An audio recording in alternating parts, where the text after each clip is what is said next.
trusting us in their homes with their family's comfort. From our Rock family to yours, may this holiday season bring you comfort and joy. A careless driver caused your crash. Medical bills are piling up, and you might not be able to work. Life just got a lot more expensive, and you don't know what to do. At Berg Simpson, your consultation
we talked about it. You got to see where you're at. It's a great question.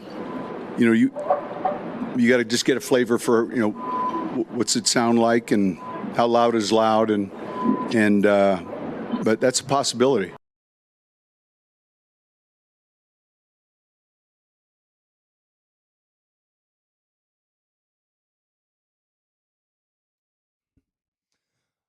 All right, so here's what we got this morning. We're a day away from a very, very pivotal and important game for the Broncos. Now, it's not nearly what it was last week when you took on the Colts with the amount of implications on the line there. It's not, from what I would say, even like one of the games in the last month where you had to win to keep pace and you're trying to keep the Dolphins in the rearview mirror. You're trying to keep Cincinnati in the rearview mirror. We all kind of know the percentage chances of the Broncos and their odds to make the postseason. And with that, what you also get is a sense of, can you take care of things yourself? Can you have it get to the point where you aren't talking about anymore trying to rely on others to get yourself in? And it also provides one other thing, and this is what the last 3 weeks of the season does. There's been a sense out here. Now, I don't buy into this, but every day I log on to this text line, and what I hear is the same thing over and over again. Now, it might be a vocal minority, but it's a common refrain. Yeah, but who have they actually beat? And my argument has always been they've beaten NFL teams. That's who. And pretty good ones. You know, beating the Bucs in week 3 is a good win. Being able to hang in there against the Chiefs and probably should have won that game, I think changes a lot of this discussion. But if you're heading into the postseason, you feel like you're a postseason team, and you're wondering where can this team go, well, guess what? A 3-game stretch at the end of the season against the Chargers, Bengals, and Chiefs can tell you a lot about what your feelings should be. And I think that the Broncos have a real opportunity here against the Chargers, who are struggling as of late, can't seem to find the end zone, can't seem to put together a consistent offense, and have lost 3 of their last 4. Like, the difference here between the Broncos and Chargers is that you're on your best stretch of the season. That's 4 straight wins. In all of those, you've scored at least 29 points. The Chargers have put up 17 points in each of the last 3 games. A 17-13 win over the Falcons, a 19-17 loss to the Chiefs, and a 40-17 loss last weekend against the Bucs. You want to prove you're some of the upper crust of the NFL and you aren't just a byproduct of what might be seen as a soft schedule, well, then you got a real opportunity to prove that in the next 3 weeks. And to do it prime time, Thursday night football, standalone game in front of the entire country, I think it'd be huge. You can punch your ticket to the postseason and silence a lot of critics in the meantime. So all of that stuff is up for grabs in this game. You know, when the Broncos have gone throughout this year, the one thing that I've said that I think is the strongest counterpoint to anybody who tells you that they're benefiting from a soft schedule. And by the way, this is how the NFL works. This is how teams tend to get better. The NFL is better than I think any other league at giving bad teams opportunities to get good in a hurry. It's why parity in this league is huge. Now, at the very, very end, you might think that, you know, there's always the Chiefs that are there. There's always there seems to be a handful of teams that are always in the conversation at the end, but that's because they got a good quarterback. Every team kind of feels like they have an opportunity, though, on any given year. And I think the Broncos proved that case more than anybody because I was much in the same category as a lot of other people, which was before the season started, I thought the Broncos could be battling for a top 5 pick. And now they're battling for a top 5 seed. But by the virtue of what the NFL does, there's no lottery. If you're bad, you get this pick. That's number 1. Number 2, if you're bad, you get this schedule that is even with what the opponents would be in your cross-divisional games and cross-conference games and whatever. So that all goes hand in hand. So I am not downplaying the idea that the Broncos have had a good season because they've beaten up on bad teams. First of all, that's how the schedule sets up. And second of all, that'd be a lot more believable if they were winning games kind of like Kansas City was. Now, obviously, they're playing a tougher schedule than what you are. But they're winning games by 3 points every week. Just look at the Broncos' margin of victory.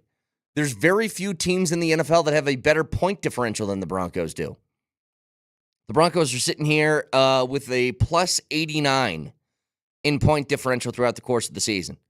The only teams that are better than plus 89 are Buffalo with plus 135, Philly with plus 122, Detroit plus 177, Minnesota plus 117, and the list ends. They aren't squeaking out victories. They're winning resoundingly. And one of the things that we talked about yesterday was a big factor in how things had to go for you to be successful was luck. You needed to be lucky in the sense that you couldn't get hurt. The $85 million in dead cap that you let walk out the door with Russell Wilson when he went to Pittsburgh did not truly affect your starting lineup. It probably held you back from getting some top-end players in free agency that maybe could be immediate helps this year. But where it really hurts you, and we've seen this in smaller doses, is the depth department. They've been able to overcome a couple this year. You know, Alex Singleton getting hurt early in the year, I thought that'd be a crusher, and it turns out that the linebackers have come in and played well. But you see the drop-off from Riley Moss to anybody else who jumps in the game. It's big. And if there's any good news, Jeff Legwold yesterday, the Broncos had a walkthrough practice Tuesday. John Franklin Myers did not practice while Riley Moss, Jaleel McLaughlin, DJ Jones were limited. It was the first practice Moss has participated in team portions since his injury. Does not mean he's going to play this weekend. But I didn't see anything about Surtain. And if you can give me at least 50% of that, then things should go a lot better. The things that killed you against the Chargers the first go-around, which I maintain was the worst loss of the season. It was worse than Baltimore. Baltimore, to a certain extent, was a quasi-expected result. Remember, the Ravens were your first real test against a team that was seen as the league's elite. And I think a lot of this is about matchups. And it's a terrible matchup. I kind of feel the same way about the game coming up next week. The Broncos are capable of putting up points, but are they capable of doing that as consistently as a Joe Burrow or a Lamar Jackson? No. Again, it doesn't mean they can't win, but it does put an extra stress on your team. You know who doesn't do that is the Chargers. So in the last 3 weeks, you have Chargers, Bengals, Chiefs. Chargers, I think, is a game that is at minimum a coin flip as you go into the game tomorrow.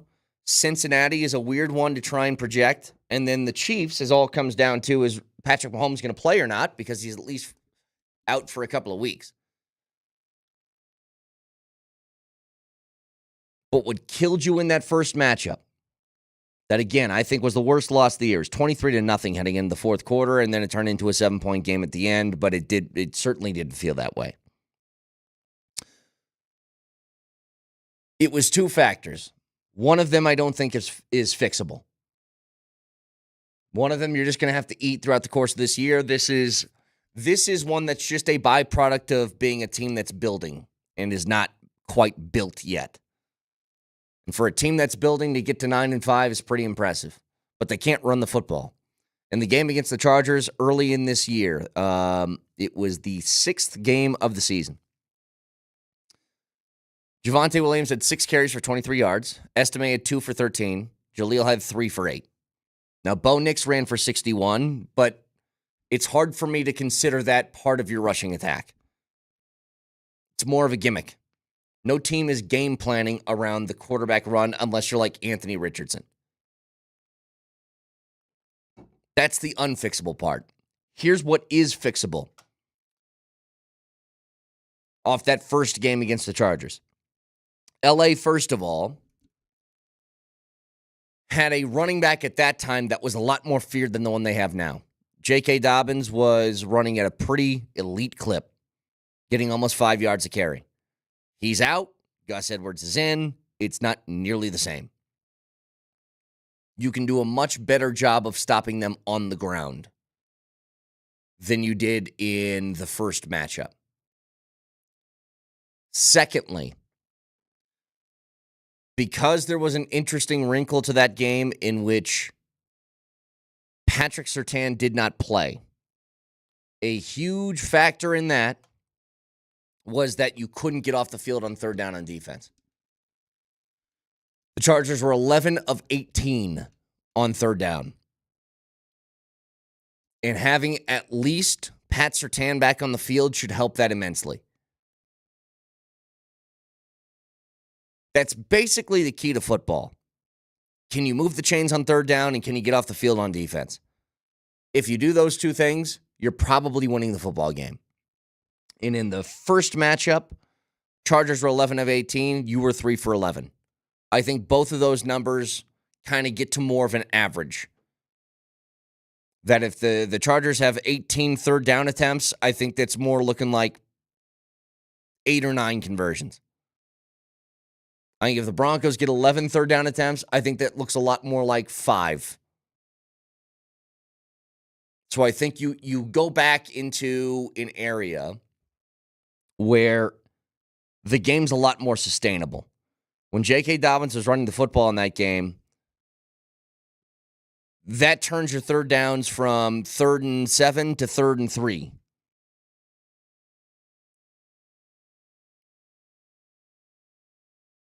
You know, you let off that game with an interception that put them directly in field goal position.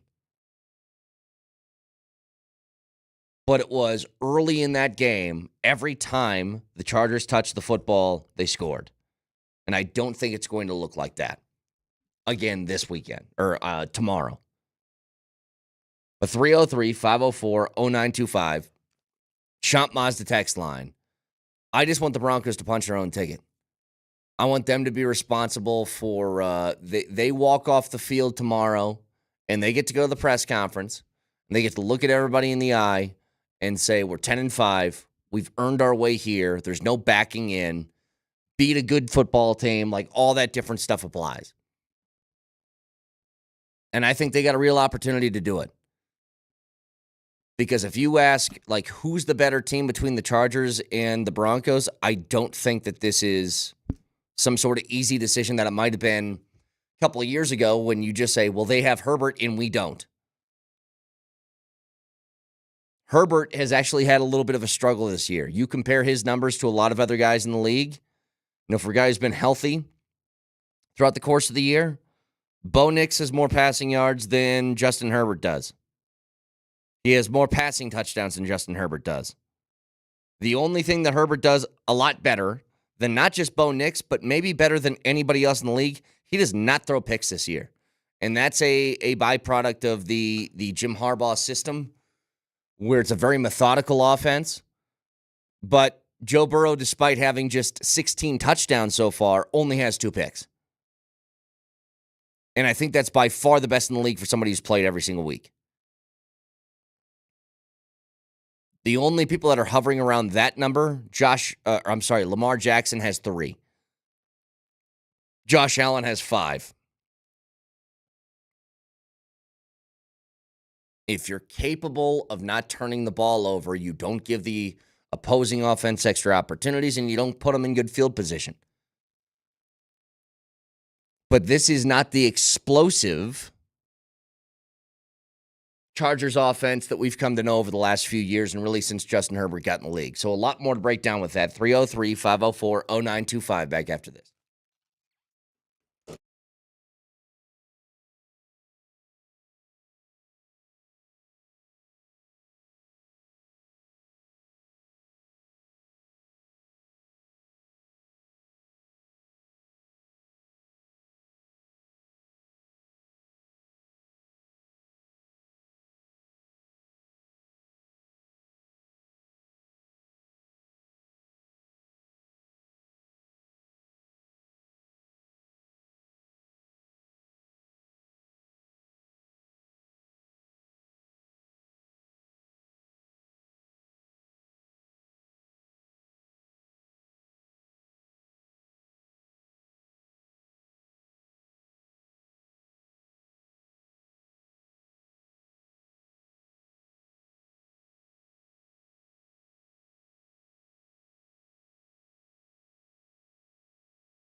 You want to know how the league perceives you? Well, then figure out if you're a team that's going to get flexed into a primetime game or not. Because that's what happened to the Broncos and Bengals coming up next weekend. So this mini bye week gets a day shorter because the Broncos now play Cincinnati on Saturday at 2:30. It is their fourth standalone, quote, standalone game of the year. And I think I would do the same thing. Like, here's what the NFL is banking on, that Cincinnati's going to win again this weekend, where maybe they will, maybe they won't. But they're banking that they're going to get a dub, they'll improve to 7-8, and then all of a sudden that game becomes very, very important at the end of the year. I mean, Cincinnati's playing Cleveland. I would assume they're going to win that football game, especially since Cleveland has now gone to Dorian Thompson-Robinson as their starting quarterback. So you're probably going to be facing a Cincinnati team that's won 3 straight and then has, you know, that blood in the water sense of they win a couple of more games and maybe things can go well for them. But they can't lose. So you're going to find a desperate Cincinnati team when they play them on the road at Cincy next Saturday. The other part that I wanted to get to was this. You look at the standings right now, and there's a big game this weekend that you don't want to get too far out ahead of your skis, but I do think this is something you have to monitor. The Broncos currently in the AFC sit at the number 6 seed in the conference. They will drop back down to 7 if they lose to the Chargers this weekend. But for now, that's the difference between going on the road at Pittsburgh or going on the road at Buffalo. That can all change in one fell swoop if Pittsburgh does not win this weekend because they play Baltimore, and then that 3 seed turns into the Ravens. And then what you're talking about is you have an at Baltimore, at Buffalo situation, which to me would be the 2 worst case scenarios of the teams that you'd face in the first round of the playoffs. Now, again, don't want to get too far out ahead of it, but that's where you sit right now. The Broncos are a team that is, as much as I've called them a good football team since what, Jesse, like the 5th, 6th week of the season? Like, maybe not 5th. But once they started to rattle off a few wins, it became very clear to me that they're a team when they play somebody that is, quote, worse than they are, they beat them and beat them soundly. Like, it's not close at the end. The close wins that the Broncos have had this year is the Jets game, which was just a weird monsoon. And if you want to throw Cleveland in that category, by all means, go ahead. 9-point win, was pretty back and forth. You know, the Colts was a close game too, but this team finds a way to finish. And there's something to be said about a football team that when they feel that closing sort of time frame, we all know how important it is when you get late in a game. Hey, we got a 3-point lead, we're on offense. Can we put together a drive that can kill the clock? Or we're down. Can we find a way to make a play to get us back in the football game? And a lot of times this year, the find a way to get us back in it has come on the defensive side of the football. When you talk about the, I guess the crunch time moments and game-changing plays that turn into season-saving type plays, they've come defensively. The 2 that stick out immediately in my mind, you go back to earlier in the year, the Broncos were 2-2. The difference between 3-2 and 2-2 early in the year, especially when you're trying to gain a little bit of a winning culture, is massive. When the Raiders were up 10-0 going in to try and make the game 17-0 as they're on the doorstep for another touchdown, and PS2 takes it back for a pick six. That can change the fabric of a season. If Nick Bonito doesn't intercept the double pass last week and take that back to the house, and that's a 17-13 ball game, and let's say the Colts go down and score and you end up losing. Well, now all of a sudden you, first of all, aren't in control of your own destiny. And second of all, you need to play really good football down the stretch and probably get some help elsewhere. Tough proposition. 8-6 and 9-5 is a gulf between those two things as far as comfortability. If you don't believe me, ask the Chargers how they feel right now after losing 3 of 4 and being 8-6. It's a big difference. But I give Bo Nix one thing here. And as you entered the season, you had really one goal in mind.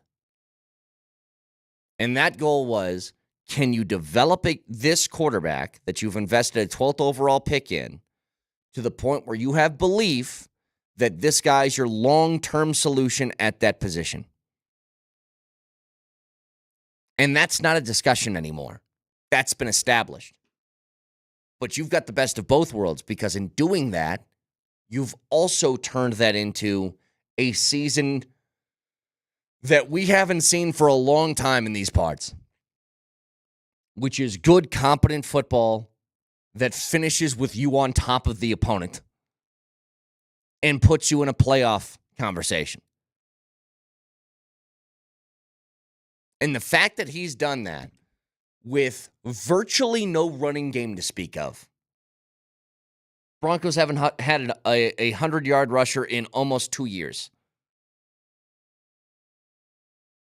They've put a lot on the shoulder of Bo Nix and said, we're going to have faith in two things, that you'll make the play when it's available to you, but secondly, that you won't have a turnover that kills us.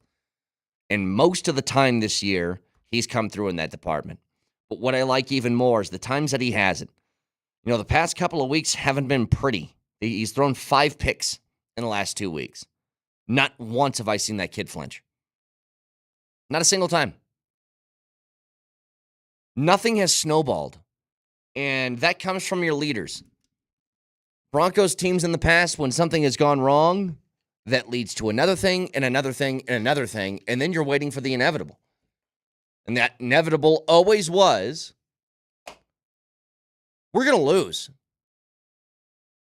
Somebody is going to do something stupid that leads to the other team capitalizing on it, and we can't overcome. And to Bo Nix's credit, you know, there used to be a statistic surrounding Bo Nix that if he throws an interception, the Broncos lose. It happened in week 1 against Seattle, where he threw 2. It happened in week 2 against Pittsburgh, where he threw 2. It happened against the Chargers early in the season, where he threw a pick and you lost. It happened against Baltimore, where he threw a pick and you lost. So in games in which he turned the ball over through the air, they were 0-4. In the last 2 weeks, he's thrown 5 picks, and the Broncos have put up 72 points and are 2-0. There is a moxie about that. That is an attitude. It's something I've thought since the very beginning. When we talk about quarterbacks and rookies stepping into maybe not ideal situations, but you invest a first-round pick in him, I always say that I think you have to throw the rookie out there. Now, he has to be somewhat ready for the task. You know, if you have like a Trey Lance type who's had like 9 starts since high school, then maybe it's a different story. But whenever you talk about this, it's always in the context of confidence. Well, what if he goes out there and he plays bad and then he loses confidence? And I go, if that quarterback loses confidence because in his rookie season he makes mistakes, then I don't think he's going to be very good regardless. Because I just don't think at that position you can have that mindset. And Bo Nix has made mistakes. He's been far from perfect. But I see each time he does that, he is not afraid at all to go back out there and huck one downfield. And if you have that mentality, it's an amazing starting point for a quarterback because mistakes are going to happen even if you're really good. And you can't let that snowball into something else. And I think that starts with Sean Payton's attitude, and it goes to Bo Nix, and then it permeates throughout the entire locker room. How many mistakes were made in that Cleveland game, especially on the defensive side? Not having Riley Moss in, you had Levi Wallace getting picked on, and each time they found a way to respond. Resiliency is a trait that teams beg for. And these are the subtle differences between teams previously with the Broncos to teams now. Let me give you an example. There was news yesterday in the NFL, a certain football team that was, first of all, they play in a dog butt division. Second of all, they had the most talent, I think, out of anybody in that division. There's one other team that could compete, but when Atlanta went out and they signed Kirk Cousins, and then they invested the first-round pick in Michael Penix, you could see what they were attempting to do. The attempt was, we're going to get an older veteran quarterback with some talent on here to win some football games, take us to the playoffs, and we'll let the rookies sit back and watch. And then it became very clear that, there's been 2 cases of this. Turns out Achilles injuries aren't easy to come back from, especially when you're in your mid-30s to early 40s. Because both Kirk Cousins and Aaron Rodgers are coming off Achilles injuries, and they don't look nearly the same. But if you're in Atlanta, this season's a waste. That's how it feels. You drafted a quarterback that early in the draft. He barely got any playing time, and your season's over, and you aren't making the postseason. Like, do they have an opportunity? Yeah. But you'd be asking a hell of a lot of Michael Penix to walk in with his first few starts where the games really, really matter. And say you got to go rattle off like 2 out of 3 or 3 straight at the end of the year in order for us to have a shot. So now they're putting in Penix and they're saying, well, let's see. But now, look at what your season became. The Broncos, if nothing else, let's say that instead of 9-5, they were 5-9. Well, at least they're getting somewhat of an answer to this question. Now, I think Atlanta made the right move. They should have done this a couple weeks ago. But still, comparatively, team-wise, where the Broncos are at, and put that side by side with a whole bunch of other teams in the league with young starting quarterbacks, like they have such an upper hand in this. The only other team that has the argument is Washington. Washington's also 9-5 this year. They're in the 7th seed in the NFC. Now, different feel to those games. Washington was just coming off a 3-game losing streak. And then, yes, they were able to beat up on the Saints and the Titans over the past couple. But they got the Eagles coming up. And they are still very much jockeying for a playoff spot. They are not guaranteed at all to get in this. They have the upper hand. They're in the driver's seat, but not a guarantee. So there's just, I don't think you could draw up a more effective season than what you've gotten out of the Broncos this year, where it's not just the wins, it's also the quarterback thing being answered. And even if you were a skeptic of the pick, much like I was, you have to turn around and say, you know what, I was wrong.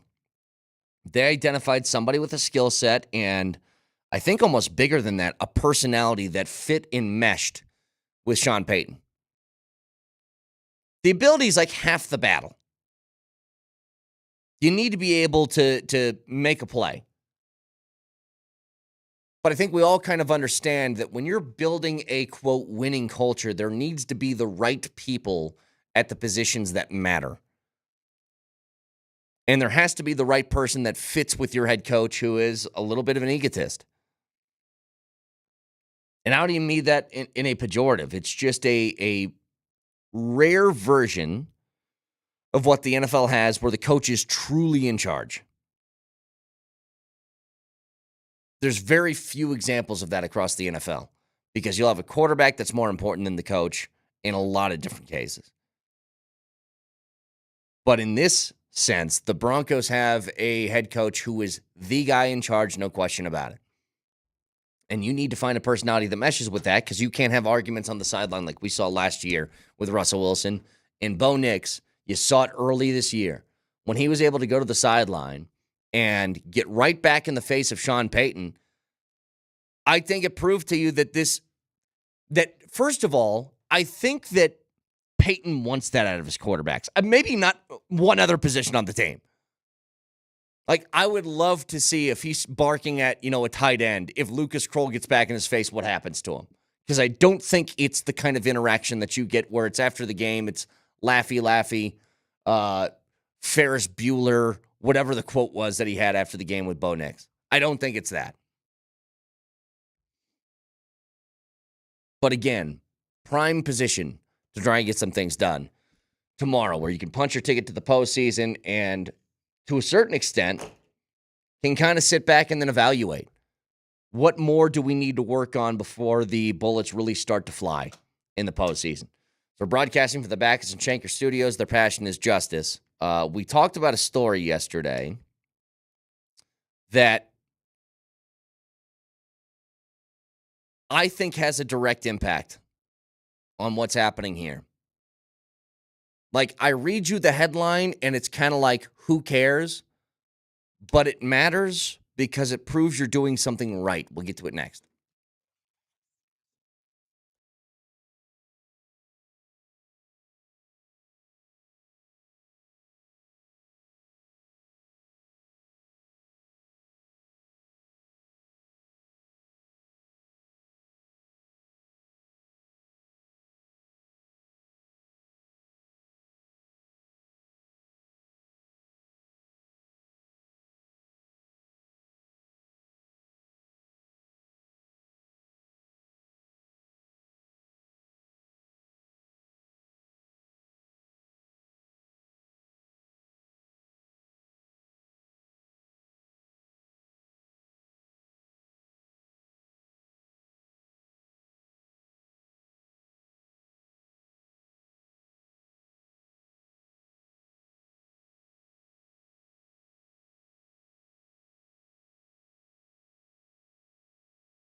All right, so we talked about this for a second yesterday because Mosier's alma mater is Sacramento State, and they were rumored to be in the conversation to hire Michael Vick as their head coach.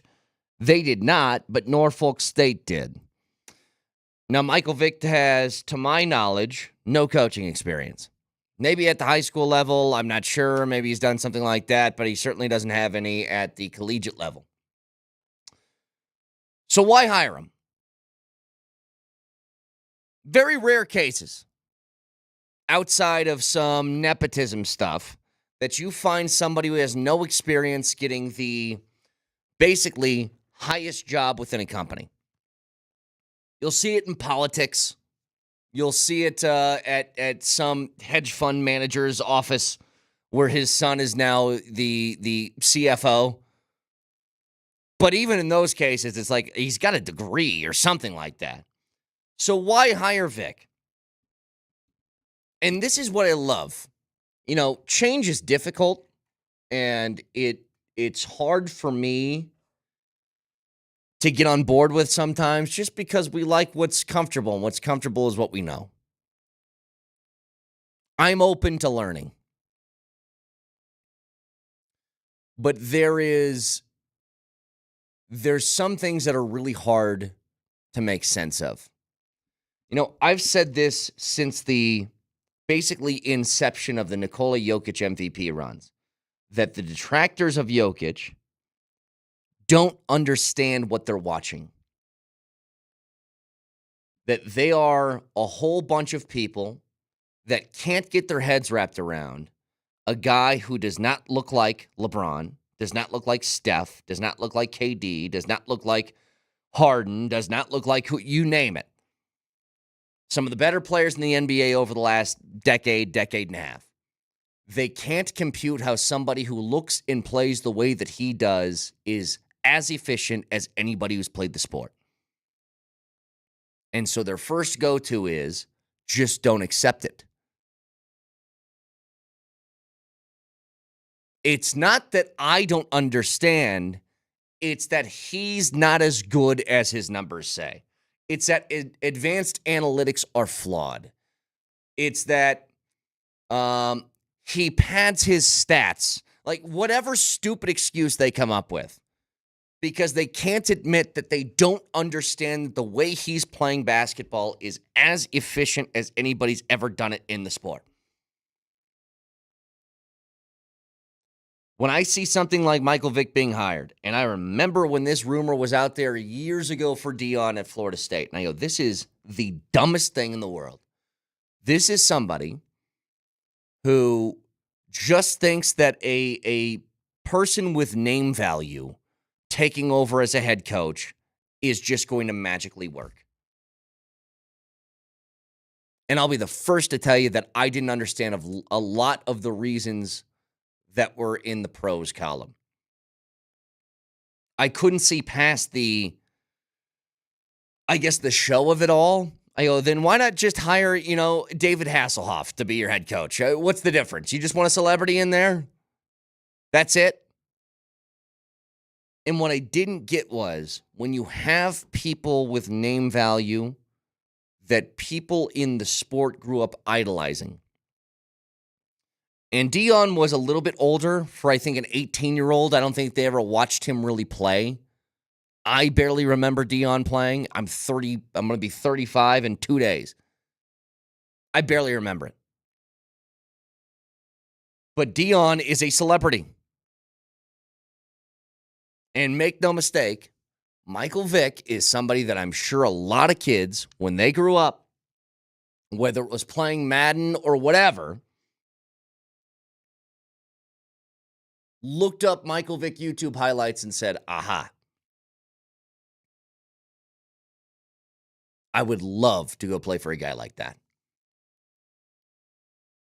In the most discounted part of college football, because you can be a very, very successful coach if you do one thing well.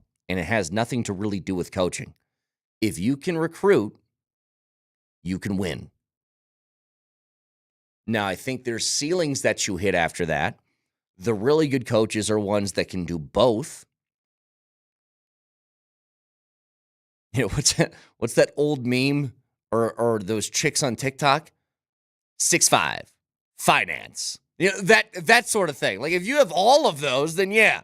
If you're 6'5", you're in finance and you make $500,000 a year, my guess is you can pretty much have your pick of the litter of whoever you want to make your wife. But sometimes having $500,000 and being a troll works too. And that's where I'm getting at with the coaching and recruiting. If you do the recruiting part, you can be successful in a hurry. A texter says you're delusional if you think that there are kids that looked up to that guy. Again, I know Michael Vick's past. I love dogs, okay? I don't think he's the greatest person in the world. Here's what I will tell you. A lot of kids who just play football don't care. Have you watched sports before? There's some pieces of bleep that play sports, and if they're good at it, it doesn't matter. You can roll through a million examples. There are absolutely kids who love Michael Vick. There's absolutely an 18-year-old that's about to go to college right now that would love to play for Michael Vick because he grew up watching his highlights. I am not wrong about this. I'm not saying that it is morally right. I'm telling you, this is the reality that we live in. But if you're one of these teams like a Norfolk State, and I'm going to put not CU in the Norfolk State category, but I'm putting CU in the category of the non-blue chip members of college athletics. Because those guys don't need that. Alabama could hire whoever they wanted to as their head coach, and they would still get recruits, and they would still have success.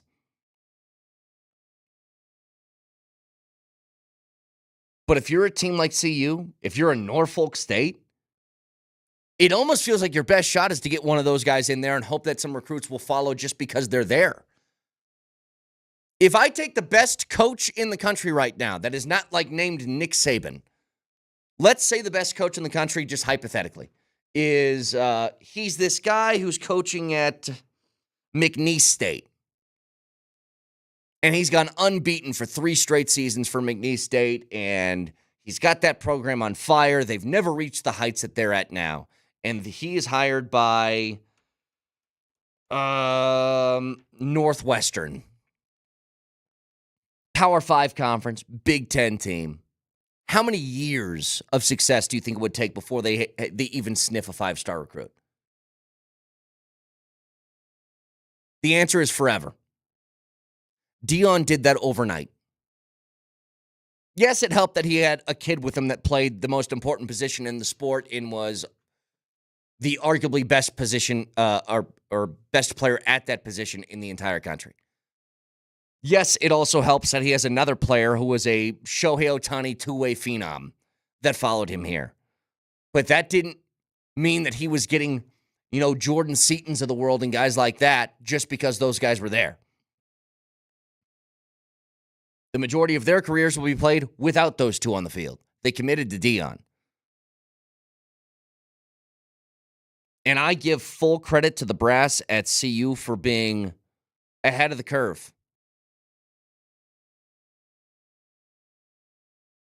When you are somebody that sees something before it actually happens, great respect to you because you will be made fun of when that goes down. And he did. I mean, Rick George took a lot of heat for making this signing. Wow, it's just a publicity play. This isn't about football. Deion doesn't have the experience to coach at this level. And first of all, I think some of those criticisms were valid at the time.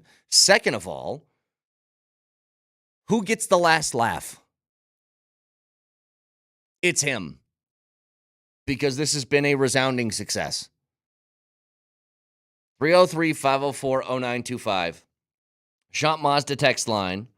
As, again, a lot to get to today with Jared Bednar, 8 o'clock this morning. Broncos play tomorrow. The triple dipperoo. So all of that coming our way in just a day from now. You can watch the show live on Twitch, twitch.tv, search Altitude SR in the search bar of the Altitude TV simulcast, and that is the Safeway Twitch feed, and you can watch us on that Safeway Twitch stream by celebrating the holidays with Safeway. We have everything you need to create a holiday menu for your whole family and that they will love. Download the Safeway app to clip deals, plan your meals, and shop for the season's best. Save time this holiday season with pickup or delivery. Safeway, fresh foods, local flavors. Moshe Lombardi and King next.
All right, a weird week. No games last night, no games tonight, but you got the triple header tomorrow, the triple dipperoo tomorrow with Broncos, Nuggets, and Avs all playing at the same time. I'm against that, by the way. I am anti-triple dipperoo. Yeah, I'm not a big fan. I think whoever scheduled sports should be suspended. I'm not even really a double dipperoo guy. I don't like both of those games going on at once on just a normal night. Now I got 3. It's too many. Well, it depends. It depends about the double dipperoo. Is it a coincidental double dipperoo or is it a stacked double dipperoo? Yeah, you give me like a 5 and 7, that's okay. Like 5 o'clock, if we 7 had o'clock, that's fine. Yeah. If we had a stacked triple dipperoo, like let's say the Avs game, was it 3 and the Nuggets was it, whatever, and then the Broncos was late. Yeah, that's one thing. That's a whole day smorgasbord. But this triple competition dipperoo, I ain't into it. Like you get some of those double dipperoos that are on Saturdays where it's like, oh, the Nuggets get the random 1 o'clock game on a Saturday and the Avs play at like 6 or something like that. Like those are fine. I had no problem with those. This is ridiculous. 3 games, 1 night. No. Nope. I get some. I don't comply. I refuse to comply. I got some numbers for you guys, by the way, heading into the game tomorrow. And I think that this is a big game for one reason only. If the Broncos lose, it's not the end of the world. Like, we kind of know what position they're in for playoffs and stuff like that. I want them to be able to punch their own ticket. I don't want them to get into the playoffs because Miami and Cincy lost or something like that this weekend. You know what I'm saying? Like, I want them to be able to say, we came out, we're now 10-5, and we've earned our way in by just stacking win after win. Well, we want a lot of things. You don't want to back in. We want a lot of things in life. But if the goal was to make the playoffs, you'll take the playoffs no matter what. I'm not going to sit here and complain. It's just a preference that I would have. But here's what I was looking at. And tell me if you guys find this interesting or not. We're 14 games into the season. Bo Nix has 14 starts. So does Justin Herbert. Bo Nix has more passing yards than Justin Herbert does. Bo Nix has more touchdowns than Justin Herbert does. Now, the one thing that Herbert does a lot better than not just Bo Nix, but he does it better than anybody else in the league. Justin Herbert has 2 interceptions this year. That's it in 14 games. But this is kind of what the Jim Harbaugh offense is.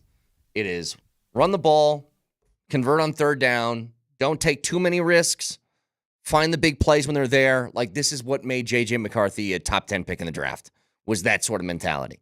But Bo Nix, overall, as far as passing yards and total touchdowns, better than Justin Herbert, who is considered like league's elite level of, oh my God, gaudy numbers, that sort of thing. Surprising?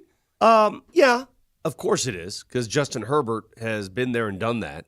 His offense, it's funny, because we spent the better part of training camp and the start of the season saying Bo Nix doesn't have any weapons around him, right? Bo Nix needs some help. What exactly does Justin Herbert have around him? We've gone through that roster. Remember the stats when we went through last game? Yep. Who the hell? Moj, who are some of those people that you mentioned from the last game? Fehoko? Do you remember that? So if I were to ask you, why don't you Fehoko? who has, and that's a subjective question, who has more weapons around him? Well, with Dobbins out, it changes things a lot for the Chargers because Dobbins was carrying the rock big time for them. And so when he's gone, it makes a huge, huge difference for that team. And again, look, Herbert can pass his way out of anything if he wanted to. I mean, you're talking about a guy who's got 5,000 yards in the bank in a season. He's got 1 5,000-yard season, 2 like 4,800-yard seasons. I mean, this guy can throw the pill all over. But that's not what Jim Harbaugh wants to do, and that's why he's not doing it this year. That's why he's not going to finish even with 4,000 yards this year, is because it's not the way it's designed. So, look, he's got Dobbins out now. It makes a big difference for them. Mosier, you said that Herbert can throw his way out of things if he wants to. I don't know if that's true. I think he would have seen it by now. They've been struggling. He has in the past, Brett. He can do it. Harbaugh won't let him do it. That's my point. Well, Harbaugh will not let him do it. What I'm saying, Moj, is I don't even know if it's Harbaugh won't let him. I don't know if he can in the same way he did over the past few years for what Vic is talking about. Well, they did lose weapons. I mean, they don't have any Keenan Allens anymore. They don't have those guys. Their best pass catcher is Ladd McConkey, who's a rookie. Right. It's not an ideal situation if you're a team that's like has a quarterback that's considered really good and you wanted to be a playoff team. And we all know what Jim Harbaugh does. His offense isn't exactly wild and electric in terms of quarterback stats. No. He balances his offense. It's never It's been a that way. run-heavy offense. That's just the way he operates. So, personal stats, Justin Herbert, none of that matters. What matters is tomorrow night, whatever the Chargers did to the Broncos the first time around, they will try to do again. They will try to employ that again. Ball control, long sustained drives, stay on the field. If you remember the first game, the Broncos couldn't get off the field. Third downs, they were terrible. Yep. The defense couldn't get off the field. They're going to try to replicate that same exact game plan. And we'll see if they can pull it off. And look, they've been very effective in what they want to be. Like the two things about these teams, and I think this is where a good head coach comes in. This is where Sean Payton and Jim Harbaugh come together. They have a culture and a way that they want to play, and they stick to it. They might not have their full arsenal right now. Like I think Sean Payton would even tell you, like he wants to run the football more. In fact, he does almost every single week, and they just, I think. When I went back to last year, I was really frustrated because every week he would come to the podium and he'd say, yeah, we got to run the football more. And now I think I'm coming to realize I don't think they can. Like when he says, I want to, it's not I made a choice and a decision to go away from it. He does not think they can run the football. I just saw a video yesterday. Well, it's like Vic saying, I want to be 6 feet tall. Okay, but you can't. Yeah. Yeah, but I want to be. I want to run the football. By the way, I've shrunk again. You've shrunk? Again. What does again mean? I've shrunk again. I keep shrinking. Wait, do you have growth spurts and shrink spurts? I'm not joking. It's not a laughing matter either. It's not something that's going to make me smile. It's going to something. Mosier, I don't know how often you go to the doctor for the random checkups and whatever. Tested my height, my weight. Weight hasn't changed since college. I've been the same weight since college. I'm getting shorter every year. Wait, so like shrinking. What are you now? I'm not saying. Oh, HIPAA. boy, here we go. Okay, so there's Here definitely a we go. half that's going to be attached to this height. Oh, boy. HIPAA. 7.5? HIPAA. Yeah, whatever It it is is, at a 7.5. half. No, I'm not that Yeah. short, you freaking moron. Oh boy. Okay, so Brett, a I'm clean sorry. 5'8". Brett. Uh-huh. Okay. Mosier, are you shrinking? Hell no. Yes, I'm you getting are. bigger. You're older than I am. Yes, you are. I don't think I'm shrinking. You have to be. I can't be just me. Is my spine like? What? Am I compressing? Yeah, you might be a compressed mother trucker. Yeah, Can I show you guys something, by the way? This might be a contributing factor, what we're talking about, not being able to run the football. I was watching this film breakdown yesterday. So 3rd and 1, you think that's a pretty classic running down if you want it to be, right? If you have faith in your offense. Just jam it in there. I want to show you that's the Colts' defensive setup. That is 9 guys at the line of scrimmage. So they had a deep safety and some dude playing corner on the left side. All right, where do the Broncos have a receiver on the right side, far right side? It's mirrored. So this is actually the left side.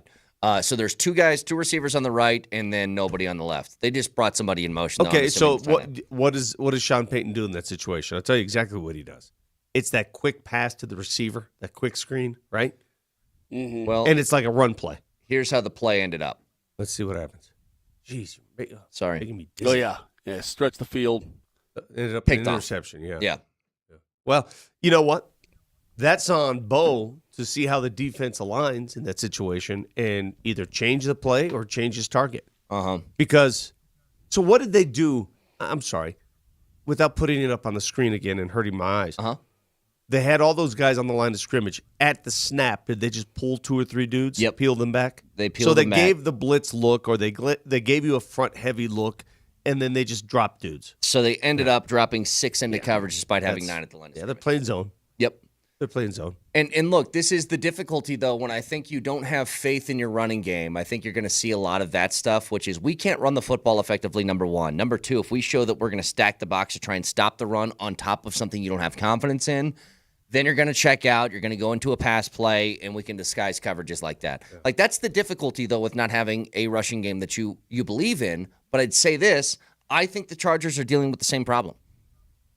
J.K. Dobbins out of the lineup, Gus Edwards in. They do not run the football like they did in Week 6. They're not when as you played effective. them early in the year. That's for sure. Well, they're for sure not as effective. When did the game change where 3rd and 1, every coach in the league would just jam it in there? Just go. Just find a crease and go. And now jam it. Here we go. 3rd and 1 now jam it. Is an option play. That to me is amazing. It's astounding. You can't find, even if they put 9 on the line of scrimmage, you can't find a crease in there somewhere for a yard? Yeah. I don't know. It's just about getting initial push. Like, it's one thing that I was kind of looking at last week when the game was on was how often do they call a run play in which offensive linemen are beyond the line of scrimmage when they're at the point of attack, right? Because run blocking, you move forward. Pass blocking, you move backwards. But if you can't get a push, then you're getting contact at or behind the line of scrimmage. I'm sorry to refer to that play again. Was Bo under center or was he in the gun? Under center. So he was under center. Yep. So that helps because now the running back's running downhill with a little bit of a charge, right? Yes. Because when you leave the quarterback in shotgun, the running back, I think, is screwed because you're deep in the backfield. And at least now, if you're under center, you can see a hole, run to a hole. I just don't think that they have the confidence in moments like that. And that's going to be stuff that down the line burns you. Now, at the same time, but you have to be able to pull that off. Yes. You know, that's where Kansas City's good. That's where Buffalo's good. Mm-hmm. They just keep the chains moving. Yeah. If I gave any coach a 3rd and 1 situation, would you take it? 3rd and 1. Oh, absolutely. Yeah. Of course. 3rd and 1, not 3rd and 8, 3rd and 1. You go back to the game earlier in the year, by the way, Moj. If you want a direct number that I think proves as to not just why you lost, but especially how, that it was a 23-0 game heading into the fourth quarter. The Chargers were 11 of 18 on 3rd down. You were 3 of 11. You couldn't get off the field, and you couldn't extend a drive. Now, this was early in the year. You were still trying to figure things out. Like, I think very obviously the Broncos are a better and changed football team from what they were back then. Yeah, exactly. They are, and things have, they've grown as a unit. They've become more mature. Your quarterback is better than he was, so on and so forth. And the Chargers are going through some stuff. They've got some injured players. Okay, when you look at their injury report compared to yours and guys who are out for the year, they are in far worse shape than you are, including Fehoko, who's out with an elbow. He won't even play this week. So you're in better. It's just circumstances have changed, and you're still a dog. Don't get me wrong, you're still a dog, and the Chargers are still a decent team. But right now they're a little bit broken. They're a little bit bent and broken, and you have to take advantage of it. You have to. They've lost 3 of 4. They've got injuries. We'll see. This is game plan versus game plan. They gave up 40 to the Bucs. Yeah. They gave up 40. That was a second half collapse. In the first half, they had a lead at halftime. They just collapsed in the second half. At the end of the day, you give up 40 points. There's something to be had there. Right? Yeah. The offense should be able to eat a little bit. No, I think Courtland Sutton's had a great year. He's not Mike Evans. Mike Evans is a unique beast of his own. It's funny, Mike Evans doesn't get the credit that I think he deserves. I agree with you. He's like, you look at the numbers he's put up every year of his career, he is as good as any wide receiver in the league. And people are like, oh, yeah, Mike Evans, he's pretty good. No, he's really good. I agree with you. He's just always productive. Yeah. Always there. So we'll make our calls tomorrow night, or tomorrow morning, I should say. But currently, as we speak, you think the Broncos win this game? I feel pretty good about it. I do. I'm going to say yes. I think they do get it done. I am going to reserve judgment until tomorrow. I don't know how I feel about it yet. I feel pretty good. The Broncos, they're finding ways to get it done, and that makes me feel good. They're finding ways to overcome even their own crap. That makes me feel good. I don't know how I feel about this one yet. 303-504-0925, Shop Mazda text line if you guys want in. So something happened last night, and I just have to ask a basic question. Do you care? Get to it next. We have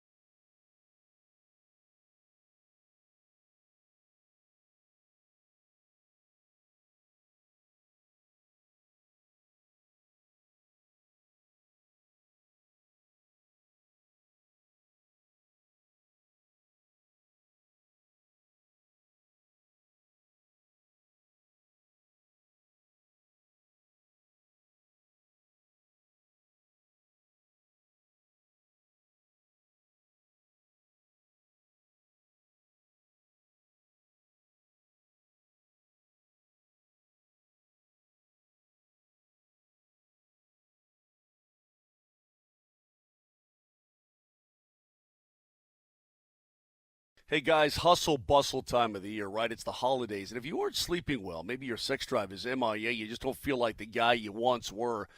Maybe it's tough for you to get excited about all the holiday cheer. If this does sound like you may have low testosterone, and it is the season to get yourself tested and check it out.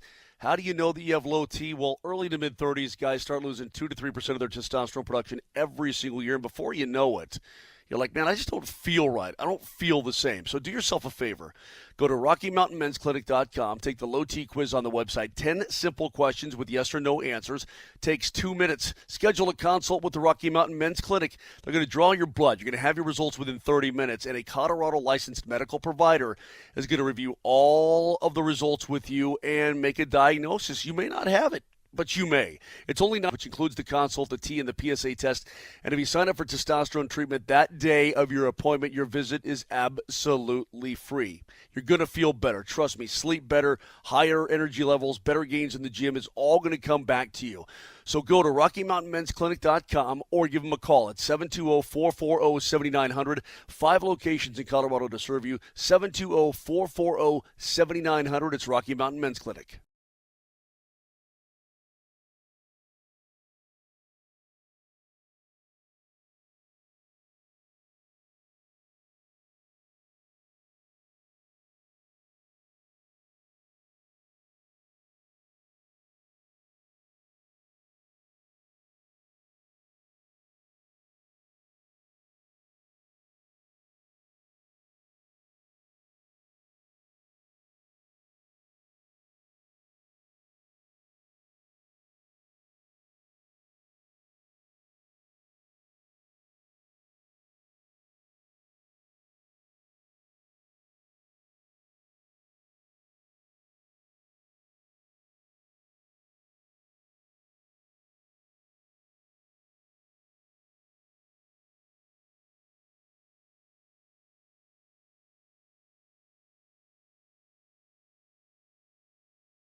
Vic, were you locked into NBA Cup action last night as the Milwaukee Bucks are the second champion of the Emirates NBA Cup?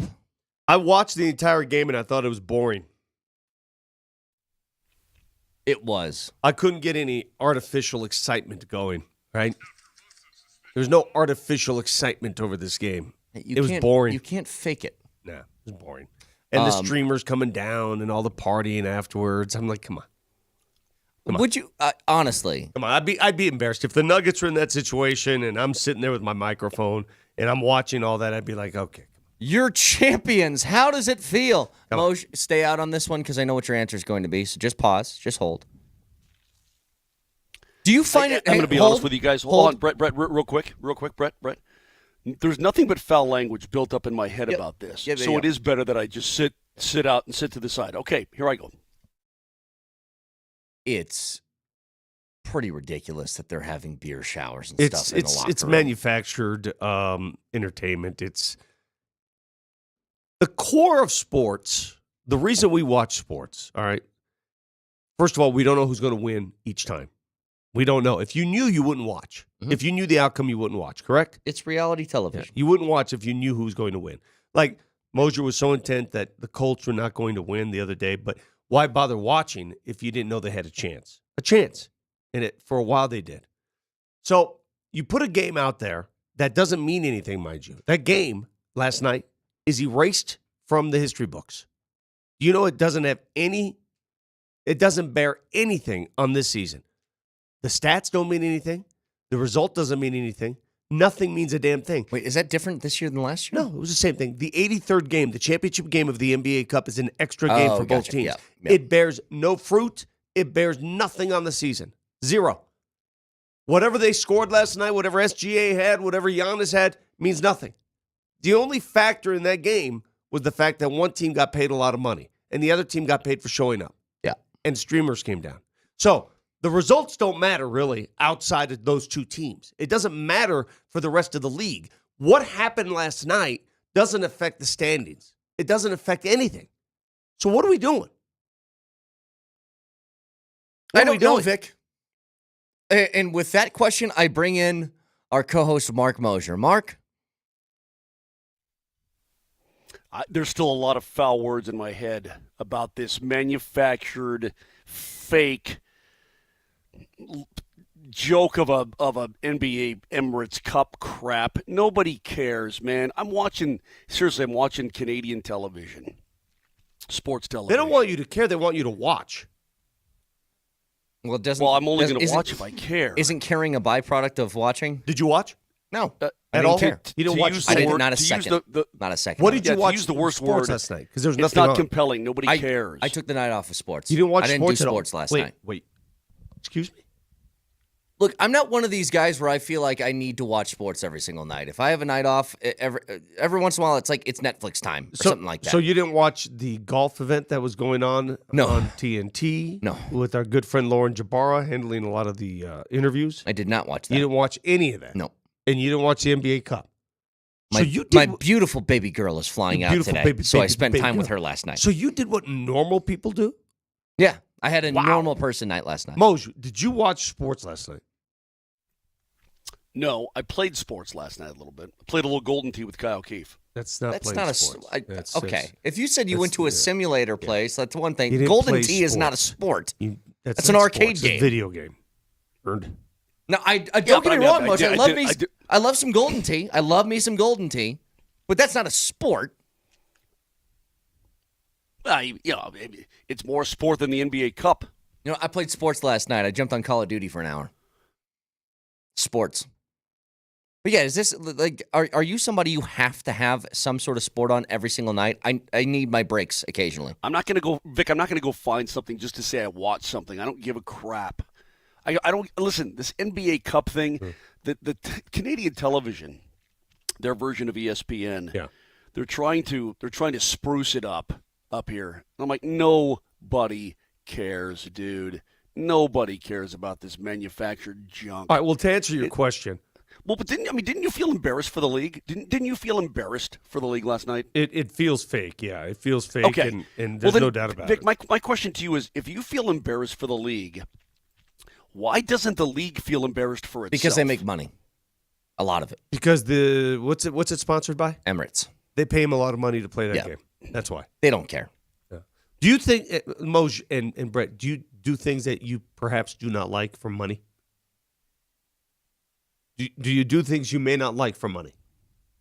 Do you do things that may embarrass you or you laugh about for money? Are things done in I your don't life think I for do money? things that embarrass me. Or No, things that not you would me. never do normally? No. Like what? I'm asking you if you do something you wouldn't normally do for money. Like favors? Jeez. What are you Just getting answer at? the question. I honestly, I think no. I said no. I So don't think so. everything you do for money is anything you do for free, is what you're saying. Now I No. have done it before. I still remember this. I felt so College Game Day has a radio show too.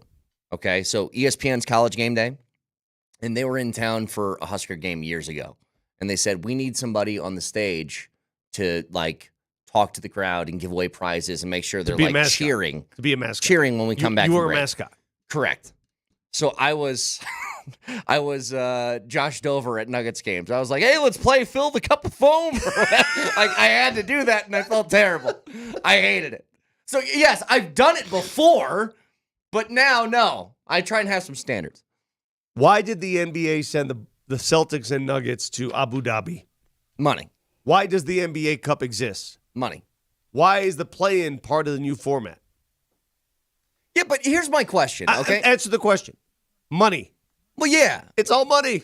But here's my question. I've always wondered this, especially for the NBA, because it feels like they do it more in other sports. At some point, what's enough? Like, they make so much money. Do they feel the need to play this gimmick in the middle of their season just for a few extra bucks when they're making billions already? Yeah. Like, how much more can a max contract Well, be? it's the same thing about changing the courts, right? And the color of the courts. Innovation. They're trying to innovate. They're trying to stay a step ahead. If you don't change, you fall behind. That's what they're trying to do. Now, sometimes you swing and you miss. In my humble opinion, the NBA Cup, after 2 seasons, we've seen 2 seasons of it, is a swing and a miss. Would you agree that the play-in is a home run? Would you guys I agree? think I can deal with the play-in, yeah. but Deal just with it. the NBA Cup I couldn't think of life dorky. without it right now. The play-in is great. The play-in keeps teams that are hovering right at the 500 line alive. The play-in is a breath of fresh air. I love the play-in. We all love the play-in. If you don't like the play-in, you're un-American at this point. The play-in is great. I said this last year, though, Vic. The difference between the play-in and the NBA Cup is very simple. The Yes. play-in has actual things on the line. There are some things you do where you try to innovate and it works. Now, you know what else the NBA is trying to do? They're trying to innovate or change the All-Star game.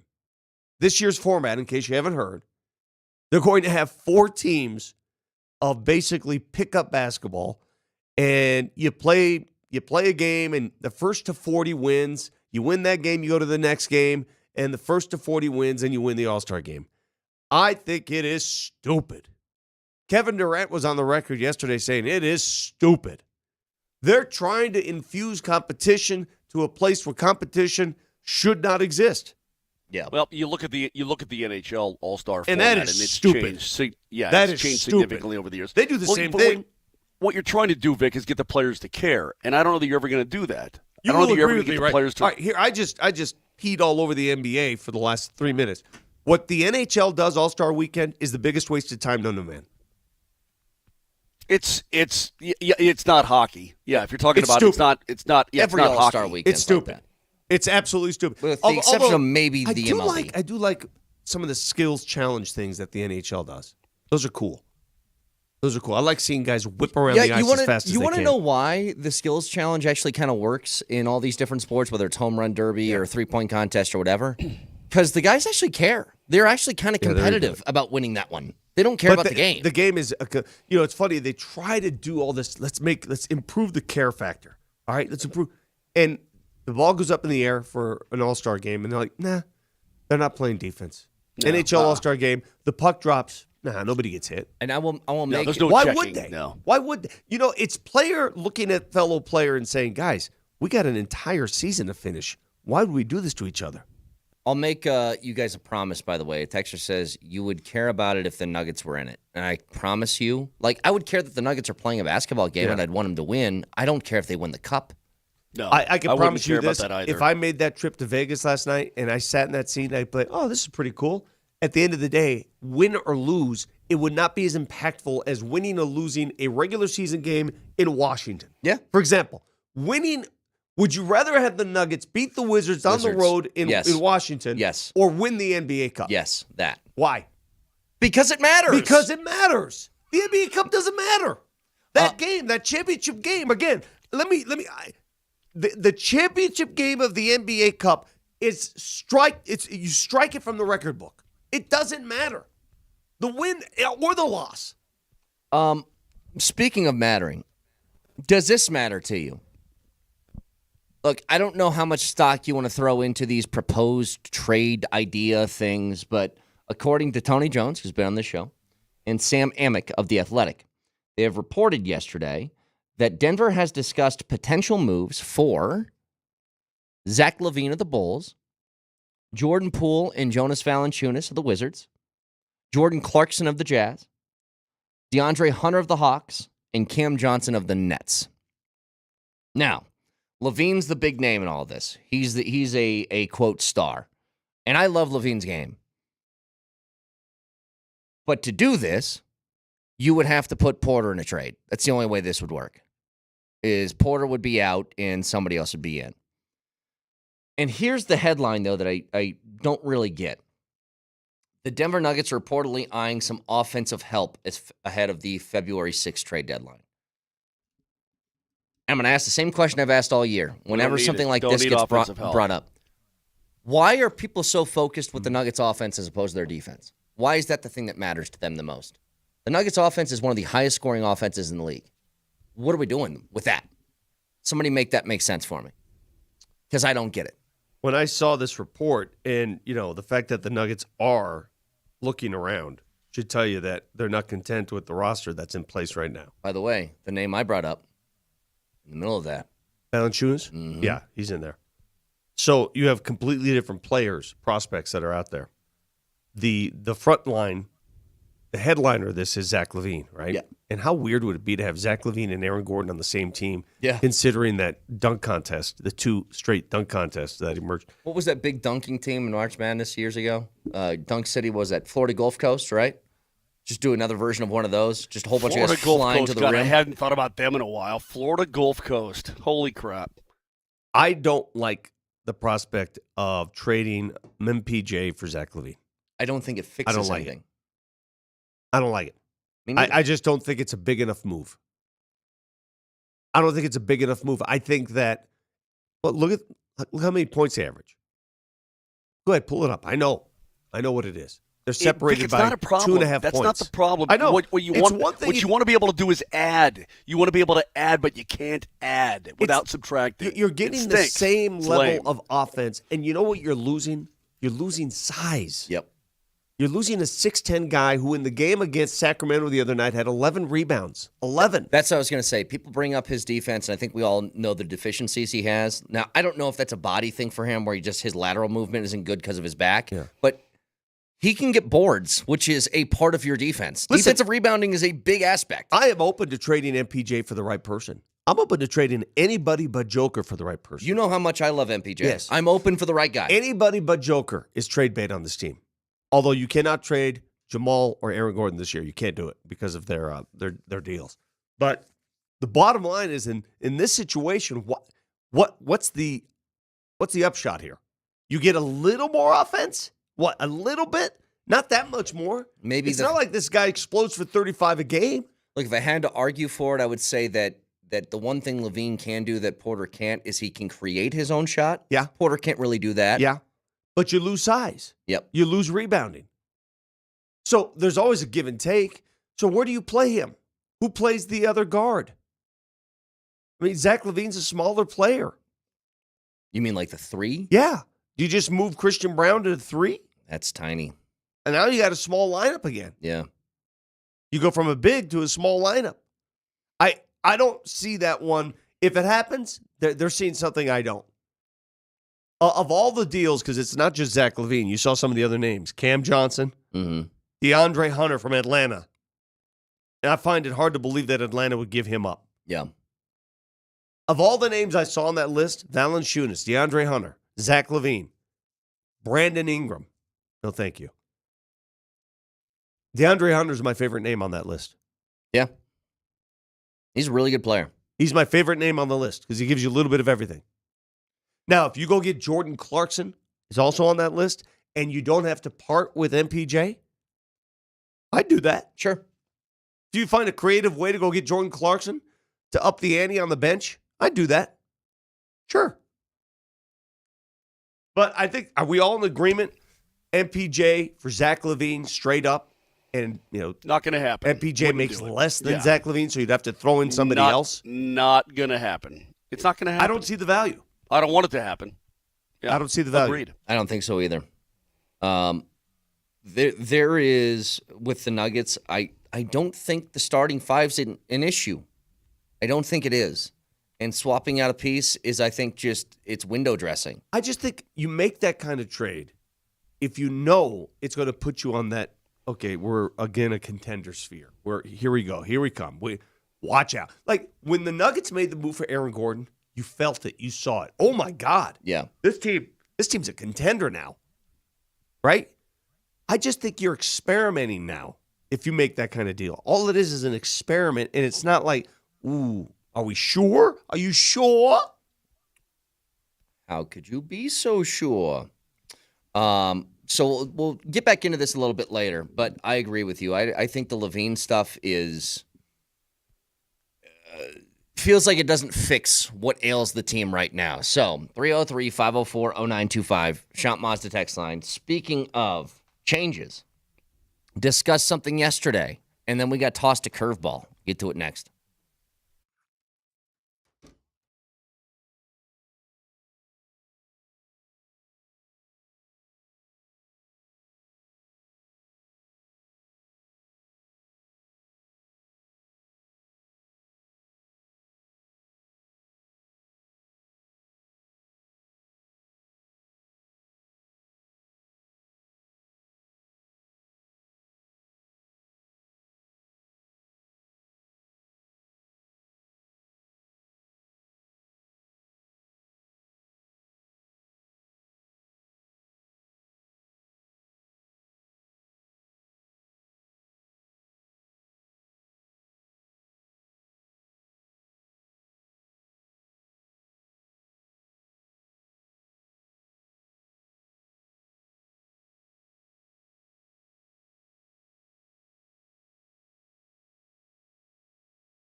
That line is moving. It was at 3 yesterday. It has dropped to 2.5 on the Circa Sportsbook with the Broncos taking on the Chargers on Thursday Night Football with playoff implications on the line. Not to mention, it's not just that. We are in the thick of college bowl season where we're going to get football like every single night, and there's no better place to jump on and check out some of these odds in the Circa Sportsbook because they have the best odds in the game. I've looked. I've shopped around. You won't find any better than the Circa Sportsbook. Tight money line splits, low holds, and excellent customer service. So whether it's Thursday Night Football coming up tomorrow with the Broncos playing, whether it's bowl season, the college football playoffs starting on Friday this week, download the Circa Sports app or go to circasports.com. And always remember, any gambling problem, call or text 1-800-GAMBLER.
Well, Mosher's stinger went from up and vibrating yesterday to, I think, down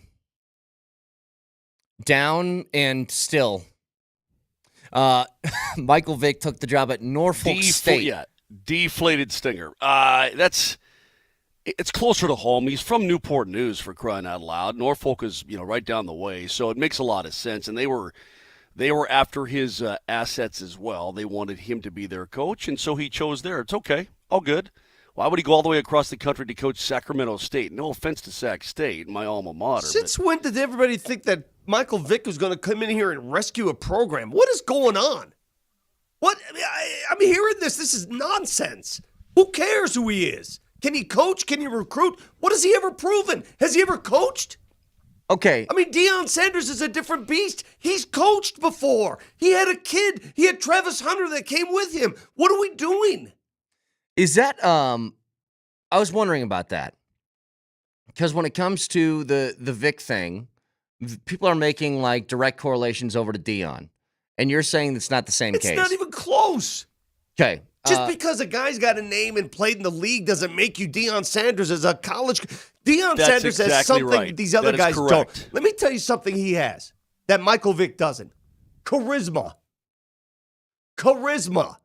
I mean, Vic's been on TV. Does Michael, when you think of Michael Vick, do you put him on the same plane as Deion Sanders in terms of charisma? Give me a break. No. I don't know if there's anybody that's on Deion's plane with charisma. I mean, it is hilarious to me that this is even a story, that we're talking to Mosier and, oh, man, I'm so sorry that you didn't get Michael Vick. Well, I didn't even know Michael Vick was into coaching until this week. Did you? No, but that's the whole thing is that I think, now you can say it's unfair, and I would agree with you that they're making comparisons like this is like getting a Deion or something like that. But I tell you this doesn't happen without Deion. I don't think that he's considered for this without Deion. That's fair. That's fair. That's the weird part of what's happening here, and this is the thing. They're going to use Deion as the test case of, see, this is going to be successful because it worked over here. And I think that a lot of people are going to be in for a rude awakening. This push in college sports to go get celebrity coaches is hilarious to me.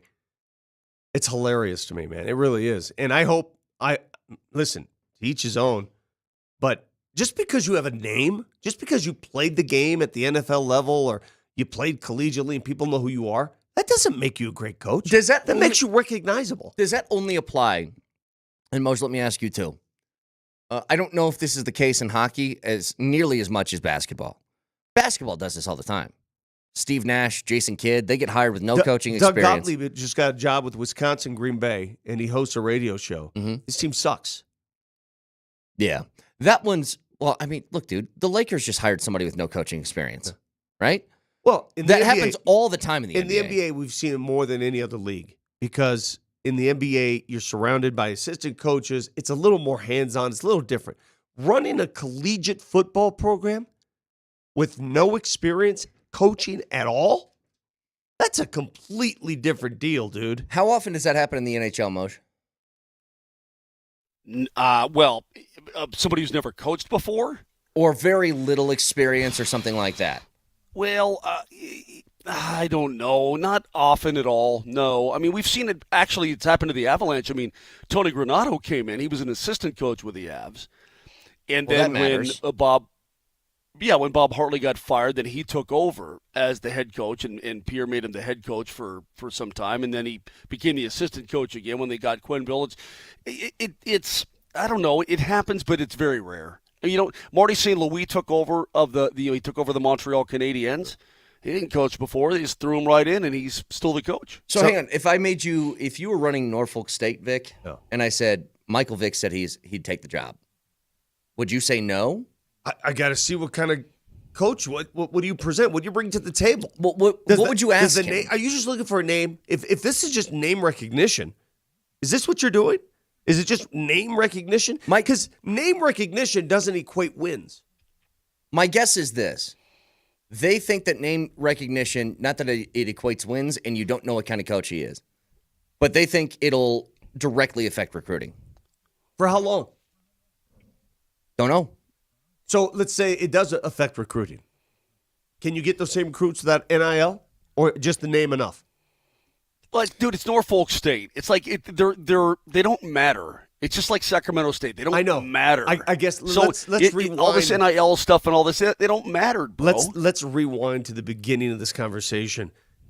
It was almost funereal the way Brett brought it up. Oh, I'm so sorry, Moj. You didn't get your guy, it would have been Michael fun. Vick. I'm just saying, oh, I'm so sorry you didn't get Michael Vick. As if to say, here's a home run hire who's going to revitalize Sac State into one of the power. I mean, are you joking? What are we doing? We know nothing about this guy, whether he can coach. We know that his name is Michael Vick and he played in the NFL. Okay, that's I'll all give we you an know. example. I'll give you an example. There is one guy who had no coaching experience. That's an insult to guys who coach. There was one guy with no coaching experience that took over for a school like a Norfolk State that went 9-4 this year and won his conference championship. Eddie George is doing that at Tennessee State. Great.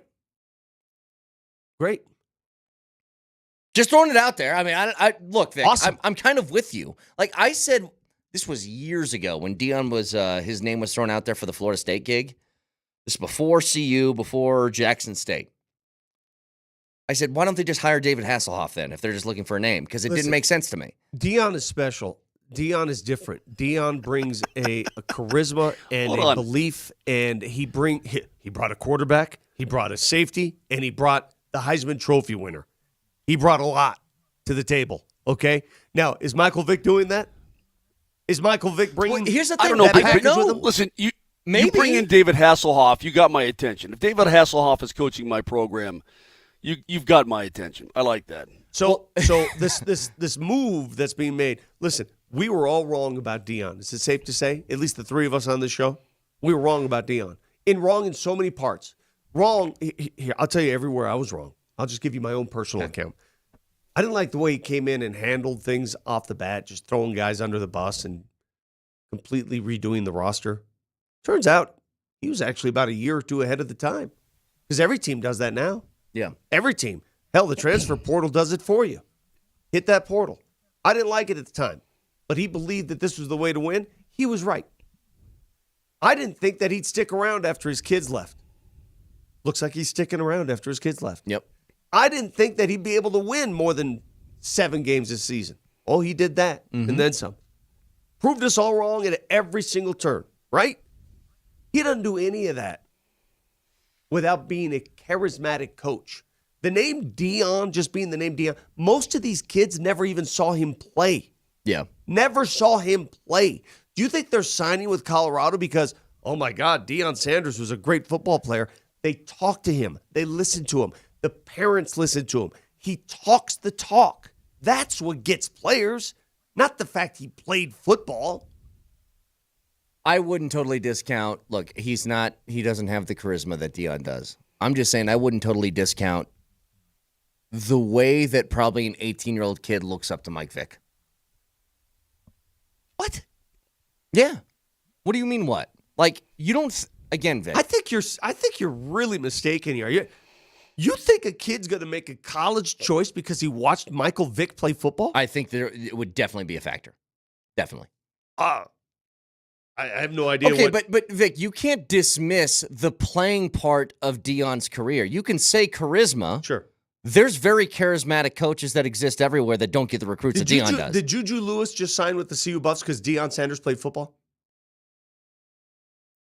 Well, that's Did Juju a Lewis, weird question to ask. Well, I'm just asking you, what is the number one reason that put him over the top to go sign and play with CU football? Do you think he went back to his parents and said, guys, Deion, when he played for Atlanta and the Cowboys, and I went through the tape, that was something, man. Let's go. Okay, how about this?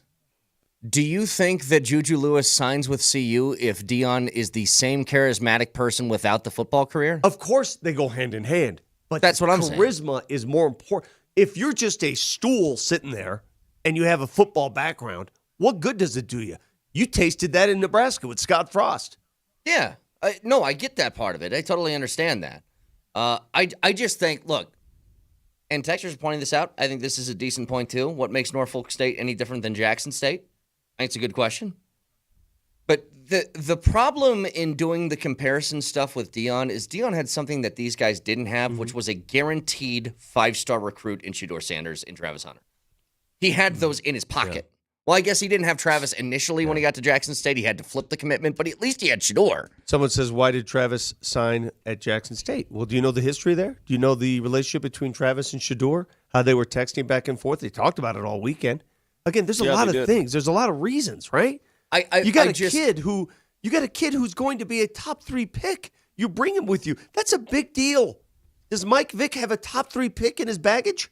I think that just dismissing the idea that Michael Vick in his playing career doesn't matter, I think, is foolhardy. I'm not dismissing because it. If Steph Curry retired now and took over for, I don't know, you name the college basketball school, I bet you kids would want to go there to play for Steph Curry. I'm not dismissing it. I'm just telling you that there's other reasons why people choose. Of course. And listen, man, there was a day where the old days, people went to schools because of the tradition of those schools, right? I'm going to go to this school for the tradition. That is, see ya. Mm-hmm. Moj, we're going to have Bednar 8:30 this morning. That is correct. Coach will be on half hour later. It's still early here in Vancouver. It's still dark outside. What time is it in Vancouver? 6:55 a.m. It's not super bright here either. I just can't get over this notion. 6571. Yes, kids watch Vic. People and kids watch YouTube. They know that Mike Vick was a baller. Okay, texter 69571. You have an 18-year-old child under your roof. Are you going to say to this child, "Yeah, you should go play with Michael Vick. He was a great baller. He was a great baller." That's the sales. Is that what it is, or is there more to it? It's your child. Yeah. He threw a hell of a ball. Go do it. I guess I'm a little bit more surprised at how angry you are about this. I'm not angry. I'm perplexed that. Well, you sound angry. The assumption is he's going to be the next Dion. Great. I hope he is. Dion's There's special. only one prime, dude. And what happens? There's only one prime by a mile. What we're doing is we're devaluing what prime has done and his ability to do it. Oh, I don't think so at all. I think it's a compliment. I think he only gets this job because of Dion. Well, great. But we just listed all the reasons why Dion works. Yeah. There's a lot of people, by the way, saying the difference is Steph was successful, Vic isn't, when I made the comparison. If you guys don't think that Michael Vick had the sports world by the balls for a good 4 years of his career, then you're insane. Moj, am I wrong here? Was he not the most popular person in all of sports for might have been a short period of time? I still remember the commercial, man. I forget the vortex ball. No, it wasn't the vortex. No, it was the kid straps into a ride and you're Michael Vick. It was pretty cool. It was. I mean, he was a pretty big deal. And by the way, I will say this, and again, Vic and I almost got in a fight over it.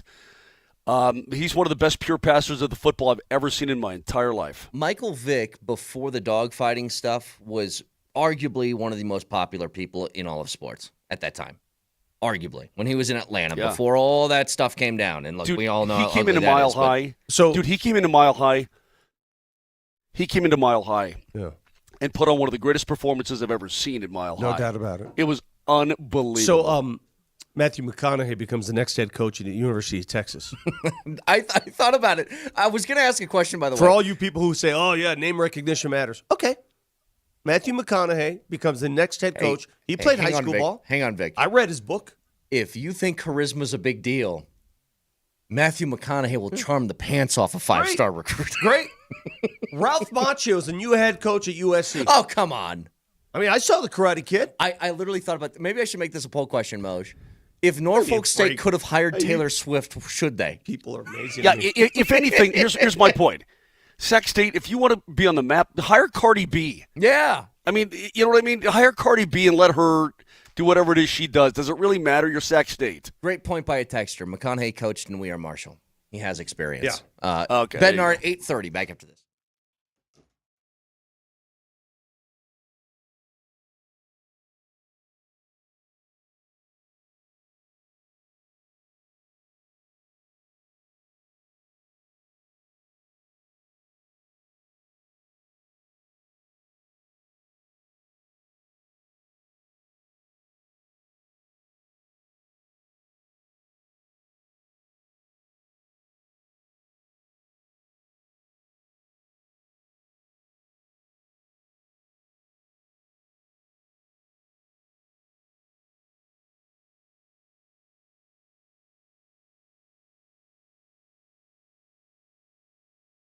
Dan Kaplis Law has a motto, and he lives by it, and it's called truth. The truth wins. In high-stakes personal injury cases, it takes a lot of skill, experience, got to have resources, determination, all of it, to prove the truth. Dan Kaplis Law has proven that the truth is the utmost importance in any case, and finding it, proving it, is what he does best. Take a look at the track record. Dan has record-setting results in an unheard of 5 straight multi-million-dollar jury verdicts in Colorado crash cases. That's why Dan Kaplis Law is the official law firm partner of the Nuggets and the Avalanche. Serious firm for serious cases. If he calls on you, trust me, the insurance company is always afraid. Dan accepts righteous cases on a percentage fee basis. He has law offices in the Denver Tech Center, Fort Collins, Loveland, Greeley. If you need his help, 303-770-5551. That's 303-770-5551. The truth.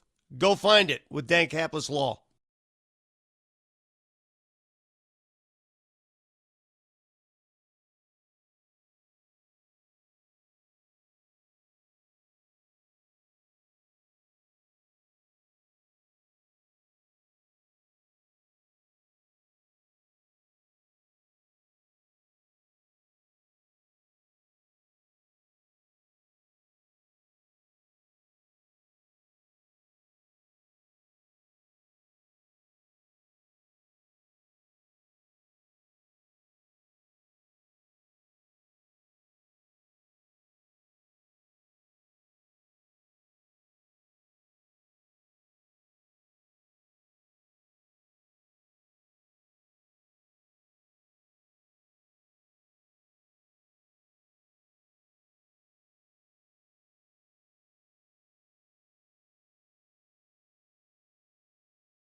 All right, Jared Bednar is going to join us at 8:30, break down the new acquisitions. We talked to him for a second when they acquired Mackenzie Blackwood, but now with some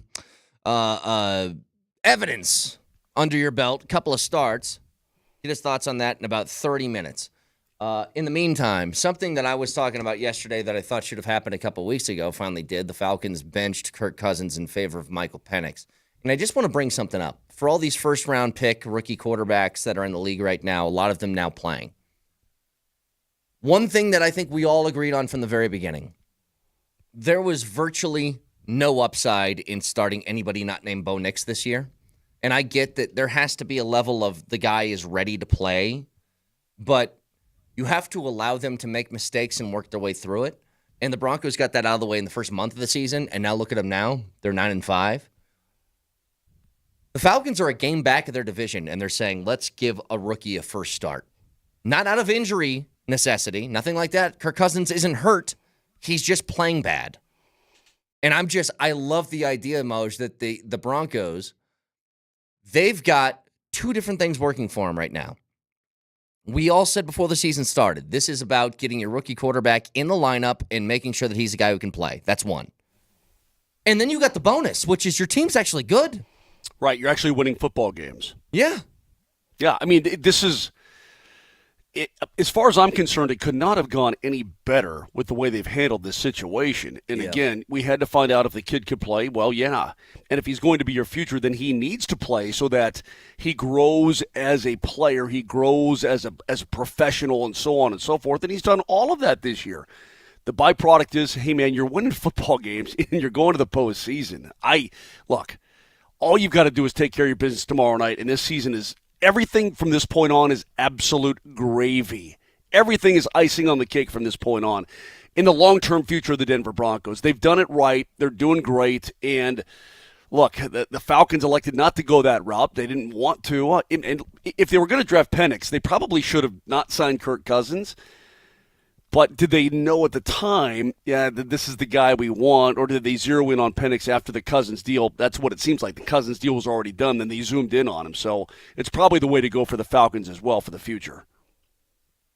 You get to this point in the season, and look, it's obvious. What does Cousins have? Like 1 touchdown and 9 picks in the last 5 weeks? Like, you can't continue to play that I noticed way. it when Atlanta came here, and albeit it was late in the fourth quarter and the game was out of reach, they put Penix in the game, and you felt, ooh, wow, this guy can push it downfield. It's a little different. We saw it in college, and the game, again, did not matter at that point. Yeah. But you saw a difference in the way guys ran routes. They need this. Atlanta needs this. I wonder, is there any parallel, or is this just mere coincidence that two 30-something quarterbacks who suffered Achilles injuries were never the same again? I was just going to say, Vic, I told you guys we were talking about the Jets game when we were going around the league yesterday. The deep touchdown that he had to Devontae Adams, where the quarterback does the excited run to the end zone to meet his wide receiver. Rodgers looked as old as I've ever seen him. Couldn't move properly. And I think one thing's become abundantly clear this year. If you got a quarterback who's in his mid to late 30s and he has an Achilles injury, stay the hell away from that. Mosier, were you the same quarterback after your Achilles injury? I can't say that I was. It's supposedly it's as strong as it ever has been, maybe stronger. I mean, I don't know. My guy did a pretty good job sewing this thing back together. We've seen other guys come back from Achilles, and they're fine, although it looks kind of funky. It looks kind of weird. Even with the mic off, it's so incredibly loud. That trombone you got. What do you want me to stuck do? on the front of your face? What do you want me to do? It sounds like a party favor. What do you want me to do? I don't know. It just has to be acknowledged. I got waterfalls. I got Niagara Falls going on. What do you want me to do in this situation? Look, you don't have to do anything. It just has to be acknowledged. It's incredibly loud. Continue, I want it to end. I want to end it. I mean, you sound. I told you what to do. Get on up there and let a guy get in there. Let a guy go to town on the inside of your face, and you'll be fine. But it is loud, and everybody suffers from it. But you're particularly, it is trombone-like, trumpet, maybe like a cornet, maybe like right in the middle there someplace. So I got to tell you guys a story. A guy I played basketball with at DAC. He was going Did he tear his Achilles? No. He got a bad Achilles? No, he was telling us this story. He was all set to go to the Broncos and Chargers game this weekend. Mm-hmm. They were going to spend Christmas in L.A. Nice. Then they moved the game to Thursday. He can't go Thursday because of work. Oh. He's on a road trip, and he won't be back until Friday. His entire trip to L.A. has been ruined. Huh. I didn't think about that. It's been ruined. Same thing. Game. Same no thing game. happened next week. Yeah. Next week they moved the game to Saturday. Yeah, can't go to the game anymore because it's no longer on Sunday. He won't be there in time for the Thursday game. I mean, that's I never even thought about that. Yeah, me neither. When they flexed it mid-season, you don't have enough time to make changes to your schedule, especially around Christmas. A lot of people plan this trip because it was right there before Christmas Day. Yep. What about, I think there are a lot of Bronco fans that got screwed out of this, man. Yeah, maybe flights have to change, family plans have to change. Maybe you can go there and then just stay. If you're going for Christmas anyway with somebody in Southern California, maybe you just stay, but you got to change a lot of crap. A lot of stuff has to change. Or maybe you're just going out for the game. You got to change hotels and flights and cars and who knows what. Everything. I mean, no other sport does this. No other sport. The NHL doesn't do this. You know, they just move a game. You don't move games. They're on your schedule. Now, they can give you, like, the times are not announced for later in the year or something like sure, that. but you have the day reserved. Yeah. The day's reserved. Just quickly here, before we get to a break. So, gambling and especially futures odds are big. Like, we just had, forget the guy's name, our listener that put, was it $50 down on Travis Hunter to win the Heisman? 500, whatever the number was. And he won $500. 20 grand. So, you do these months in advance before the season starts, and then you just are like, all right, let's just wait and see. So, a lot of them are like, over, under 35 touchdown passes for so-and-so. You want to hear maybe the worst beat that I can think of? Before the season started, David Montgomery, Lions running back, his total for rushing yards in the year was 775.5. Oh, don't say it. He ended the game last week with 775 yards, and now he's out for the year. Oh, You've got to be my kidding. With 3 weeks God. left in the season, he's out with That's half not a real. yard to go. Is that real? It's real. Think about how many people took an This is over on why- that and just got This is why this is screwed. why I don't bet. This is why I can't even consider betting. I couldn't do it. Not a chance. Couldn't do it. That's horrific, man. So imagine if you're the same guy that put 500 down on Travis Hunter to win the Heisman, you put $500 down on that, and you're half a yard away, and you're like, oh, he's at 70-75, 3 weeks left of the season, I'm golden. No, Oh my not anymore. God. Get to a quick break. Jared Bednar, 8:30. Stick around.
All right, Jared Bednar at 8:30, so in 15 minutes.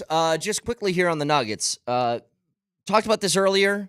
Vic, you say you got an update to this, but here was the original thing that we talked about. Tony Jones and Sam Amick of The Athletic reported Tuesday that Denver has discussed potential moves for Zach LaVine, Jordan Poole, Jonas Valanciunas, Jordan Clarkson, DeAndre Hunter, and Cam Johnson. Some report out of Brooklyn now from Evan Sidery has the Nuggets poking around the Nets in a trade that would feature Michael Porter Jr. for Cam Johnson. And in addition to Cam Johnson, the Nuggets could get a couple other wing players, one or two, either Dorian Finney-Smith or Bojan Bogdanovic. Bojan Bogdanovic, not to be confused with Bogdan Bogdanovic, who is the better player. Bojan is the guy that used to play for Utah, the guy that never smiles. Remember? Yes. I think he hit the Nuggets once with a 47-point game. Hasn't been the same since. Now, I am... These are all old dudes, man. These are like Boyan's like what, mid-30s, right? He's like an older dude. Yeah. Yeah, but the main piece Now, here is come on, Cam man. Johnson. He's 28. And, Now, you know, I'm not anti Cam Johnson. I still don't know if that's a guaranteed upgrade from what you have with Porter. It's not. It's not. Again, it's nothing that I'm not sitting here going, oh my God, they got Cam Johnson. But with that trade that you're talking about, the kicker would be two guys who can play for the price of one. And an expiring contract in Bogdanovic. See, the other thing you got to look at here is not just this year, but the next 2 or 3 years. If the Nuggets make a move, and it seems pretty apparent that they're interested because all these reports are coming out, they wouldn't be coming out if the Nuggets weren't poking around. They may not do anything. In fact, if you ask me right now, given the stories we've heard, Vic, what would you prefer the Nuggets do? I'd prefer they do nothing. And wait. Wait until the offseason. That's what I would prefer. Because there's not a deal that I've heard yet that makes me go, that's the one. That puts you over the top. Is there? Have you heard of a potential deal that made you say, oh, yeah? No. Jonas Valanciunas. No. Oh, that puts you over the top? It would certainly help. For who? Zeke and picks. What picks? Second round picks. What second round They don't picks? want second round picks. Second round picks. Show me. 2038. Show them to me. 2039, 2040. You hear what you're saying. Cracks though. me. Seriously, it cracks me up that that's all you can really do. I mean, it really makes me laugh. They don't have the assets there's, to trade There's nothing here. you can do. Everybody keeps coming up with these great proposals. Why would the Washington Wizards deal an asset for less assets in return? Because, Vic, again, Why? because they stink and Valanciunas is old. Like, that's Okay. not the hard part. So, the hard part but- is not understanding But that. when you're making a trade to add value to your organization. Which my made-up picks would come into play. Sure. It's always looks good from this end. It cracks me up. Everybody's like, yeah, just trade this guy and that guy. Well, someone's got to want him. I'm trying to figure out, what do they have as far as available second-rounders that they can give away, like future draft picks? What do they have? Because I know the first-rounders are not something that – look, okay, well, they got a second-rounder this year. They got a second-rounder next year. They got second-rounders they can give away every single year. Now, if you are trading – So I'm saying tie those in with it. it's a shame that MPJ is the name that comes up, but it's the only name. The reason MPJ's name is being bandied about is because it's the only trade bait they have right now, outside of smaller scale trades that could evolve. But in terms of big trades, in terms of shaking up the core of your team, shaking up your roster, the only way you can do it, and we talked about this weeks ago, can't trade Jamal. He just got an extension. Can't trade Aaron Gordon.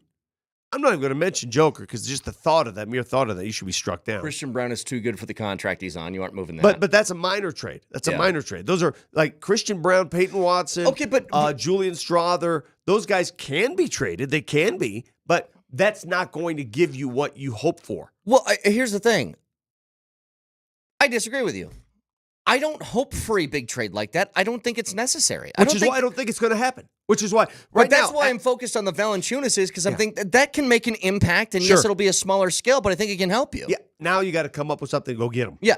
Okay. So let's just take this out the table right now. Trading MPJ. All right. Trading that contract. Contract is he's got 3 more years on this deal. Okay. Mm-hmm. If the Nuggets were to do a deal to trade away Michael Porter Jr., I would not want a contract back, and that's what you get in Zach LaVine. That's actually a bigger deal. That is more money in same term, because now you're really locked in. Now you have no room for error, right? If you give me a contract back that expires soon, where perhaps you have some flexibility, this is a discussion point that came on during the summer. Should the Nuggets be in the 3 max player business, or should they have 2 max players and then surround them with really good players? You see what I'm saying? Yeah. Yeah. Well, you are where you are now, Vic. I mean, we can argue what they should be, but you are where you are, and I don't want to give up MPJ. He's not an issue for this team. He's just not an issue. You know, everybody makes a big deal out of MPJ's contract. He's a max player. If you compare It's his tradable. deal, His contract, if you look his at contract deal, is very tradable. I mean, you tell Come me on. MPJ's making the max, but he's in the 30s. He's getting $36 million, right? Some of these maxes are $52 million. Yeah. All right, look at what Cam Johnson. Cam Johnson, what kind of player is he? I don't know. What do you think of Cam Johnson? He's fine. Making $24 million. Yeah. It's a lot of money for a Cam Johnson. So a couple things here. I agree with this text. I'm looking something up. Hey, real quick. Yeah. I'm looking something up. Yeah. How much is 2.03 meters? Well, It says somewhere. Levine's wingspan is 2.03 meters. How much is that? Yeah, we ain't in Canada, bro. You But give me here's the feet. problem. I look up stuff. I'm looking up stuff the other night at the rink, and it's given it to me in meters. And this gal Marianne, who's one of our audio people, has to help me figure out. I'm like, well, what is The translation? I come to Canada and I Google something, and all of a sudden it gives it to me in meters and Boj. all that kind Coach, of crap. haven't you seen that Nate Bargatze skit on SNL? We're the country that It's a good screwed one. it up. It's not the rest of the world. The rest of We the didn't world. screw anything up. Well, the rest of the world does it. I tell you what, Doesn't until like it. somebody beats us in a war, I get we it. get to No, say listen, whatever the hell hey, we want. National pride right here, baby. But to say that, why doesn't the rest of the world do what we do? When it's the rest of the world that does kilometers and meters, and we're the ones who came up with this. Well, I don't even know what the hell this is. What is this system that we use here? Metric? No, that they use the you- metric, oh. dummy. You know what they call our system? What is our system? Yeah. What is the system? It's called the imperial system. All right. Yeah, we're imperialistic. That's what we are. Okay, just a couple things here. Anyway, 2.03 is his wingspan, whatever that is. Texter says, why are they trading? They aren't trading a guy, but I guess in this proposed scenario, why would they be thinking about trading a guy who's continuing to show he gets better every season? Because it's the only move they can make right now. Is MPJ really that big of a disappointment that he has to get traded? This is where I agree with him. Unless you can provide me a scenario, okay, and I don't think it's impossible. I haven't heard a single one, though, where you tell me trading Porter will make this team better, and here's how. I'm not doing a damn thing. Porter is not a problem on this team. Here's the other way to look at it. How much of Michael Porter Jr.'s success is a byproduct of playing alongside Nikola Jokic? And could you project someone else, like, let's use, for example, Zach LaVine? How much would his numbers improve playing alongside Nikola Jokic? Is that a real stat? Jokic minutes. Yeah, well, here's the thing. Total numbers, I'm not sure, but efficiency numbers, yes. So maybe they're taking that in consideration. I just wouldn't give up on a guy with length. He's 6'10", even if he isn't scoring. You know, he wasn't scoring the other night when they beat Sacramento. But go back and look at that box score. He had 11 rebounds. Is Zach LaVine going to get you 11 boards? No. Those are important, man. Of course Those they things are. add up. That's part of your defense is getting rebounds. Levine's story is he can score. Zach LaVine can score. He's the a very good basketball scorer. to the tune of over 20 points per game. That's what he Do averages. they need like 21, scoring or do whatever. they need No. defense? That's the They thing. need defense. That's everything that people are throwing out there, like trade Porter for this guy. I'm like, you don't need help offensively. Where do the Nuggets rank, by the way? Aren't they like 4th in the league in points per game? They're like 7th. But here's the problem. 7th in offensive efficiency. I don't know where they are in points per game. Here's the problem with defense when people say go get a defensive piece. Defense in the NBA, it's not about one-on-one. It's about team defense. It's got to be a collective unit. It's got to bend. It's got to be fluid. You know, there are so many pick and rolls. You got to go through screens. You got to switch. Yeah. So Oklahoma City, you watched them last night? You see their team defense? I mean, it's crazy potent, right? So adding one defensive player is not necessarily going to make you a better defensive team. Doesn't work that way in the NBA. By the way, they're fifth in the league in points per game, 119.2. Offense is not a problem. Stopping people is. That's the issue. And Zach LaVine does not help in that department, so I don't get it, and I don't like it. And his injury history is more tattered than MPJ's. Especially recently. Yeah. To Vic's point, the Oklahoma City Thunder only give up 103.5 per game on average. The Nuggets are at 116.5, and there is your difference. A lot easier to win that way, huh? There is a big, big difference. Yes. All right, let's get to it. One of our favorite things we do every week. We talk to the head coach of the Avalanche, Jared Bednar, and he joins us next.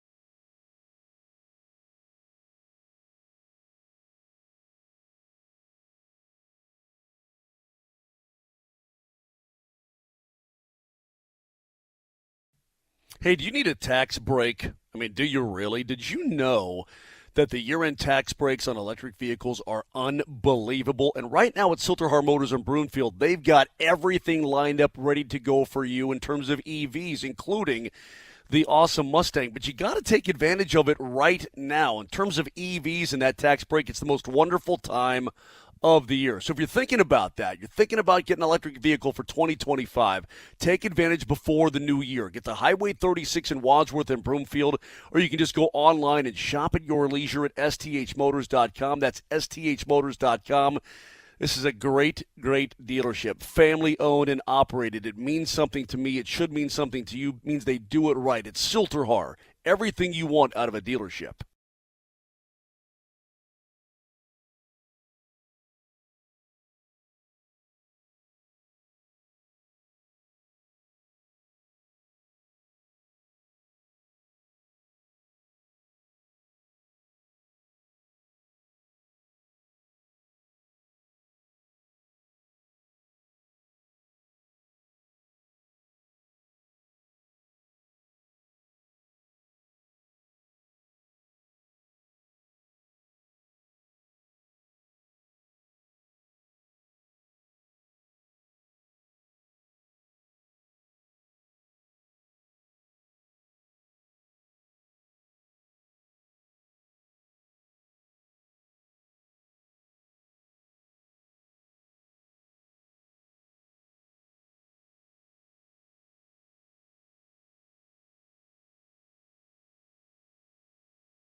All right, hoping to connect here with Bednar in just a couple of minutes. As got a couple of games evidence for new goaltender Mackenzie Blackwood, who I thought has been great in both of these games. We'll ask him about the power play and what is the issue that he sees with that. Again, I think vibes still with the Avs, Moj, high vibes right now. You're getting a little bit healthier. You're still a ways away from some of your horses coming back that could fill out the depth. And God, do I just want to see. The cool part is Josh Manson could return on this road trip. I think he could return. Yeah. Which is I maybe earlier than I anticipated. What's his ailment? Upper body. I mean, Gotcha. he crashed into the Hip boards, into the corner, a couple of weeks ago with his arm. His glove went flying off, and he was like this. So I'm guessing, I can only guess as to what it is. Here's the other thing. We talk about where this team is at, and I'll ask it to Bednar this week because we haven't for a while. Moj, are you concerned that it's December 18th and we're still at the no timetable thing for Landy? Because I am. I don't know that I'm concerned. I guess I was hopeful in the offseason, hopeful at the beginning of the season that sometime it could happen. We'd get news about it. But, Brett, we're in the same mode we always have been, and that is his body is going to tell you when it can or cannot play. But here's my concern. Can I just explain it to you real quick? Sure. If we're still at the no timetable phase, and the Avs are, I think we all agree, despite some early struggles, are going to be a playoff team. He needs to play games before the playoffs start. And I know we're still a few months out from that, but if we aren't even in the, hey, he's going to get back on the ice here in 3 or 4 weeks phase of this thing, that continues to push that timeline back, because Landy's got to get a lot of practice before he jumps into a game.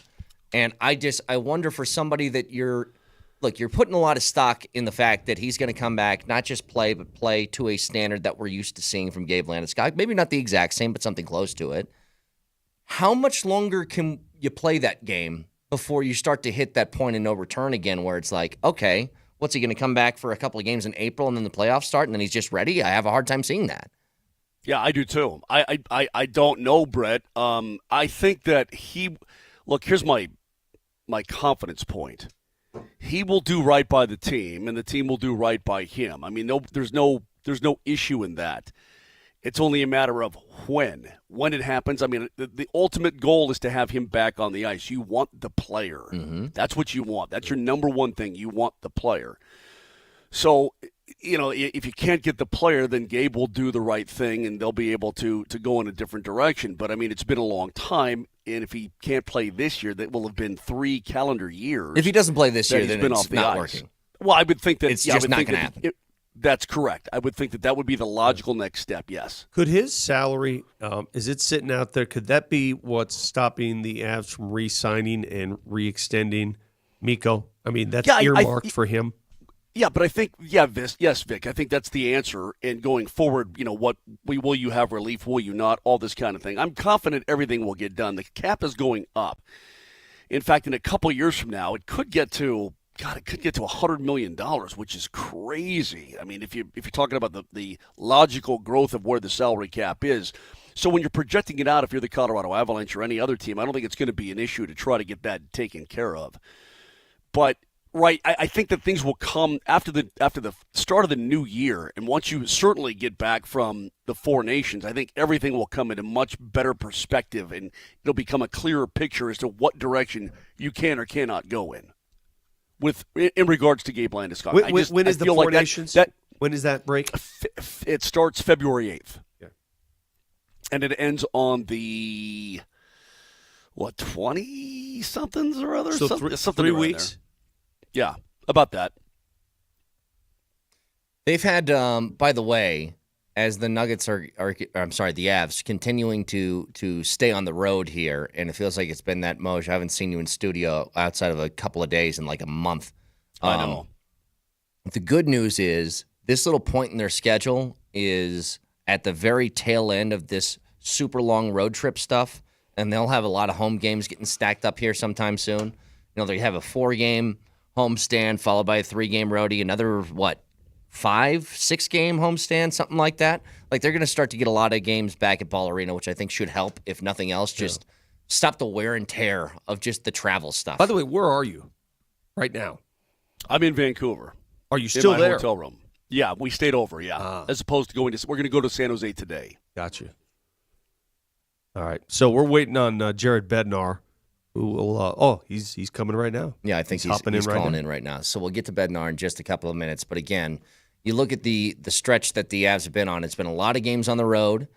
They've won 4 of their last 6, 18-15 on the year. And overall, considering where you started and how far back you were from, teams like Winnipeg that jumped out to a really hot start, you're right there in the thick of things. And all it's going to take is a decent stretch to get things going. I guess that wasn't Bednar. Okay. Was it some random caller? I guess so. Yeah. Well, should have put him on. Well, Jesse, Who was it? Who is it? Who was it? Okay. That's fine. What's his name, though, Jesse? What's his name is what I was asking for. Yeah. Jesse's out to lunch. Is he not communicating with you? He's not. He said he wants to talk about the Nuggets trade. I said, what's his name? Okay, all right. We got Nate now on the line. Okay, go ahead, Nate. Nate, We're waiting for Bednar. You're go playing ahead. the role of Jared Bednar. So whatever you talk about, we're going to refer to you as Jared Bednar. I don't care what your question is. Go ahead. Yeah, I haven't had a chance to talk to him yet. That's pretty You good. know what? I appreciate it. That's pretty good. What you got here for us, Nate? Go ahead, buddy. Yeah, just really quick, I was thinking about some trades for the Nuggets, talking to my brothers. What do y'all think about MPJ for Bruce Brown and Grady Dick? Toronto wouldn't trade Grady Dick. Yeah, You don't like that Bruce Brown Grady Dick combo though? Of course I do. Of course I do. From the Nuggets perspective, of course. Toronto's not going to do that deal. Yeah. This is the difficulty you run into, and this is why I'm hesitant about proposed trade stuff. And look, I don't hate the idea. I don't hate it. But you would have to make the argument for why, if you were on the Toronto side of things, you would make the deal. So if you're Toronto, you're trading an expiring contract because Bruce expires after the season. Mm-hmm. That's valuable in the NBA. That's $23 million of expiration that you can use, renegotiate, whatever. Grady Dick, who's still playing on a rookie contract, that's valuable in the NBA too. Unless they're infatuated with MPJ and see him as a cornerstone, that's not going to happen. The way that I see it is this, with all the Nuggets proposed stuff, and look, Vic, I think they're very obviously picking up the phone, okay, if nothing else. Like, I don't think these are coming out of nowhere. I think this is exciting. When It your is. team's involved in making or taking calls, it's exciting. You're trying to improve. The issue that I have, though, is I don't think there is a major move on the table that makes the Nuggets better. I think it's all minor moves, and if they made some of those, I'd be okay with it. Like, I think that's totally fine. I agree, and I think you wait till the off season to make major moves. I'm going to go back to the conversation we had 2 days ago. The linchpin for your Denver Nuggets, the key to winning another championship, is not necessarily MPJ. It's Jamal Murray. That's the linchpin. Can Jamal Murray be that number 2 guy that he was when you made a championship run? Can he be that guy? Listen, If he's Vic, not that guy, the offseason, you must address that. But you don't know yet. Do you feel like the starting 5 in the postseason is the starting 5 adequate enough to make a run? Yes. Okay. If you can answer the question I gave you before you asked yours, can you get him to play like your number 2 option? And at times you're number 1. Guys, that's my point. Let's not forget. If the starting five plays to its capabilities, is this team capable of winning it all again? Hey. I think the answer is yes. Let me tell you how good Jamal Murray but was. it hinges on 27's ability to play at a very high level consistently for a long time. And you can't trade him until the offseason anyway. So this is a moot point. So trading players who provide relative value now, if you don't address the problem or the issue, what good does that do you, right? Let me ask you this. Do you remember the championship run? Do you remember the numbers and the games that Jamal Murray put up when we were discussing this? Yep. This was a discussion point. He could have been the MVP of that series. Yeah. He could have been the MVP of Western Conference Finals and the NBA Finals easily. He was that good. No, that's why I'm taking, look, am I more cautious now with the Jamal stuff than I was a couple of months ago? Yeah, but I'm going to take the wealth of evidence that I have throughout his NBA career over a bad stretch of games here. See, this is what the NBA created with the CBA, though. Because of the max contracts, right, and everybody's out for a max contract, you put so much pressure on those max players. And it's fair to argue that in this league, there aren't enough max talents to fit the max contracts. You see what I'm saying? Well, there's a lot of borderline guys. There's a lot of guys that aren't max, they're not max talent, but they're max contracts.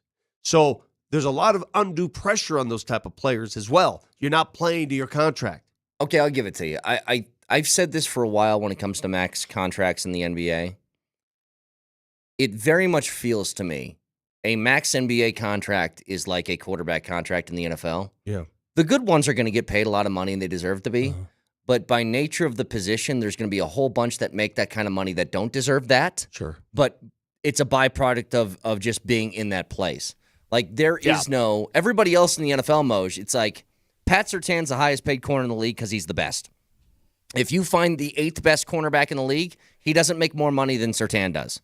They're paid kind of in line. I mean, you could look at the Broncos, for example. The value of Riley Moss, who's not Patrick Surtain, but at the end of the day, that's a valuable asset to have out there with him. Hey, let me ask you this, because I agree with you. I don't think the play this season is to trade away a max deal, is trade away MPJ. I don't think that's the play. They could do it. I think the play is a secondary one. I mean, if you could find a taker for Saric, who has not worked out here, if you could find a taker for Zeke, who has not worked out here. I mean, the definition of not working out is literally not playing. Yep. I mean, not playing. DNPs. After an and I want to extension. repeat, Saric and Zeke. Zeke is the 5th highest paid player on the roster. Saric is the 6th highest paid player. You cannot have a roster with 5 and 6 in terms of salaries do not play. Correct. That's the move. Yep. Now, the problem is, how do you move them if you have no assets in draft value? How do you – because remember, when they moved Reggie Jackson, it took a couple draft picks to move him, Yeah. to unload him. Yep. What would it take to unload guys that aren't playing? A lot of draft picks. And look, they have Which you seconds. don't have. They have seconds, though. They have seconds. They can't move a first. See, I still think Saric can play. I don't think his career is shot by any means. I just don't think this is a good fit for whatever reason. It's not working for him here. We saw him play. You saw him play. He could play. He could play. Yeah. I thought it would be I thought it was a home run. Hasn't been the case at all. Some team out there can play him. And as we await Bednar joining the show, hopefully he does in short order, I have something else for you guys. Do you know what the Broncos have done better than any team in the NFL this year? And actually blew my mind when I checked and made sure this was correct. Good teams typically win comfortably. They also win games in which they play poorly, and then the Broncos had their fair share of those this year. But the Broncos lead the NFL in double-digit wins. Really? No team in the NFL has more double-digit wins than the Broncos do. They have 7. That explains their point differential Yeah. leading the AFC West. Yep. The Broncos are one of the tops in the league in point differential. I think they're 5th in the NFL in that category. I'll double-check that. But it's pretty wild to think that team, considering some of the games that they've played, which have been far from perfect. Last week is a prime example. And you still come away, what was the final score? Like an 18-point win at the end of that game, right? Mm-hmm. You know, you compare that to the Chargers, who they're playing tomorrow, who have scored 17 points in each of the last 3 weeks. Kind of hard to win by double digits when you're putting up 17 points. So it's a credit to the Broncos. They're 6th in the league in point differential. 6th. Got it. Just behind Green Bay. Yep, 6th. Pretty impressive. The fact, Moj, that they can go out there on a weekly basis, and even when they don't have their A game, still find a way to have a comfortable victory. Yeah. Like, that's not a small detail. And what I was getting at with the Chargers is you can't beat teams by double digits when you're scoring 17 points. There's a lot of reason for people to feel super optimistic about tomorrow. Not to say that they will win that game or anything like that. I think they will, because I think there's things that have changed throughout the course of this year since your last matchup that favor the Broncos. One of them is just more experience for your rookie quarterback and that offense as a whole to gel. Secondly, the Chargers have a scoring issue. Guess who doesn't? Denver. They score. Like, each week for the last 4 weeks. Well, their defense scores. Well, that's part of it. Look, not to quote Moneyball, do I care if it's a walk or a base hit? You get on base. I agree. And in the last 4 Their weeks, the defense Broncos has scored scored 38, 29, 41, and 31 points. The Chargers defense, here's what you're looking at in terms of this game coming up tomorrow night. The Broncos and Chargers are tied with Philadelphia at points given up this year at 247. Those are the top 3 teams in the league, and they're all tied at 247. Yep. The Broncos offense has put up 336. Now, that's points for, but 39 of those have come from the defense. So really it's 297. Okay? The Chargers, I think, have 7 points off defense, and they're at 294, so that's really 287. So you're talking about a point differential in terms of offensive scoring the football of 10 points. And they're remarkably similar teams in many ways, right? How they get there is different, but the Chargers defense has been pretty damn good, and we know the Broncos defense has been pretty damn good all year long. The points allowed would dictate that is the case. Everybody talks about Philadelphia's defense. Oh, Philly this, Philly that, Philly, Jalen Hurts is just doing his thing, but it's the defense. Well, their points allowed are exactly the same as the Denver Broncos. That should tell you what kind of company that Broncos defense is keeping. And it's really, really good. Really good news on that defensive front, by the way, if you guys missed it. So it's a walkthrough, so take that for what you will. But the Broncos had virtually everybody at least participating in practice yesterday. I mean, Patrick Surtain was a full participant. There was no Riley Moss. ands. He's full. Riley Moss took part in team practice for the first time since his injury a few weeks back. I think the only guy that didn't practice at all was it Franklin Myers, if I remember correctly. I think Franklin Myers stayed out, correct. Yeah. Which, if there's any place, did not practice. As much as I love Franklin Myers and think he's been great for this team, if there's any place you can take an injury and not have the depth kill you, it's defensive line, right? They got enough guys they can rotate through that can do that. But it's one of those games that's going to be all hands on deck. And we talked about it yesterday. Like, you're fortunate in the sense that the one place where all that dead cap money from Russell Wilson leaving kills you is the depth of the roster, and you have been, knock on wood, really healthy this year. Really healthy. And I think it's the only way you could get to a 9-5 record is you get this injury luck that's just in your favor.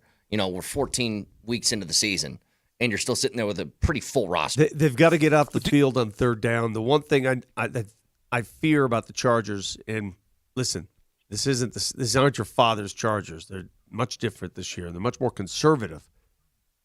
They don't get off the field, and the Broncos were down 23-0 at home against this team because they couldn't get off the field. They just kept moving the ball, moving the chains. And think about Justin Herbert.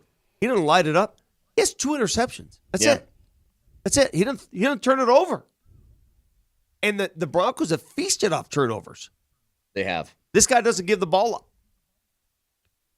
No, it's a huge factor. Again, I'm going to mention this over and over again until this game starts tomorrow. The Chargers were 11 of 18 on third down in that first matchup. You want to look at why you lost? You gave up 11 of 13 on third down, and you were 3 of 11.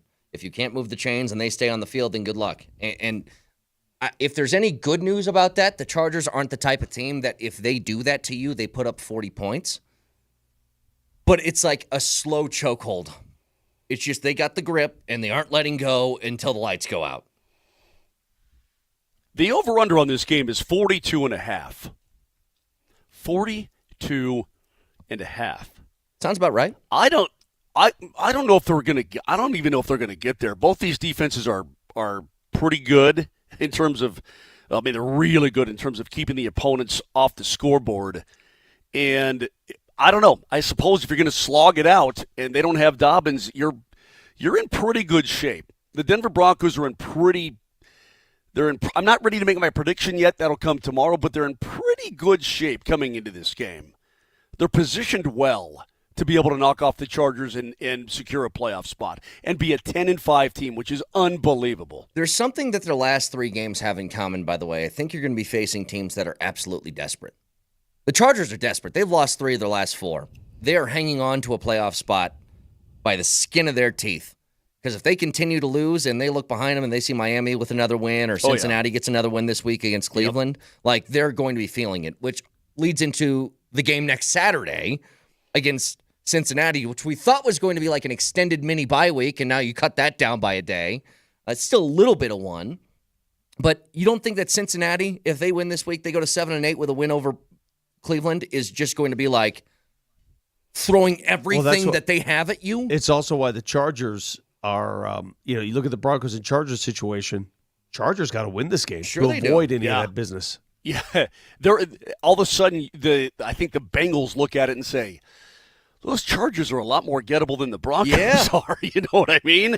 This is a big. Hey, listen, if the Broncos, boy, they may be their own worst enemy because if they're going to be in if they win, so it doesn't really matter.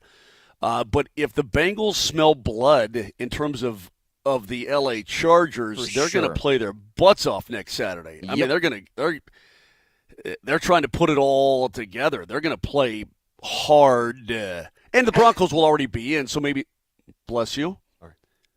You okay? The Broncos will already be in, so it won't be that big of a deal. But that'll make that game next Saturday much more interesting from that perspective. I was thinking about short week too. How much of an effect that can have on especially a team traveling on the road. These guys have adapted. Like, remember the first couple seasons of Thursday Night Football, coaches and players were all freaked out. Well, we can't do this. It's not. They've adapted. Well, you've also got already a game of evidence to this. They went on the road for a Thursday game earlier this year and beat the snot out of New Orleans. So it's not like they haven't prepared for something like this before. I just think you're going to be facing teams here the last 3 weeks.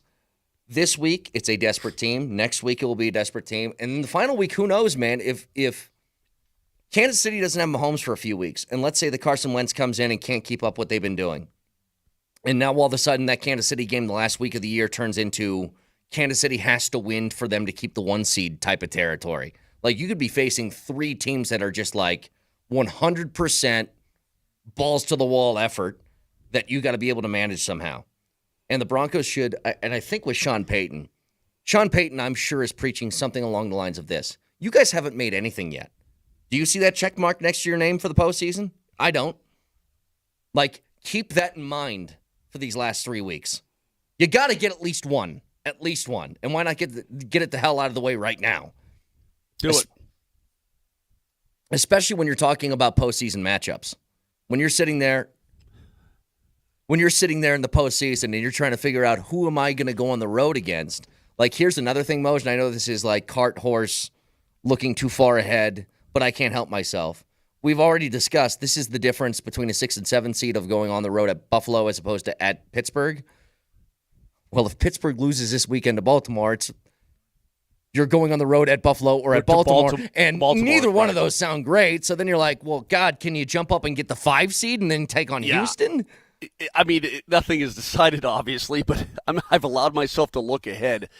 The 2 teams that I want to avoid at all costs are Buffalo and Baltimore. That's it. Yep. I'll take the chances against the Steelers. I'll take the chances against the Chiefs. I'll take the chances against anybody else in the AFC except those 2 for a variety of reasons, including I don't want to go to Buffalo and watch it snow like crazy and be a pain in the butt because Josh Allen and those guys know how to play in that mess. So we'll get back to this in just a little bit. Hopefully connect with Bednar here in the final hour. Yeah, I'm trying to connect with Coach. He must be busy doing something. We'll see. So we'll see if we can connect with Coach in the 9 o'clock hour. Stick around.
All right, again, hoping to connect here with Bednar in the final hour. I think he'll be on at some point. Don't know when, but stay tuned. One little bit of news here for the Buffs. Did you see on top of is it Jaheim Oates? Is that who I'm thinking of from a couple days ago? The big fella from Alabama? Yeah. Yeah. So they land him. He was the number one defensive player, according to ESPN in the transfer portal. Well, they just got yesterday a commitment from Zach Atkins, the number one transfer portal tight end in the class. I think he's out of Northwest Missouri State originally. Oh, baby. Which They've been used to looking be- for a tight end does not exist at Colorado. Yeah. Okay? That position does not exist in the playbook whatsoever. So Mosier. to be able to get one, that's pretty damn good. Northwest Missouri State, I owned in my college baseball career. Thank you very much. If I had asked you, I want you guys to answer these questions simultaneously. If I had asked you a year ago, hey, do you think Prime will be here after Shedeur leaves? Your answer would have been what? Probably not. Okay. If I had asked you back in August, hey, Moj, do you think Prime will be here when Shedeur leaves? 50-50. Okay, if I ask you that question today, what's the answer? 90, Hell yeah, he is. 90%. Yeah. 90%. More than 90%, yes. We were wrong. We were all wrong. Yeah. What changed? Well, he told you that he's here to coach football. I mean, he kind of laid it out there that his Why didn't we believe him? he doesn't want to be Okay. a fly-by-night Why- kind all of right, guy. why did- well, why didn't I we don't know believe him? I because thought about this. because we hear all this other extemporaneous crap. Cowboys are calling, or you should call, or this and that, and blah blah blah. USC, and you have all the talking heads on national TV trying to put him in a bigger situation. Why didn't we Maybe take it that's for his why. word? I thought about this because you're right. Everything Dion has said is, I'm not going anywhere. I love it here. And we go, yeah, okay. Yeah, right. But have you seen the movie Forgetting Sarah Marshall? Someone said here it's only you guys who Yes. didn't. You guys only we didn't believe Oh, it. please. Every week open your eyes. you turn on the television, it was like, the Cowboys really want Dion. The Raiders really want Dion. Like, you saw that over and over again, okay? It wasn't just us. But let me tell you, have you seen the movie, Vic? Moj, you said you have. Well, Forgetting Brett, Sarah hold Marshall. on a second though. Hold on. Yeah, I've seen the movie. That was a Hold on one weird second. movie. It's a great movie. Yeah, What do you mean? a little bit weird. Hold on.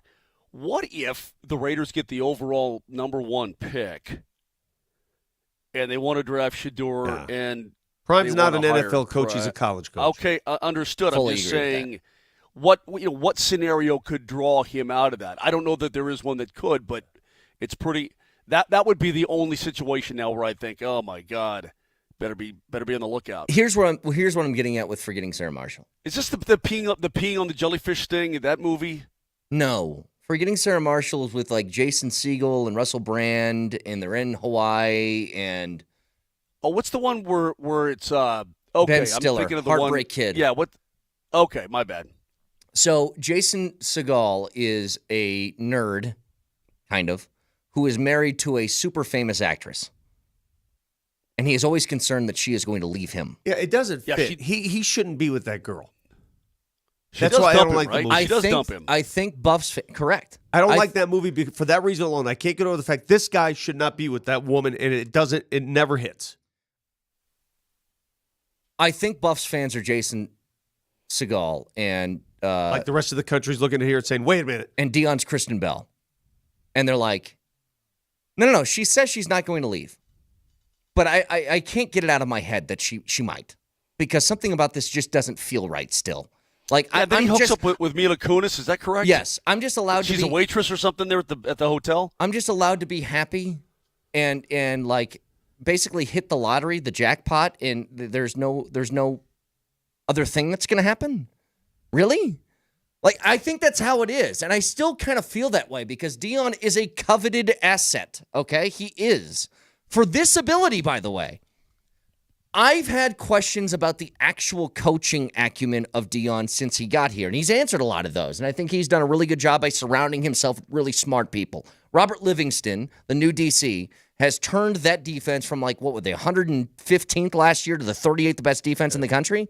He's done that. But his number one thing that he has is his ability to do this. Land talent. Or maybe just maybe, Prime was so far ahead of the curve. He was such a visionary when it came to college football And now you're seeing guys like Bill Belichick turn to college football because, why? It's now being run like pro football. General managers, salaries, free agents year by year. It's not even really pro football, though, because pro football doesn't have free agency every year where every player's up for grabs. Oh, I saw this yesterday, by the way. Everybody makes a big deal how coaches can bounce. They can just, Mel Tucker it.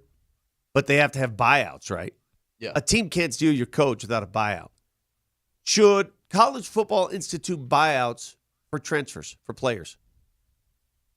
Wait, do they need buyouts? Well, I'm asking you that. Like, if a player commits, that guy that's going to Michigan, that kid, Well, no. $10 million, No. no buyout? Why not? Because, Vic, they aren't professional athletes. Yeah, they are. I can't wrap my head. Vic, we're No, not they- talking no, like they- that. by- I can't wrap by- my head around Yeah, they this are. crap because it's He's- becoming yeah, they- According to It the is. It is NCAA, they becoming. are not. Yeah, they are.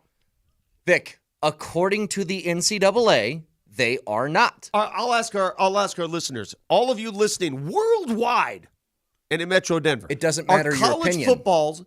Are college football players, the ones that get paid, are they professional athletes or what? What would you call them?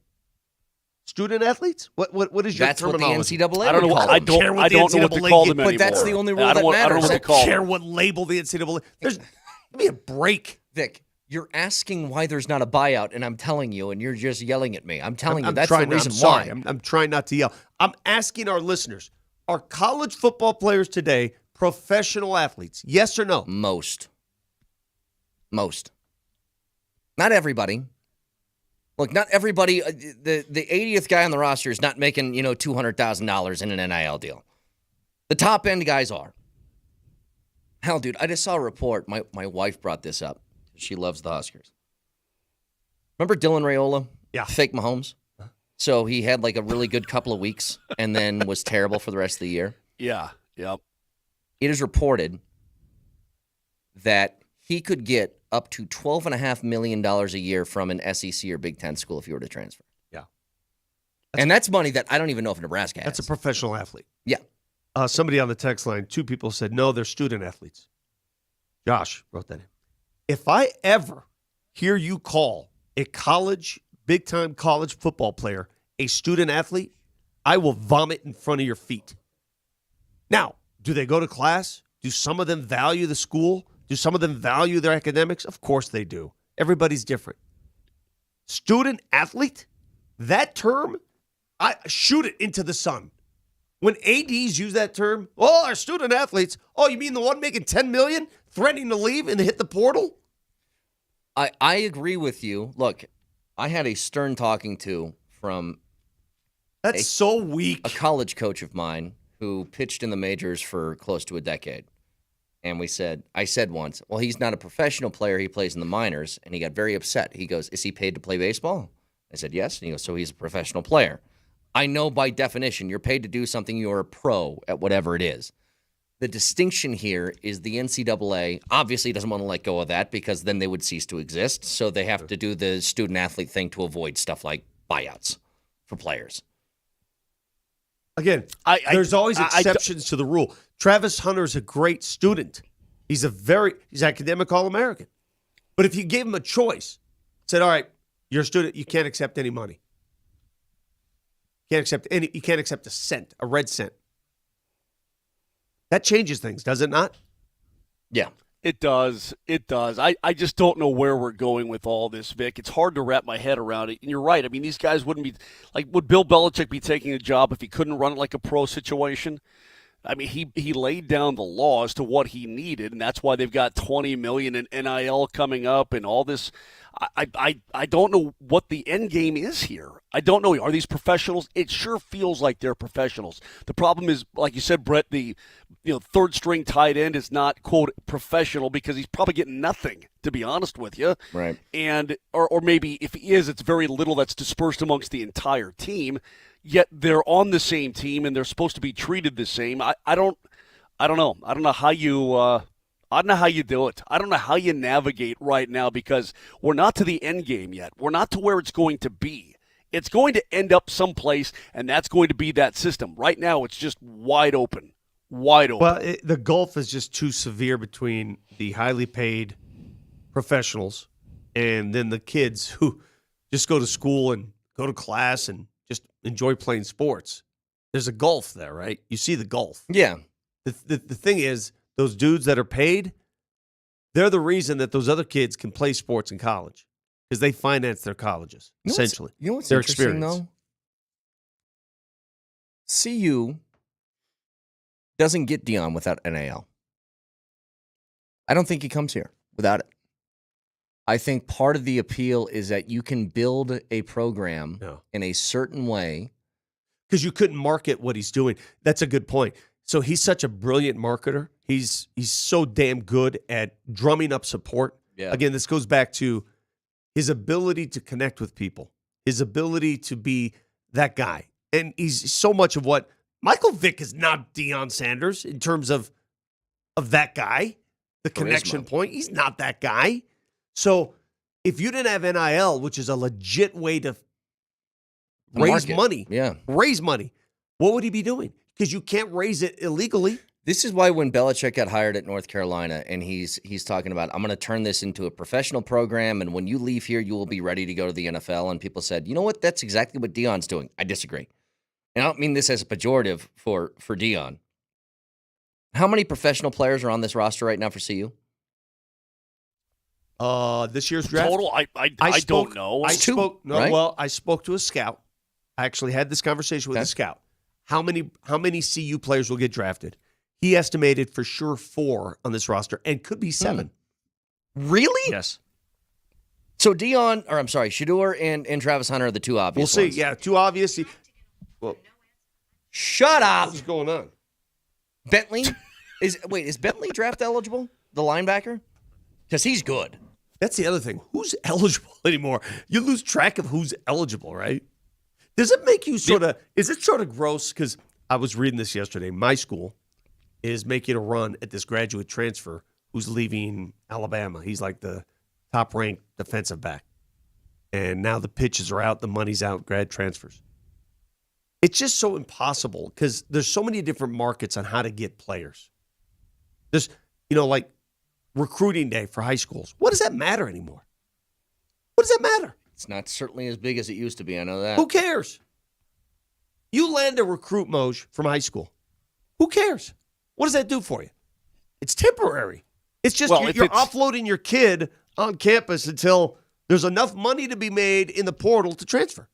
It depends on who it is, though. I mean, if it's Arch Manning, that's a prize 18-year-old kid.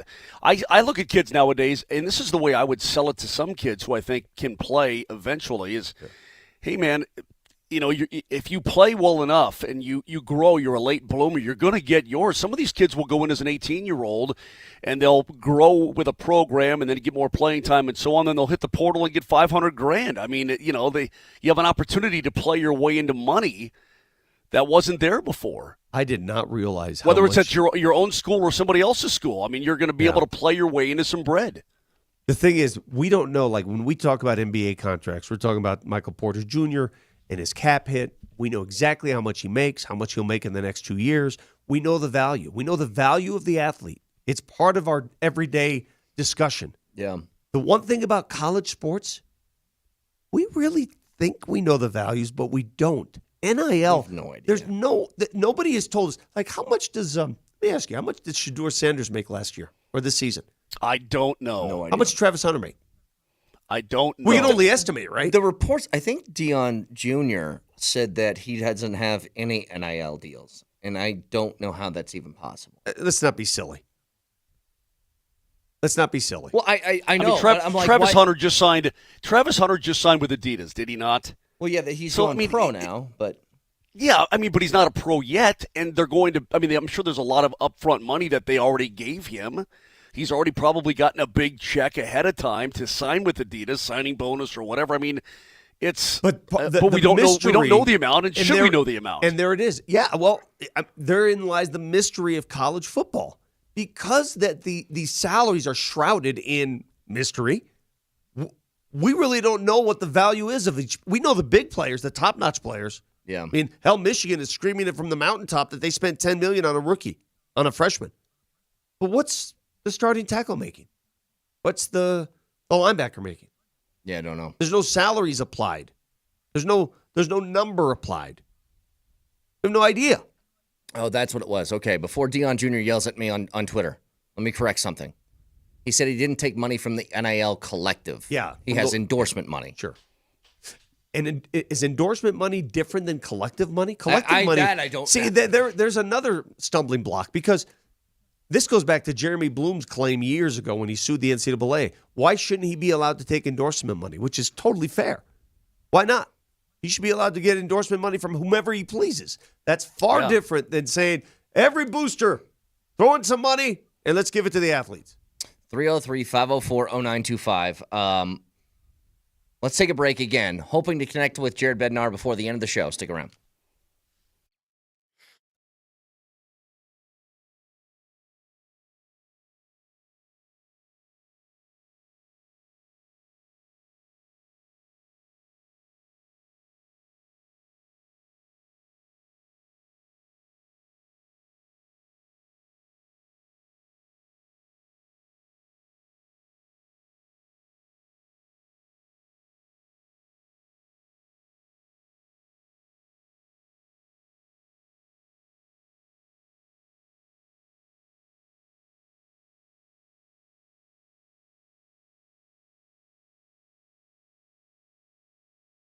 Hey guys, hustle bustle time of the year, right? It's the holidays. And if you aren't sleeping well, maybe your sex drive is MIA, you just don't feel like the guy you once were. Maybe it's tough for you to get excited about all the holiday cheer. If this does sound like you may have low testosterone, and it is the season to get yourself tested and check it out. How do you know that you have low T? Well, early to mid-30s, guys start losing 2 to 3% of their testosterone production every single year. And before you know it, you're like, man, I just don't feel right. I don't feel the same. So do yourself a favor. Go to RockyMountainMen'sClinic.com. Take the low T quiz on the website. 10 simple questions with yes or no answers. Takes 2 minutes. Schedule a consult with the Rocky Mountain Men's Clinic. They're going to draw your blood. You're going to have your results within 30 minutes. And a Colorado licensed medical provider is going to review all of the results with you and make a diagnosis. You may not have it, but you may. It's only not, which includes the consult, the T, and the PSA test. And if you sign up for testosterone treatment that day of your appointment, your visit is absolutely free. You're going to feel better. Trust me, sleep better, higher energy levels, better gains in the gym is all going to come back to you. So go to RockyMountainMen'sClinic.com or give them a call at 720-440-7900. 5 locations in Colorado to serve you. 720-440-7900. It's Rocky Mountain Men's Clinic.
All right, can I ask you guys something? And maybe this is just me being sour. No, I'm not going to give you $30,000. Just once. Just one time. Vic, I'll double it for you in a month. Just go put it on red. See what happens. This bothers me. Mahomes has been, up until recently, shut up. Bless you, I mean. It's cruel what you do to Vic, but it's also funny. I mean, it's enough, It's cruel Vic. because It's enough. I know it's cruel because I understand the pain he's going through. I understand his situation. We've all been there. I mean, just look at his face. Look at his dumb nose right now. I mean, it's all red. You know, he's got his Rudolph going on. But at the same time, it's funny because he's so loud. He's everything he does with his nose is loud. You should have heard it, Moj. He goes to Jesse. Jesse goes, hey, can you do this for me? He's like, no, I can't breathe. You need to do something else. I can't breathe. And look, he knows it too. Here's the thing. I'm Moj, sorry, you, buddy. you know this. Buddy, I've been there. I'm sorry for you, man. I really am. You know this. I feel bad for Vic, but I can't let that out on the air. So he's just got to be made fun of. Yeah, he's just got to be made fun of, him and his snot and his polyps and everything else that comes Just with for it. that. Do this. Okay. Yeah. Make yourself look stupid. Really hurts me. So listen, here's what bothers me. Mahomes was pretty difficult to hate, even when he was having success earlier in his career. Now, I've soured on this, and I can give you the exact point. When he went to that postgame press conference against the Bills and he started complaining about refs and Travis Kelce's legacy, like, I was just like, what are we doing here? So Mahomes has a high ankle sprain. He's had one before, though. He's won helped a Super Bowl with He's one. helped off the field. He's like, I don't know, man. I don't know if I can do it. I really don't. And then I see the news yesterday. He's a full participant in practice. And I'm like, You think he plays to the crowd? kind of. Yeah, I do. And I If you hate have that. a high ankle sprain, if you have a high ankle sprain, it doesn't just get better. Well, that's what I'm in the span of saying. 3 days. That's what I'm You know, saying, like- it doesn't. I mean, high ankle sprains are things that can what, Brett? Linger. That typically do linger. You don't just jump on the field and be a full participant. Now, maybe give him credit because maybe he really is hurt. He's actually just trying to gut it out and go through it. I don't know. It was, though, about 2 years ago, Vic, I was agreeing with your position of, you know, I don't have a reason to dislike this guy. You know, I mean, he seems like a good guy, and he doesn't do anything really bad, and talking about Mahomes. Yeah. And all of a sudden, I'm just like, man, it's just like overexposed. You know It's what's too funny? Much. You know what's It's funny? Too much. The guy that I thought was overexposed and the guy I didn't like was Kelsey, right? Kelsey's really taken a step back. Have you noticed that? He's really not as annoying as he was 2-3 years ago. He's not. I think he recognizes the situation he's in, and he purposely is taking a step back. Do me a favor then, Travis. Talk to your brother. But do you notice that, or am I making that up? Even on the field, right? He's not doing those gimmicky things that he normally does. He also is not nearly as good this year as he has been in the past. Good point. That Well, too. the whole offense isn't as good as it has been in the past, right? Yeah. I mean, that whole offense is still, it's not what we expect to see out of a Kansas City Chiefs-led offense. They're getting guys back themselves and so on. But, yeah, I guess Kelsey has taken a step back.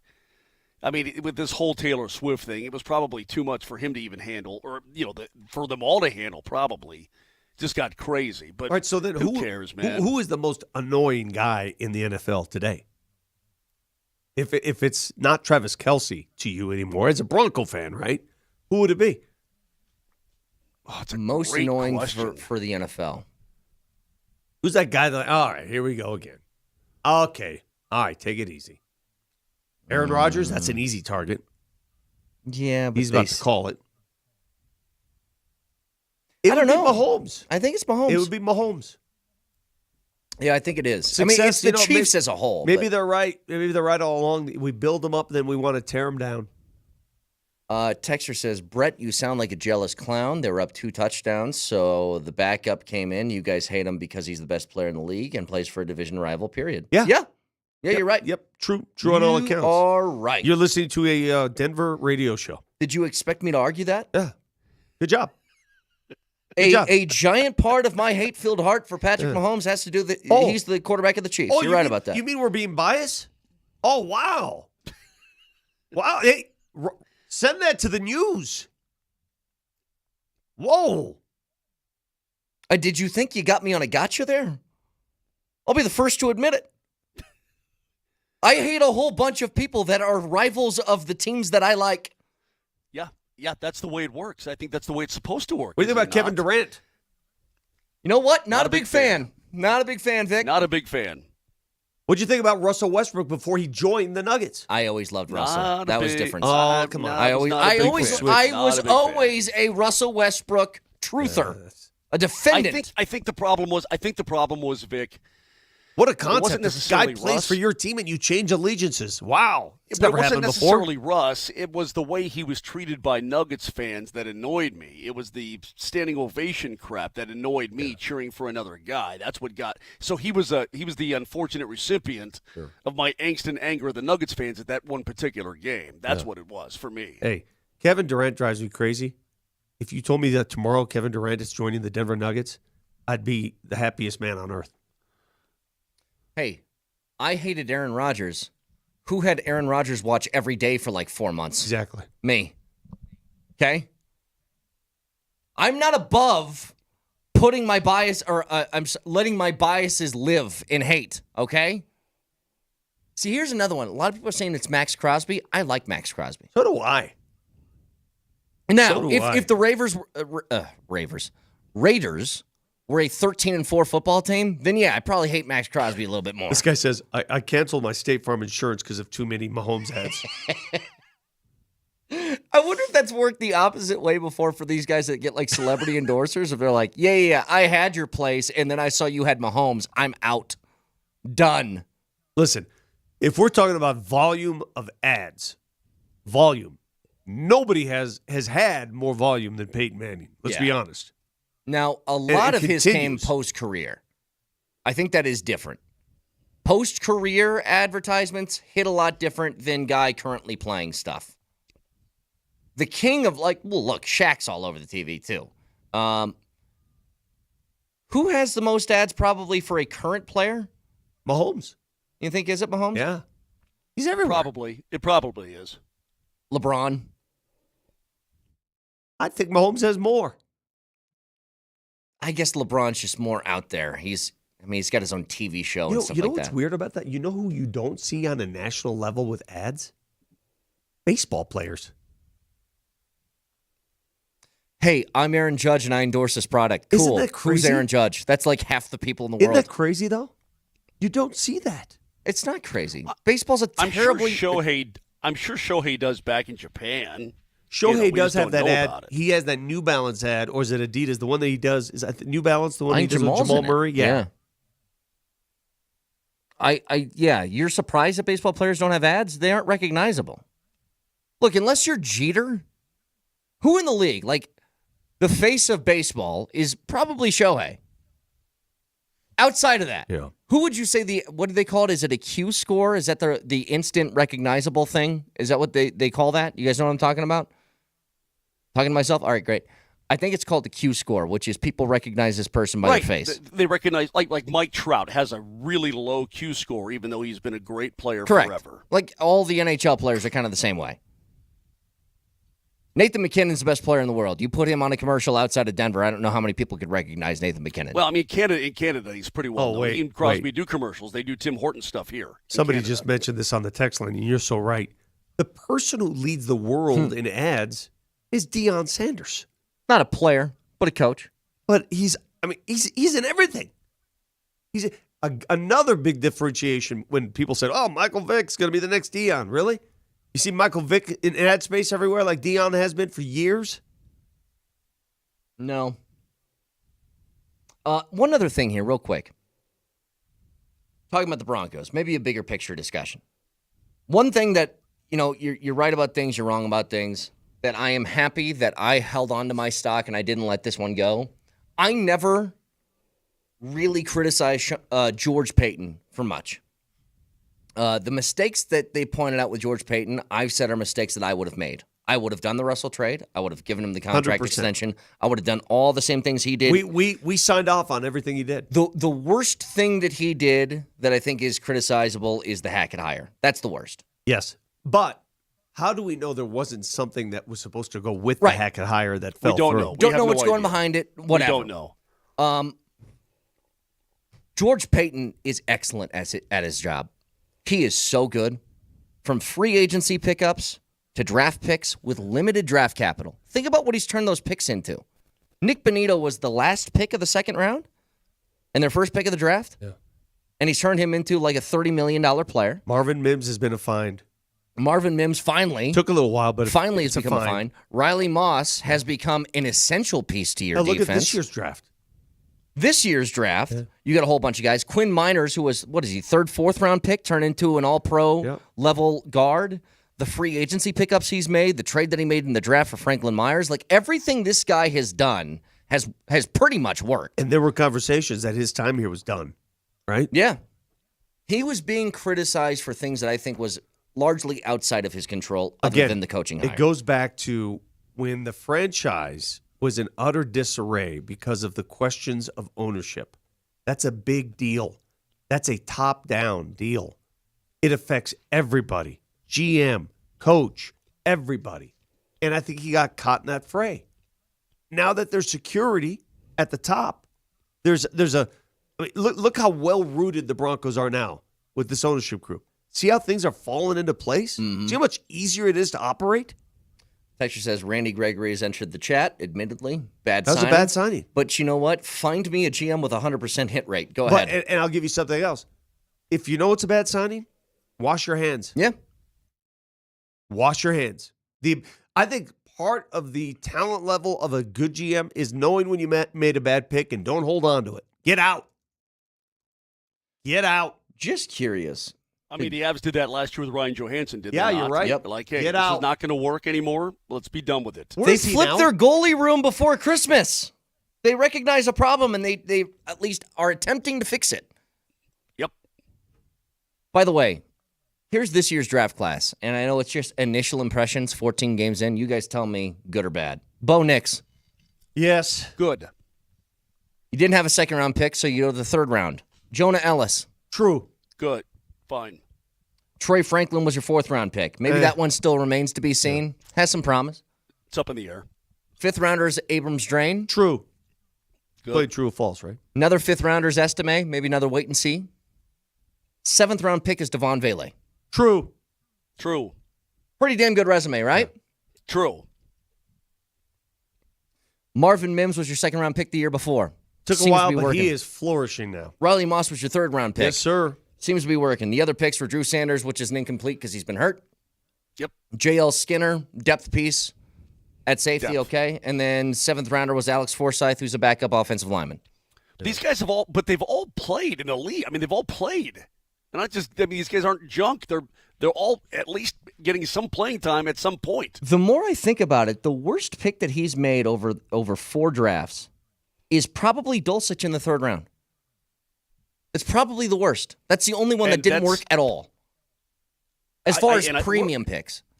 They got rid of him. Did anybody pick him up? Where did he go? Yeah, he got picked up off waivers when they released him. I forget where, but Giants. No, I think he went to the Giants. I think we all thought that it was a pretty good pick at the time, right? That we thought that and Dulcich showed at least a little something in a Broncos uniform. But you can But only he's not going to work under Sean Payton. You can only live through the stain of $85 million in dead cap space if you're really, really, really good at the big decisions you make outside of it. And I think in almost every instance, he's been pretty damn good. Now, the low light reels are really low. The Hackett hire, now in hindsight, the Russell Wilson, not just trade, but contract, like those are bad. But I would say that a vast majority of people would have done the exact same thing when it comes to Russell Wilson. Would have. And so that's what's hard to criticize. Now, Well, if Russ takes this Steelers team to the playoffs and beyond, though, I mean, we're going to wonder, well, why couldn't it have worked here? What the issue was. But either way, I think everybody made out like a bandit. Everybody seems to be happy. Tomlin's happy in Pittsburgh. Russ is happy he's there, and we're happy that Bo Nix can play, and Sean Payton's obviously happy that he got his guy. That's about the only thing. So obviously, a lot more to talk about with the Broncos heading into that game on Thursday. A chance to punch their ticket to the postseason, get a win over the Chargers. And you know what? Continue like this. How do you want to put it?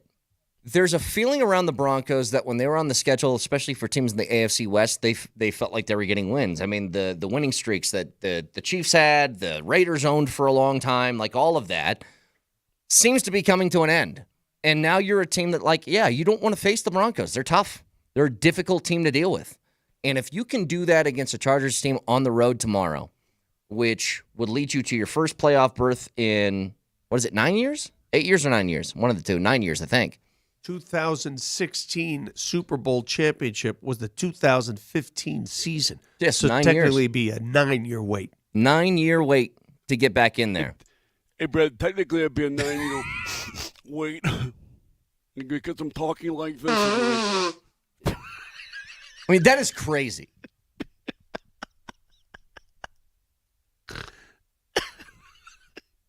Anywho, let's let him take care of himself. Let's get the break and let him take care of himself. You want some? No, I don't. You want some? Mose, you want some? I'll pass. The sound that emanates from your nose is just, it's remarkable. I think you could set a Guinness record for loudest. It's like being behind a jet engine. New medication that's coming. It's gonna be all behind me. I've been hearing about these meds for months. I know. All behind me. Trust me, it's coming. 303-504-0925. Fact checker next.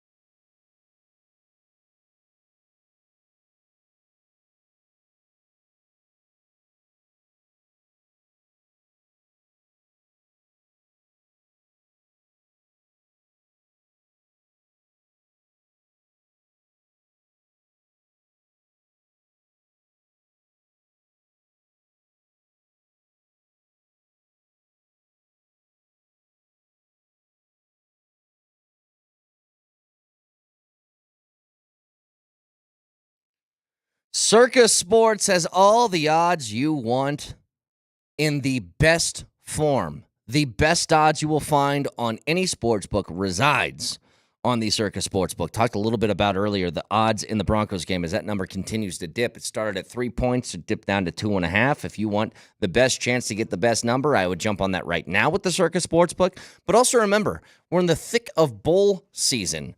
College football playoffs starting on Friday with Notre Dame and Indiana. And you can find all of that right there on the Circus Sportsbook as, again, best odds in the game, no doubt about it. Notre Dame, 7-point favorite in that matchup with Indiana in Game 1 of the college football playoff. Download the app right now or go to circusports.com. And always remember, any gambling problem, call or text 1-800-GAMBLER.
All right, so I'm in the communication business. My Got an job.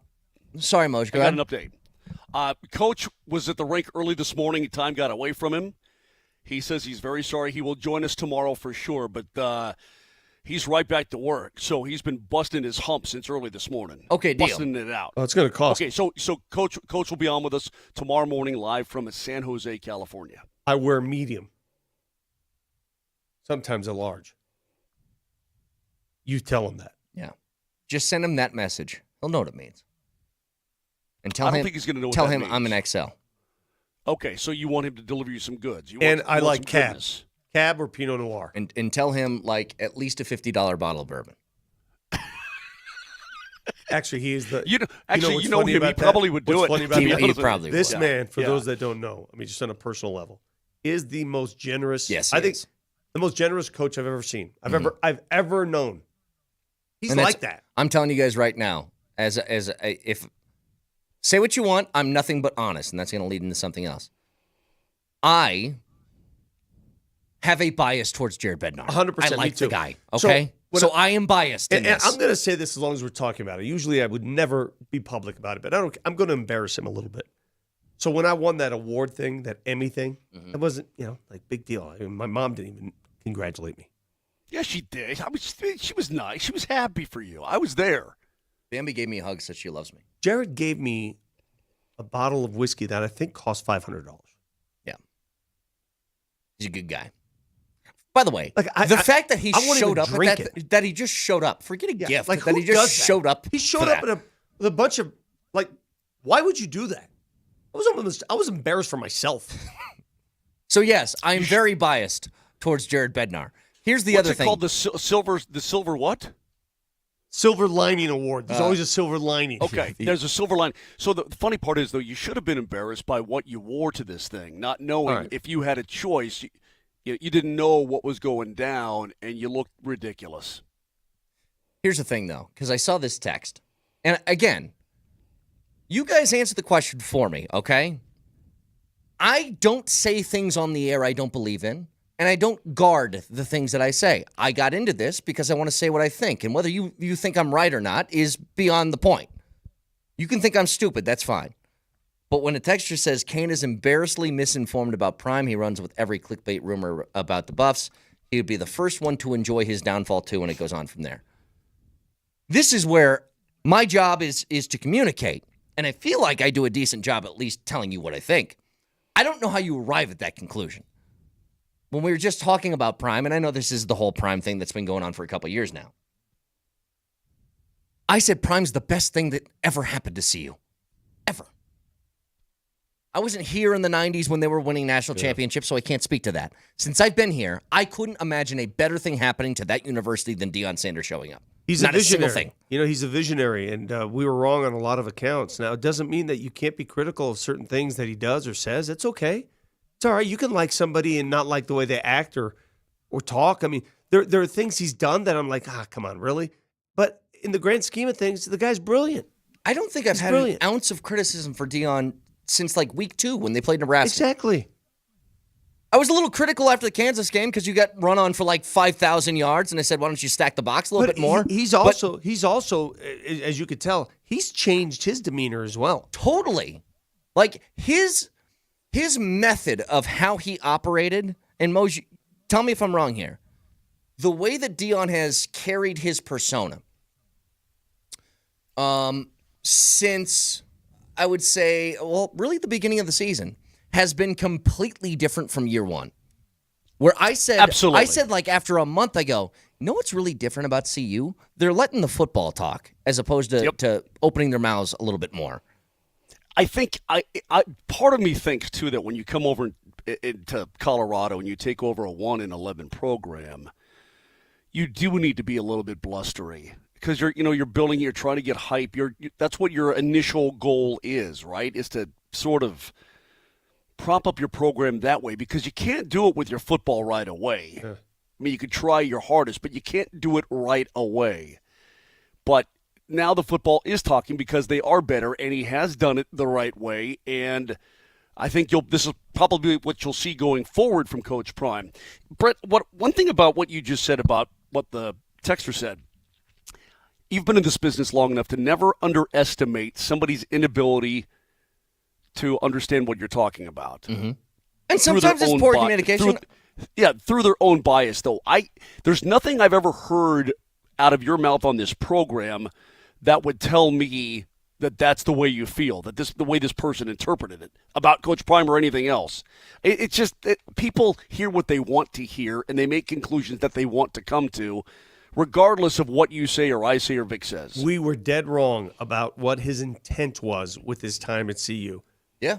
We thought his intent was to shepherd his kid through, and then he's El Gono. And then it's a stepping stone that he uses to get another gig. That's what we assumed his intent was. And by you the know way, what? just part of that assumption is because we've been burned so many damn times here.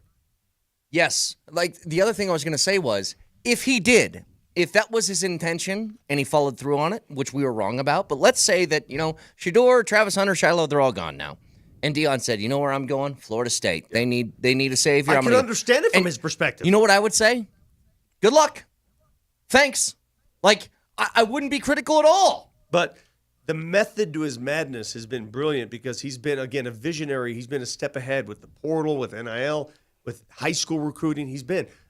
What did you think he was going to do? Line up, first day on the job at CU, like Newt Rockne in a trench coat with guys on the bench. We're going to go inside of him. What'd you think? You going to give that speech? We're going to go inside of him and outside. That wasn't going to happen. Was that actually? Give me your best. Hold on a second. Just give me 15 seconds of your best Newt Rockne. Come on, please. man. I'm begging you. Man, we're going to go inside him. We're going to go outside him. We're going to go inside him and outside him. Man. And then we're going to step on their throats, man. I don't know the rest of the damn. He never said step on the throats. Yeah, I know. I don't think he ever said that. Can I just say something? You said that in the coaching has evolved because if I had a coach who did that to me, I would not be psyched up before. Could you imagine if that's how my gave coach him that speech, man? Yeah. If it sounds like a 1930s radio station, I don't think I'm going to be like running through a brick wall. Like zero curse words. Yeah. Jesse, could you find real quick a Newt Rockne hype speech? I mean, if you could find one.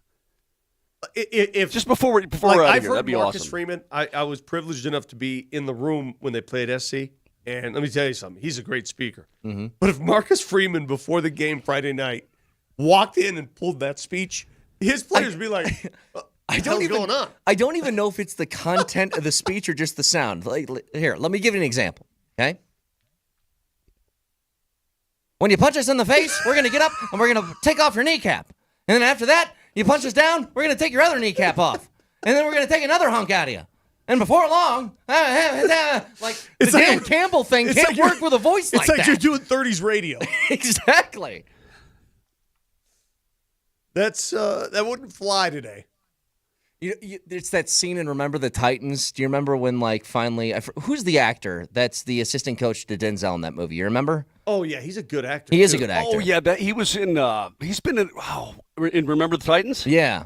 Well, he's been in a number of things. He had that speech in the middle of the game where he found out, like, the refs are being essentially racist to the team, right? Calling penalties, blah, blah, blah, and he goes, they don't gain another yard. Yes, I know. Like, he does that one. Now, imagine this. Men, they don't gain another yard. We're going to blitz all night. It's like, that doesn't work. Did you see Sean Payton? Fellas, we're going to go out there and we're going to play as hard as we can. And then when we're not playing as hard as we can. Hang on. But I think we're better. And I think if we get ourselves keyed up to a point where we're confident of that, why, the results will take care of themselves. All right, now in the kickoff, if we receive, the three men drop back on the receiver and block long. I don't know Notre Dame style. And if we kick off, where the rest of these teams walk, let's run down fast. All right. I mean, how did that ever work? He's not even coaching. We're going to block long. Block long. The guy's name, We're by the going to way, hit is him with Will the old Patton. razzmatazz on offense, I tell you. The guy's name is Will Patton. You remember he was in Armageddon. You remember that? Yes, oh, yeah. Yep. Yeah. Fellas. just imagine that Sean Payton before this game on Thursday. We're taking on a good quarterback. His name's Justin Herbert. Throws the ball downfield with a fury. You got to make sure we're on a P's and Q's, gents. Let's go. It's just like, what the hell's going on here? Then imagine you hear that voice, and then here's what the locker room sounds like. Ah, yeah! No way. Oh, God. Ugh. I would love to Just get a stupid. modern Kick NFL the locker ball. rooms, Kick the ball or hard. even a modern ball college long. locker rooms reaction to that. I mean, they'd be like, "What the hell is this?" It's hysterical. Especially a college locker room now. It's like, dude, I make more money than you do. I mean, okay? the Buffs got Lil Wayne playing.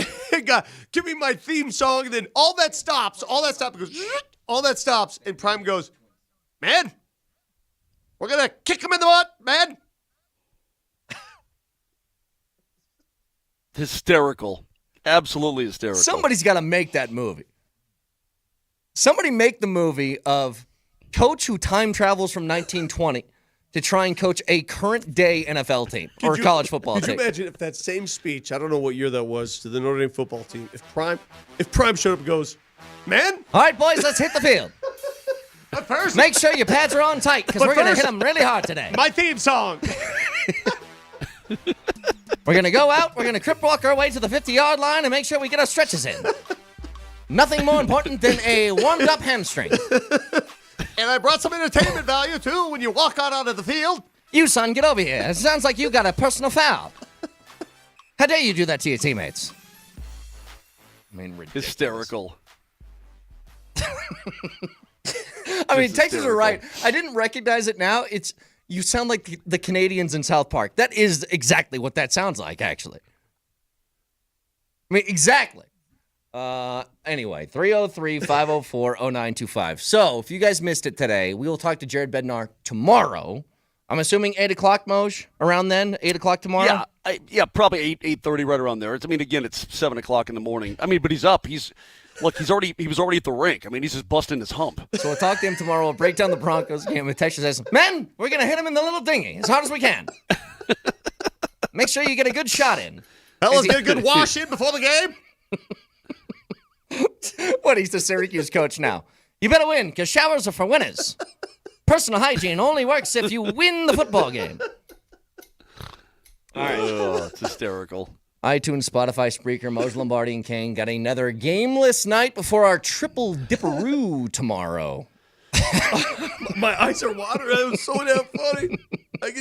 That's an SNL bit. I mean, they got to do it. Brett, you do that well. I mean, All you right, really do. here's what's I'm gonna going to give you happen. credit. You do that. You do that incredibly We just well. wrote it for SNL. Get Dion to host SNL and do the black and white old grainy video and have him do the new Rockley speech. Please. All right. Everybody have a great day. We'll talk to you tomorrow. Love you. Bye. Oh, that's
day away from a Broncos game? Just a day away? That's how close we are?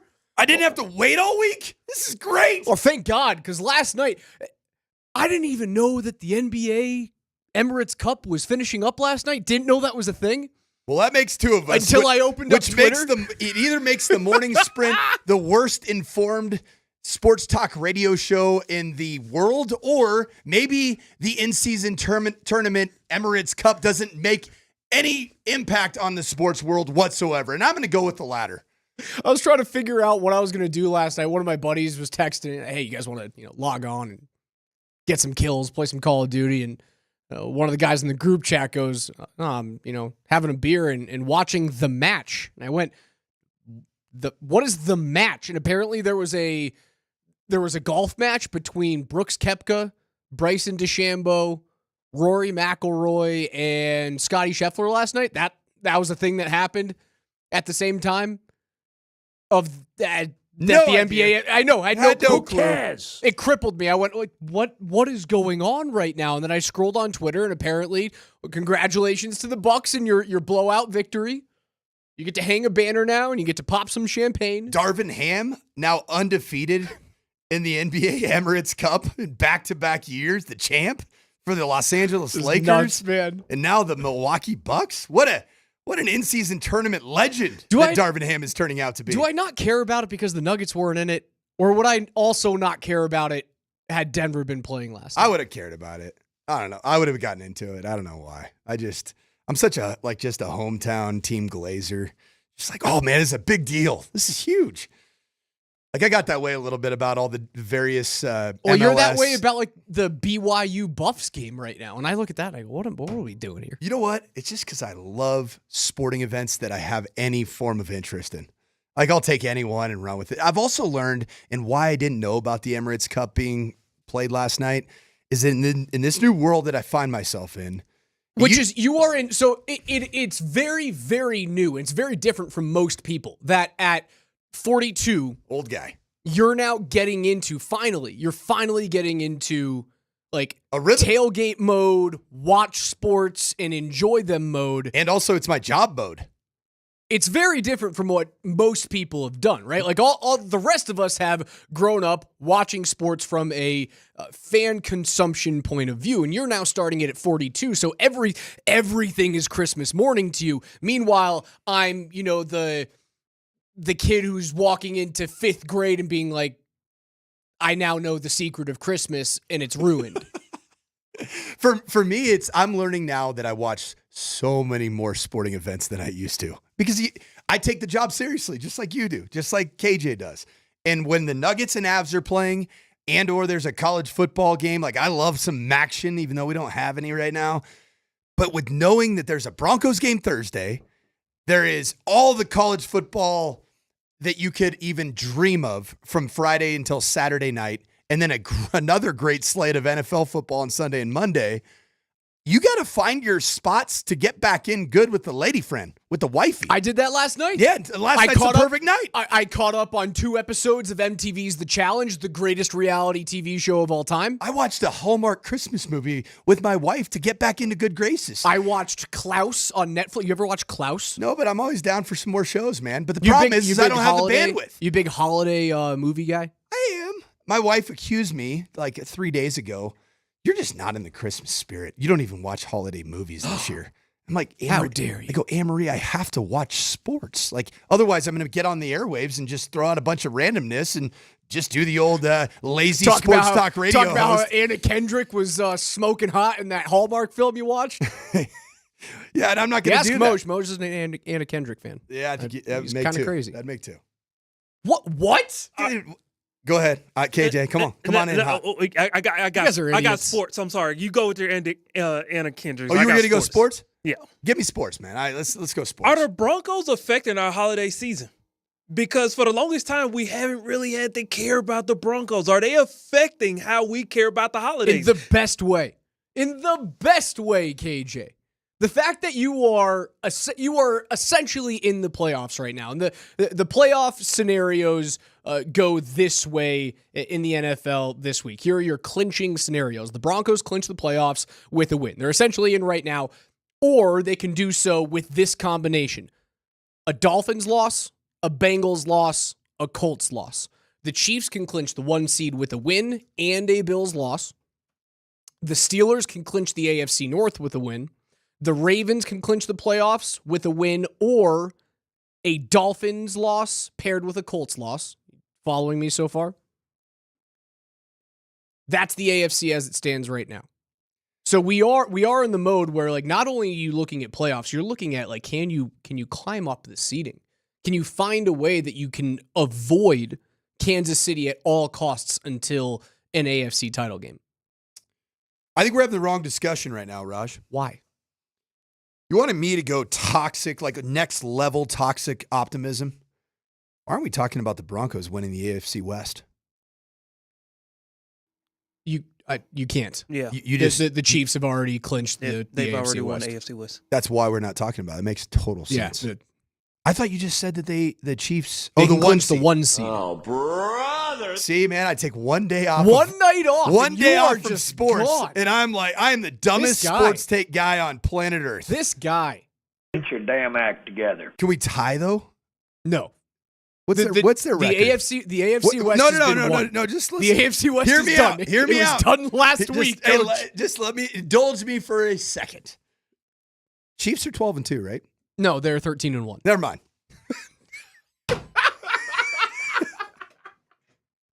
We are screwed. Right. I want to take a look at. I really want to take a look at your notebooks. I just want to see if there's something in big bold at the top of it, like, can the Broncos be the 1 seed in the AFC? Here's my 5-point thesis. Stop talking about the nightmare scenarios of the Broncos not making the playoffs. Let's talk about the damn 1 seed. The nightmare scenario doesn't exist. And I don't feel as though I'm getting ahead of my skis despite 2 games back-to-back that have made me feel as though Bo Nix is a rookie quarterback once again. And I know that he talked to the media about, making these, not necessarily seeing the field as well as he had during the middle of the season.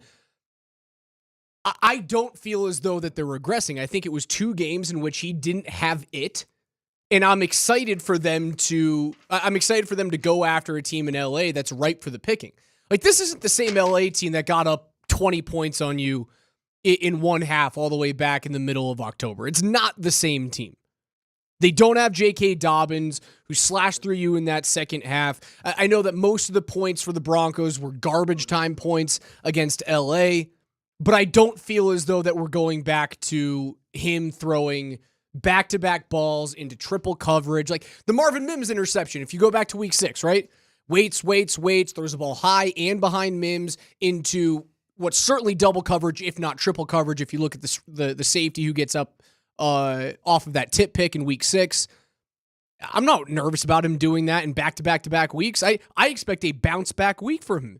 Yesterday's podium from Bo Nix confirmed what I believed he would be saying at this point in time about his performance on Sunday. And it confirms the article that I just wrote, because I think that he is going to learn quickly and then flush it. Go ahead, KJ, and play Bo Nix yesterday talking about, I think the question was confirming that he didn't see things that well on Sunday. I saw it well. I just think, sometimes in what I'm learning is in the league, you're playing against the expert of, the defense. So they study and they're preparing and they're doing the same things that I'm doing. So, for example, like in the first one, Mike Linebacker did a great job of, he started to carry the vertical and he fell off on the in cut. And we talk about it all the time, but it's different when you see that for the first time. So there's a level of anticipation that you got to be a little bit careful of and be wary of, and then also not be late. So there's a good happy medium there. But it's the things that I see on film. It's the things that, I've noticed and picked up that, it's a part of the NFL that, that's going to continue to, get used to. And that's the exciting part of it is I got, a long road ahead of me. And so it's fun to keep up with these veterans and go out there and play to their strengths. And so that's kind of what we're working for, and, excited to grow from, last game. And there's a lot that we can grow from. So that's the good thing about football. Tone and content of Bo Nix there, all about resolve. It's all about the next game. It's not just dwelling and sitting in the crap for too long. It's awesome. I get to play in 2 days. How great is that I get to right the wrongs, and I've proven to be the quarterback that he's taken bad performances, bad series, bad decisions, and he just moves on. And I think he's going to move on in a terrific way on Thursday He night. has, but he needs to do it early, right? Like, you can't afford to go down against LA by 2 scores early like you did the last time. You can't afford to throw a pick in your first series. Now, granted, hidden in a lot of that was a massive injury in week 6, and that was first defensive snap of the game. What happens? Pat Surtain goes out with a concussion. I forgot about that. And that's a guy who is in the running. I know he's on the outside looking in, but he's in the conversation for DPOY this year, right? Like, Yeah. Benito's probably got the inside Who's track. that against? That was against the Chargers. Oh, that's right. First The Bulls. snap of the first defensive snap of the game, he goes out with a conk. Conk. I never heard of conk. Conky? I always call it the C word. The C word? Yeah. Conk. Conk. Wow. No one calls it a conk in football? Have you ever heard of a conk before, KJ? Yeah, you get hit in the head. Oh, I'm conked. Is it just a hockey thing? It's 100% a hockey thing. Definitely a hockey thing. Yeah. You get hit in the You noodle? imagine? Hey, could you imagine KJ down in SEC country be like, "Yeah, I just got myself a pretty bad conk." Yeah. People would look at you like you had 10 heads. Let me tell you something. Outside of South Carolina, man, people would be a little confused. Oh, South But Carolina. Xavier Leggette's just loving it. Oh, I can't wait. You better have that all ready because my man Xavier Leggett, he was on the pod again, the Amon-Ra and Equanimia St. Brown pod, and he had some heat. Oh, we've got so much to get into today, guys. We'll go over the presser that Sean Payton had yesterday to address his team on the short week, to address the running attack, which has been terrible. Could the Broncos take one thing that killed them in week 6 against the Chargers and turn it into a strength, turn it into something that can kill the Chargers on the other side coming up tomorrow evening? Chris Dempsey is expected to join us at 11:40 today to deliver an NBA baseline. Maybe he watched the Emirates Cup last night because you and I sure as hell didn't. So much to Maybe get he into. actually knew it happened. I'm telling you, I had no idea it happened until I opened up Twitter at like 10:30. Again, I was watching Klaus. If you guys haven't watched that movie on Netflix, the animated Klaus with a K, it might be like, it's a top 3 holiday film for me. Were now. you, be honest. I was crying. Yes. I cried. I love multiple times. I love crying. I love a good movie cry. And it's funny as hell. I don't cry often. I don't cry when I'm sad. To be honest, I don't cry when I'm sad, which is because I'm a sicko and I'm used to adversity in football. But I cry when it's like a good movie, like you a wedding crier? I'm a wedding crier. I am too. a joyful crier. That's it. Cry in church sometimes. People look at me like, "What's wrong with this guy?" You want a good cry? Well, you don't have much to watch tonight, right? Like, Avs and Nuggets don't play until Thursday. We got a double dip. Avs on 950, Nuggets on 92.5. Nuggets play Portland. Avs play San Jose. Holiday party for me. Got a holiday party. Holiday party tonight? Yeah. We'll do it when you get into bed. We're like a 9:30 bedtime outfit at my house. It's tough.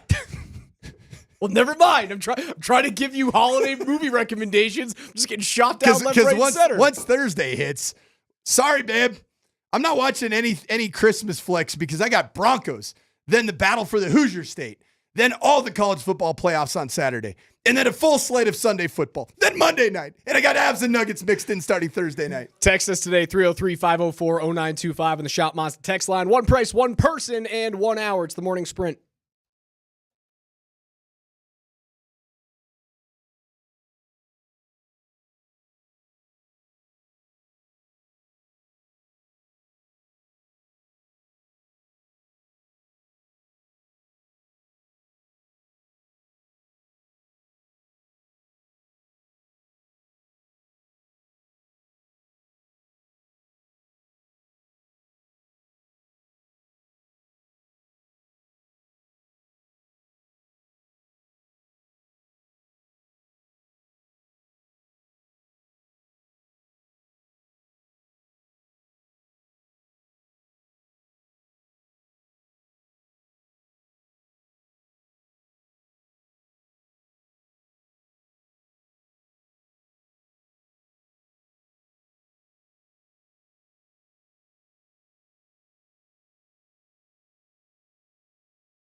listen, it's something that, hey, look, what's interesting, you look at Tampa Bay, they ran the ball pretty well the other day, but they were 9 of something on third down. And so I think that to get to those 65, 70 snap games, there's a lot that goes into that, but it's going to be important for us here down the stretch. And then,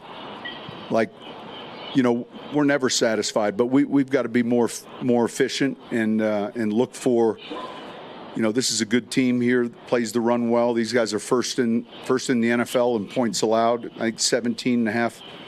So they do a lot of things well, but it's something that kind of ties into staying on schedule, ties into protecting the ball, and then being good on third down. 31 straight games now without a 100-yard rusher. Bo Nix was your leading carrier against the Colts in a 31-13 victory. 8 carries, 23 yards. Jaleel McLaughlin had 7 carries for 21.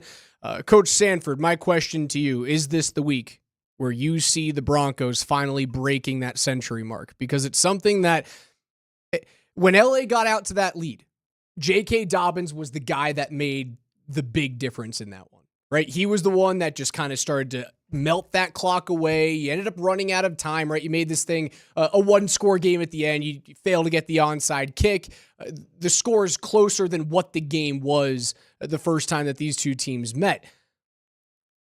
I think if you're going to beat the Chargers this week, sans J.K. Dobbins, you have to take what their strength was last time you met and make it your strength this week. Because it's something you have to prove. The Broncos have not proven that they can run a football. And what do we know about postseason football? You have to be able to be competent on the ground.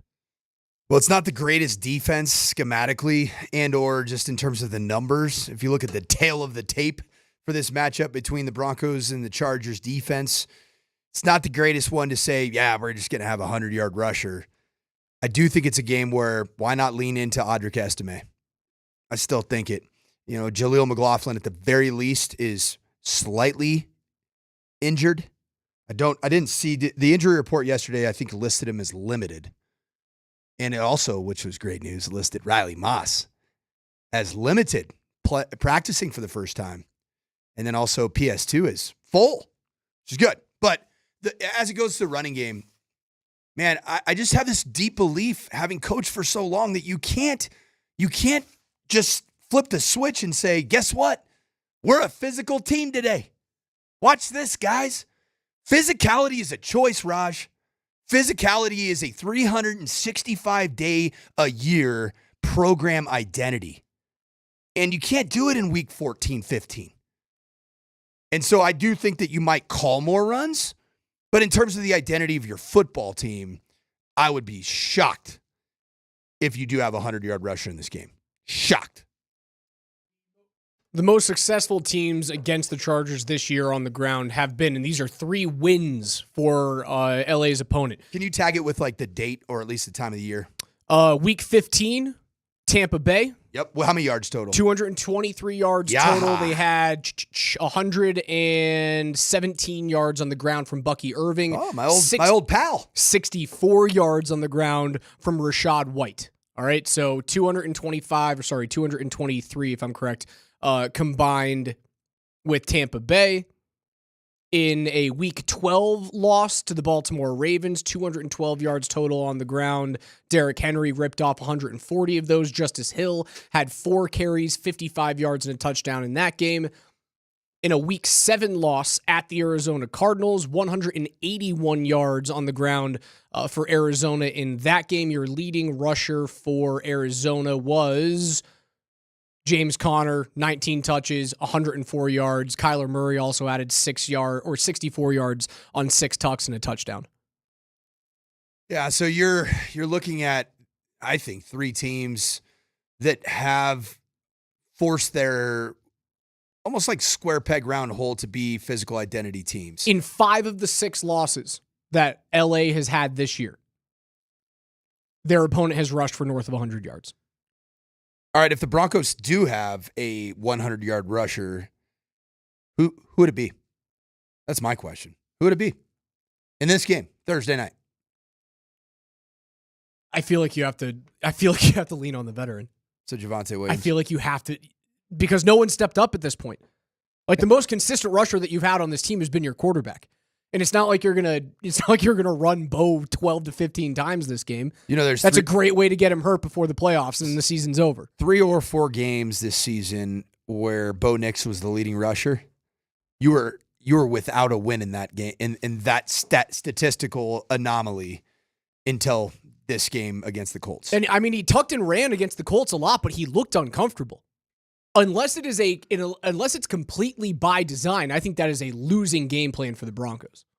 Is to run Bo like he is freshman and sophomore version in the NFL, at least, of Josh Allen. Right.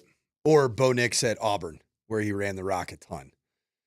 Yeah, it just doesn't appear to be the identity of this team. It doesn't seem like Sean Payton is willing to lean into that side. I was begging for it for like the first 8 weeks of the season, especially in the red zone. Use the quarterback-driven run game in the red zone. You saw it against New Orleans. I think it was because nothing else was really working that great in that football game offensively. So if you're not going to lean into the physicality, you're not going to lean into the rushing attack, you're comfortable going into this game with Bo having thrown 5 picks in his last 2 games, and you could argue all 3 picks against Indianapolis were like, what the hell are we reverting to? This is my game plan, and clearly nobody wants my game plan, but I'm going to give it to everybody.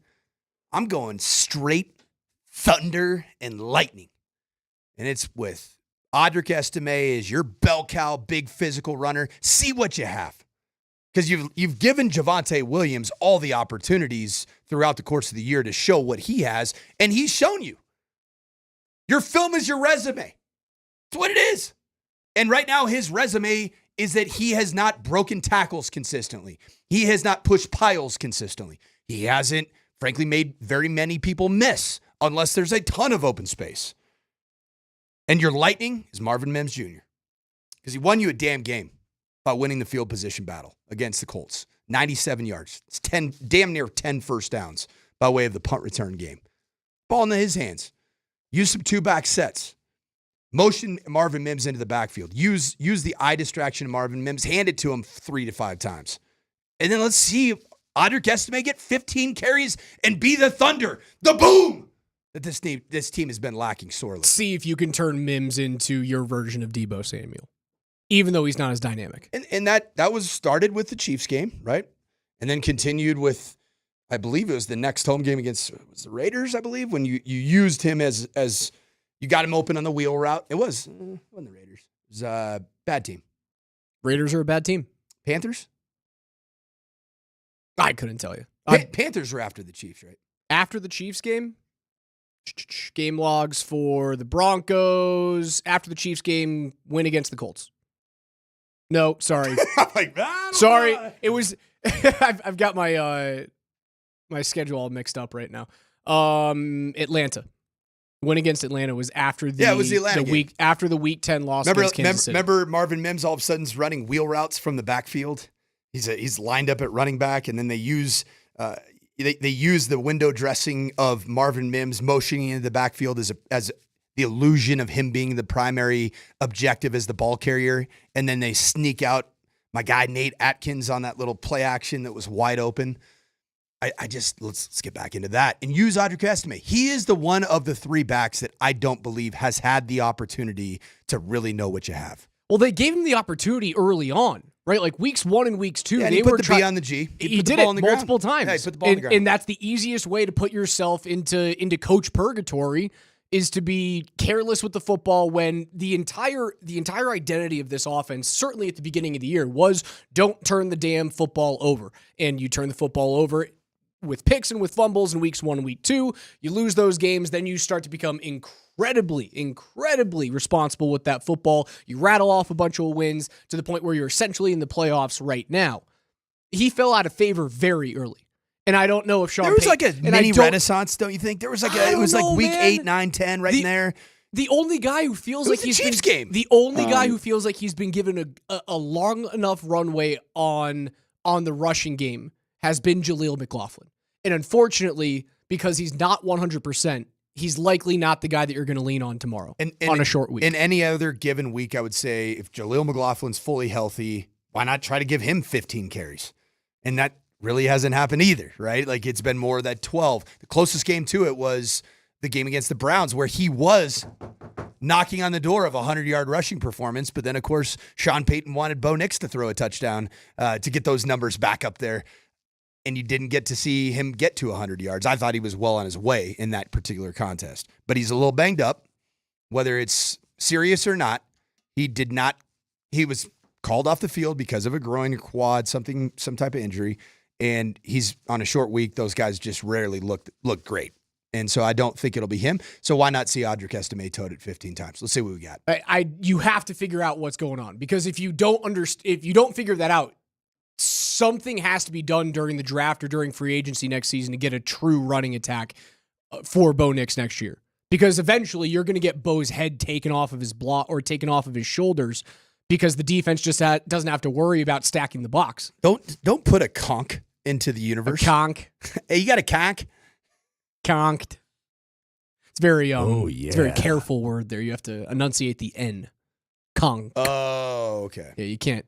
That makes sense. You can't fumble your way through that one. Right. It can get a little sketchy. Lean all the way in. Lean into the end there. Yeah. So the moral of the story here is the Broncos don't have a guy who's going to snip 100 yards on this roster. Therefore, are they truly a scary team going into the playoffs? Are they truly a team that you look at and you go, I don't want to play them? Yes. Defense. That's it? Defense. You can just win it off of defense? Defense. You can just win it off of defense. Defense.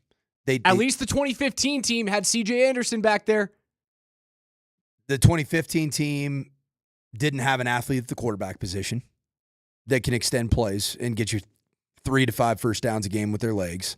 Didn't have a quarterback that's playing well above the expected value that he had to start the season off. They did have a veteran Hall of Famer in Peyton Manning who gave you that intangible of changing I will be the plays last at the person line. to ever throw shade at Peyton Manning. He's my favorite quarterback of all time. No, it was the worst version of Peyton Manning that I named the my league had daughter ever after seen. the guy, right? So but that was not a Peyton Manning at the time that struck insane fear into every single defensive coordinator that he faced that year. I don't think that's shady to say at all. I think that's very truthful. I do think that Bo Nix does scare defensive coordinators. And I think it's the athleticism. I think it's the fact that he is outside of his performance against both the Browns, but definitely the Colts. He knows where to go with the football, and he does it very decisively. And he gets rid of the ball, and you cannot. It's been very challenging to turn him over until the outlier performance against the Colts. I think he's going to play great football against the Chargers this week. I do. I hear it, I see it, I feel it, and I'm trusting my eyes in terms of what he's done to answer any type of bad performance over the course of his career. First time since November 24th, we've seen Riley Moss be a participant at practice with the Broncos. Big fan. Huge news for them if he's going to play on Thursday, because you look back at that Week 6 game and you go, yeah, you had Riley Moss playing in that one, but Pat Surtain goes out. You remove a consistent rushing game for the Chargers, which is that is what Harbaugh has built that team on, is pound, pound, pound, and then take advantage of the 28 times that you're going to, hopefully, in a perfect game plan for them, throw the rock with Herbert. He built it on what?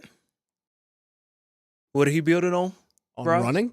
What do you? I'm missing you. Pound, pound, pound. Pound it. That's what he's doing, right? That's what he built that team on. The successful version of the Chargers at the beginning of the year was a rushing attack. They don't have that without J.K. Dobbins, right? So what they're going to have to do is you're going to have to throw the ball more often with Justin Herbert. And when he played the Broncos last time, he didn't have to worry about half the field being shut down. And if Riley's back there, then Denver doesn't have to worry about what happened against Cleveland. Against Cleveland. You don't have to worry about that. The Chargers they don't look like the team that I was fearing 3-4 weeks ago. I feel so confident about this game tomorrow. I do too. To the point where I'm nervous about my confidence level. I'm not. It's through the roof. I'm not. And the reason I say that is I look back at the article I wrote like 2 months ago about saying that this is a bona fide playoff team, and they've just proven every step along the way that their defense shows up when it needs it to.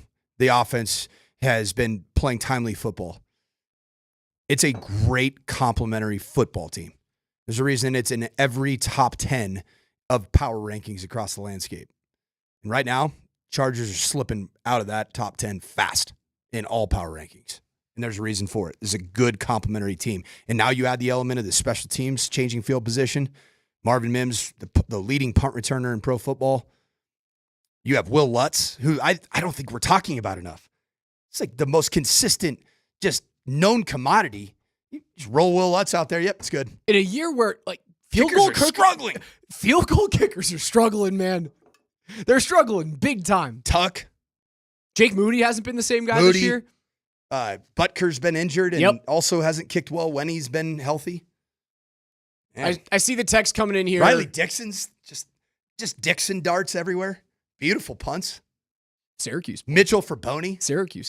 Just throwing for Fraboni, but Fraboni Riley throwing Dixon. back just elite long snaps. Cody texts in, he says, hey, the 2000s Ravens won it all on defense. They had Trent Dilfer at quarterback. Yes, but they also had a rookie in Jamal Lewis who rushed for almost 1,400 yards. Like, you forget about that. They had a rushing attack that year.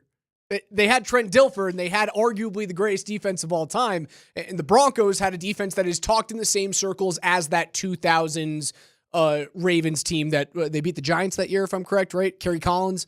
Yes. Beat the Giants that year. Talked about with the Bears defense. They at least had a rushing attack. That's what scares the crap out of me about this Broncos team is that, yeah, you have an elite defense, the best defense in the NFL right now in terms of like points scored and points created for the defense as well. If they don't have a rushing attack, man, I don't know if they can get this thing done. I'm not What is this confident thing? Winning the Super Bowl? Being a true threat in the playoffs. I inherently disagree with you. It's become a passing league, and it's become a defensive league. And I think when you have a combination of both, and your quarterback can extend plays and do things with his legs, I think you can play timely football and win. Now, Super Bowl, it's a different conversation. And I've heard some people put it out there that they can win a Super Bowl. Yeah, I think anybody you get a hot hand at the right time. Yeah, you can win a Super Bowl. But yeah, I think that adding a dynamic running back in the offseason is priority number one. Those of you guys who are looking for Coach Jared Bednar on with the morning show today, he had to reschedule. He'll be on tomorrow morning at 8 a.m. prior to the Avs taking on the San Jose Sharks. So make sure you guys tune in to Mojo Lombardi and Kane tomorrow at 8 o'clock in the morning for the coach's interview. That's Coach Mike Sanford. I'm Alex Radnami. This is Altitude.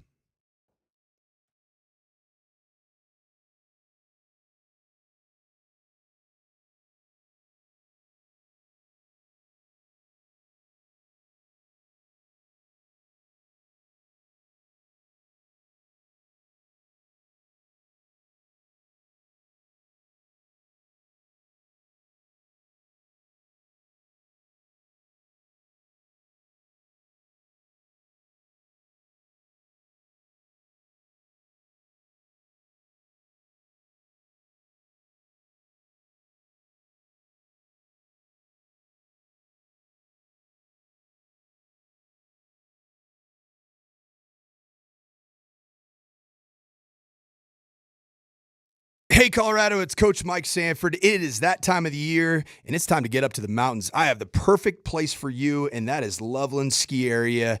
Just a 53-mile drive from Denver. You can skip the traffic and lift lines and head to Loveland, where the slopes are filled with snow, not a ton of lift lines, and not a lot of people.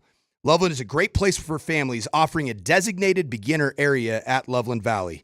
Give the gift of snow this holiday season. Season passes are still on sale at skiloveland.com.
I thought 2K Tuesday was yesterday. Why are we playing this, KJ? What's going on? What's going on? Listen, man. What's happening? The DJ's always taking special requests, baby.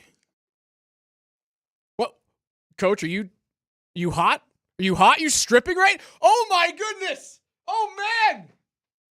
It's a big Penix energy shirt. Coach, finally. How have you contained yourself for 45 minutes? I'll tell you what, man. It's hard to keep in that big Penix energy, but my guy, my favorite prospect over the course of the last 137 years of any sport is finally going to get his opportunity in a playoff situation for the Atlanta Falcons. Michael Penix Jr., the beautiful lefty. He got this coach last night going from 6 to midnight in a hurry. I got big Penix energy today. We were talking about this. It was time, and they've got an easy schedule coming up. You have to take on who do the Falcons have the Giants this week, right? If I'm correct, I think so. I've looked at the whole schedule. Okay, they take on the Giants. I've actually sent a scouting report to Michael just about some of the pitfall, like what to look for. I want it to be pristine, man. Brother. They take on the Giants this week. The Commanders the week after that. Yeah, how about that? You're going to get Jaden Daniels versus Michael Penix Jr., the matchup that I wanted to see last year that should have been with the Heisman Trophy on the line. Because I thought Michael Penix Jr. was more deserving of the Heisman Trophy a year ago. I do. The numbers were incredible. The season he had was unbelievable. It was something that hadn't been done at the University of Washington since 1991. And have you followed the Washington Huskies this year? They're absolute cheeks. Well, they didn't just lose Penix. They lost like 11 starters, man. Well, I'd even go even further. Like, is Jalen Polk and Rome Odunze, are they just having monster rookie years? Or was he a boat lifter? Yeah, he was a boat lifter. Michael Penix Jr. is a phenomenal player, and I've heard some national conversations just about how much this franchise has loved what they've seen over the course of the last 3 months from Michael Penix Jr. It's going to be a lot of fun. He won't be perfect. He's a rookie. He's going to throw a pick. He's going to throw some incompletions. Bo Nix did in his first 2 games. And then he had a great season the rest of the way. But I do think that Michael Penix Jr. is going to come in. We saw a little bit of the laser show at the end of that Falcons-Broncos game. It's like first 2 throws were like... It is a curious time, though, because you're very much alive.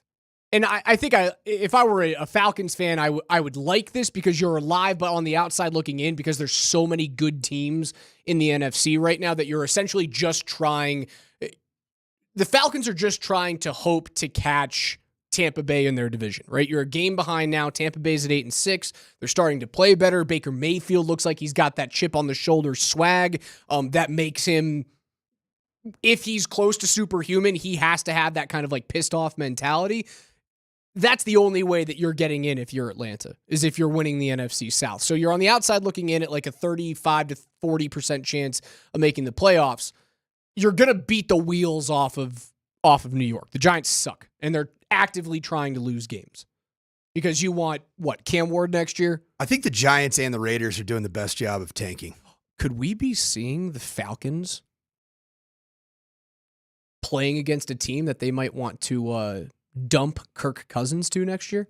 Could happen. Who's Kirk Cousins going to play for San next Francisco. season? San Francisco? I think that I think Brock Purdy is not going to be the starting quarterback in San Francisco. Because if you cut him, if Atlanta cuts him next offseason before the 2025 league year begins, they have $65 million in dead money. If you were to trade him, the team would then have to absorb $28 million of that base salary, and then Atlanta would just be responsible for just under 38. So what it seems like right now is that the chances of Atlanta being able to trade Kirk Cousins, it's kind of slim to none. He has a full trade clause. He can do what Derek Carr essentially did and went, you're not trading me. I'm going to sit here. I'm going to force you to cut me. It's Russell Wilson 2.0. And then, I can choose where I want to go. And there's a multitude of teams that would take him. I think the Giants would take him, although you're in a really good spot to take your quarterback of the future if you're New York. San Francisco is a great option because then he's likely cheaper than Sam Darnold might be. He's certainly cheaper in terms of like having to give up draft assets for a J.J. McCarthy if Minnesota wants to go the opposite direction there. Might the 49ers go back into the rookie draft market if it continues to go south and they have enough assets to potentially be able to deal their way into a top 5 and get Cam Ward. I could see Cam Ward and Kyle Shanahan as a great fit. I can. What do they have the ability to trade up with? I just say assets on their roster. I mean, they do have some proven commodities that haven't necessarily materialized in the last calendar year. Deebo Samuel being one of them. Do you possibly look to move Christian McCaffrey? Oh, man. When he's healthy, he's arguably the best running back in the world. 100%. But he can't stay healthy. He just hasn't in the last year. Yeah. And now what? Christian's got to be 30? Close to it now? I think he turned 30 not too long ago. It's not a great milestone for running backs. Not one. nowadays, man. You hit that mark and you're lucky to hit that mark and still be in the league. So do you look to try and move him? And that's a possibility. They would have to package a whole bunch to get into the top. You move 5. a Bosa.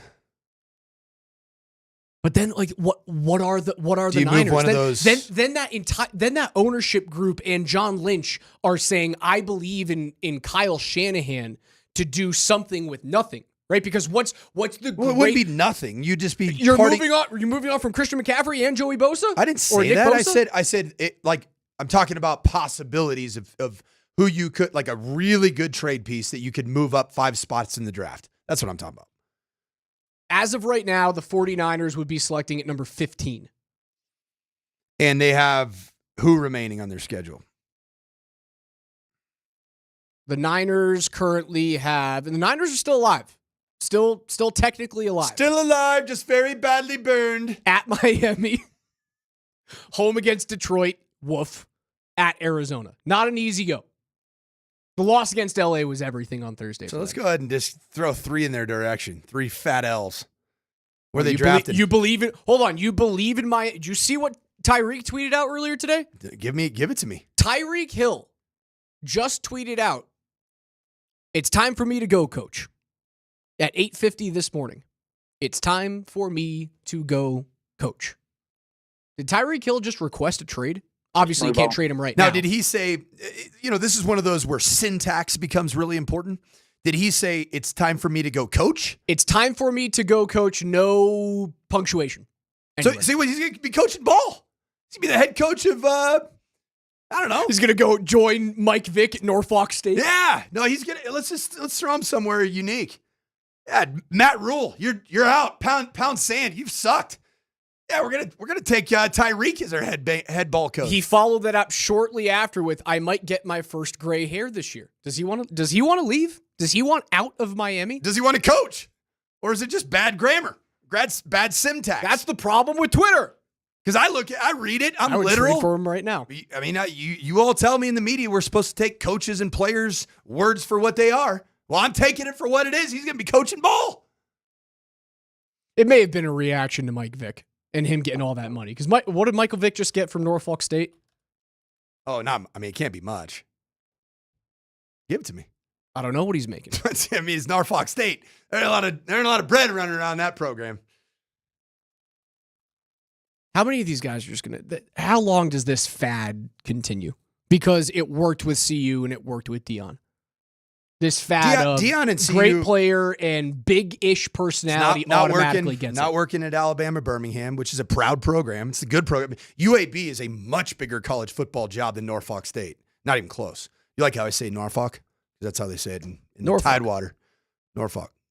The Ed Reed situation at, I believe it was Florida A&M? No contract specifics, but I guarantee that's a chunk.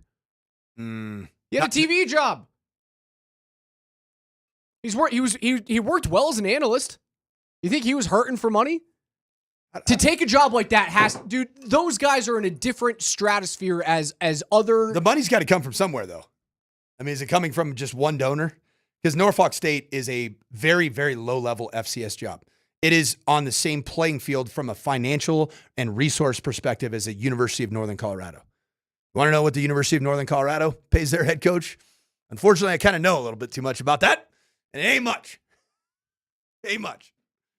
Pay him. Pay that man his money. It's got to be something to get him off the couch. You feel jaded about this conversation, and I apologize that I don't brought feel it up jaded. to you. I think he's probably did well with his money, in this sporting event that he created. Right, he created a sporting event that was lucrative for a while, and then why are you shaking your head? And then I thought that was in the past. I thought he atoned for his And sins. then this is going to be a great opportunity. I love Michael Vick, by the way, as a player. I loved him as a player. It was like he was the first player that I was like, oh my gosh, speed at that position, 4.3 speed. This is the ultimate cheat code. Actually, I've heard great things about him as a dude in his post-controversial life. But I'll say this. This is just an opportunity for him to get his foot in the door, make an impact, and then get the high-paying job. This is how the coaching industry works. I mean, Coach Prime, he was making a lot from an endorsement perspective, but it wasn't like it wasn't a $3.7 million, from the university itself at Jackson State. Got it. I mean, they just don't have that. They don't have that built into their, to their budget and their finances. So I think it's a great opportunity for Michael Vick. I actually saw that he was rumored to be the head coach at Sac State. The morning show was talking about it yesterday, and that would have been just a weird fit from a geographic stinger. From a geographical perspective. But this is a great fit because Michael Vick is arguably he's a top 3 athlete from the Tidewater region in Virginia of all time. And so you're talking a very talent-rich area. That's how Virginia Tech got so dang good. What this is. I'm going to show you that I can coach, or hope that I can coach, and then either the Who's or the Hokies start calling. That's his play here. Get your toe. And I think it'll go well.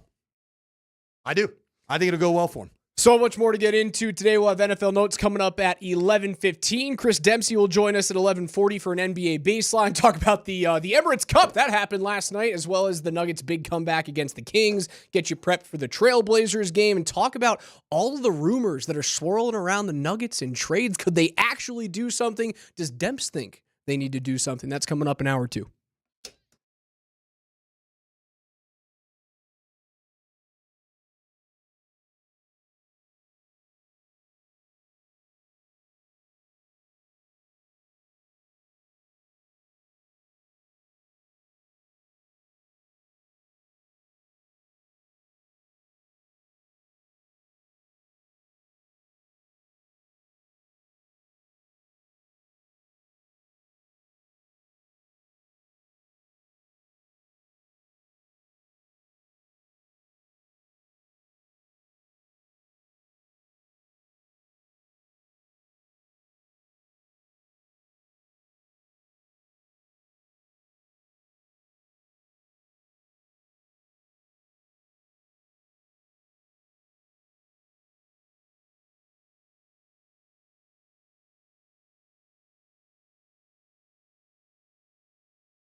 Take us wherever you guys want to go on the Altitude Sports Radio mobile app. It's powered by the Wilhite Law Firm. Injury lawyers, go to WilhiteWins.com. That is WilhiteWins.com. Nuggets are all over the NBA rumor mill. That was the most exciting thing that happened in the NBA yesterday and last night, even though the Bucks beat Oklahoma City, by 17 or something last night to win the Emirates NBA Cup. Congratulations on all the Bucks players for getting richer, even though all the stats are made up and they don't matter. And the game didn't count for the regular season standings. Nothing. At what point does it just cease to count? Is it just the Final Four, like the semifinal? When you get to the knockout so stages. the semifinal and the final, just 2 games, or was it more than that? Was there a quarterfinal? No, I believe it's just the semifinal. I don't know off the top of my. Honestly, I don't care. I don't care either. I wonder how long this thing is going to last, because they hit a home run with the play-in. And I hope that other leagues continue to learn from the playoff expansion from the NBA, because the play-in set is awesome. It's can't miss basketball. It keeps teams in the mix that are not terrible. They might not be championship worthy, but heck, like Miami got all the way there against the Nuggets 2 years ago. And they were in that set of 4 teams. Compare that and the NHL and the postseason model. The NHL's postseason model is very good. I just hate the setup. Like, I hate the fact that I love that 16 teams get in total. I think 1 through 8 is pretty good. I could entertain a play-in for that final spot for like the 8th seed. Why wouldn't you do it? Because it's a built-in Game 7 of the Stanley Cup playoffs, right? Which is the greatest setting in sport. What is better than overtime hockey in the playoffs? I would argue nothing. I think remember the Stars Avs game that just it was unbelievable. Like, I was exhausted watching that. I was like, oh my God. I also expected, like, once that goal got called off for the Stars with the very questionable goaltender interference, I was like, all right, it's like the hockey gods are going to come down and smite you. They are. And even if the Avs they're going to conk you right upside the head. And even if the Avs had won that Game 6, I was like, it's just not going to happen this year. They're going to run out of gas. They don't have nuke. They can't. They won't be able to have the runway to get this thing done. I would like the NHL to expand it to a single play-in series, so just 17 to see if it works. make it, right? 17 would make it, and then really it's... Or 18 would make it. 1 on each side. West and East. Oh, okay, so you do... There's 16 total teams that get in. 8 in the West, 8 in the East right now. You would make both. Add okay. in 1. I thought you meant like the lowest seeded... Yeah, that makes sense. The 8 plays the 9 seed to see who gets the right to play against the Western Conference's top team and then the Eastern Conference's top team. I would like to see them do that. I hate that you have to go through a divisional opponent in round 2, because it is made for some of the best matchups to go out early on in the playoffs. I'd rather them go 1 through 8 and then reseed as you go down. I want the NHL to do that. I think the NBA's crushed it with the play-in series, but they're just continuing to try these new things to make people care about an 82-game season that's just a slog. The only way to make the players and make the people care about that 82-game season, it's the one thing that they won't ever do, and that's take away games. Because that's all revenue, right? That's taking away from the massive pie that all of these network television conglomerates are fighting over. If you drop it down to 60 games, the product will get better, but you lose money, and that's all this is. The NBA, it's a mint. I think the Major League Baseball should go to like a 275 game season. Just play year round. Just make it a gladio again. Yeah. An endurance gladiator sport. Yeah, it'd be good. Why not? It's already boring. Guys' hands are falling off. They're raw to the bone at that point. I mean, there'd be nothing better. Yes. Nothing better than the Rockies being able to accumulate 225 losses. It'd be awesome. Yeah, I think 60 games for the NHL and NBA, 120 for Major League Baseball is perfect. And I think the NFL's kind of hit its sweet spot for me. I think I'm down with 17. I think the 18-week season with a bye is perfect. I wouldn't touch it, and I know that they're going to add another one. And then once they get to 19 weeks, they're going to go, well, let's get to a round number at 20. Gosh, and then they're going to and then they'll throw 2 bye weeks in there, so you only play 18 games, but you get a bye week before week 10, and you get a bye week after week 10. Roster sizes would expand. roster sizes expand. Probably go to 70. They remove the week 1 playoff bye. Obviously, preseason goes down to maybe a game. If that. You just make multiple weeks of joint practices. That's what you do. Well, you got to remember they came up with the idea earlier in the offseason that they're just going to start moving training camp up to late June, early July, make it 4 to 6 weeks of training camp. And to your point, you would essentially find a way to scrap preseason. Yep. That's the way that I think the NFL goes. But I think the NFL is in a perfect spot right now in terms of the regular season. I would like to see them open up one more playoff spot, which feels crazy because that team that would get in, if you look at the NFL playoff picture right now, you're going to then be opening up that final spot to a few teams that are maybe not deserving, because the 8 seed right now in the AFC is all up for grabs with sub 500 teams. The thing I hated about the 16-game NFL season was the dreaded 8-8 season. You don't like 500. 500 stinks. Because like even in college football, if you ended up 6-6, go to a bowl game and it goes one way or the other. Now the weird one is now that there are a couple teams, I'm trying to think, there were teams that played, they were 5-7. Like last year, Minnesota, you didn't end up 500, but you were 5-7 with a high APR score. There were open bowl games, and you went to a bowl game. You won, and you ended up 6-7. Like what? It's a weird record. Yeah, you have this weird like elation feeling at the end of the season. Then you look at the record, and we kind of sucked. Like, what is that all about? We beat a MAC team. So you'd get to 6 wins. You'd open it up in the NFL to 3 teams that are 6-8 in the AFC, but in the NFC, you have the 8-6 Seahawks, who are currently on the outside looking in because of a very competitive, albeit not elite division, certainly in the NFC West, because all the teams are just beating up on each other. The Falcons are at 7-7 in the NFC South, bad division. The Cardinals are third in the AFC West at 7-7. You open it up to another team that is not necessarily deserving of a Super Bowl spot, but I think that 8 teams is the proper way to go on each side of the NFL. No, I would see it that way. We do have some serious breaking news. Whoa. Coming in hot. The Colorado Buffaloes, and what I predicted to be a tremendous move, have added superstar quarterback from Liberty, the Liberty Flames, Caden Salter, as most likely the starting quarterback to get Juju Lewis up to speed. I think this is a great move for the CU Buffs, and it's one that I predicted. Talk to me about Caden Salter. He tremendous year 2 years ago.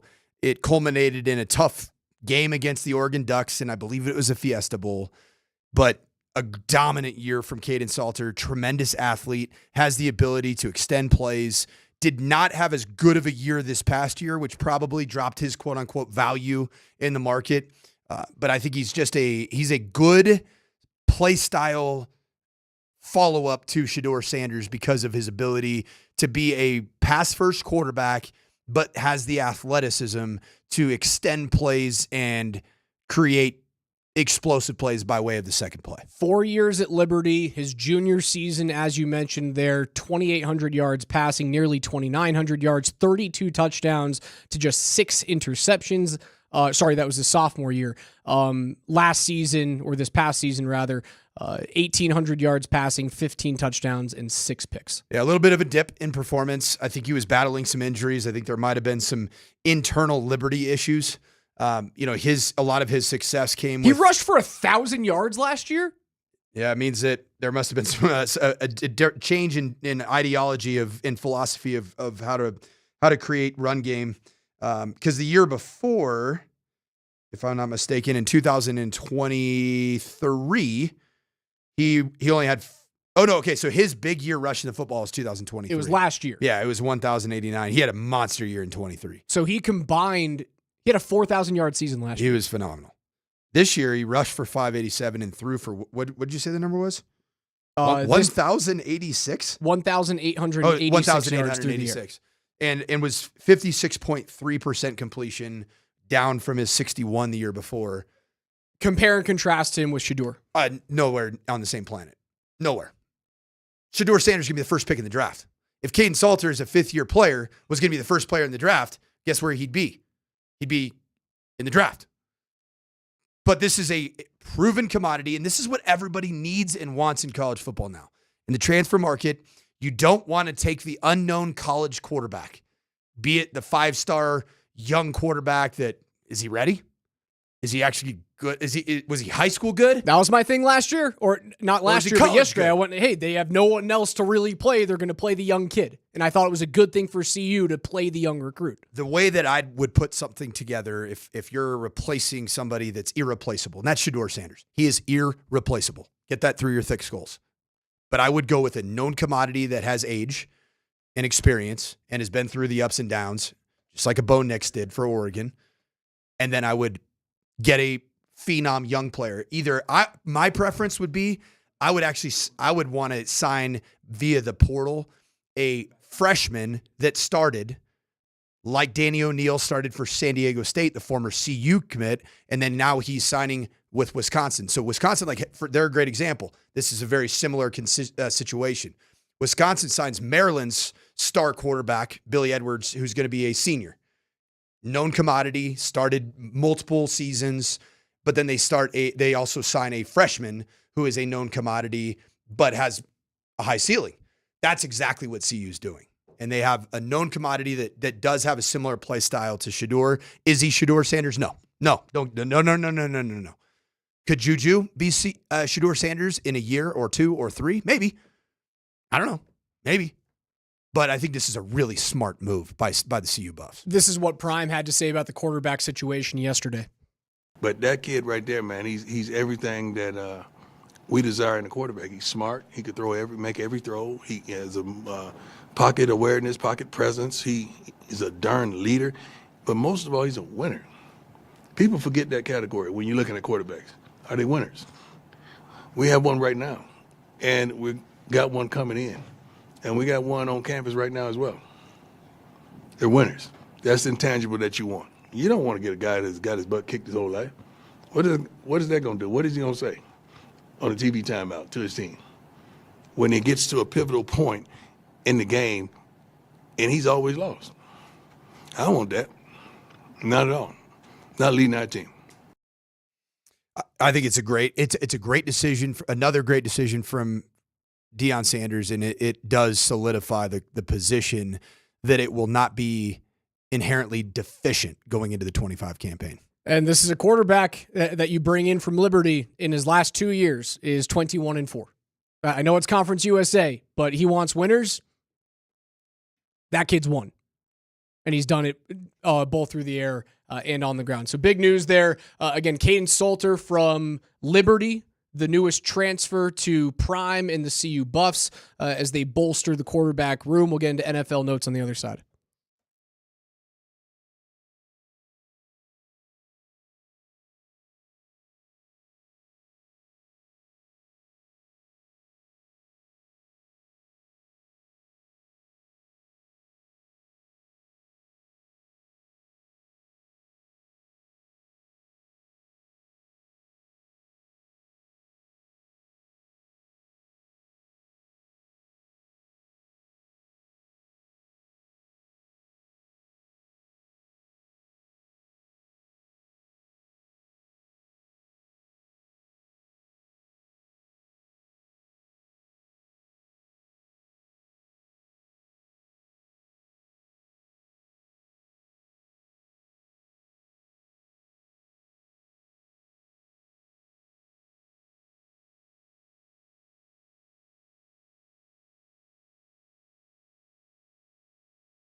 Altitude Sports Radio 92.5 presents KJ's NFL Notes. Why are you smiling? Because I love football. Football's fun. Fun, sir. Fun, sir. It's fun. Brought to you by Mountain High Appliance. Locally owned and operated since 1993. Colorado's most complete appliance store. All right, listen up. Every day here at 11:20 on the morning sprint with Coach Sanford and Raj, we go through the biggest stories in the gridiron with KJ's NFL Notes. Mr. Granderson, take it away. Well, Jim Harbaugh spoke to the media on Tuesday and addressed the Broncos' growth since Week 6. Jim discussed the one aspect of Bo Nix's game that reminds him of the one and only Patrick Mahomes. Yeah, I mean, it's been really good. The yardage, the yards after catch, schematically has been great. The protection has been really good, and Bo Nix is continues to be a really good. I mean, it's almost he's getting athletically buying time, and it's almost a lot. He's in the same ballpark as Patrick is. So it's been really good. What was that? It was almost like he was going down a line of saying it's all because of the scheme and run after catch. It's almost like the national narrative of Bo Nix. Like analytics don't necessarily say he's like anything above a good quarterback. And Harbaugh even says the word good. And he says it like again. But then he goes, it's kind of that Patrick conversation. Is Jim Harbaugh actually calling Patrick Mahomes just kind of a bit of just an average player? Because he's not just making chicken salad out of chicken you-know-what? Because he's not Justin Herbert, who has the strength of 10 men and is beast. Hey, that's the beast. Like, I think that's what was going on right there. I think he was referring to when the Broncos had success back in this first meeting in Week 6. When I don't think Bo played particularly well when the game was in the balance. No, he did. I mean, a lot of his yards the game was never late. Okay, so the game was never in the balance, right? The Chargers were up 23-0 at this point. But when the Broncos looked good on offense, granted it was against a defense that was sitting back and just allowing things to stay in front of them. It was just hold on to your ass defense is what it was. The best thing that Bo did was elude pressure, bring secondary defenders toward the line of scrimmage. I think it was a Troy Franklin play where he brought like 2 or 3 outside linebackers crashing in because they thought Bo was going to take off with his legs, and then he had that little flick pass for like 50 yards. He did that multiple times where he gained time out of the pocket. Yeah, it was a good skill set game. Right, they were off schedule plays, which is what I think. He showed some of the. That's probably where Harbaugh's fixated. That's where on. I think that Harbaugh's looking. He's like, I remember this happening in Week 6. He's really good at just like waiting until something actually happens and then making the right play. That's a good thought. I don't think that's what Bo's been elite at. He hasn't had to do that a lot this year. You like him out of the pocket. You like him scripted out of the pocket. Yeah, movement throws. He's fantastic throwing on the run. But I also think he's really good just taking what the defense gives him. I thought when he was struggling to find his rhythm against the Colts, I think it was like the 3rd possession, they just called it just an American stick concept where it's a 6-yard stick route to Adam Troutman. I'm like, he needs more of that in this game because he's really good at that. He sees it, he recognizes it, gets the ball out of his hands well. And I think that he does have a lot of ability. I didn't love the game plan because I thought it was like against Indy or against Indy. Okay. I felt like the game plan against Indy was very much like, wait till you see what we got in this quarterback.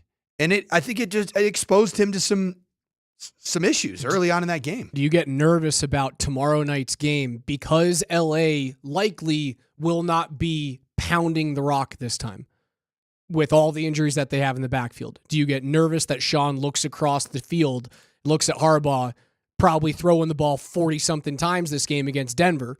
Again, likely, we don't know what they're going to do. But throwing the ball a bunch of times and him feeling like he has to kind of put it on the table like old Jimmy's doing. You need to blitz Justin Herbert so he is running to the Inland Empire of California. That's what you got to do because he right now is not mobile. He's hurt. He's banged up. He's shown that time and time again, and then he does it again by getting his ankle rolled up. make him beat you with the run game and take away the easy throws. Their receiving core is not good.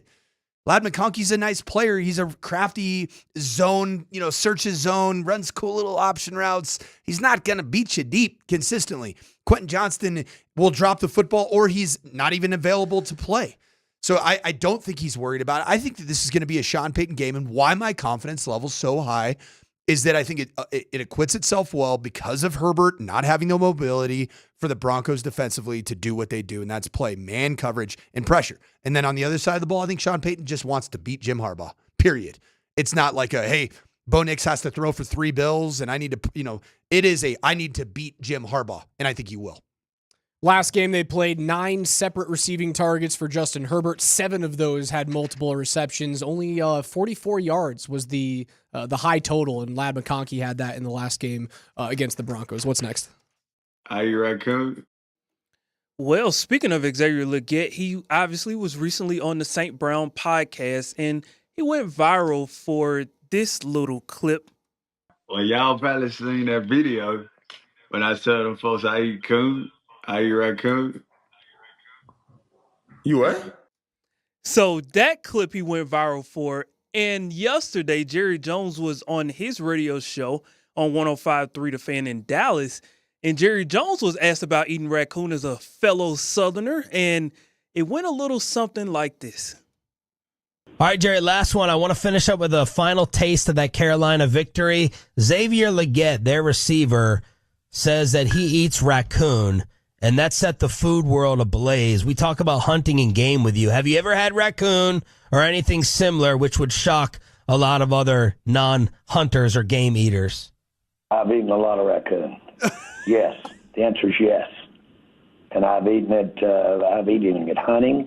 I've actually had it served by my mom at the table away from hunting. And I have eaten raccoon. And yes, it's not uncommon at all. I'll tell you something that is one of my favorites is squirrel, and it's wonderful. And my mother could do a great job of it. And we all had our favorite pieces. And my dad and sister, I have one sibling, a sister, and they would fight over, not fight, but my mom and I. They were just my sister and I as far as siblings. My mom and I wouldn't even ask for the brain in a squirrel. Oh, man. And delicious, seriously. My dad loves cow My brain. sister always got it, or my dad. Can somebody please take the microphone away from Jerry Jones? When Xavier Legette talks about his love of eating raccoons, it's funny and awesome. When Jerry Jones talks about it, it's kind of gross, cringy, and it just it makes me think that squirrel and raccoon has started to potentially impact the ability for Jerry Jones to make rational decisions with his franchise. He's trying to ingratiate himself to people who have less money than he does. He's trying to say, I got all these billions of dollars, man, and I'm still eating scraps of raccoon just like everyone. Are you raccoon? That's what I'm telling you, man. Come on now. That's what he's trying to do. But he tried to paint it as a just delicacy. like you. I'm just like you. Was he trying to paint it a bit of as a delicacy when he got into the Maybe. different parts of the squirrel? Yeah, the and brain. What's the weirdest thing you've ever eaten? It was fish heart. Fish heart. I I just got got rattlesnake bites once upon a Was it time. good? Yeah, it was delicious. They were like I've little. had, You remember popcorn chicken from KFC? It was popcorn chicken. I've had rattlesnake sausage. Cool. Good. That's Fine. good. Sausage is I had gator once upon a time down in I've Florida. eaten gator. Gator was good too. It was fine. It's a little chewy. A little cartilaginous. Cartilage? What a word. Oh, just you get me in the right frame of mind. I'll come at you with the I've eaten a lot of raccoon. Come at you with a thesaurus. But Brandon Evans, our resident sales guy here, just texted me that he's from Arkansas. He's from Arkansas. And he's eating squirrel and he says it's really good. That's where Jerry Jones is from too. I wouldn't want to eat a raccoon. Those things are I know they're mean if you get up close to them, but from afar, those things are adorable and cuddly. You've had crickets, haven't you? Yeah, not for me. Seasoned I'm not a big insect eating guy. Like I've been to a bunch of places where they serve them up on sticks, and they were all over the place. And we honeymooned in like Indonesia, and they were all over there. It just wasn't for me. The strangest Not for thing me. that kind of was like, was Fish Heart, and I'm still just not there. I love sushi. I just don't love I don't love eel. I don't love like raw octopus. Just it's a little too cartilaginous for me as well. You wanted to get that word in there twice. You wanted to prove you could Just say in it case twice. somebody just turned. You want to do the it a third dial time? on. No, I think two's enough. No, I get Three you. becomes. You a can little, listen back to the podcast if you want to hear him say it twice. KJ, what's next? Are you raccoon? He's so mean, Raj. Coach Prime was recently on the Pac-Man Jones show, and he discussed who will be the number 1 overall pick in 2025.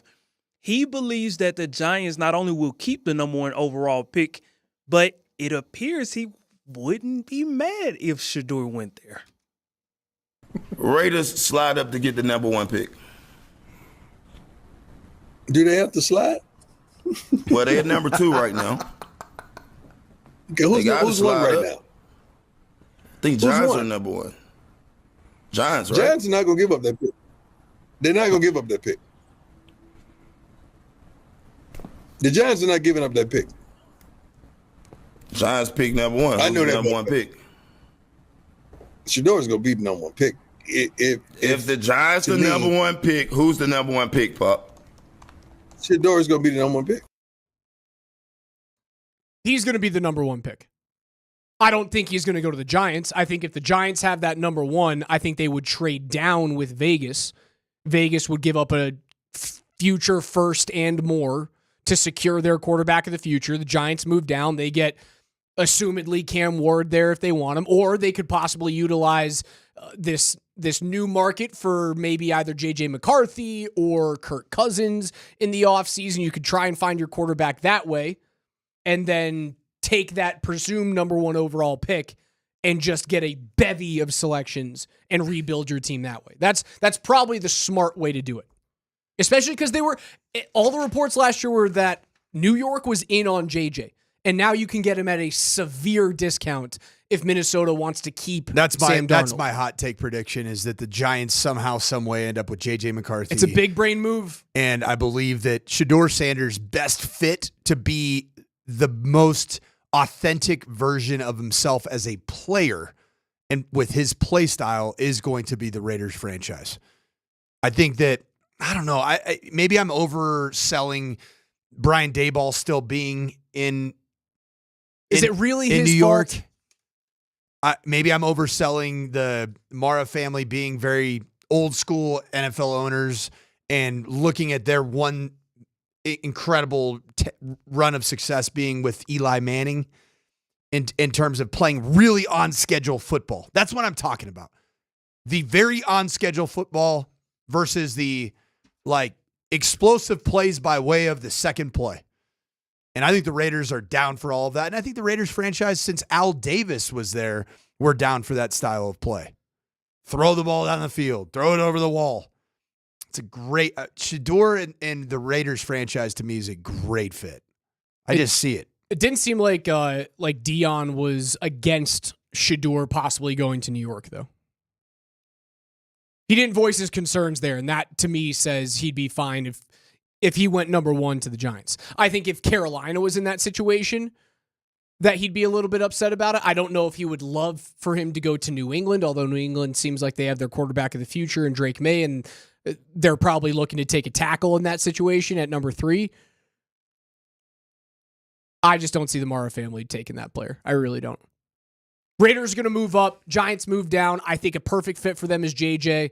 You don't have to take the quarterback that year, especially if you fell in love with the quarterback the season before in JJ. You just didn't have the opportunity to draft him. Vikings continue to do what they're doing, and if they make a run in the postseason, which it kind of looks like they will. You can't move on from Darnold. No way. You fixed him. And he's young. It's not like he's 36. No, he's young and he's athletic. He's got big arm talent. It's all the stuff that, the scouting report on him was high-end talent. He was a can't-miss product out of USC. He was a can't-miss guy. He was equivalent. He was, I think, fairly equal to maybe Drake May, where it just didn't go great record-wise early on. And it's the New York Jets. It's the New York Jets. They quarterbacks go to that franchise to look like a terrible quarterback, including Aaron Rodgers. Except for one good game. One more, KJ. Are you raccoon? Well, the Detroit Lions injury situation continues to get worse and worse and worse as they got much news this week about 3 players that are out, but there's one player who is giving them hope. Aiden Hutchinson recently spoke about as long as the Lions get to the Super Bowl, he promises he'll be there. I'm on track for my goal of returning for the Super Bowl. And so I keep telling all the boys when I see them in the facility, I'm like, you guys just got to get there. And I promise you, I'm going to be back, and I tell people that. My mom was like, I remember we were talking yesterday and she's like, but Aiden, like, what if you don't get back? Like, what if you can't? And I was like, there's no other way. That's a man who's played for Jim Harbaugh in his college career. It sure is. Manifest and just meathead your way no matter what. Even if your leg was at a 90-degree angle in areas that shouldn't bend at 90 degrees, I'm playing in the Super Bowl. Why? Because I'm a beast. I have the strength of 10 men. Put him down in pass rushing situations. 3rd down only for Aiden Hutchinson. He gets 12 snaps in that game, makes a difference. Lions win a Super Bowl. He becomes a legend. He is. I do love the fact that he's dangling that carrot to his locker room, because that's a guy that they love, they respect. He has field credibility. I think it's a whole lot of fun that he's putting that out in the universe for his team. He's already signed his big deal, hasn't he? Or is he still on? Is he still on a rookie deal, Aiden Hutchinson? I think he signed his big deal. Did he sign it, or is he still on this rookie deal? I think he signed his deal. Let me double check. 4-year, $35 million deal. Looks like his rookie contract. Yep, he's still on his still on his rookie. I mean, that's a gamble, man. Had he already signed an extension, I'd say be my guest. Like, go play. You've got a bunch of guaranteed money coming your way. That's a gamble. Okay, he's not extension eligible until after this season. Yee! That's such a gamble. If I'm his agent, man, I'm saying shut the hell up, sit down.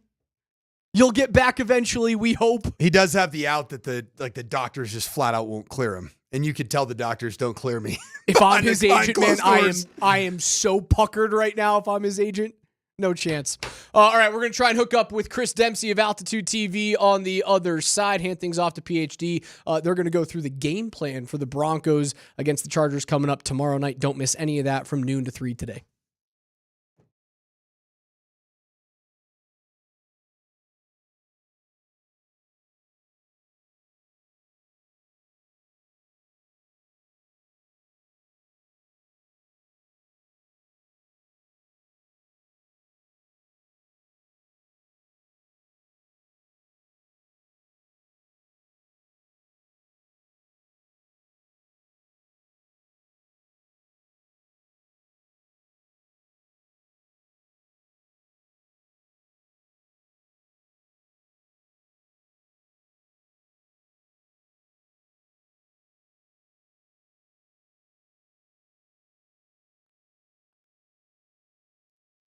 Hey, Denver, the one thing that I have learned about living in the state of Colorado now for 3 years is that your boss understands the snow flu.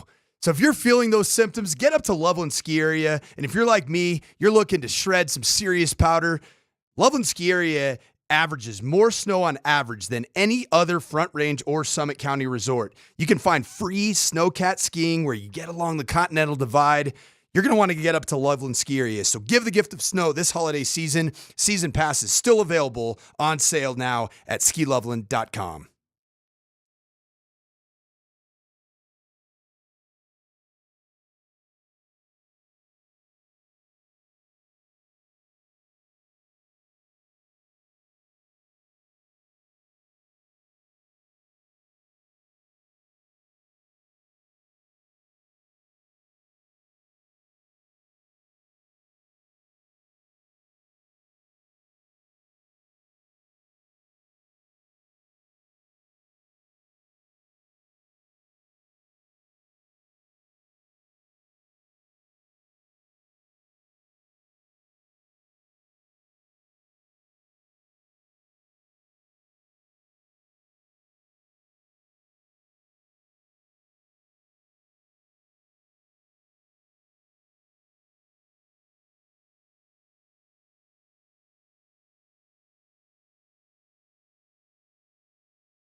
Everybody got 500,000, right?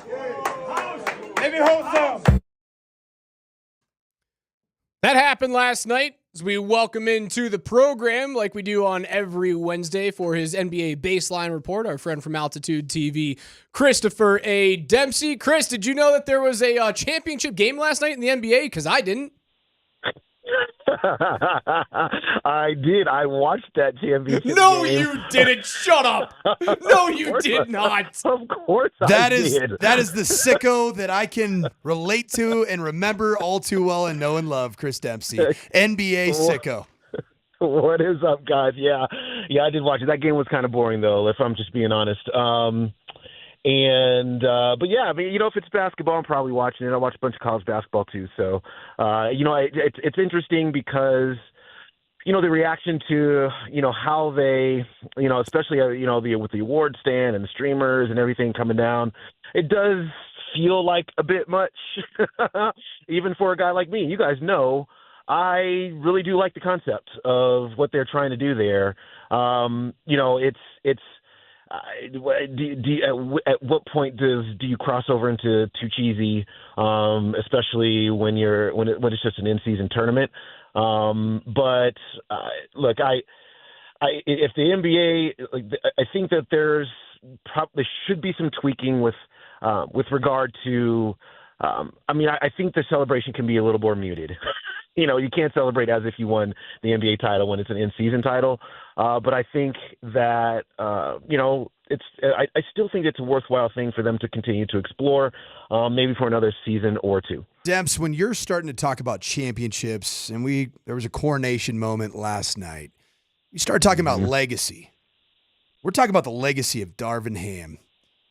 The first ballot Hall of Fame of the in-season tournament, now 14-0. You start getting into a space where franchises look to hire Darvin Ham to go win the in-season tournament because he's clearly the guy for it. He's definitely the guy. There's no doubt about it. It's funny. It's what's interesting, man. When you bring it up like that, it's like, what's the level of importance to put on what happens in the month of November and then early December? None. With this in-season tournament. None. And then, maybe it's none, and maybe it's like 5%.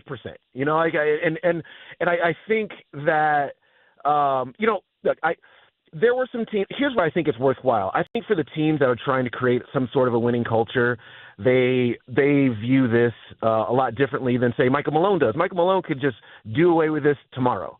But like teams like the Detroit Pistons, like the Houston Rockets, like these young teams that are trying to establish like winning and tournaments and that kind of thing, I think this has been a worthwhile pursuit for them.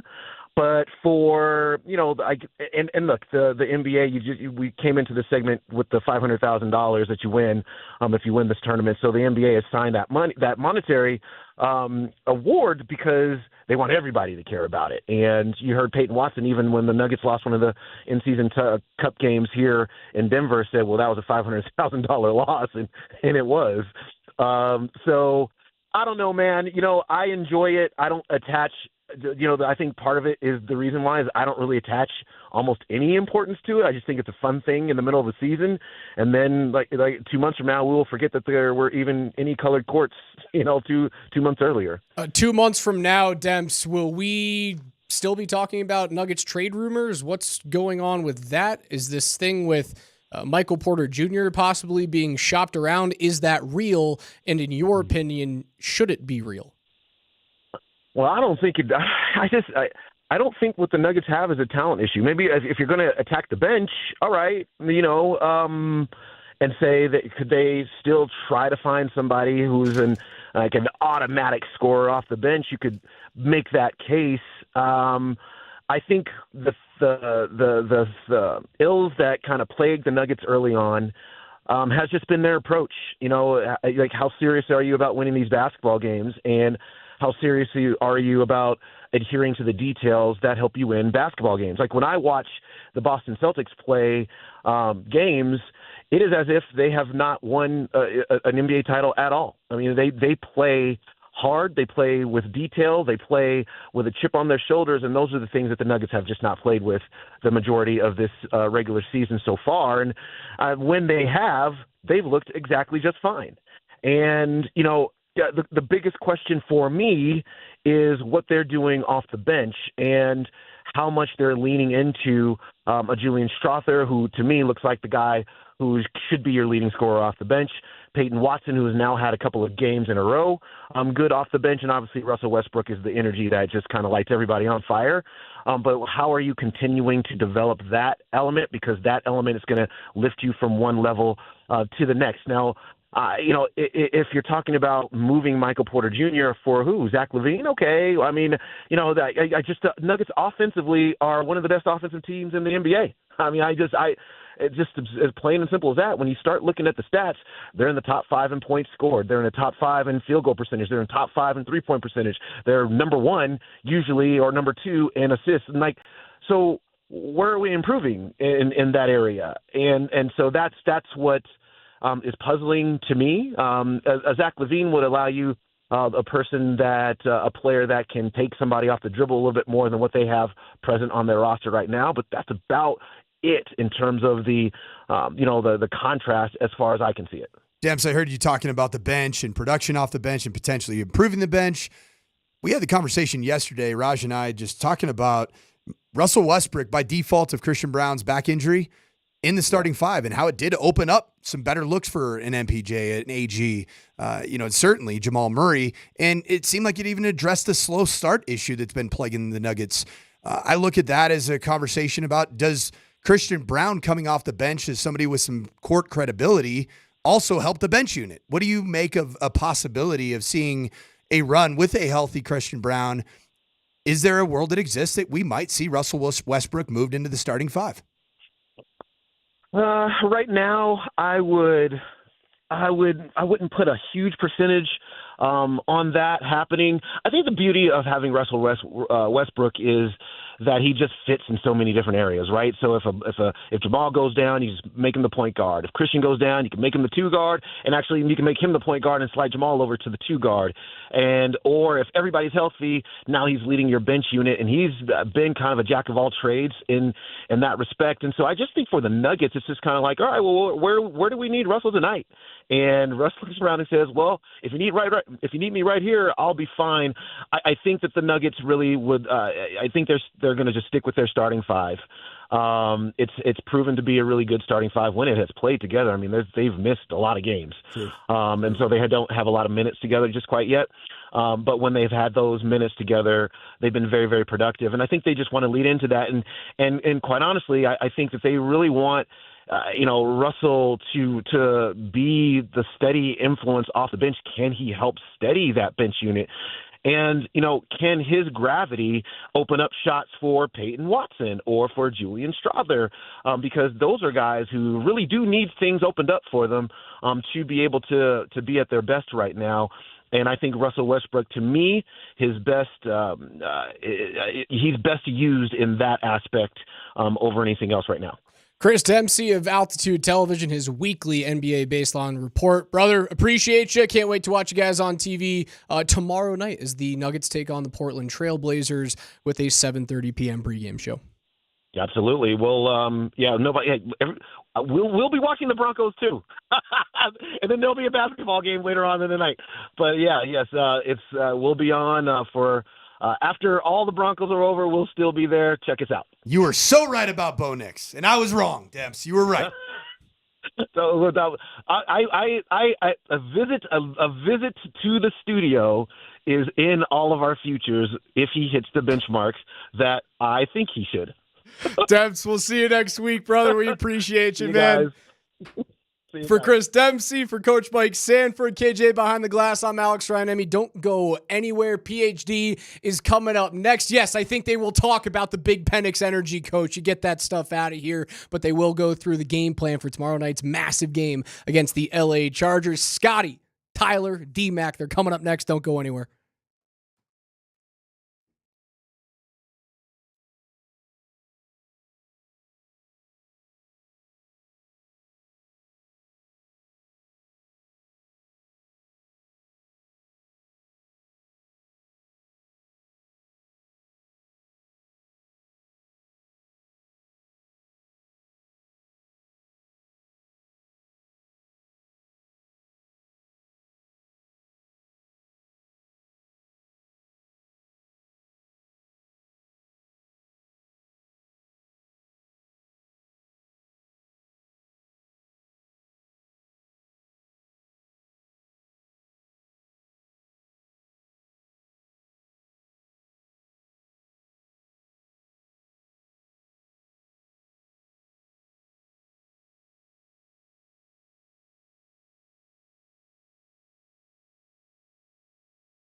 Well, here we are.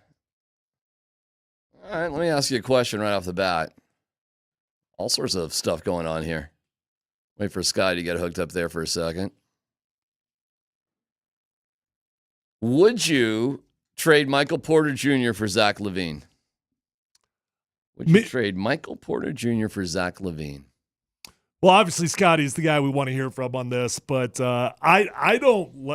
Can you not? He's not hooked up quite yet. I see him, though. Oh. You look fabulous. It looks like he could hear us. I don't know. He can hear us. He's talking. Can't quite hear him. We'll get him. I don't personally love it. I don't think it's a great idea. First off, you got to look at the contract situation, and he's got a player option. I think it's in 2 seasons for like $48 million or something. So you're going to be stuck in that deal, and nobody's going to pay him that, so he's going to pick that sucker up.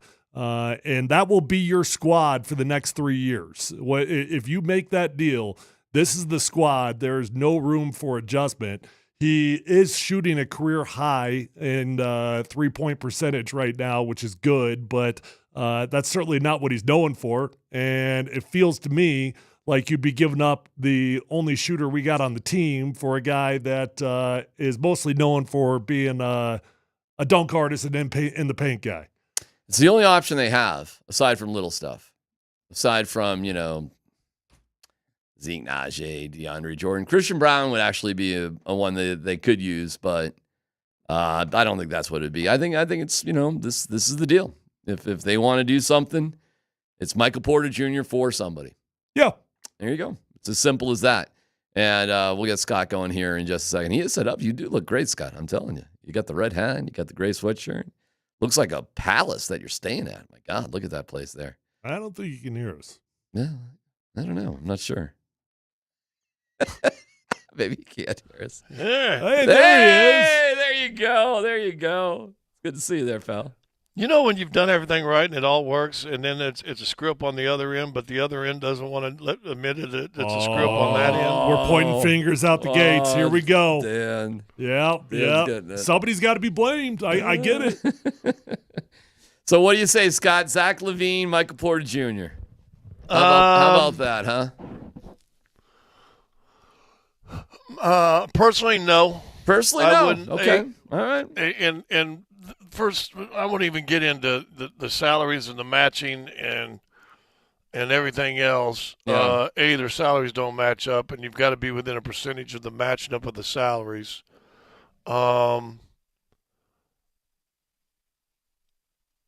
Zach LaVine has never been a great shooter. Tyler just said a while ago he's having a career year. He's a 34% 3-point shooter for his career. He's shooting 41, I think, this year. But he's never been known as a shooter. He's exciting. He can get up and down the floor. He can dunk like crazy. The famous dunk contest he won over Aaron Gordon, back in the day. He's an exciting player. But and I know this will sound harsh, and I'll say this, and the Nuggets will trade for him, and then I'll have to eat my words. I've never looked at Zach LaVine as a winner. Wow. Okay. I've always looked at him as a flashy player on crap teams. Mm-hmm. Flashy player on crap teams. Okay. So he's a winner over Aaron Gordon in the dunk contest. Got that going for him. Was it that year? I think he beat him twice, didn't he? Wasn't it? But the one year when Aaron Gordon jumped over the guy and put the ball underneath his legs, one year was Aaron ridiculous. should have won that one. Right. No, he's a good player. I think he's made 2 or 3 All-Star games. I mean, he is a flash player. Mm-hmm. But the reason Michael's name's up there is because he's the only guy that has big money salary that can you could trade, right? Because of all the restrictions around it and time and all that stuff. So I personally wouldn't do Zach LaVine. I tend to feel like all of a sudden, if that noise is that big, that hot right now, that it's either one of those balloons they're trying to float, lead balloons they try to float to see what the take is on it, or I don't. I'm looking at the Shot Mazda text line. If MPJ is the first option on a team, you think he's a winner, Scott? I'm praying the Nuggets make this trade happen. Oof, okay, ouch. Another one here from Christina. Hold on. Let's answer. If Michael Porter Jr. was the first option, what does that mean? I don't know. So he's going to be carry the franchise guy. Zach LaVine's been that guy, mm-hmm. and he couldn't do it. Would he So he couldn't lead a team by himself. And I know you read all the paper and have sticky orange fingers and all that stuff. We do. I've just heard too watching many that stuff. today. Yeah. I've just heard too many stuff behind the scenes that I don't know if that's the kind of guy you need on this team. Me personally. Weren't you curious that sticky orange fingers went into NBA speculation? I thought they were just draft. No, I mean it's a wit. No, it's drafting and grading players, isn't it? Yeah, I guess so. You get a lot of knowledge hanging out there. You don't have a whole lot of stuff going on. All you do is focus on sports. What a website, though. StickyOrangeFingers.com. That's the spot to be. If you feel like this team is handcuffed already financially, just add this to it. I mean, come on. He's got – so I just looked it up to get the exact details of it for Zach LaVine, and he's making $43 million this year, which is – what's Michael making, like 35 or something? 33 to 34, something like that. Okay, so, all right, we'll call it $10 million more this year, but then he's got one more in 25, and then in 27 season, he's got a $49 million player option. Hello. You think he's picking that up? Yeah. He's picking that sucker up. So you're at 32 going on 33 probably. Yep. So you're committing to that for the next 3 years, and that's going to be your squad. That's it. No more moving. That's it. So you say no. I say no. Scott, you say no. I'd be hard pressed to. Okay. All right. And you know what? Michael. I'm not saying that the Nuggets have solved their problems. Clearly, we got a long ways to go to be able to anoint that. But it feels like they're starting to figure it out a little bit here, right? And if there's a problem on the team, is it a Michael Porter Jr. problem or is it a Jamal Murray problem? Nothing you do with Jamal, though. Nothing you do with Aaron Gordon either. I mean, if you're going to do something, you're going to do something now, this is what you'd have to do. They've got restrictions because of the contracts. And I look at a bigger picture because I don't blame one guy. Jamal Murray's got to get back right, and hopefully this would kickstart in Sacramento. Mm-hmm. And with if he does get back right and he gets back right, then yeah, there's no way you want to get rid of him anyway. But to me, one of the things that is lacking on this team is shooting. And you're talking about trading your best shooter away for a very average shooter. Okay. That's my matchup. There was other names on that article I sent you guys. I don't know if you went and looked at it and looked at any of them other names. The one guy that was intriguing to me was Cam Johnson. Okay. Talk to me. At Brooklyn. Okay. That dude could shoot. Is this the time to do a deal for the Nuggets? We have seen the Avalanche dump both of their goaltenders. Okay? Is this, I mean, we're asking some pretty honest, tough questions right now. Like, is this the team? How long do you wait? If an opportunity presents itself, do you act on it? How are you feeling about things? I mean, I'm asking the question, I guess, right now. I think you're always, I would say this for every pro sports team, and I've said this since the turn of time. College might be one thing, but in pro sports, I don't understand. The only thing you're built to do is to win championships. And if you're not always striving to win a championship, then what are you doing? Are you taking subsidies for people? Are you getting revenue shares from other things? Are you, you know? But to me, the pro sports teams that I want to follow are trying to win championships. That's first and foremost. So with that in mind, if I were a GM, I'm always looking, dude. I'm always, on ready that if I need to pull a trigger, sure. I'm ready to pull the trigger because you're always looking to improve. Jack McCluskey, late great Jack McCluskey, GM of Detroit, when Magic Johnson, his rookie year when he got drafted, called the Lakers and offered his entire team for Magic. He offered, and this before salary caps and all that, he offered a 12-for-1 trade.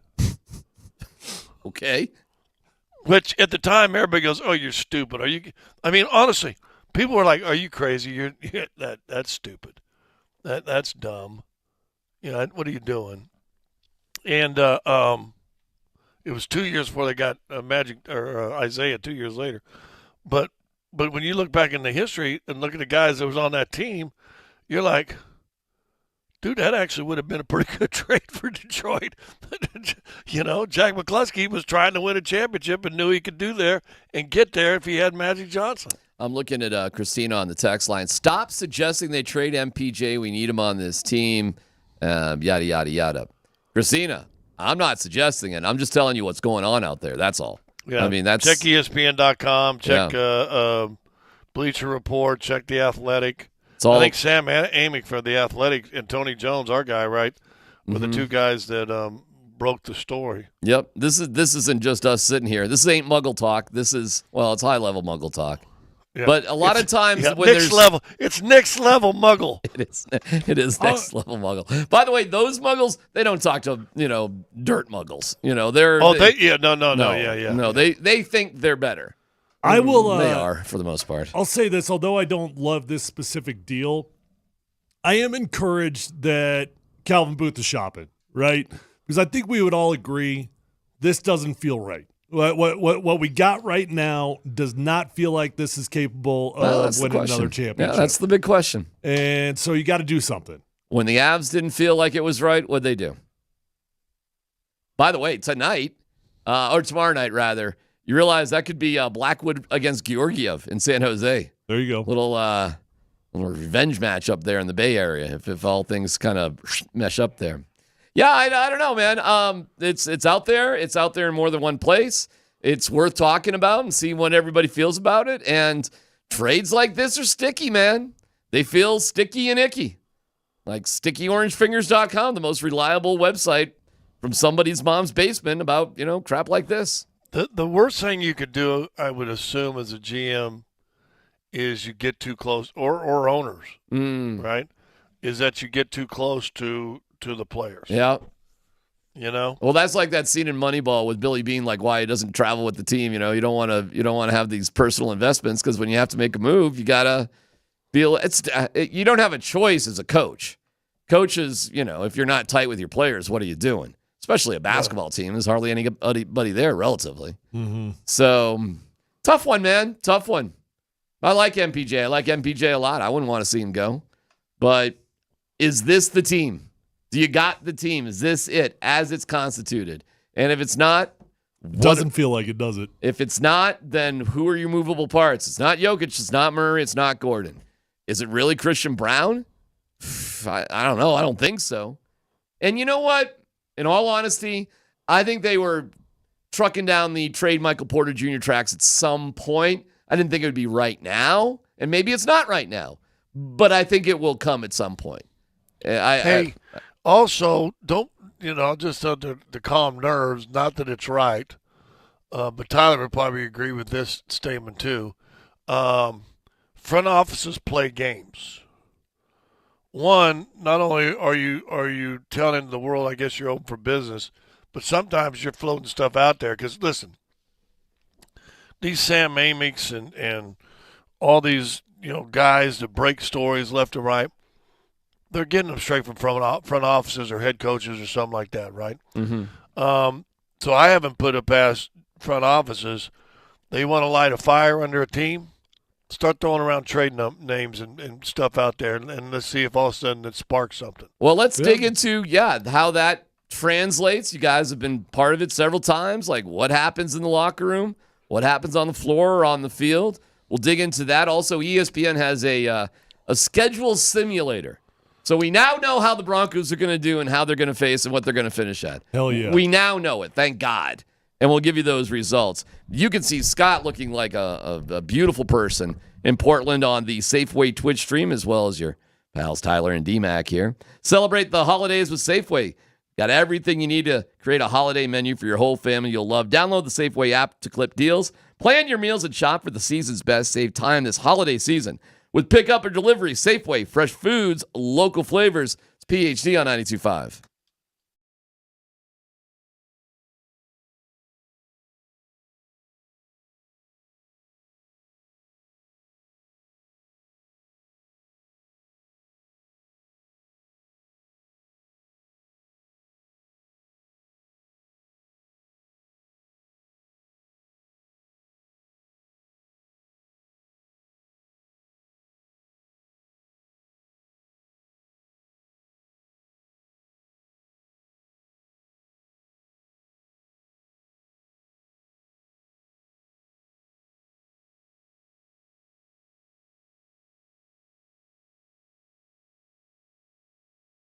Hey guys, if you need a new vehicle, the end of the year is the time to go shopping. There are deals to be had, but when you go to Phil Long Ford, you're not going to have to haggle. You're not going to have to negotiate. You're just going to be given the best price possible.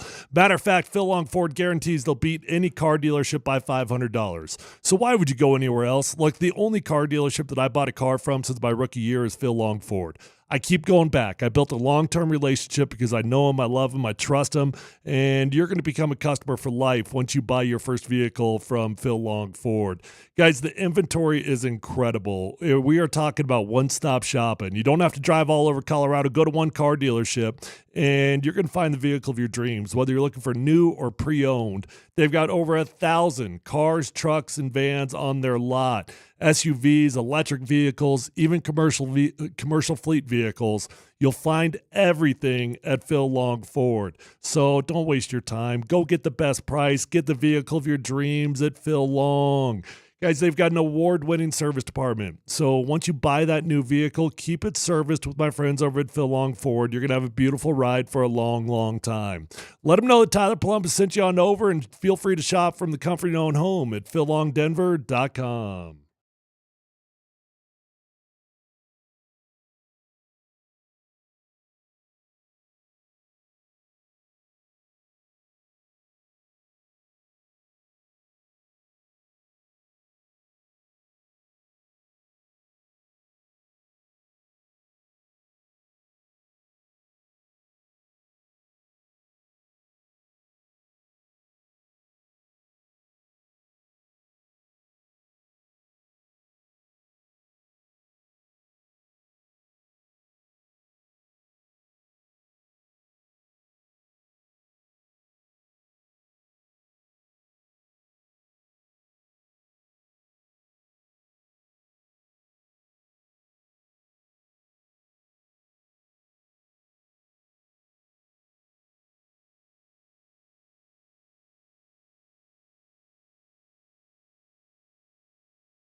All of our super fancy guests join us on the Ramos Law Hotline. Car accident?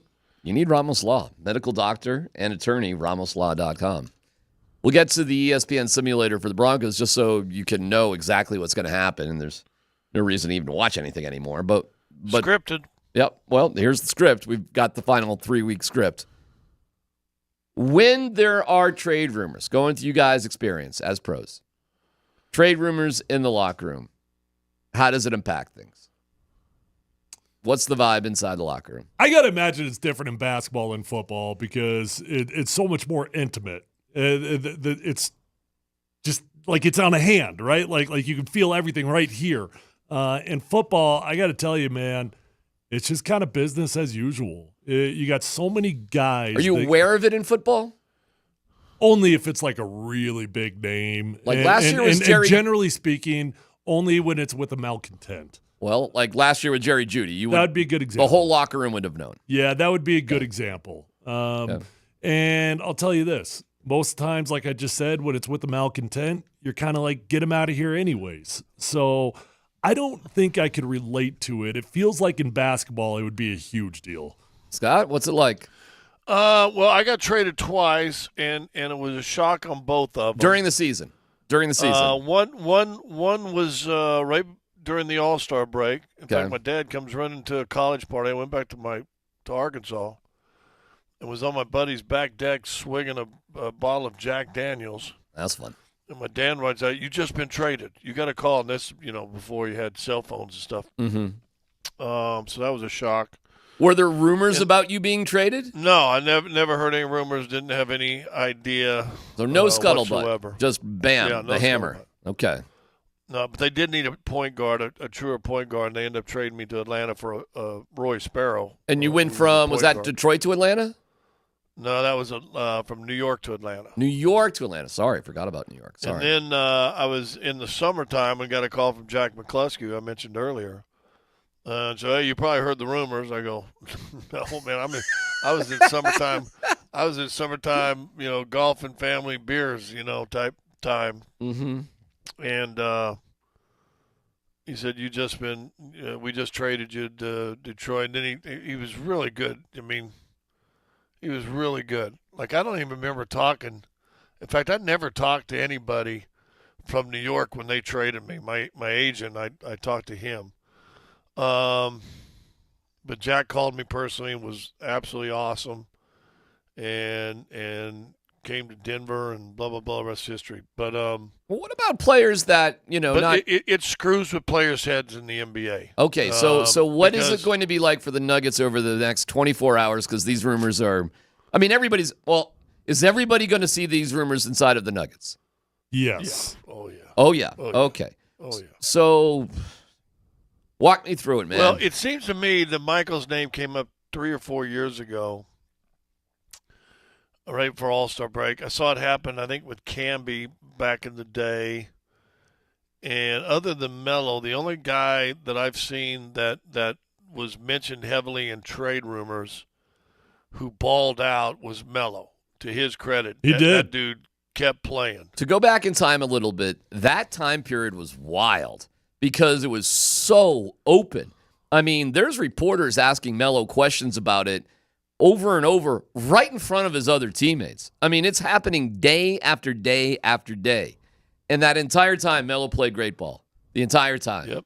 And, at least to the media, he was pretty cool. Like, he wasn't like a jerk or anything. But I remember sitting in that locker room one time, and I'm seeing all the teammates. They can obviously hear, right? There's like 15 guys around Melo, all kind of asking the same thing. And, there's whoever, Kenyon Martin or whoever, and they're right there.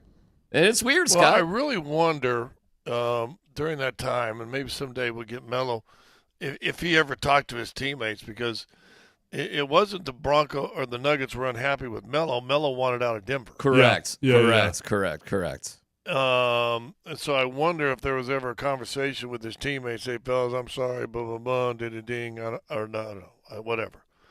But he played. I've seen other guys right before the All-Star or right before the trade deadline And you can watch it. If you pay attention and watch some of the names that'll be bantered around right before trade deadline, which is usually around sometime around the All-Star break. Watch how these guys' games dip. I've seen it more in the NBA than anywhere in the world. That all of a sudden guys' names start flying out there, especially if they don't want to be traded. All right. And it might be we got a chance to get Tyler Columbus here, and he's a big player, big star. Ain't gonna bother him. He's gonna be good. He's going somewhere where they want. His agents probably talked to him, said, "We're gonna get him here, and we're gonna give him a 3-year extension," and blah, blah, blah. And so it's all happy. But there's bodies. There's the Scott Hastings of the world that are the throw-ins that have to be, whose life gets completely upended and uprooted. I just saw that there was it was this date where Patrick Waugh was traded, and then there's Mike Keene, and Keene is just like, what? Why do I have anything to do with this? In fact, if you guys remember the way that Carlos Gonzalez came to the Rockies, you realize he was a throw-in during the Houston Street trade. Yeah, and that happens. Cargo was just like, and you get this guy. Yeah. Wild, right? Yeah. So, in Cargo's case, he probably didn't care. The weird part about it is there's been a lot of years where I've wanted to get rid of Michael Porter Jr. badly. Like I want to get rid of him. And this year, although he's not shooting the threes the same way that he usually does, what's his percentage at? It's got to be below 40, right? I think so, yeah. Yeah. It was right at 40 for a while, but he had a stretch of 1 of 11. Okay. Well, I actually like the evolution of his game this year. He appears to be creating more shots than he's ever created in his entire career. He's always been just a strictly spot shooter. He seems more aggressive down there in the paint. I like this version of Michael Porter Jr., but ironically, it's not the version of Michael Porter Jr. that this team needs right now because they need the three-point shooter. Well, it ain't bad, let me tell you. It's 38.5 on the season. All right, well, that's definitely higher. I would have thought it was lower than that. 18.5 per game, 38.5. But I'd be curious the attempts in comparison to previous years. Well, but you also got to go back and look. He, over the last 4 or 5 games, he's probably 3 for 20 or 4 for 19. Well, what's interesting is that it was probably right at 40 for a long time. You're probably right. He's 4 for 19 in the last 4 games. So it's a bit of a slump. His career three-point shooting average is 40.8. So it is down a tick, but as Scott... He's right on it. I mean, that's... Yeah. All right, but check this out. He's scoring more points per game than he ever has. That's what I'm saying. I like this version of Michael Porter Jr. I mean, he's actually contributing more. I mean, if you're going to look at it like that. Right. So, I don't know, man. Tough deal. We'll see where it goes. All right. You guys want to know how the Broncos are going to do the rest of the year? So this is the Sticky Orange Fingers computer? Well, ESPN probably does contract with Sticky Orange Fingers if they're smart. Okay. Right. And, babbity boobity boo, we put it into the nerd machine and then spits out like all the for the rest of the year for all the teams, the remaining 3 games. This is like the Cynthia Freeland version. Exactly. Yeah. So, Broncos-Chargers, you want to know who wins that game? I'm going to go with the Broncos. Broncos, what do you think, Scott? Chargers. Chargers by 2, 22-20. By 2? Yeah. Wow. They win by 2. Does it tell us how many interceptions Bo throws? It does not give you details like that. No. That takes another access code. Okay. That I don't have. Against the Bengals, how do you think, who wins that game? Well, I'm certainly the Broncos are winning that one. Scott? Cincinnati. Beepity boppity boop. Broncos 34-20. 34 points. Let's go. Kind of own the Chargers and shut down Joe Bengals. Exactly. They lose to the Chargers.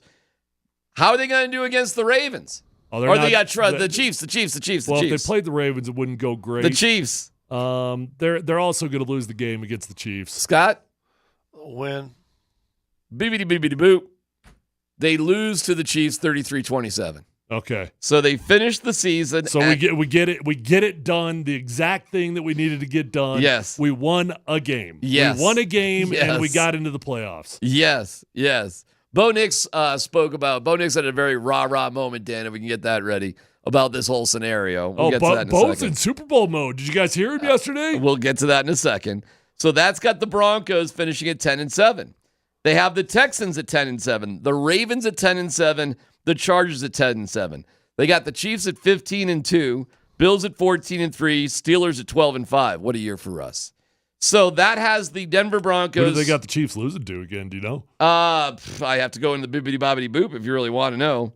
But just real quick, they've got the Broncos playing the Bills in the first round, which to me is the most not ideal nightmare matchup imaginable. That's not great. That's not the one we would choose. No. So there you go. That's how they got it figured out. What's the computer saying on that one? I don't think that one's coming out great for the Broncos and the old computer machine. They did not go beyond that. They just went to the playoffs, like what to expect in the playoffs. They didn't like project beyond the playoffs. Yeah. It just sort of factored in all the games that are remaining, how everything else would shape up. I'm looking to see who they've got Kansas City losing to. Nope. They got Kansas City losing. Oh, shoot. I'll get back to it. Anyways, you guys like that? Don't like it? Well, yes, no? I like that the Broncos got done what they needed to get done. So, sure, they made it to the playoffs. I think we would all take a playoff year. Scott? I think their second loss is to Kansas City is to the Broncos in Week 17, and you're going to win that one of three on that last home game. I tell you this, I mean, that kind of unfolds the exact way that the Broncos are saying it should unfold, right? I mean, when they chose to play the Thursday night game, they're more or less telling you that they're okay with losing this game. They're emphasizing the Bengals game as the most important game. Yep. And the computer agrees with Sean Payton and his decision to flex into Thursday night football. But I'll tell you this, I feel differently about Thursday night football now than I did originally. I think this is a good thing for the Broncos. They're played on Thursday night. You're going up against a Chargers team that is struggling. They just got smoked. They got the short week. You got the short week. I think this favors the Broncos. Okay. By the way, the nerd pewter has KC losing to Pittsburgh. Really? Has the Steelers. Russ. The Chiefs killer. The nerd pewter loves the Steelers. So yeah, man. So your playoffs would be Chiefs with the bye, Bills playing the Broncos. Steelers playing the Chargers, Ravens against the Texans, and you go from there. And in the NFC, Brett Kane, who says his team is over, has the Lions at the number 1 seed.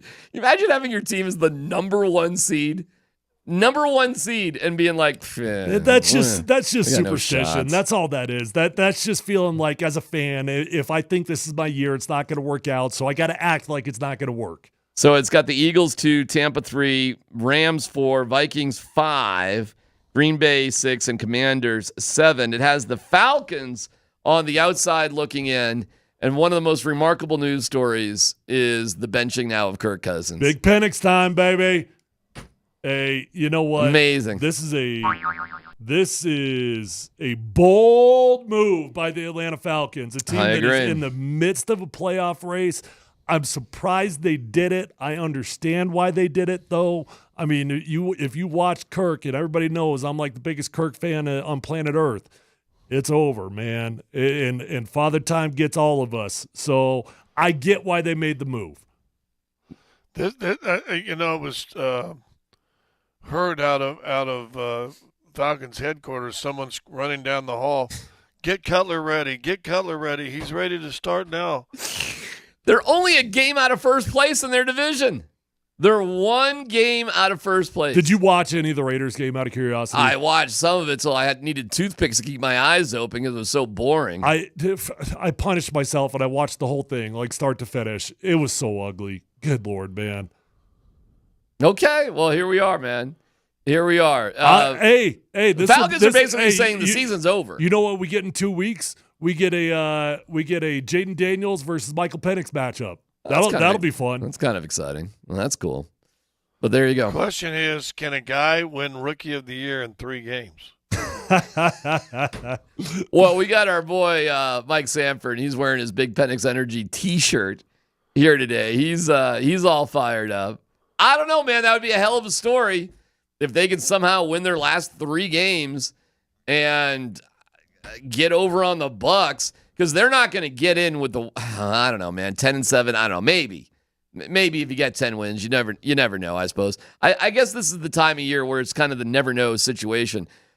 But it's against the Giants. Well, they stink. And then it's against the Panthers in the last game, and sandwiched in there is the Commanders, like you said, Jaden Daniels. Yeah. Pretty fun run there for Penix. He's got it lined up to do all right. Which again, but it would be lined up for Kirk Cousins to do all right too. It would. Like, it would. What is going on there behind the scenes? I don't know. Kirk Cousins has got a no trade clause, so he's getting his money. He's going to force them into cutting him or just sit him down and collect his checks while he's sitting there. They're committed to him basically for 2 years. It's not the biggest cap hit of all time, but it's a big one. Well, nobody has figured out how to make more money than Kirk Cousins. Any chance Kirk Cousins will pull a Mariota and say, well, I just want to leave? That was wild when Mariota did that. Maybe. I mean, he's made a lot of money. It seems insane that anybody would do that, but he's made a lot of money. He's made a lot of money, but do you want to give up $30 million that's still guaranteed? I don't know anybody that would want to do that. Well, when we come back, I wouldn't want to do that, Scott. Let's project based on and we'll hear Bo. Bo said one of the more there's a little attitude going out there in a good way, I think, at Dove Valley. There's a little cockiness going on out there. And Sean Payton is swaggy Sean, and Bo Nix is not far behind him. You'll hear it coming up next.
Well, it was a tough game. You know, they were a good defense. Looking back, you know, they were stout.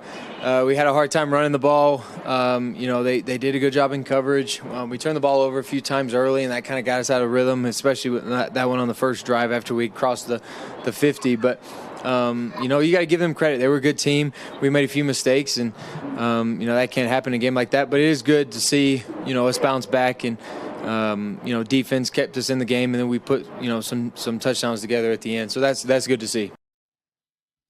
Oh, man. Don't Stop Believing. The song for losers.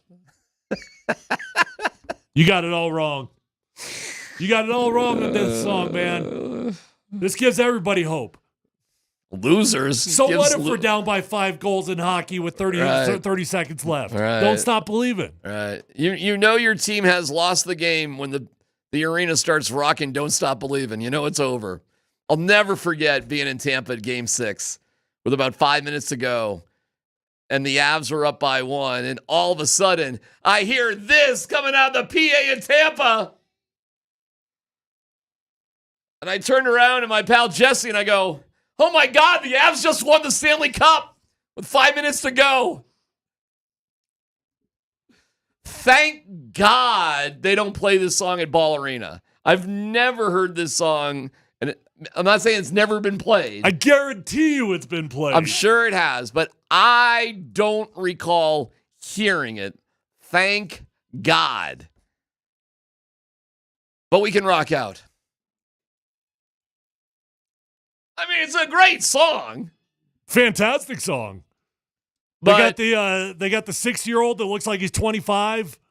But this and second place parades don't belong in sports. Can you believe the city of Buffalo has held multiple second place parades? Dude, you always bring that up Oh, like we're above it. We've done it here in Denver. Not for a long time. And we have had a second place parade when here was in it? Denver. When was it again? I don't know the year, but it was after one of those Super Bowls that we lost. Maybe you were a kid or something because it happened. I promise you it happened. All right. Scott, when you hear that, don't get me wrong. I'm with you. It's embarrassing. Wait, where'd Scott go? Yeah, no. He's dropping the kids off at the pool. Probably. All right, Bo Nix. Diarrhea. Okay. Well, you know. Oh, I had that problem issue. I had that problem yesterday. Yeah, how you doing now? I'm doing better. Cleansed? Yeah. You feel? Yeah, I feel light. Yeah. Can be a good and a bad feel thing. Clean. Yeah. A little raw. That's what Thomas Harding from MLB.com. It's a complete crap. Thomas, how you feeling? Feel clean? Clean. It's the most unique response to how you doing I've ever heard. Yeah. Thomas goes, feel clean. Feel clean. Yeah. Great guy. Rockies guy. Baseball. Coming down the tracks. Got Chris Bryant going to be our slugger. Hell yeah. Signing up second base. Well, we're counting on him. Bud Black told us that we're hoping that he's going to be the guy. Yeah, we got rid of, Rockies. KB, man. Got KB. We're all set. Can you believe Bud Black would actually say that? Yeah, I can. All right, Scotty's coming back to join us. Here is Bo Nix, man. A lot of players in the locker room yesterday were talking about the attitude of Sean Payton and then this Broncos team. You guys realize there's a little bit of moxie coming there from empowered Dove Valley revitalized fields. Empowered Bo Nix. Mm-hmm. So here's Clissy Poo going to Bo about, and we'll have Jeff Legwald on here in about 10 minutes to talk about it. He was in that locker room yesterday. But, hey, Bo, the rest of this calendar. Go ahead, Dan. You got 3 games to win 1, but that's not the way you want to look at it, right?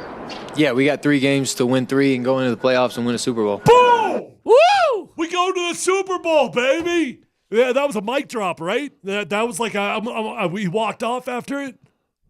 It's kind of a mic drop. Oh, and he did. Yeah, I know. That's what I'm saying. All right, here you go, Dan. I don't know if you can do this, but you got to play the clip and then slam into Don't Stop Believing. All right, so we'll make those arrangements, Scott. Scott, our quarterback's talking about winning 3 and going to the Super Bowl. Denver Broncos quarterback saying that. Russ said that too, didn't he? When they signed him. Well, Russ said he was going to win 6. Yeah, not in December. He didn't say it. Russ said I got about 5 or 6 more of these things in me. Do you know this is the year anniversary this football weekend of Russ losing to the Patriots and getting they've fallen down the stairs. Do you know 1 year anniversary of Russ getting benched? Do you people know how many rookie quarterbacks have ever won a Super Bowl? Wow. I'm going to guess that's 0, but I got to think about it for a second. Nope, Brady was in his second year. He was not a rookie. Russ was in his didn't win it. Russ was in his Elway second year. His, like third, fourth, or fifth. No, yeah. I'm going to say 0. That's a big fat goose egg. Yeah. Do you know how many rookie quarterbacks have ever started in a Super Bowl?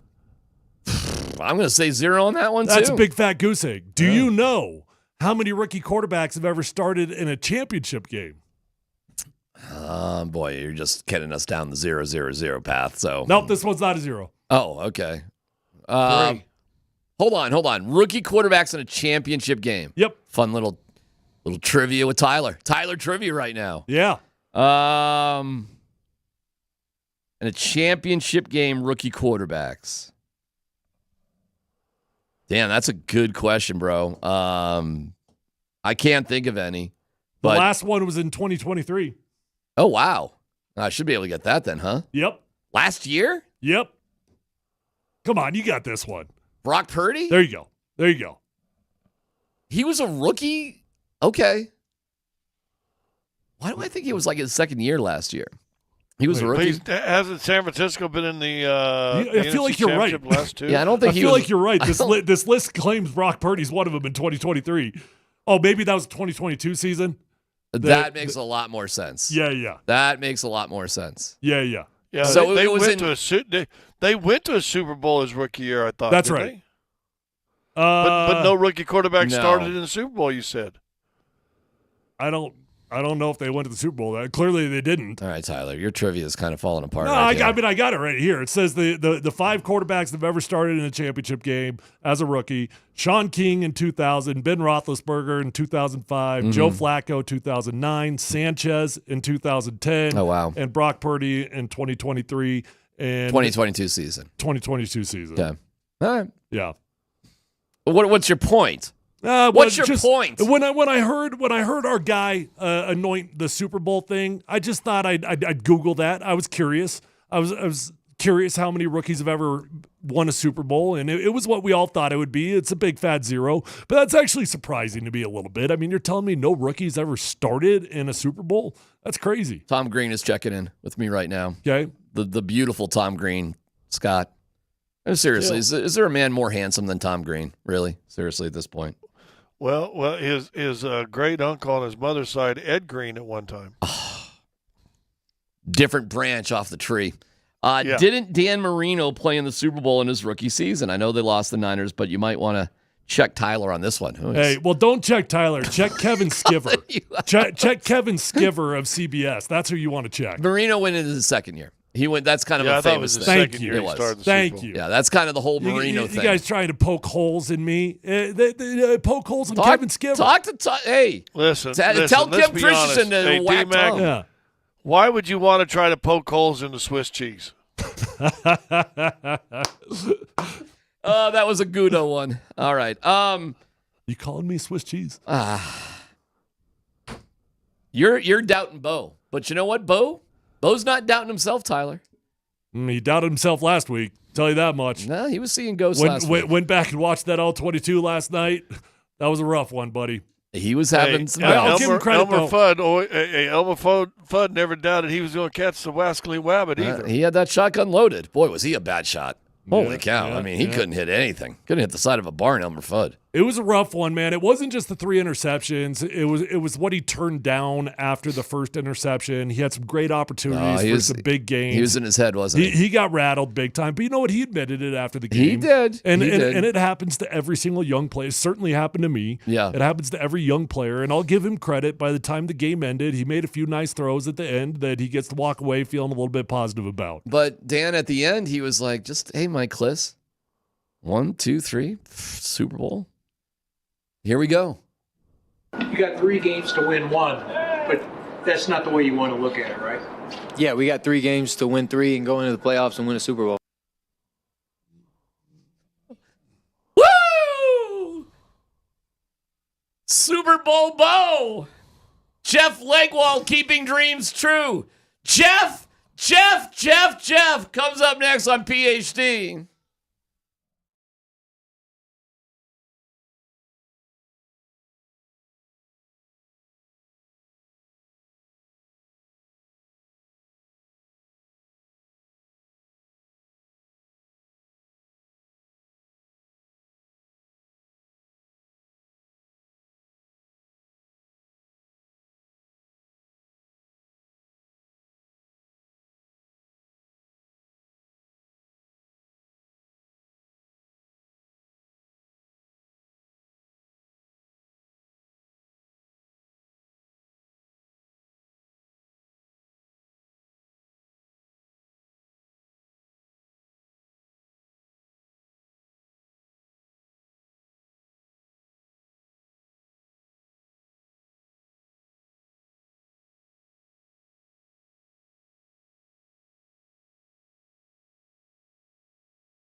Jeff Legwald is brought to you by the International Brotherhood of Electrical Workers, IBEW, Local 68. Start with a job, end with a career. Jeff. It was a fun back and forth with you and Sean. Well, I took it as a fun back and forth. Am I wrong about that, or is it all in good fun with you and Sean Payton? I don't know if he always thinks it's fun, but it's always a back and forth. That's for sure. So I didn't think it was anything crazy you were asking him. You were talking to him about Surtain. I mean, maybe you can just take us behind that, like what you were asking, where you were going with it, and what your thoughts are about that situation. Well, he detests talking about injuries in any fashion, but occasionally he does. So you can't just leave it. You can't just leave it alone as much as he'd like us to, because sometimes he does talk about injuries when the mood strikes him. So if you hit a day when he doesn't feel like it, that's what it looks and sounds like on my end of it. In this, I always say in this business, if you don't want to splash around once you jump in the pool, you better just stay home. So you just kind of keep swinging and move on to your next question and get going. Well, what do you know about the injuries? It looks like Pat Surtain's going to be okay. What about Jaleel? What's going on there? Tyler, I'd be lying if I said we were in. Yesterday was just a walkthrough, and there wasn't much to gauge there. He was on the field, he was there, but I can't give people an honest assessment of what he would look like, because I don't think they ran at all, anybody. So no, so I don't have a good assessment. That's one I would really be looking at. Get to the stadium early and be there when they bring those guys out early to work out to see how they feel. Well, let me ask you this: if there was an issue there with Jaleel, do you think that they're going to go back to Javonte, or are they finally going to let Audric Estime get the start or get the bulk of the carries? Well, Tyler, you've been around it a long time. I think the big issue is they're in the gun so much right now, twice as much as they're under center, because that's what Bo Nix is more comfortable and does better looking at coverage when he's in the gun. And often that's a five-man protection. So I think Javonte is getting a lot of those snaps because they want the better pass protector in there. And I don't think the decision's being made about running the ball per se. I think it's being made about what they're in so often. I mean, they're in three wide in the gun at least twice as much as they're in anything else. So I think this is totally a pass protection decision, whether they admit it or not. Hey, Jeff, they 2 weeks in a row they've won games. The defense helped pull that one out in Cleveland, and then both the defense late and special teams with what a couple of those returns by Mims won that game. When you went back and looked at it, what did you see, and where were the struggles you thought from the offensive side of the football? Yeah, Scotty, I just think again they're playing the same grouping so often right now.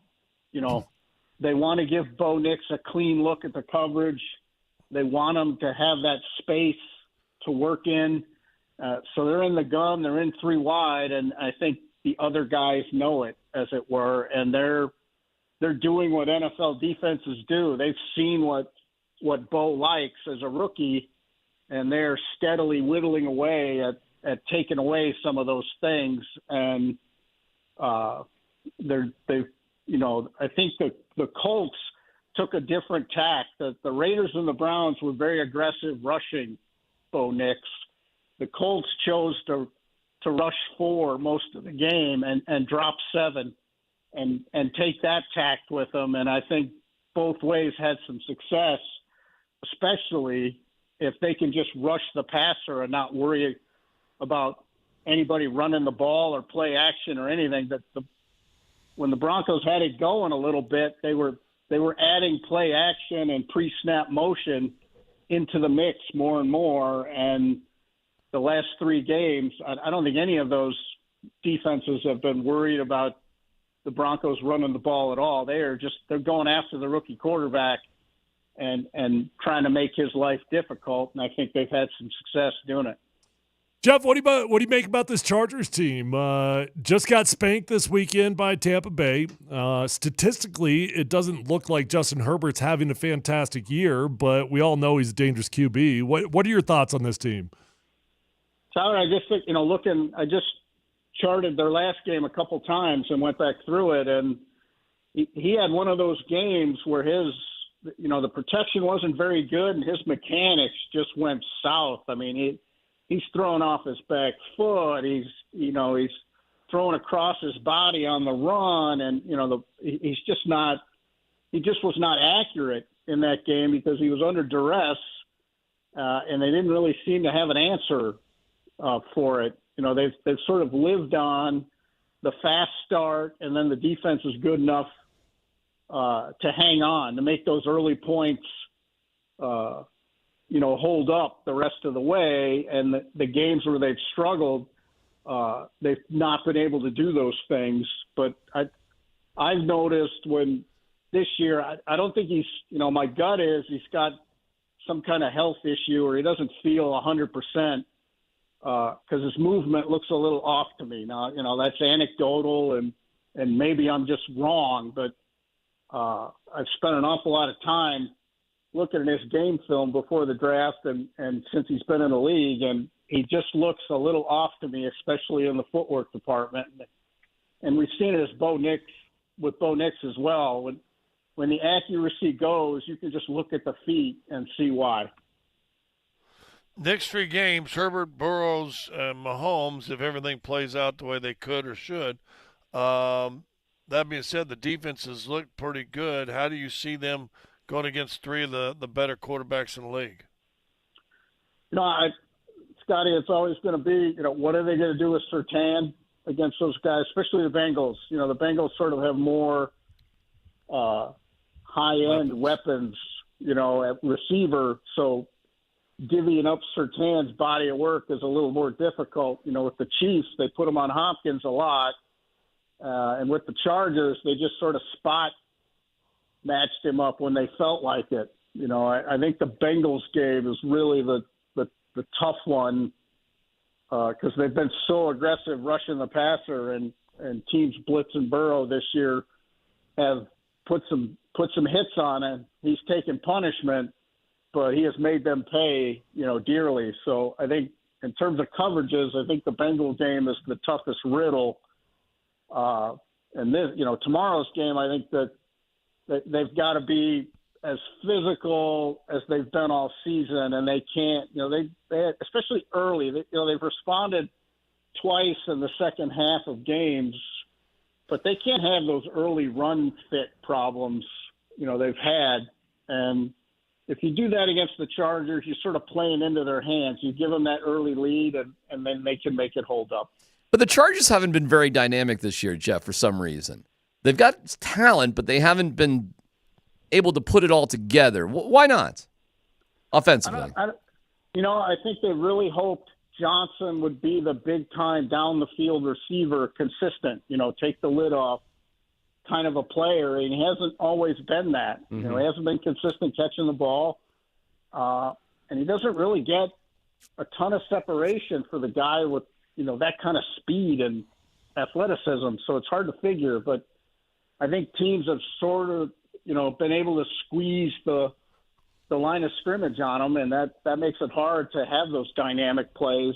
They're keeping everything in front of them, and, McConkey will get some catch and run things through the intermediate areas and been good with that, but they don't have the fear factor going, and it's sort of hard to have those big plays down the field when you don't. And, the Broncos have lapsed into that too. They still only have one completion this year over 50 yards. And when we think of dynamic offenses in the league, I think we think of those, sort of those half-field plays that really, get your attention. Yeah, I wouldn't say the Broncos are that dynamic offensively either. I think Marvin Mims is going to win another vote in the Pro Bowl. I think easy as a punt returner. Nick Bonito, if he doesn't win Defensive Player of the Year, Leggy, I mean, he's in the conversation. I mean, he's making game-changing plays, not just good plays, game-changing plays. And that kind of helps, doesn't it, with the offense, if the offense is just kind of middling, especially with like zero running game. And the Broncos' running game is pathetic at this point, right, Jeff? Yeah, it's pretty ornamental, as I say. You know, it's very much parsley on the plate, and the defense has scored 5 touchdowns and 2 safeties. That's an awful lot of points coming from it's wild. Non-offense. And and I think if you talk, I've said this, if you talk to football people, the GMs and the pro personnel guys, Pat Surtain is the defensive player of the year. Oh, okay. All right. But he just may not get the love because what he does best is he prevents the ball from ever arriving. Right. So he doesn't get to, even though, he's got the career high in interceptions already, but I'm just saying his talent is so somewhat camouflaged because when, he's taken the best receivers in the league and not allowed the ball to get to them. And it's hard to sort of get the voters to notice that. Well, that was funny. That was like what Prime said about Travis Hunter. Remember that? When he didn't get nominated for the Thorpe Awards, we don't get credit for that. I'm fascinated for how people, if you're not even a finalist, that means tons of people left you off of their ballots. Crazy. I'm intrigued to know how you could even think that way. But anyway. All right. Safe travels. Jeff, I appreciate your question. We appreciate it, Jeff. We'll talk to you later. Enjoy Los Angeles. He did not appreciate the question. Thank you so well, much. it's fun for us, but it's But he kissed up later on your next question. Good question. That's a good question. Oh, he did give you the good. He did give you the good question. Well, that was an olive branch. That's all that was. Right. Oh, sorry, Jeff. No, great question. Yeah, one of those deals. We exchange olive branches and we move on. That's right. All right, Jeff. We'll talk to you later. Enjoy Los Angeles. We'll see you. Thank you. Jeff Legwald, brought to you by the International Brotherhood of Electrical Workers, IBW Local 68. Start with a job, end with a career. You're right. He did give Jeff an olive branch after that. Yeah, that's all it was. Yeah. I felt a little bit bad for being a jerk, so great question. Great question. Hey, Scotty, where are you on Sean Payton these days? You've kind of gone up and down with this dude. Where are you just today? Today. I've never changed my feeling of Sean Payton. Okay. It stayed the exact same place. Okay, I'll say what it is. Let me say if I'm right. You kind of don't like him, but you like the team. You like the result, but you're not a big fan of him. Is that fair? I don't necessarily am a fan of his personally. Right. But I do not cheer for his failure because I am a Bronco fan first and foremost. All right. And I need him to succeed. I hope he's here for another 10 years, gets another big, massive contract, which means and the only way that happens is the Broncos succeed. But I don't have to necessarily like the guy as a human being. Has there been anything this year, Scott, that you would point at and you'd be like, I don't like the personality of Sean Payton from this season? Yeah, I mean, you still see it creep up. Even the thing we're making fun of with Jeff, he talks down to people at times on his questions. I don't like that in people. And then just little stories you hear here and there from other people that know him a little different than I do. He and a guy I'd sit there and go, if we had to pick 3 guys you had to have a beer with in town, he wouldn't be on my list. Oh, I actually think he'd be pretty fun to have a beer with. I think he'd be fascinating. Get him 2 or 3 lattes in, the stories that are coming out of him. Well, now, listen, it would definitely be it would be centered around Sean Payton. Right. He'd be the only one telling stories. But that's all right. I mean, that's okay. Yeah, that's not who I want to spend time with. All right. We got something to do something better for the world. We're going to help doing something better for the world. And Deion Sanders is going to explain well, we'll have to read between the lines here, but it might. We got another quarterback, by the way. We can get to that too, but there may be some codes out there that the Sanders family may pull an Eli Manning move if push comes to shove. Details coming up next. 2 lattes in the morning. 40 minutes later, I'm regretting it.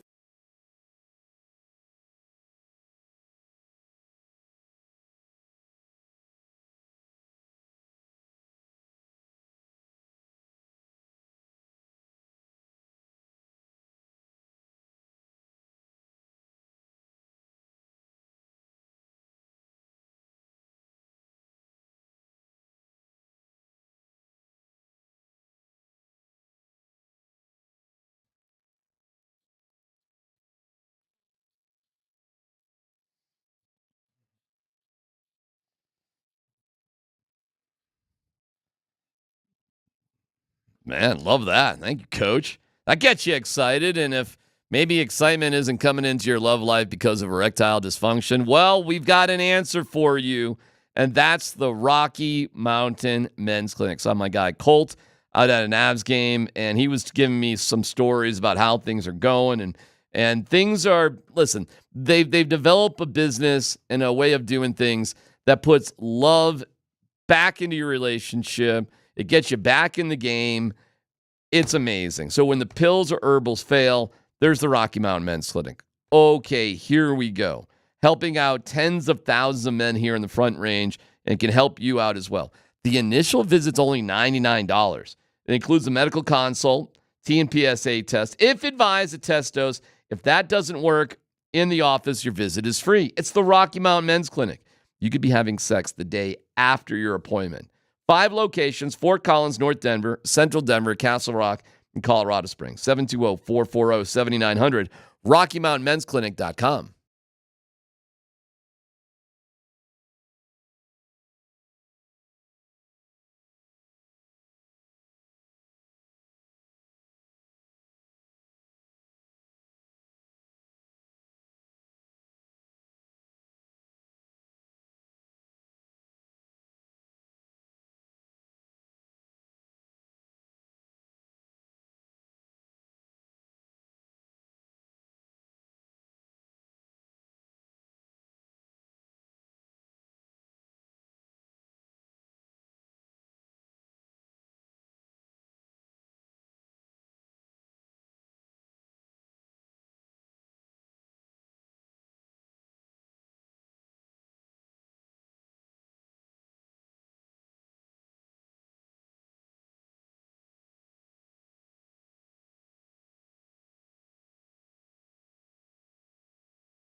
We want to bring on to the show William Michael Wright from Halfway Home in Pueblo. They got a toy drive going on. Scott, I'm new to this, but perhaps you can introduce our guest and tell everybody what's going on. Well, as he's been doing this, and we'll let him speak on it, 5 or 6 years. He also does a backpack drive before the school year down in Pueblo. Michael, welcome back to the show. How you doing? How's it going? And what do you guys got going? Because the toy drive comes up here pretty soon, right?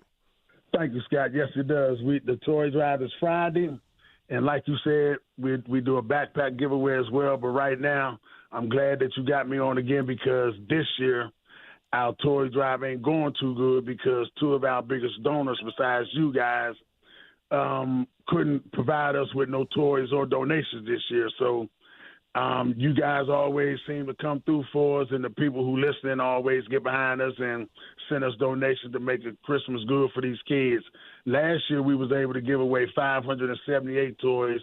Our goal is 700 this year. We're only sitting on like 250 toys right now, but through you guys' donations and the people who listening, it always make it come together. So once again, this is a great joy to have you guys always look out for us. William, tell us about the kids that are going to be the beneficiaries of this. 99% of the kids are low-income kids who may not get nothing for Christmas besides what we provide. We also give away a nice little meal for them, a slice of pizza, a bag of chips, and a soft drink, as well as we're going to be giving away 3 big prizes through a raffle, which might consist of a brand-new laptop, a $100 gift card, and maybe a bicycle.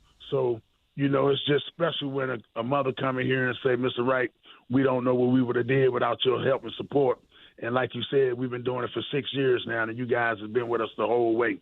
Well, give us a story about a toy that made a big difference for any one particular kid. Well, we just got a call from a mom who she emailed us, and she said her son had been saving up money for 2-3 weeks, and yesterday went to go buy his toy, and somebody stole his money. Oh, man. Then she asked him what do he want to have for Christmas, and he said, Mom, if we could just have a tree and a ham so we can eat, that would be great. He don't know that I'm going to make it happen. We already found out where to order the tree at, and my wife is going to buy the ham. Her name is Marissa Wright. So we're going to make that happen for him and give him a toy as well. And probably, maybe he can get 2 because that's a sad story to hear. We got other kids who come down here, don't even have a jacket on, and it be cold outside. So somebody this morning donated 10 brand new coats to us, so we're going to pass away coats as well. And William, the web page, and I went on the last couple of years. It's easy to get on there. You can donate, I believe, right there from the web page. But it's halfwayhomepueblo.org, and anybody out there listening, if it has ORG, you can get a tax write-off on that also. But it's halfwayhomepueblo.org, and this is coming down the wire, right, William? This is if people can act and listen, it ain't been an easy year. We all know that. But if anybody can act and give anything, I'm assuming no gift's too small or no donation too small, right? No donation is too small. Everything will help. And like you say, we only have another day left. And, people, it's been tough this year. And with our 2 top donors backing out besides, y'all, we need all the support we can get because we already have over 600 kids that have registered on our registry for these kids, and they're going to be here Friday morning. So with all the toys that we don't receive physically, the donation will help us out to go buy all the toys. My wife does a great job. We have a store down here called DD's that give us a good discount on the toys. And once again, it's a tax write-off, so anybody who needs some money to spare and use as a tax write-off, this is a great place to send it. And once again, Scott, as well as I do, the money is well spent and the kids do benefit for this. It's 100% donations goes to the kids. All right, man. Well, I'm logged on right now. I'm going to throw some. Is it the cash that's better or the toys that are better? Just for our listeners to know at this point. At this point, it would, people that's in Denver, it would probably be cash. Cash, because, yeah. like I say, I don't know how you could get the toys to me. Right. If you're in Denver or whatever. So the cash would be just as good as the toys right now. But for the people who's in Pueblo, they could drop by because we're here till 5 o'clock today and from 10 o'clock to 5 p.m. again tomorrow. So it's really up to the people. But people who's in Castle Rock and Denver and Aurora and Wheat Ridge and stuff, the cash donation would be better at this point, so we could get to the store and get all the toys that we don't receive physically. William Michael Wright. By the way, I always say this every year. The brother of the late great Fatty Taylor. For all of you old Denver Nugget heads out there, remember Fatty Taylor, one of the great defensive players that ever lived. William, there's a special place in heaven for you, my brother, doing an in-service for other people, especially people of needs. It's amazing what you guys do. And once again, we'll throw that out there, halfwayhomepueblo.org, or I guess you can call them there also, 719-334-0010. We've been having William on now for 3 or 4 years now, and it's good to hear that our listeners respond, and hopefully they'll do it in a big way this year. Thank you, Scott. I appreciate you so much. And before we go, John Battle told me to tell you hello. Hey, where'd you see Battle at? Me and John played together in high school. I talk to him all the time. Hey, give him my number next time you talk to him and tell him to reach out to me. Hey, Pride of Rutgers. Rutgers University right there, D-Mac. Okay. Exactly. I'm going to be talking to him soon. All right. Hey, have a Merry Christmas. William, thank you very much, again. and let's cross our fingers, say a couple prayers, and hope this works out for those kids here in a couple days. Thank you, Scott. It was a pleasure to have y'all have me on again. Okay. Thank you, buddy. Thank you very much. There you go. So halfwayhomepueblo.org. Mm-hmm. And I just, I met him a million years ago, I think, with Fatty once.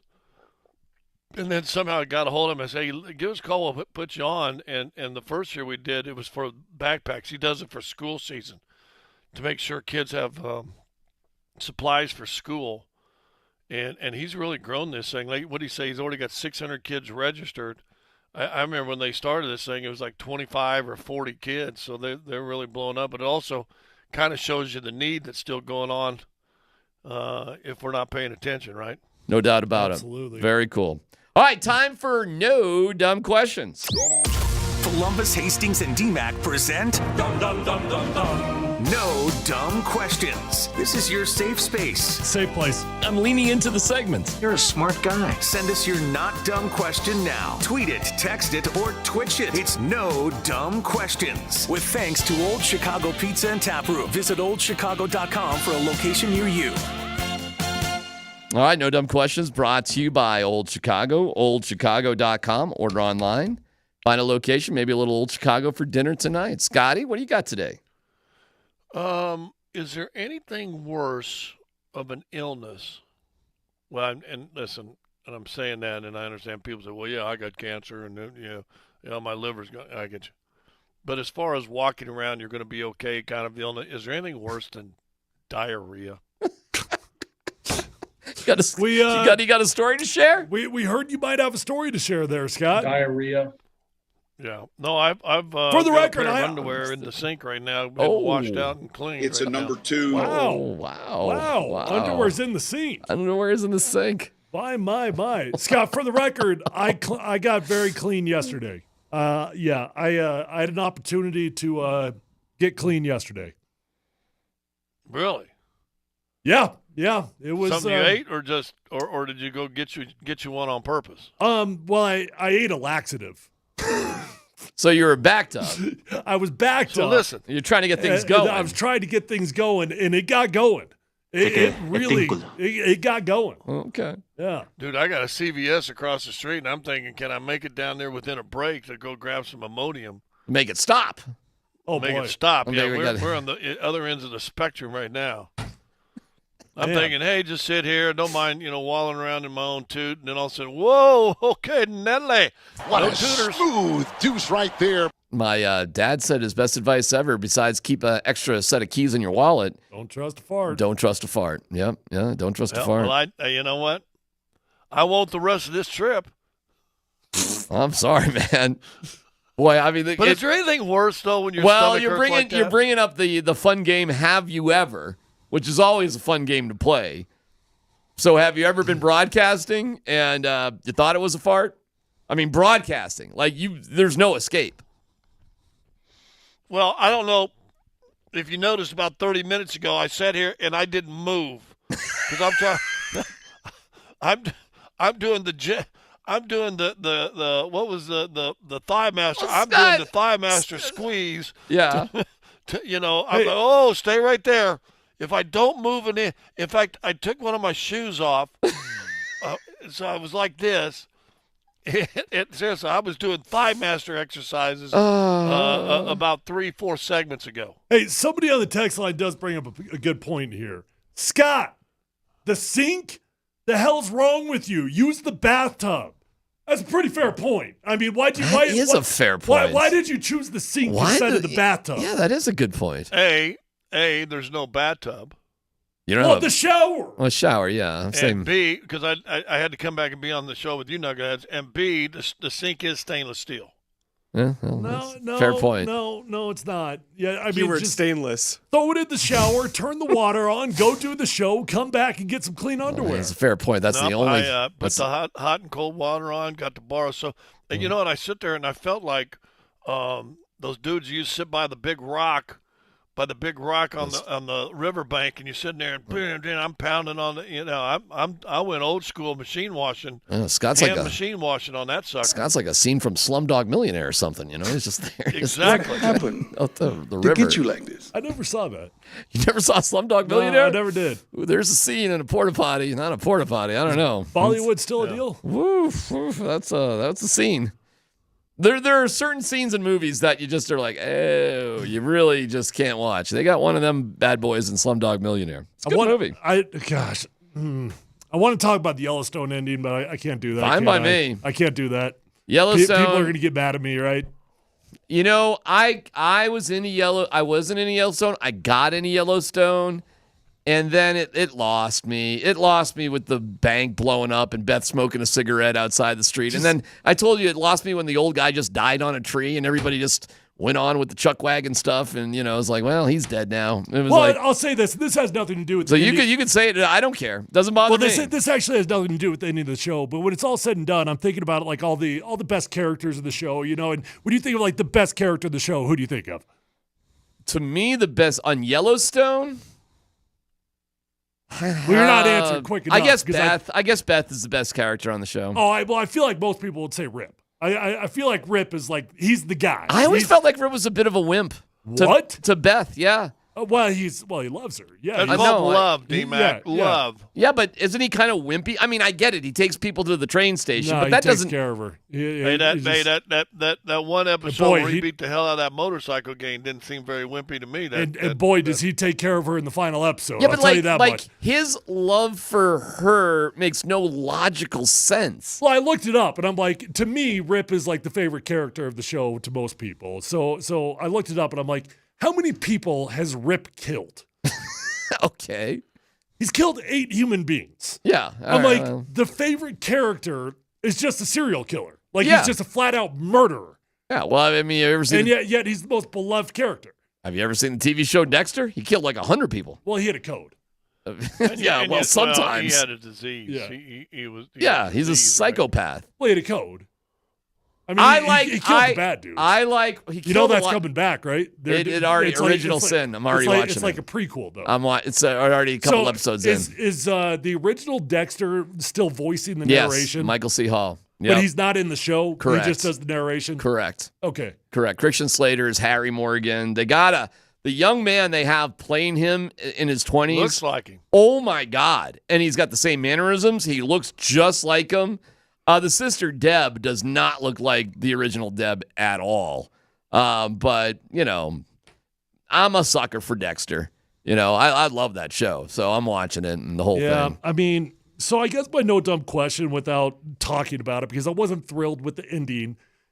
Like, what all-time great shows end in a satisfactory manner? The best endings of all time? Yeah. The best ending of a TV show, and unfortunately... Like everybody's like, yeah, that was a great ending. Unfortunately, it's going to date me a little bit, but there's two great endings of TV shows. Two. MASH, which goes way back, which was great. Which was a great ending, and like unbelievable amounts of people watched it. It was great. The other ending, and I know this dates me, the second Bob Newhart show. The ending of the second Bob Newhart. So you understand, Bob Newhart was a psychiatrist married to my dad's ex-girlfriend, which is crazy. Suzanne Plachette. That's when he was a psychologist. So that was the Bob Newhart show, and the second one was just called Newhart. Right. So just to explain what it was. Dan. He was in what? No, this is quick. I swear. This is quick. He's in one show for like 7 years, the original Bob Newhart show, where he's a psychiatrist. Big time hit. Big time hit. He's in the second where he's an innkeeper in Vermont. The end of the second Bob Newhart show. And that innkeeper show, Tyler, went for like 7-8 years, went for a long time. Yeah. They both were close to a decade. They both were long. The end of the second Newhart show, he wakes up from a dream next to Suzanne Plachette saying, I had the craziest dream. I was an innkeeper in Vermont. It's one of the all-time great endings of a TV show. I know that isn't where you were going, but I'm telling you, it was so good. It was unbelievably satisfying. Do you have an idea for an ending of a TV show that... Well, it's a great question. It's a great question. By far, the most texts that are coming in right now about good endings are Breaking Bad. And if I'm being honest, I can't even remember the ending.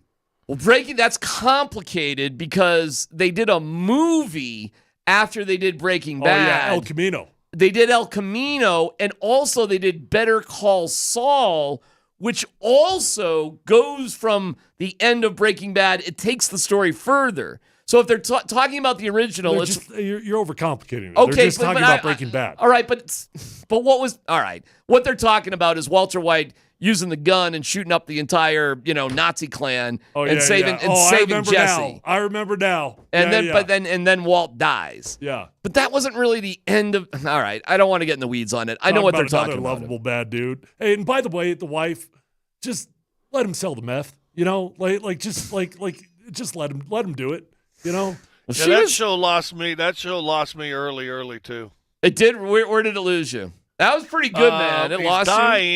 He's dying, so he starts to make the meth so he can give his family a lot of money. Yeah. And then he lives for 10 years. Yeah, because it wasn't really about making money to save his family. It was about him. It was all about him going into being an evil person and a bad guy because he was jealous because he gave away his pharmaceutical company to those two other people. So it really wasn't about his family. And he admitted it to Skyler. He goes, it wasn't about the family. It was about me. Well, that means I'd have to sit there and watch it for all them years.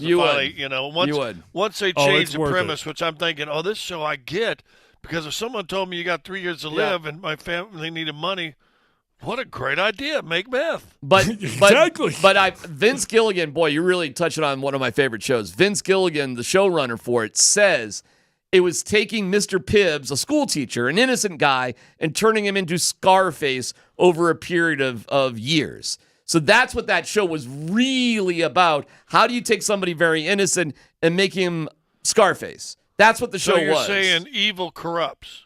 Oh, yeah. And this show, yeah. It's one of the most cynical TV shows of all time. It was a good one. I binged that whole thing in one training camp. The whole thing? Yep.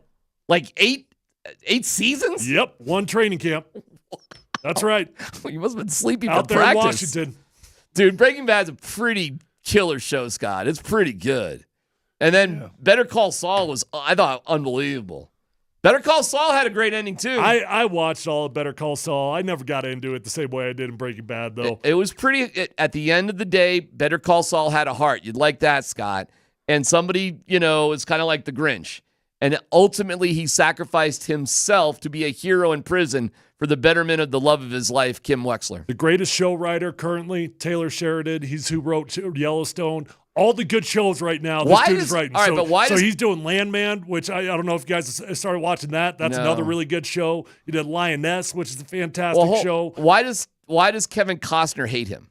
It all came down to money. Apparently, he tried to pay him less money for the final season. That was it? Well, the problem was he was overbooked. So this dude's writing 15 different shows. Right. So he didn't have Yellowstone finished yet, and Kevin Costner gave him like 2 weeks of when he was willing to work. Okay. Yeah. But yeah, they hate each other now. They hate each other. That was another thing that spoiled this final episode of Yellowstone for me because Costner did a lot of publicity talking smack about Taylor Sheridan and not being on the show. I'll tell you this though, the opening episode of the final season, they have Kevin Costner committing suicide, right? And they don't show anything but feet on the ground. Correct. Because what can they do? But I was ticked off because I was like, no freaking way, that dude's not doing that. Well, it wasn't as simple as that. All right. Well, there you go, Yellowstone. I don't know. I might go back and watch it. See, I didn't even blow anything. No. And it's already in the publicity that they're going to. You said it sucked. Right. I He did say that. I wasn't thrilled with the ending. No. Well, they've already talked about doing a Beth Rip spinoff from it. So they're doing like 3 spinoffs. They're doing like a Game of Thrones thing. Okay. Well, there you go, Yellowstone. All right, there you go. They did. They did tie in 1883 in the final 2 minutes of the show. Yeah, they did tie all that back in though, so that was kind of cool. But not 1920 whatever 1883. Well, that was the beginning one. You got to watch a lot of these damn shows to know what the hell's going on. Yeah. 1883 was really good though. When I watched 1883, I'm like, who the hell were these pioneers that wanted to go across the country? Like, what are you doing? What are you thinking? This is just not a good idea. And you got to go all the way to Oregon? It's like not good enough to just get to like St. Louis. Wyoming? Yeah, that's not good enough. I got to go all the way to Oregon. I mean, I made it all the way to Wyoming. I got to keep going? Why? Just stay here. I mean, it all sucks basically. What's so great in Oregon? I don't know, man. We are soft compared to those people too. Holy cow. Oh my Lord, we are terrible. It's PHC on 92.5. What do you mean we, paleface?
Hey, Dan, you got Prime talking about the Giants, man? Let me ask you guys this. Can you imagine a situation where the Sanders family pulls a Manning family deal for whatever reason? And let's hear from Prime first. But the question will be, can you imagine Shedeur being the new Eli Manning? Here's what he said. Raiders slide up to get the number 1 pick. Do they have to slide? Well, they're number 2 right now. Who's one right now? That's funny. I think Giants are number 1. Giants, right? Giants are not going to give up that pick. They're not going to give up that pick. The Giants are not giving up that pick. Giants pick number 1. I know that number 1 pick. Shedeur's going to be the number 1 pick. If the Giants are the number 1 pick, who's the number 1 pick, Pop? Shedeur's going to be the number 1 pick. Okay. By the way, I'm not so sure about your information right there because I'm looking at a mock draft from yesterday, 2 of them, and the Raiders are actually number 1. What are you looking at? OrangeStickyFingers.com. They had the Raiders at the number 1 pick. Yes. Well, I didn't hear the music. There you go. I think the Raiders are the number 1 pick here, guys. Well, here's my thing to answer your question. Would he pull an Eli Manning? What teams could realistically be in firing range? And then to answer that question, that you got to go through that list because Deion's already said he would play for the Giants. He's already said he would play for the Raiders. So what teams would he do that for? I don't even think it's going to be a potential issue. I can't see him wanting to go to the Giants. Well, Deion's already said he'd play for him. Yeah, I don't know. Maybe I'm wrong on that. I just think the Raiders make so much more sense. But my question is the same. Do you think he pulls? If he's happy being with the Giants, I guess there's nothing to pull, and we'll see which these dredges of the NFL, win the battle to the bottom. Right now, it's the Raiders. They're doing the best they can. But I'm just asking the Eli question. Could you imagine him doing the Eli? No, because unless there's some team, maybe the only team I could think of would be Carolina if somehow they ended up with the number 1 pick. Maybe that's a bad enough organization with a bad enough leader that he would pull something there.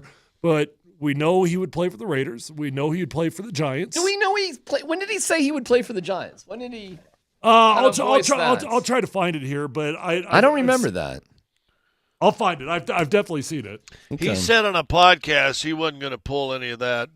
Yeah. So I'd see him play for the Giants. You know what? If you're New England, you should really tank because you don't think you need a quarterback. Yeah. So the best thing would be if no doubt. for the franchise, future of your franchise, get the number 1 pick. I agree with you, but they may have already won too many games at 3. It's that bad, man. Like, who do the Raiders have the rest of the way? The Raiders they've got, they got the Jaguars this week. Man, and then they got the Saints. And then the Chargers, which is in division. Boy, I could see them actually screwing up and winning one of them games. That actually could happen. What are the Giants got? What are they looking at? Giants have the Giants have the Falcons, but the Falcons have things to play for. Then they got the Colts. Colts will probably have something, and then the Eagles. Oh wow! Well, the Giants have a way harder schedule than the Raiders at the end of the year here. Much more likely that the Giants finish in last place. I think it's crazy to me that you probably got 4 or 5 different teams that are still in the running for this thing. You got anybody better than the Giants? I mean, who are the Giants going to beat here, bro? Like, who are they going to take down? I don't know. Falcons, Colts, Eagles? They're not going to lose any of those games or win any of those games. Well, it depends how Penix plays Falcons? and where that game is at. Have you watched the Falcons? Oh, they got Michael Penix now, though, bro. They're good. They got Penix. They got the big Penix energy. I guess. And then the Colts, what do they got to play for? They ain't got nothing. Their division. They're still in the mix, man. No. They are. I mean, they're not in the mix for their division. Well, they could easily beat the Falcons. I know that much. I mean, I'm not saying that. I don't know, man. I'm just saying the Falcons are not a good team. That's all I'm saying. The Giants are pretty bad. Yeah, the Colts are. I guess you're right. The Colts aren't. You're right. The Colts don't have much to play for either. You're right. And then that's 2 weeks away. You're right. And you never know That's you never know which one of these teams is going to have a veteran or three that pulls that he keeps a lead at the end of the year and is just like, nope, I don't feel like playing today, and they accidentally lose the game. Yeah, man. That is going to be hysterical to see which blinks first and wins the game. The Raiders or the Giants. Boy, maybe the Patriots could, if the Patriots play their cards right, just sort of slide to the bottom. Yeah. The Patriots have the Bills, Chargers, and Bills. They ain't winning any of those games. They're not winning those.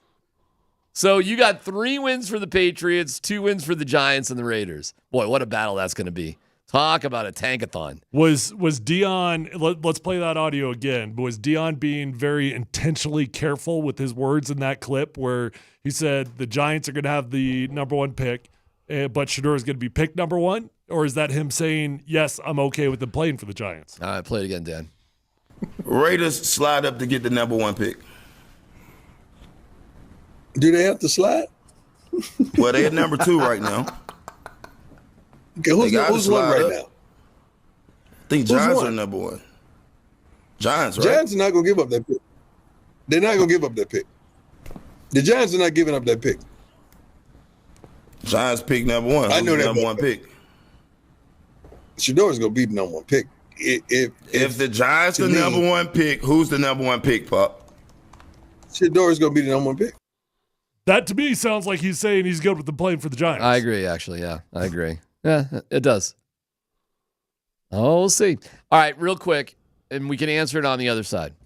Should there be some sort of lottery like there is in other sports for the last pick? Because this is kind of ridiculous. What could happen here? Well, hey, the Rockies are saying hold my beer on that. Oh, idea. I tell you what, man, that is laughable. What happened there?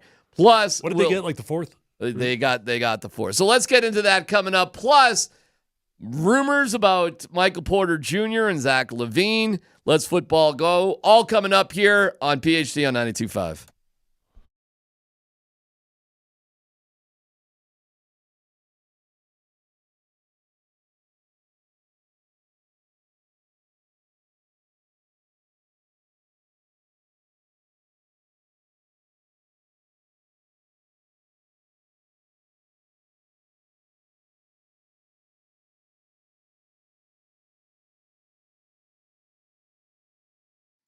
All right, guys and gals, the day that you start to realize you're losing your hair is a bad day. I know that feeling, and if you're anything like me, you probably go online and you're looking for answers. You might have already bought the lotions, the pills, the creams, the potions, and you've noticed nothing's working the way that you want it to. Your pocketbook's getting thinner and your hair's getting thin at the same time. Time to invest in yourself. Do it the right way with Advanced Hair Restoration. Nobody can offer anything like the Advanced FUE found at Advanced Hair. Guys, they've changed tens of thousands of lives, and I want you to be the next one. When you go to Advanced Hair Restoration, you're going to be in a calm, relaxed environment with the most experienced professionals. Dr. Tanya Pauls is amazing. The entire team at Advanced Hair, the best of the best. And the best part about Advanced Hair Restoration is that they believe in what they do so much that they guarantee your hair is going to grow for life. Lifetime guarantee there, folks. Matter of fact, your own natural hair is going to start regrowing the very next day. That's a comforting feeling when you know that a company believes in what they do so much that they guarantee it for life. So don't waste your money on all the lotions, the pills, the creams, the potions. Do it the right way with Advanced Hair Restoration. Call today. You're going to get $250 off and 250 free hair grafts. Simply call 720-459-HAIR. That's 720-459-HAIR, or check them out online at advancedhair.com.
All right, bunch of different things going on here today. Where are you guys with the Chargers and the Broncos? Why don't we just start there? Then we'll get to the Zach LaVine, Michael Porter Jr. stuff. But just real quick, Broncos, Chargers. Scott, where are you at? What's your vibe right now? I think it's going to be a little bit of a slugfest.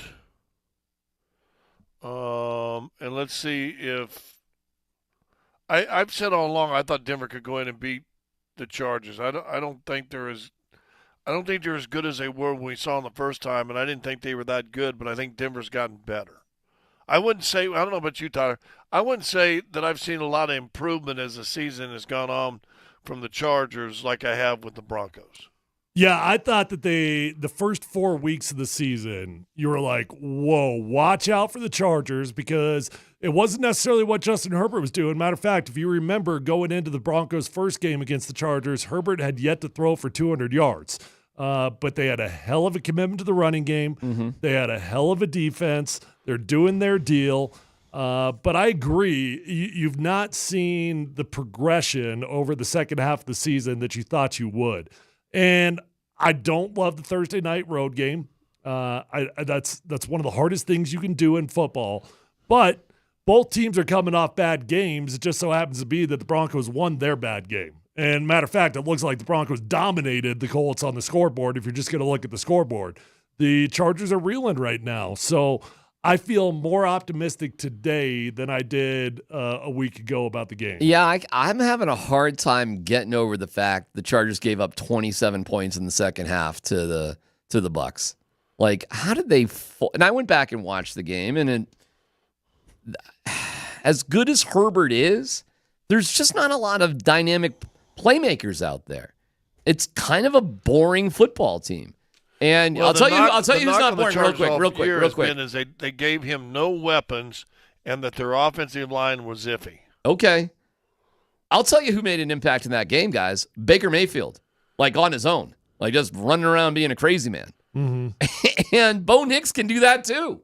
It's kind of like Michael Porter Jr. Like, you can't hit your jump shot, take it to the hoop. If you're feeling weird about your throws, go, run. And that is exactly what the Bucs did. And the Chargers had kind of no answer for Baker Mayfield. So on paper, these two teams, they're very similar statistically speaking. They are, yes. You've got the 8th best defense from the Denver Broncos, and you've got the 15th defense from the Chargers.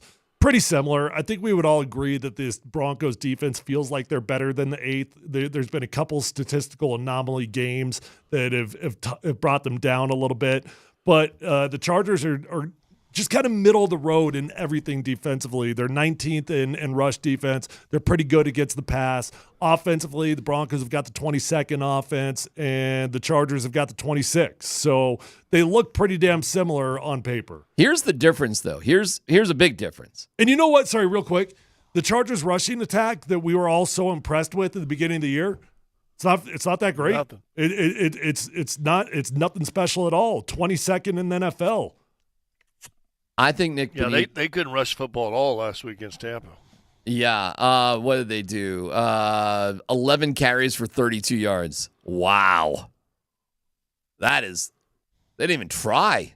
I mean, they only 34. How many 11. carries did we have? They only had 55 plays. How many carries did we have? We had more than 11.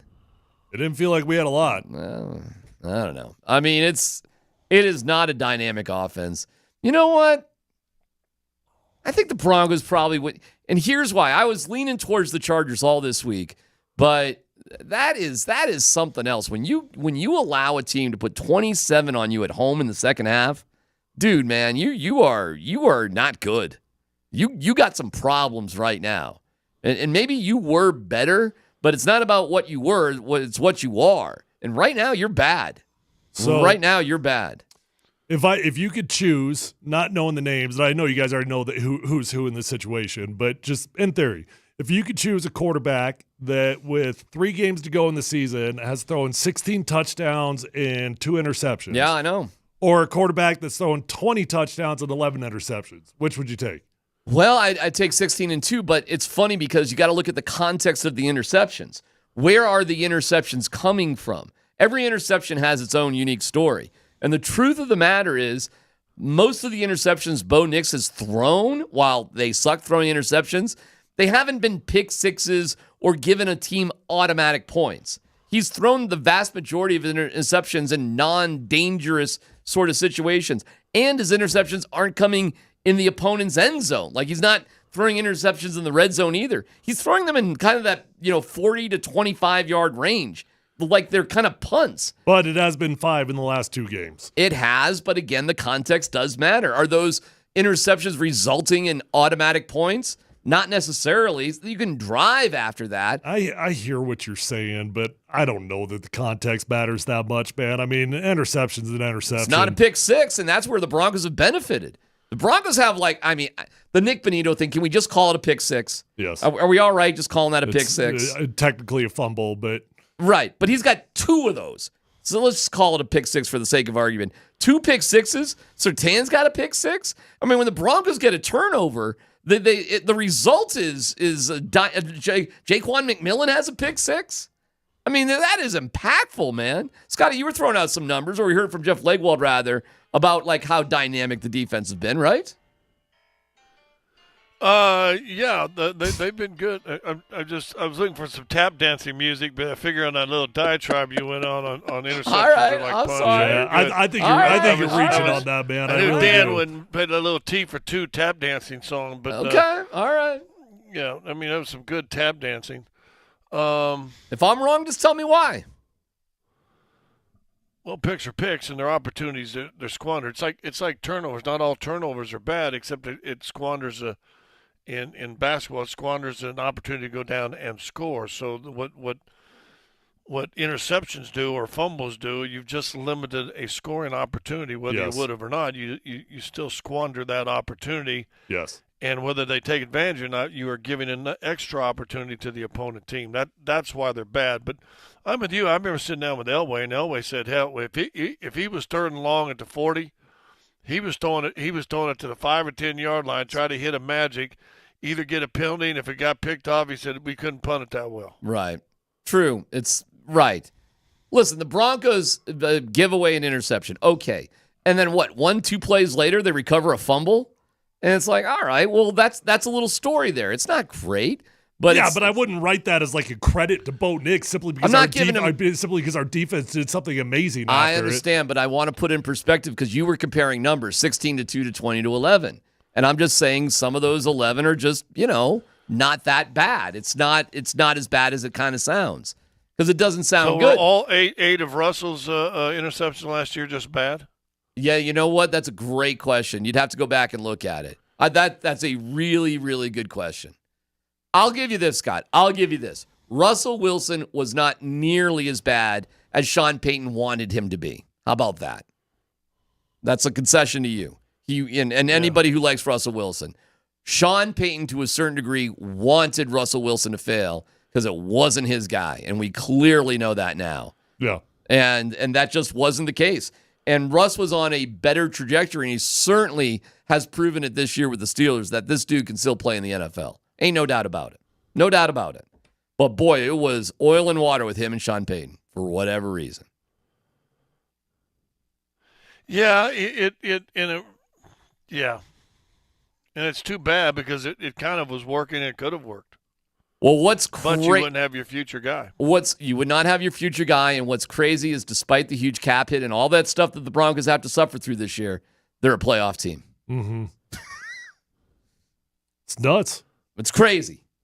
Why? But had he made the relationship work out and not suffer all the cap ramifications, would they still be a playoff team? Well, and to be fair, I think the Broncos would be, if anything, if Russ was here, they would be marginally better than they are right now. I mean, that's nothing significant, but they would be doing the same thing they're doing if Russ was the quarterback. I actually don't, from Sean Payton's perspective, now that I think about it, I don't think it was all Russ. I think it was there were a couple of other. I think Judy was part of it. I think Justin Simmons was part of it. I think there were just guys on this team that just, for whatever reason, just wasn't working. It wasn't just Russ. And there's guys. Well, that's totally normal, though. I mean, a new coach takes over. Okay. They want their guys. Coaches are so insecure about like mutinies and coaching staffs. And it's always a mistake when a new coach comes in and they retain a handful of coaches from the old staff. Right. Because it's immediately just like there's a divide. And the same thing goes with key players as well. Well, every general manager wants his own head coach that he picked, and every head coach wants the quarterback he picked usually. I totally agree.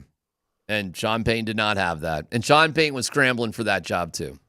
It was down to the Broncos or the Cardinals for him to get back in the mix, and he was the third choice for the Broncos. I mean, he's sending, smoke signals and secret time messages on Fox. So what you tell me, he liked Russ better than he liked Kyler Murray. I think he liked a job more than he liked anything. And I do think he was serious when he talked about... So you're telling me we traded a first rounder for somebody that was desperate?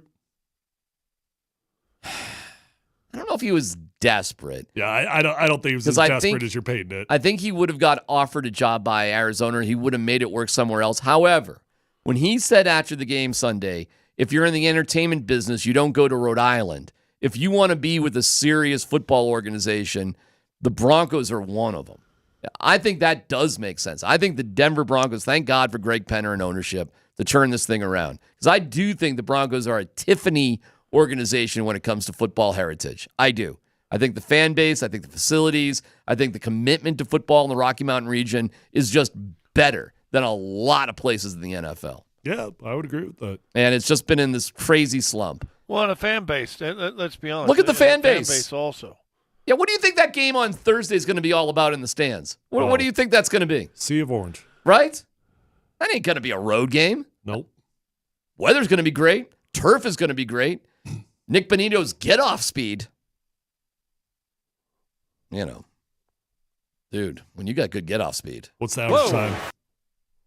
43 seconds. Let's Football Goes next.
Boom! Boom!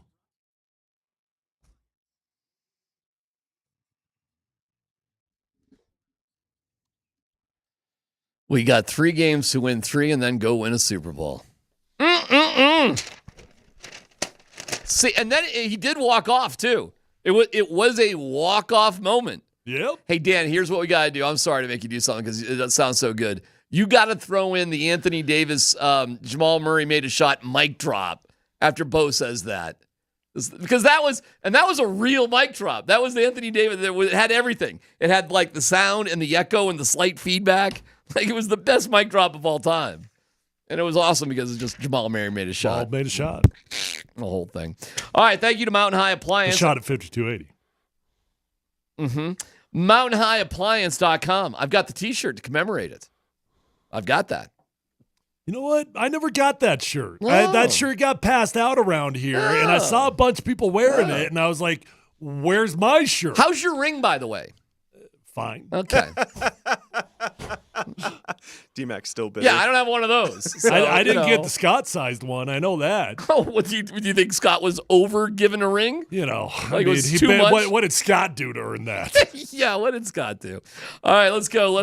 Nothing. Let's football go, Dan. All right, let's hear from Harbaugh here, the head coach of the Chargers, Jim Harbaugh. Yeah. I listened to his whole press conference yesterday. I just got to tell you, I was telling D-Mac this morning. He's an interesting cat. He is the master of saying nothing, except when it comes to like specific football questions. Then he's into it. But yesterday, he was asked about how much the Broncos passing game between Sean Payton and Bo Nix has improved from their first matchup earlier on in the season. And listen carefully here, fellas. Jim Harbaugh compares Bo Nix to a certain other quarterback in the AFC West. Yeah, I mean, it's been really good. The yards after catch, schematically has been great. The protection has been really good, and Bo Nix is continues to be a really good. I mean, it's almost he's getting athletically buying time, and it's almost. I mean, he's in the same ballpark as Patrick is. So it's been it's been really good. In what? Wow. What? Same ballpark in what? He was talking about his escapability, his ability to manipulate the pocket and buy time. Did he just compare Bo Nix to Patrick Mahomes? Well, he's far more athletic than Patrick Mahomes, but he's not as good at extending plays as Patrick Mahomes. Yeah, okay. Scott, he just compared Bo Nix to Patrick Mahomes. Why is he more athletic? What does athletic to you mean? He can rebound better. Yeah, jumps, hops, broad jump, 40 time, L drill, pole vault. Yeah.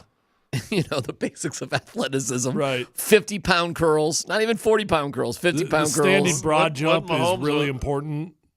I don't want to brag. Good basketball player and a really good baseball player. I don't want to brag, but I did have the best broad jump at the combine. Was that before or after you fell down running the 40? That was before. Okay. Yeah. You showed them. Yeah. Is there a question here, Dan? You wore your legs out. You did. You were pooped out. Could only make it 37 and a half yards. Second best vertical. No big deal. But you still fell down during your 40. The 40's overrated. Okay. Really, it's the first 10 yards for an offensive lineman. I crushed the first 10. Wouldn't that be funny if an offensive lineman just stopped afw 10 yards at the combine? They should. It'd be hysterical. Protest. What the hell do you need a 40 time from me for? Wouldn't that be good? 10 yards. Woo! Dan, is there a question here? Or we just hold on, but no. Scott was kind of poo-pooing me saying he's more athletic. I would say I wouldn't say he's more athletic. Most athletic quarterbacks in the NFL: Lamar Jackson, Kyler Murray, Josh Allen, Bo Nix. Well, okay. I don't know if I could argue with you. I got to think about that for a second. Again, I'd throw out what athletic is to you. Faster. It's part of it. It's like watching that. It's like watching that stuff you do at home in the dark. You know when you know. Well, when you watch Mahomes, if you're going to sit there and watch Mahomes, not say he's athletic, the way he escapes, the way he makes plays out of the pocket. Dude, of course he's athletic. I just think Bo's more athletic. You disagree? Yeah. Is that what you're I think implying? he can run. I think he's probably a faster runner. Maybe stronger. I think Mahomes is athletic, like baseball athletic. Like there's a lot of like, you look one way, do another way. I'm sure Mahomes is a tremendous basketball player because I think that sort of reaction and reading stuff. But if we're just talking about like, we're doing a decathlon, Bo Nix is probably going to win in the decathlon over Patrick Mahomes. So I think it depends on how you look at it, Yeah, I think that's fair. But, still nice company to have Harbaugh compare Bo Nix to. And listen, he is like, they have taken the least amount of sacks this year. Oh, you know what? I forgot about one. Not that it really matters. Anthony Richardson's technically a hell of an athlete. I mean, that's an athletic son of a gun. Decision-making, man, the brain is part of being an athlete too, isn't it? Like, you got to be able to trust your guy late in games, man. It is. That is a big deal. Yeah. Can you trust your dude to make the right call, even if it's throwing the ball away and living for another day? Can your guy keep you in the game? And I think Anthony Richardson and Jameis Winston, they've got a lot of talent. But the one trait that Bo Nix has shown, even if he screws up and is not having a great day at the end of the game, he's keeping the Broncos in these things. He is. He is, So even when he's having a bad day. 2 first-round quarterback drafted over the last couple decades. One's now been compared to Mahomes by an opponent, and one was compared to Joe Montana from his own head coach. Who was that? Cutler. Cutler was compared to Joe Montana by No, Shanny? I take it back. It was Greasy. I did Brian not know Greasy that. reminded him of Joe Montana. He's got Joe Montana ability. Yeah, just wait till they compare people to Bo Nix. It's a great greasy question. They're not great unless they do. What if, this is a great what if game. What if they did start Bubby that year for as long as Bubby would make sense and Greasy didn't get that sort of pressure? Would the story of Greasy been different? Because we all know Greasy's a great guy. He was a little immature when he was here, but he was also thrust into a position of leadership he wasn't ready for. I think if Bubby could have held the water, according to Bubby, out of his mouth, the plan was to get to week 10 or 11, then John would come back for the stretch run. Yeah, that's an awesome story too. I've heard that's pretty freaking cool. Was that a plan of Bubby and Elway's? Was that their plan? According to Bubby, we had him sit down in the show one day with us and was telling us that. That's a pretty awesome plan. I don't know if that was Shanny's plan, but no, I think Shanny may have got wind of that plan and decided to end all possibilities right away. That does sound like a plan that's put together at closing time too. I'm not gonna lie. I mean, it's maybe a last call plan as well. Like, hey, John, it'd be Bubby, so it'd be That's my Louisiana impression right there. That was phenomenal. Oh, I crushed it. Oh no, we suck again. Oh no, we suck again. It's Bobby Boucher. Scott, how's your Bobby Boucher? We suck again. We can do it. We can do it. Hey, we can do it. Week 10. Yeah, we come from the swamp. I don't know. I can't do it. Sound like an Italian. I know. It's not good. We can do it. It's in a pizza. Pizza, John. There's certain movies that you should be required to watch like once a year. Like I couldn't tell you last time I watched that movie, and that's a shame. Waterboy? Yeah. It's up there with you can't turn it off movies. Yeah. Waterboy is I cannot turn it off movie. I have to watch it at least to where they play Rush and Tom Sawyer when he comes into the football stadium in the second half. One of the great like music. Well, we note know you moments. and Rush. I love Rush. I'm not gonna lie. Can't get on the bike without Rush. Hit Limelight. Hey Siri, play Limelight every day. Ain't no joke. Next story, Dan. Also, Vicky Valancourt. Just saying. I'm telling you. Nothing wrong with her. All right, some good news, bad news here. The Broncos just released their injury report a couple of minutes ago. So we'll start with the good news. John Franklin Myers, DJ Jones, and Patrick Surtain were all full participants in practice today. Good. So it looks like they're trending towards playing tomorrow night. Bad news is cornerback Riley Moss with a knee injury and running back Jaleel McLaughlin are both out tomorrow night in Los Angeles. Does this change anything for the Broncos for tomorrow night? Well, they'll probably elevate a new running back, by the way. Hold on. Out for the game, or they are out for practice? No, they're out for the game. Riley That's Moss already been and declared. Jaleel McLaughlin. Yeah. Yep. Okay. The running back one. I mean, look, I was expecting Riley Moss, so I was too, yeah. that's nothing new to me. Although they did say he quote unquote practiced, but they were walkthroughs. It doesn't. He matter was anyways. going through some pretty aggressive drills pregame on Sunday. He was cutting and doing different drills out on the field. But the turnaround time, just especially when you think about how many days off they have until the next game, it doesn't make any sense. Look, I don't know what Audric Estime's doing in practice. Like, is the dude fumbling every week? Does he not know the playbook? I don't know what's going on there. But there has been week after week where we have thought this is going to be the Audric Estime week. And certainly this would add up. If Jaleel McLaughlin is going to be out, you would think Audric Estime should get the bulk of the carries. Javonte's been pathetic the last 4 or 5 games. But my gut doesn't tell me that's the way it's going to unfold. My gut tells me it's going to be the Javonte Williams show. I want to know where Beatty is. I know he hurt his back, right? Bidet, get it right. Was there surgery? Was there non-surgery? Was it, he know, had that man. one big giant game and got hurt in the next? Yeah. The Jets game. Yeah, he's still on IR. But, I mean, he's not even close. He's still on IR. He's not even, doing the amp-up thing. So did he go on season-long IR, or did he go on the 4-game big jump when you're ready? Well, you have it can be anything. You go on IR, it's up to you how long you want to put it. You have flexibility there. But he's been on IR since, week 5. Something like that. So it's been most of the season. But it was a back injury, right? I forget. Right. It's such a long time ago. I don't even remember. I know he had a back issue in that Jets game, but I don't know if that's what put him on the IR or not. Well, I don't know. I thought it was the next game when he got home and he got hit and landed on his stomach, got hit in the back. Well, remember after that Jets game, they left him behind because he went to the hospital or whatever, but he took a commercial flight home an hour after the charter flight. Guys, so it was a Tampa game that he blew up in, had a big game. Yes. In all honesty, Sean Payton's been struggling playing 3 guys this whole year. It just has not worked out. Now it's more clear. It's easier to figure out. You got 2 dudes. And you got Mims if you want to mix things up. If you want to Debo Samuel it up. I think this actually makes things a little bit easier to figure out. So, yes, Estime will have his opportunities, as will Williams, and they'll probably just ride whatever they think is the hot hand. I don't think it necessarily makes it the Tyler, Javonte you Williams talked about show. tough running in shotgun or pistol all the time. It limits your side and advantage. And Jeff just told us the majority of their snaps, because it's the comfortability of Bo, they're in shotgun. Mm-hmm. Yeah, it feels like this should be the Audric Estime game. I don't think they trust the dude. Chargers are 19th in the league against the run. 19th. Yeah. Here we go.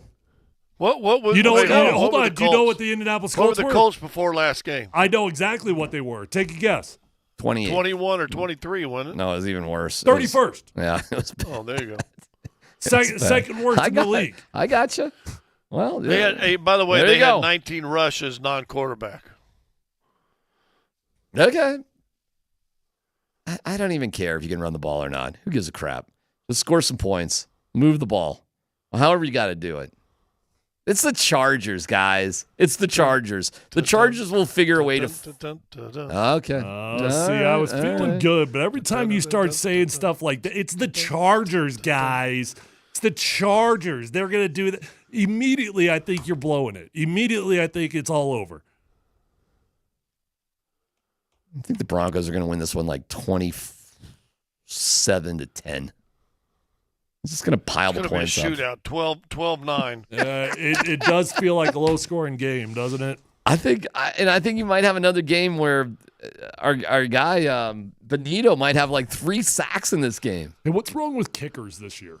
What do you mean? Have you noticed how bad the kickers are around the league? I have not. Like the best kickers in the league. Everybody's struggling this year. Well, you know who the Chargers got? I don't. They got Dicker, the kicker. Oh, they just put out. They've got the best social media team in the NFL. You should see the post they put out for him for the Pro Bowl. It's hilarious.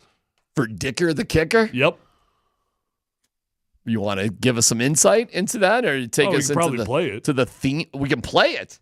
Oh, there's audio or video with it. It's not just like a. Yeah. By the way, It's Dicker got to be him wearing some like a leisure suit with a dickie. Okay, could be a lot of things with. Just go to the Chargers Twitter account, Dan, and they've got a video they did. You can't just give us a little for the radio audience there. Let us know what's what. I'll pull a Scott. You're just gonna play things from your phone. Make a poll, but the fans didn't vote for you. And as a result, you lost your lawyer job, and now you're selling used cars at super slash prices. Me neither. My name's Cameron Dicker, and I'm still kicking for you. They just do a social media. They do like an old Western deal for Dicker the kicker. No, I thought it was going to be something pornographic. No. He's the second leading field goal percentage kicker in the league. I think he's missed one field goal, something like that, something along those lines. He's Dicker the kicker. Is that what's going to bring the Broncos down? Maybe. I doubt it. You seen his brother? What's right? His brother? Who's his brother? His brother's a little thicker. Yeah, the thicker. He's a little thicker Dicker. The kicker. See, when you actually combine the two words, that feels bad. Wait, hold on. Scott, tell me about his brother. Yeah, he's a little thicker. Part of that Dicker family. Uh-huh. You know, his grandfather died of a bad ticker. But I tell you what, his sister was quicker. It's PhD on 92.5.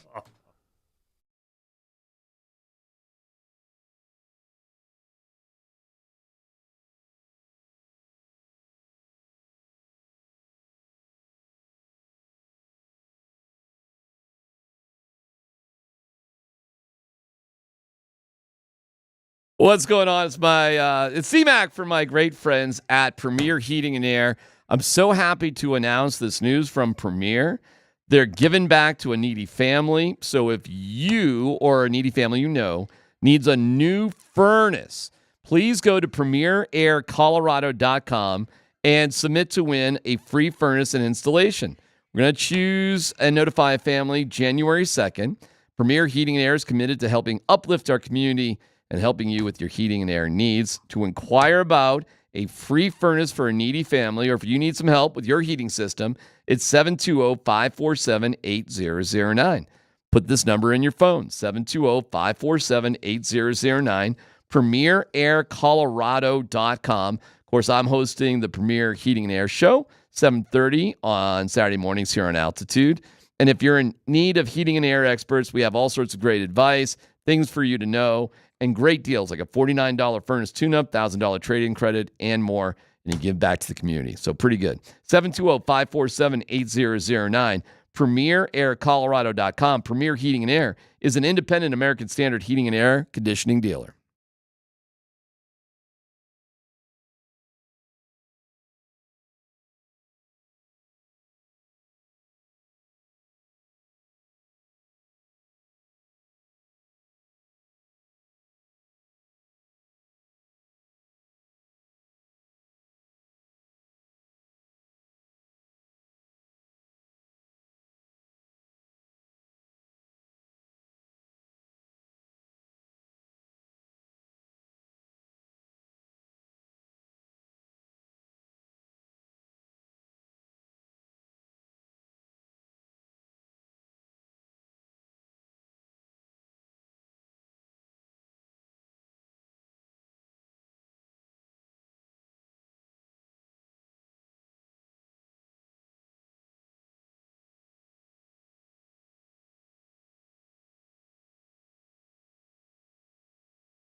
got 3 games to win 1, but that's not the way you want to look at it, right?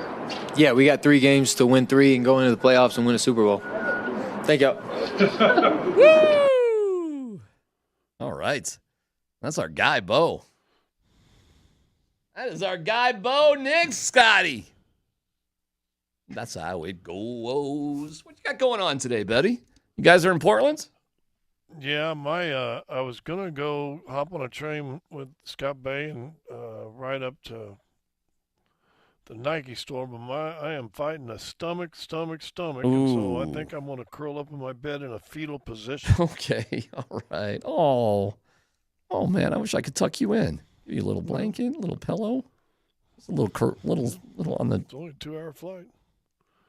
You know, That's the NBA. It's simple. Can I tell you a great story about Portland? You're gonna love this, man. So, maybe I should leave the names out of it to protect the innocent. That's probably usually good. Yeah, so I'll leave names out of it. But I had a buddy who was going through a divorce, and he just needed to, get it out of his system. So we said we should go see this AC/DC cover band called Hell's Bells. Hell's Bells. You've heard of Hell's Bells? Yep. They're a really good all-female AC/DC cover band. So we said, let's pick a place to go we've never been before to see Hell's Bells. We had no hotel reservations, nothing, and we had never been to Portland. So me and this guy and another buddy of ours, so 3 of us, got on a plane to fly to Portland, Oregon to go see Hell's Bells. Other than that, we had no other plans. No place to stay, nothing else. Well, our plan was spoiled because we just started, Scott, Tyler, traveling too early. And we were pretty drunk by the time we got on the plane in Denver. Never mind once we landed in the Rose City. The concert wasn't until like 10 o'clock at night, and we just had too much time on our hands. And the story ended, long story short, the divorced guy that we were traveling with got kicked out of the bar before Hell's Bells actually got on stage. Nice. We were so out of it, I ended up being there and was in the front row for all of Hell's Bells. But I had no idea where my 2 other friends were. So you left your wingman behind. You didn't get to. Yeah. He didn't make it to the opening riff of Giving the Dog a Bone or whatever they were opening up, but maybe Shoot to Thrill or whatever they were doing. He got kicked out by the bouncer. And I didn't get kicked out. And I just do not know how we even made up and whatever. And we had some adult fun during the middle of the day. And there was a power outage. Can you imagine how sad and pathetic you are when you're having adult fun and all the power goes out and they just have to open the windows? And that was our time there in Portland, Oregon. That was. Where'd you sleep that night? We did spurge for like a hotel. It was like 3 o'clock in the morning. Our flight was at 7. It's like one of these, like, do we really do this? Because we came close to just sleeping like on a park bench. We probably should have just gone back to the airport, frankly. Yeah. But we weren't really thinking right. We spent like $350 to spend like 3.5 hours in one hotel room. It was one of the more wild weekends I've ever had in my life. Like, when have you ever done anything like that? Where you just go somewhere to see an AC/DC cover band? We weren't driving or anything, so we weren't getting in danger, but we were drinking. And my buddy got kicked out before they even went on stage. It's kind of an all-timer sort of story. And then we were getting back. What'd you do? My friend just had a little spice in him. And, like, he would just get rude with bouncers, which is a weird... Like, when you're hammered, like, of all the people you're going to cop an attitude with, would you really cop an attitude with bouncers? But my friend was, like, getting in the face of bouncers. And he's a small guy. We've all got the friend. And it was an all-timer, man. So that's my experience with Portland, Scott. I just Darren, Tyler, Darren. Sharing that story with you. Well, the closest thing I had, we were on a trip, and so we used to go out a lot in Nathaniel Hall in Boston. I know it well. I do too, actually. Have you been to the Black Rose, the famous Irish pub right there? I have not, but I know its location, but I have not been there. So we like you, I think a handful of the group went to a beer tour. What's the famous beer out there? Boston Lager type stuff. Samuel Adams. Samuel Adams. They Yeah. went to Samuel Adams tour. So they came back and met us out on the street. We're having cocktails. And I mean, we're there for 3 or 4 hours. And somebody said, we need to go to the Irish pub now. Like, this American bar we've been sitting at and just getting hammered is not good enough. So, okay, yeah, why not? Let's go. So we go, about 6 of us. And I'd been to Black Rose. That's one of my favorite Irish pubs of all time. And we're going in, and same thing with the bouncer. Okay, bump. He can't come in. To who? One of our party. Okay. And he wasn't saying nothing. He wasn't getting fresh to the bouncer. He just was at that edge, like in the next 3 minutes, he was either going to fall completely forward or completely backwards. So he was like the living dead. He was a walking zombie. He said, "Hey, fellas, you guys go and have fun." And he pointed right at the guy. I'm like, I thought he was pointing at me, and I looked over my shoulder, and he's like standing behind me. I don't even know I saw him. He goes, "He can't come in." So what did you guys do as friends? We got to get him home. We walked somewhere about a block or two away, got a slice of pizza, and then I think a cab, and went home. Andy Lindahl has chimed in, wants to chime in on this conversation. Yes, Andy. Hold on, was your friend Stout?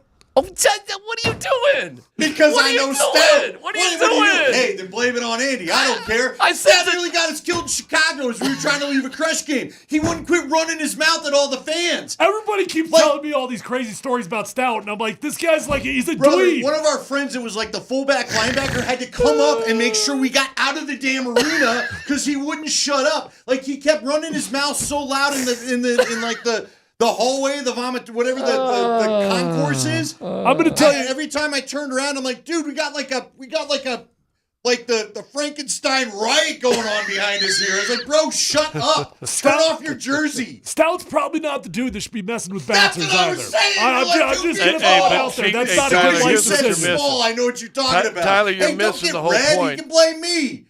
Don't These be a two punk guys, New these two Jersey, guys dude. Shut your knew mouth. Stout before he was It broken. ain't on. We don't have the numbers. Scott's trying to talk, Andy. You're screaming. I don't have any damn headphones. I know, because he nearly got both of us killed.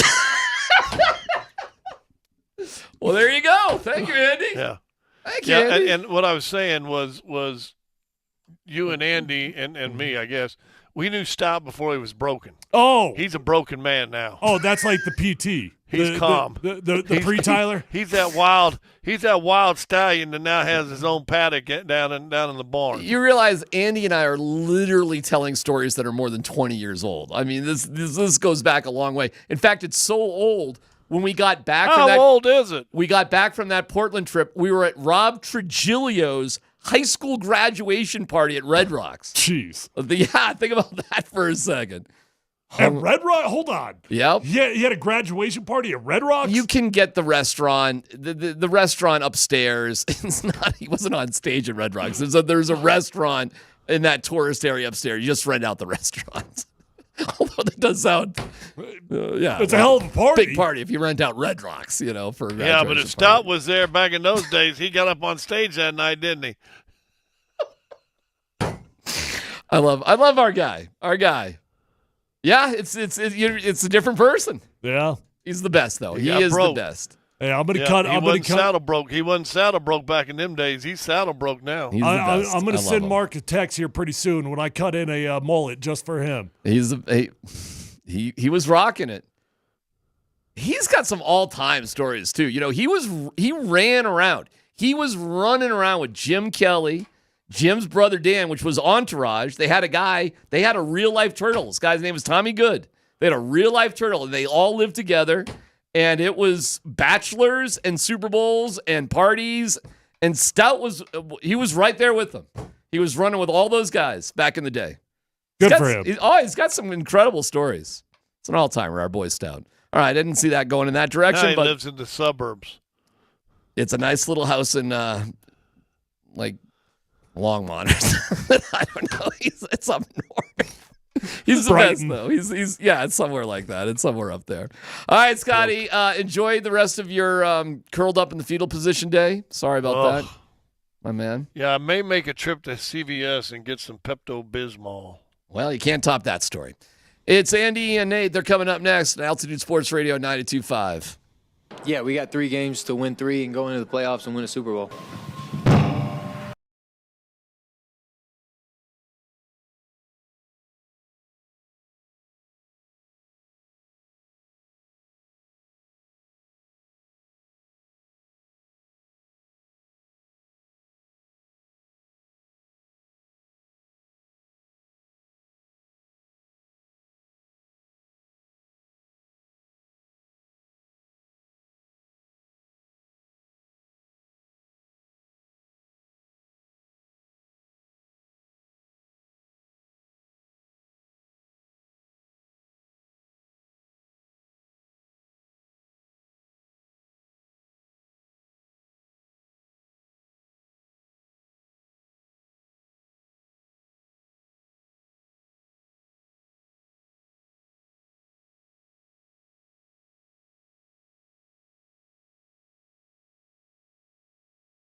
Oh, what a cup! Congratulations to the mighty Milwaukee Bucks. Milwaukee, which is Algonquin for the good land. What does San Diego mean? Saint Diego. We are with you today. That's not what Ron Burgundy told me. Until 6 p.m. That's what Veronica Corningstone said.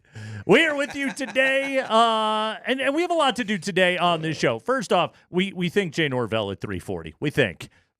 Hey, look, we're going to be good. The guy's coming on today. We're going to talk to him when he shows up. It's Maybe. all good. Maybe. CSU fans hang around. Maybe. What do you mean maybe? Is it really me? Is it me? It probably. Am I the Maybe. problem? Isn't that kind of hey, everything listen, on the show? most times in my life, it's me. You can't totally say it's me in this one, can you? Kind of feels like it, but we'll find out. Hey, congratulations to Darvin Ham and Torian Prince, first two-time winners of the in-season tournament. Congratulations to both of them. Yeah, what do you do with that? Is it still in Vegas? That was big time. It was last night. You sure? Did you watch it? No, I didn't watch it, man. I told you the thing already's moved down the slot. I was glued Although to the you thing. said what tonight? It was last night better TV slot than the Saturday a year ago? It was great. Yeah. No, I mean, does it show you moved down the pecking order? No, I think Tuesday night's a better night to play. I think that's when you want to be. That's when people are home watching television. That's Tuesday when I was. night television is when we got you all captured. TG There it is. TGIT, Andy. Are you grabbing any of that confetti? Hell yes, you are. I've got some Super Bowl 50 confetti at home. The guys that won, they get over $500,000 if you win that thing. That's big time right there. If you're riding the bench, that's pretty damn good in the NBA. Losers only took 205. It's only like $250 after taxes. It's all right. it's you don't really need it. No, I'd take it. Hey, don't get you wrong. Thunder could not buy a 3 to save their life last night. Brooke Lopez closed it out. Bucks get the victory. See, after the game, by the way, Darvin Ham he told Doc, he's like, don't let him party. Don't chill on all that. Don't go big on the champagne. So they didn't do it because the Lakers had all the problems last year after they won the in-season tournament. So Darvin Ham win Ham. And so Darvin Ham, he told him, he's like, we're going to chill on this thing. Yeah. So they didn't. They laid out the booze for everybody. They didn't partake. They kept it chill for the NBA Cup championship. It makes me respect you a bit more. Fair enough. Because ultimately, it's you realize it's just regular season basketball. Yeah, it's the little shiny thing over here With to a bonus. get you through December. With a bonus. Sure. A little extra money. Does this now move Giannis to the top of the best in the world conversation as the champion of the NBA Cup? Does he surpass Jokic having won this hardware, Andy? No. No. Okay, fair enough. But will they add that in for his MVP candidacy later on in the season? It's got to be in the discussion, right? He won the in-season tournament. An in-season tournament championship. It's got to be in the conversation. He won it. You might want to think about it. Yep. Yeah, the game didn't turn out to be particularly good last night. I didn't even know it was on. Good job. What do you do for a living? Not watch the in-season tournament, I can tell you that. You know what I do for a living? What? I gnarl my teeth, gnash my teeth, and get upset that can we get the Avs? I just need Gnarl the and Avs Nash? and Nuggets. I don't know how you gnarl them, but you can nash them. You can gnarl them too. I don't really have yeah, I got one. Mm-hmm. Hey, where's I got that snaggletooth one right there. Guy shoved a stick in my face because I'm such a nice, beloved dude. Somebody stabbed you in the face with a stick. I told you in Vail. We got up to Vail, and one of the guys from the big teams told me he was going to make me bleed if I did another move again. And I, being 22, didn't believe him. Okay. And he did. Okay. I thought when you said stick to the face, it was like some neighborhood kid. He literally got it inside my helmet and just right in the face. Thought it was like down in the face. Down in the creek bed. Some kid shoved a stick in your face. Yeah. I was fighting a hobo. You never know what can happen. I wanted a can of beans, and I didn't want to have to pay for them. No, I was just hoping the Avs and Nuggets could rotate nights and not have to both be on the same time tomorrow. No, they both play tomorrow. I really don't like it. And, hey, guess what? Let's toss the Broncos in there, too. Everybody plays tomorrow. Everybody's tomorrow. Fun sports night coming up tomorrow. Broncos, Chargers. The Nuggets will play Portland. The Avalanche will play, and I wrote it down a couple of days ago. Who do they play? San Jose. Yeah, Connor came across a seagull. Mackenzie Blackwood revenge game. Yeah, do we see Georgie too? Is it just the grudge match? Should be. I Should hope be. so. Yeah, sign me up for that. Juice didn't get a play Saturday. All day long. Dude, Mark, did you think about this? Am I the only one that cares? I know most people say they're well compensated. Who cares? Blackwood had that great start to the Saturday game, and rightfully so, got met with much enthusiasm by the Avs crowd. Sure. But part of me was like, wow, you guys just gave him the old cheering send-off, and now you're chanting this cat's name. That's got to hurt a little bit. That's how it goes. Sports can be cruel a little bit, can't they? Yeah, people like the new shiny thing. Oh, yeah, he's a brand new guy in town. Uh-huh, yeah. Zach LaVine, is he going to be in the new shiny All right, thing? what are we doing here? What are we doing? Are we doing that? Like, what are we doing? Is that what we're doing? Color me interested. Okay. Call me intrigued. I want to have these conversations. I'm interested because here's the thing, Andy, is I watching that game on Monday night. The fourth quarter was a joy. We played the highlights yesterday. Yeah. It was great. The second and third quarter, I hated with every bit of my soul. As did I. Yeah. I got angry and said inappropriate things. They were really rough to watch. It was. Yeah. But then the Avs watch wasn't much better, so. The Nuggets, yeah, they've won 3 in a row. Yeah, they're the, what are they, 5 or 6 seed right now in the Western Conference. A couple of games back from Dallas. All right. Should we take what has happened over the last 3 games as an indication of a team that has found something, or should we remember, hey, right before this 3-game losing streak, they lost to the Wizards? Right. And this is perhaps something where things have gotten a bit stale, and the Nuggets need a new look at things. Zach LaVine, pros and cons all over the place, Andy. He is far from a perfect solution.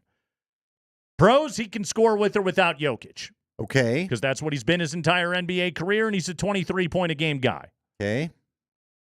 4 rebounds, 4 assists. He's not as big as MPJ. He's not as good a rebounder as MPJ. You're giving something away right there, and you'd move him into the starting lineup. You'd probably push Christian Brown to the 3. You're not as big.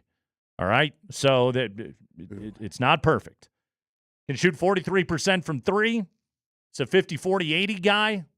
Would he be the best 3-point shooter on the team? It would still be Jamal. If I'm just talking like pure shooting, it's still going to be Jamal. Although this version of Jamal, I don't know. He can get his own shot. Right now, you only have 2 guys on your team that can consistently get their own shot and knock it down. Zach LaVine would become that guy. Michael Porter Jr. is excellent at his role, but he is very much a Jokic-dependent scorer. Zach LaVine would not be that. You could put him with the second unit, and he could get you buckets. But again, you give up size, you give up rebounding, and you take a big roll of the dice on your chemistry, which Zach LaVine hasn't played a lot of winning basketball in his life. So we got a little selfishness in us, maybe? Is that the suggestion? We don't know. Right? I mean, this is just it. But that could be the risk. Aaron Gordon didn't play a lot of winning basketball before he got here either. Right. And guess what? Nugget culture and playing next to Nikola Jokic, and that was able to extract the best version of Aaron Gordon, the one we all know and love, the NBA champion. Is Zach LaVine that guy? I don't know. He played great defense when Thibs was his coach, hit or miss when he hasn't been, but I bet there's a bunch of players in the NBA, the best defensive seasons they ever had were when Tom Thibodeau was their coach. Yeah. I don't know. This is interesting. Here's the question. Because he's going to push you into the other apron. He makes about, what, $7-8 million more? Look, we're all assuming MPJ is the trade piece because they can't trade Gordon and they can't trade Jamal. Yeah, right? it By has, contract, they can't do has it. to be Porter. So it has to be Porter. It could be Jokic. Or your whole – yeah, it ain't going to be Jokic. Gonna go. Thank you. I'll go out on a limb and say that they're probably not dangling Nikola Jokic Yeah, in that trade. I'm going to assume. assume. Okay? Yeah. Again, I don't have any sources reporting that to me. Could you put the whole bench together and get to where you need it? Could you send them literally, 7 guys would it be? 8 guys if you go to 13?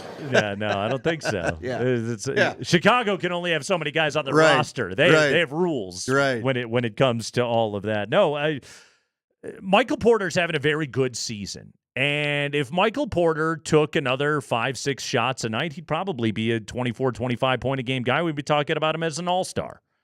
because he's having an excellent year. This is one of the things that sucks about this is you'd be moving Porter when he's playing arguably the best basketball of his career. Sure. To make this move. But I think that two things can be true at once. Number one, the Nuggets need somebody that can get their own buckets off the bounce, and Zach LaVine is one of those guys. And number two is they need somebody that they can put on the floor during the, stop me if you've ever heard this before, non-Jokic minutes and not have the team get destroyed.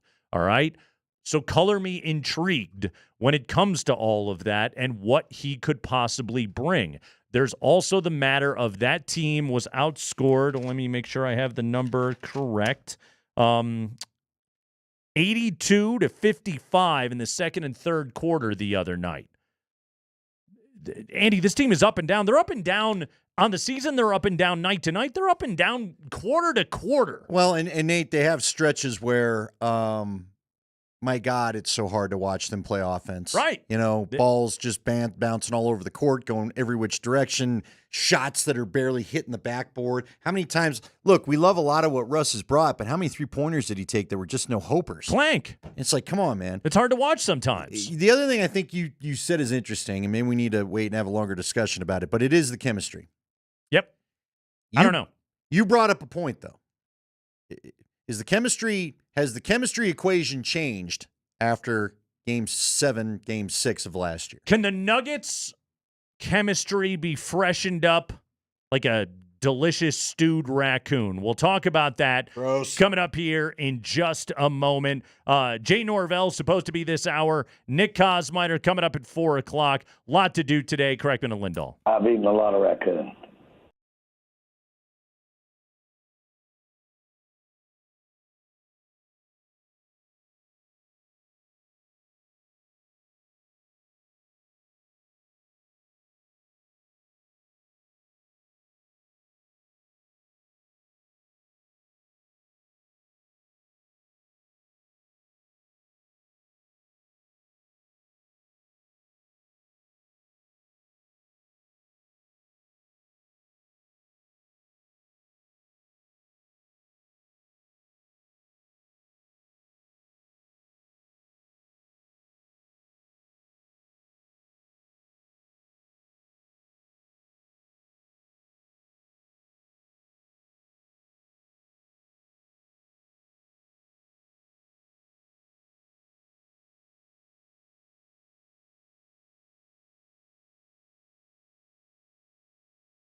As things stand, and we haven't played a football game tomorrow night yet, Broncos 6 seed, they would open up at Pittsburgh.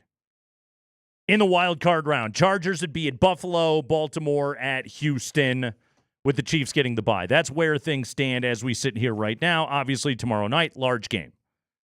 Broncos got to go get this one, cement themselves, plus it would clinch the playoff spot. That would be a lovely situation for Denver. Riley Moss, a possibility to play in this game? Nope. Not at all?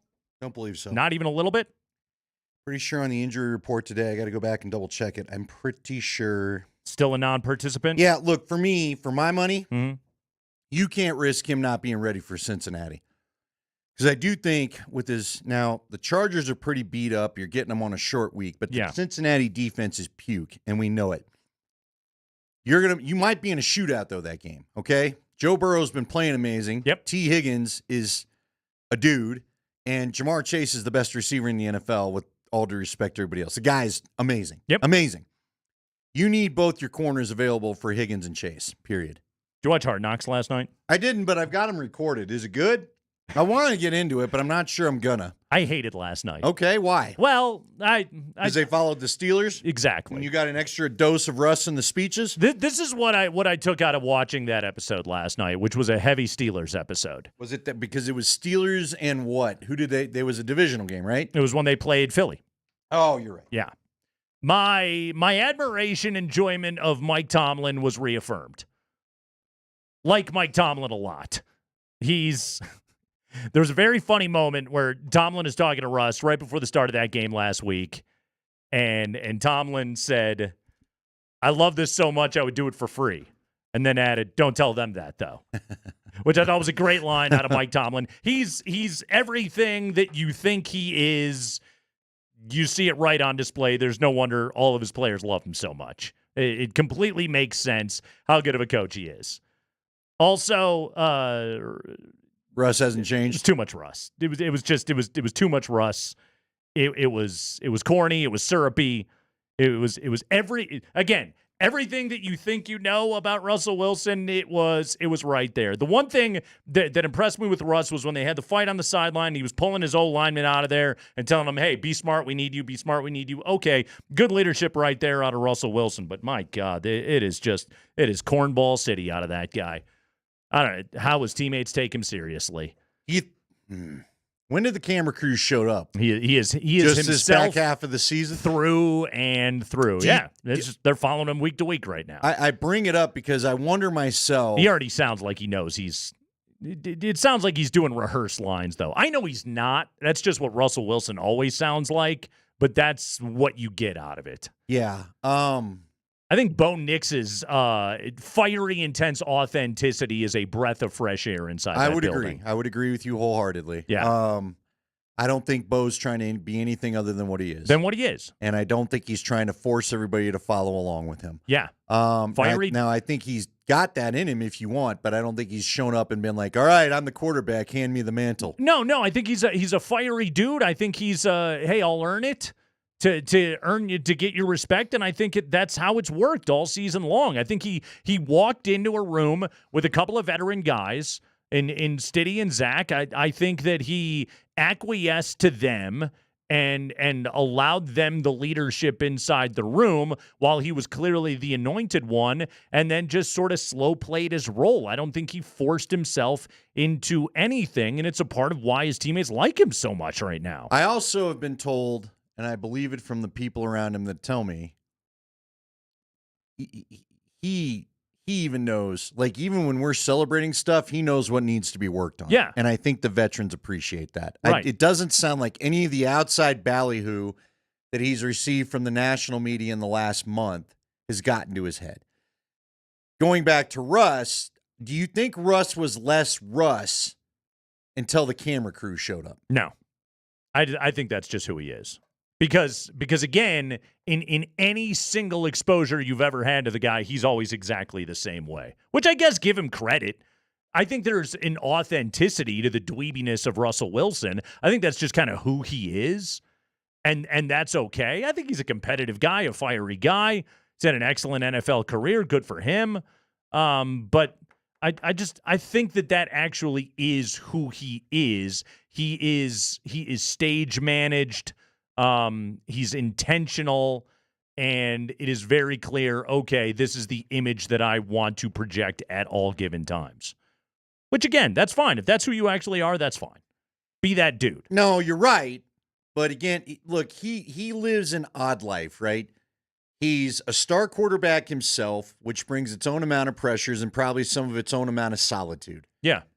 And now he's also married to this pop star. Like, really looking back at it, you and I had fun with it the day that it happened. Remember when Nathaniel Hackett went all gaga over his wife? Sure. It's probably, you maybe get a little tired out on that too, right? I don't need to hear from everybody. I get it. I married well. I don't know if having his wife be, everybody wanting, I just feel like that also adds for him to retreat, to maybe not be one of the boys, to maybe not want to hear about it sometimes. Yeah, I don't know about that. I'm just telling you, the way guys, you ever listen to the hard time that the two former partners of our buddy Josh Dover gave him a hard time about how attractive his mom was? I imagine some of that would normally go on in a locker room, and I don't see that being Russ's thing. Josh had a hot mom? I guess. I didn't know this. Yeah, Ryan and Scotty used to kind of get at him with that all the time. It would drive him nuts, but they'd all have a laugh. So my point being, I think isn't it different if you're actually able to recreate? It's a different situation. Like the mom and the wife I think are two very different things. Okay, but my point, I would say. But my point being, mom or wife, I don't think Russ is laughing about that kind of stuff, period. Like, I don't think guys feel like they can give him a hard time like that. Maybe I'm wrong. Maybe I'm wrong, but it just kind of felt like. I mean, aren't all compliments flattering? Yeah. Who turns down flattery? But when you hear certain things enough, I think you're yeah, I got it. I'm cool. But I just think, I do wonder, is he really in there? Because again, I had not thought about that. Perhaps you're correct. Let's go back to Eric Decker. Remember when Eric Decker got stuck with the bill at the old Manning passing camp because Manning was giving him a hard time? Next thing you know, you get handed like the $15,000 bill for the week's facilities or whatever. It was the prank. Yeah, right. Yeah. Well, Decker went back and they all tried. Remember when it was Decker, DT, and then the little wideout, the slot guy, Wes Welker, where they were all going to do a Sports Illustrated shoot. So I guess Decker, to get even, decided we're all doing it shirtless, and they all took their shirts off. And Manning was on. And Manning had to get in there, and Manning was just kind of like, all right, well, I'm not doing that. That just seems stupid. But I mean, Manning took it, and guys felt comfortable enough to give it back to him. I'm not positive Russ has that vibe with his teammates. I'm going to text over. I want to find this out.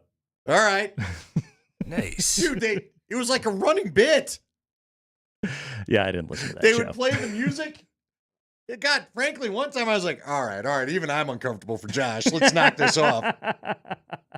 So anyway, can I ask you, can I change I need to change the topic for just a second. Are you all right? I'm sending him a please send pic. See, is it less funny now that now that he went to the Raiders? Is it less funny? No, it's still funny. Oh, okay. I'm gonna out you as my source. By the way, that's fine. I have no problem with that at all. Matter of fact, I'll text him and go, "Hey, I want to pick two." No, I got a question. This is a phenomenon we've seen all the time. So obviously, we're talking about potential Nuggets trades. Okay. Everybody on our text line, it feels like wants Jamal all of a sudden traded. What? Can't trade him. I know that. First off, we can repeat it. He can't be traded till a year from the time he signed the contract, and that is just simply can't trade him. That is NBA rules. Yeah. Why are people so angry with Jamal? Because he's played terribly at this one year. point. Okay, but is it because of the money? Is this another case of an athlete getting paid, so now you hate him? I saw this with Demaryius Thomas. I saw this with Von Miller. Even Peyton Manning got a lot of it his last year. What is it about the money that technically you're not actually paying that makes you not feel the same way about an athlete? Well, Go ahead. Every Sports Radio 101, every single player is judged against their contract and their draft status. Well, he's your guy until he gets paid. I feel like the draft status, fair enough, especially if you're a quarterback. If you're absolutely. not worthy of that, if you cost me somehow the first-round pick. Broncos never paid Bradley Chubb. People hated his guts. He was the 5th overall pick, and he didn't produce. He was always banged up, and so you always get judged against that. You get judged against your contract. You get judged against previous performance. Should you fall off, then what the hell's going on with this guy? So there's all kinds of different ways to evaluate dudes. Jamal Murray's had a terrible season. That's fair. That's fine. There's no way to be able to look at it and say that he's had a good year. Now, he had a great finish to that game the other night. Also, did you get confirmation? I'm not on the text chain, so hold on. I'm responding. Need the pick though. No, seriously, send a pic. We're working on this. Yeah. But no, he's had a bad season. It's been, quite honestly, the way that he finished last year. He had the terrible Olympic Games. He didn't start the season off strong and didn't exactly ingratiate himself with everybody with the media day performance or anything else like that. I think that there was some bothersome shortness to his answers right then. And so people look at it and say, well, is this guy going to be able to live up to his contract? Aren't the Nuggets better off going in a different direction? There's the not going into the huddle. Is there an attitude issue? Is there a chemistry issue? This is why people bring these things up. Now, I, for one, look, Jamal Murray is typically a slow starter kind of dude who rounds into form usually after the first of the year. A great finish the other night. He looked like himself. All right, that lends me hope that player is still in there. I don't think Jamal Murray forgot how to be an excellent basketball player, but he's having a very poor season. I think that there is a lot of fan overreaction, but that's also a part of just being a sports fan and getting emotional and getting fired up about things. I get all of that. But also there's no way to ignore the part where he's had a very poor year. He's had a poor year, but remember, you don't win the Lakers series without him at the end of last year. He's made a lot of big shots. I would also, he's an all-time great Nugget. In the case of Murray, I would also put out there that this is the only guy that consistently at the end of games shows you I'm not afraid to take a shot. Now, sometimes it's to their detriment. I'll give you that. Mm-hmm. But he's not running from the pass. He's one of the few guys that ain't running as far away from Jokic as he can. Oh, he's a star. So you can't make a damn pass to him because there are guys that don't want the ball at the end of the game. Mm-hmm. They're flat out. Now, and I'm getting a lot of people at the tickets. Sure, your tickets go to that. Also know the TV money pays a lot of these guys' salary. It's what allows the cap. First off, the argument that matters isn't you don't pay it. It's that in a salary cap sport, there is a large percentage of what the team pays out that is allotted for that player, and thus you as the fan would like to see the team get the return on investment because that means the team is better. Fair enough. The bottom line is this. You're not going to be the team you want to be without him returning to form. Now, I'm not going to sit here and tell anybody he's had a good year. Yeah. I get it, guys. Mm-hmm. I do get it. But at the end of the day, you better hope last night started something. Because if he doesn't return to form, this thing, I don't know who the Robin is. You don't win anything important. He's got to be back to his own. And again, I guess the other thing I am getting, and I will admit this is where I am getting a little bit frustrated. We've laid it out for you guys a number of times. They can't trade him. They cannot trade him. Nope. So texting us in what they should trade him instead, it ain't gonna. You cannot trade him till the start of next season. What do you think that trade's gonna look like? The reason Porter's name is coming up in these conversations is because he's literally the one guy they can move. Right. That again, unless you want to trade Nikola Jokic, which nobody does. I would say that's a bold move. Here's the other thing I would also say is, look, if you're frustrated now, a couple of these texters, I recognize how often you interact with us. We appreciate you. I know there were a number of people that said you should not have signed him to begin with. Mm-hmm. That's fair. If you're frustrated because of that, that's fair. There's a part of me that wants to know, when is the NBA going to start? Like right now, Nate, I feel like there's some sort of unwritten rule in the NBA to not disrespect you that the moment you could have a contract, I better give it to you. Or you're going to be mad and you're going to leave. Mm-hmm. Look, I think a lot of us were kind of like, hey, it's a new cap era. There's new apron rules. If you want to wait a year and then pay the guy before he leaves, fine. You don't have to do it when you did it. Yeah. Okay, fine. But I feel like in the NBA, that's somehow insulting your guy if you don't give him the contract the minute he's available for it. Does that make sense? Yeah. No, it's why is that? Doesn't that have to change with these new rules? Don't you have to think about that differently then? I think it's going to force some of these organizations to have that thought. But also, if you think his attitude is poor now, just imagine if they hadn't given him a contract extension. Then, but then isn't that telling me what I need to know, I guess? The players have to look at it differently, whether you like it or not. They changed the rules on you. It's hard for me to say because I'm not an extraordinary world-class basketball player. So it's hard for me to say like that. That's just it. It's not as though these guys are getting their contracts because they're lucky. They're getting their contracts because they're better than everybody. No, I get that. And there's certain, like a Nick Bonito, okay? I don't have a Nugget example for you, so I'll go to football. If you want to give, like to me, the minute you give it the contract as soon as you can. You know why? Sure. Price is only going to go up because that's how good the guy is. Yeah. If Jamal was in that, price is only going to go up because fine. But it wasn't. It wasn't. So maybe you should have waited. But all I heard was, you're insulting him if you don't. Or you run the risk that he could walk. Okay. And that's a challenge that you run into as well. He goes out, balls out, and then you could lose him. I just think it's funny on a team where largely a lot of guys are not shooting well. Yeah, he's right. the one that sucks the most. I don't know. Hey, he takes a lot of heat, but also, heavy is the head. Heavy is the Fair head enough, that wears yeah. the max contract. Our guy Mark, who does text a lot, we appreciate. He goes, he's not living up to his contract. Well, technically, Mark, I hate to tell you, to offer the frustration, he ain't even playing under that contract. Not even right there now. yet. That one hasn't even started. Give it a minute, folks. You got a whole year before that one kicks in. We're going to talk to Jay Norvell coming up here in just a few minutes. Keep it in. Yeah.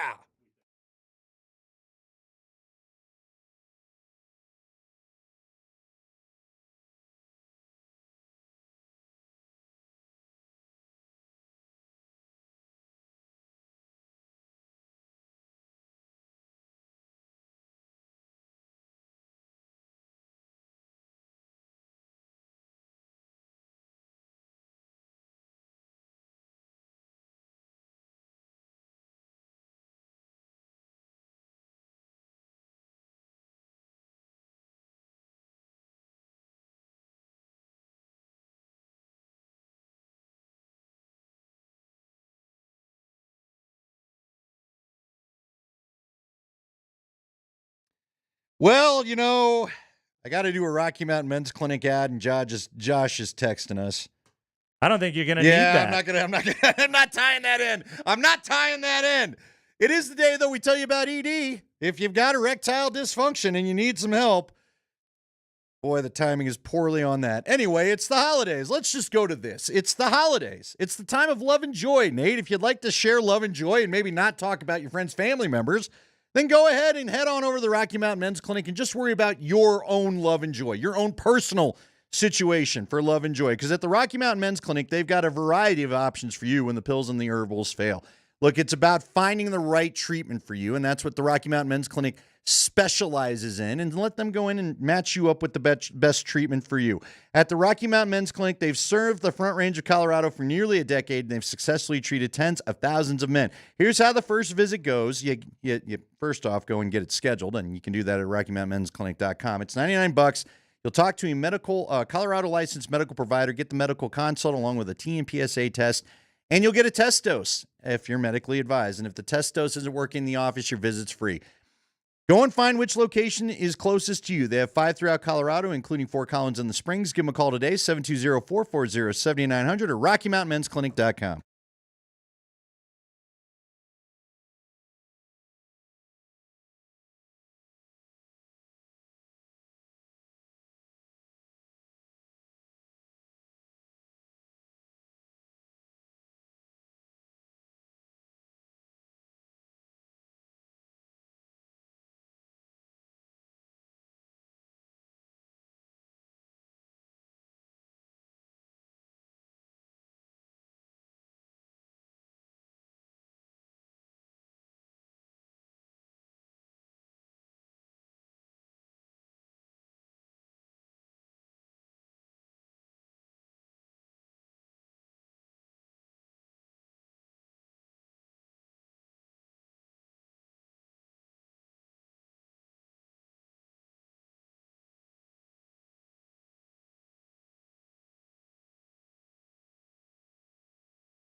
Yeah, we go right to Fort Collins right now, preparing for the Snoop Dogg Arizona Bowl presented by Gin and Juice by Dre and Snoop.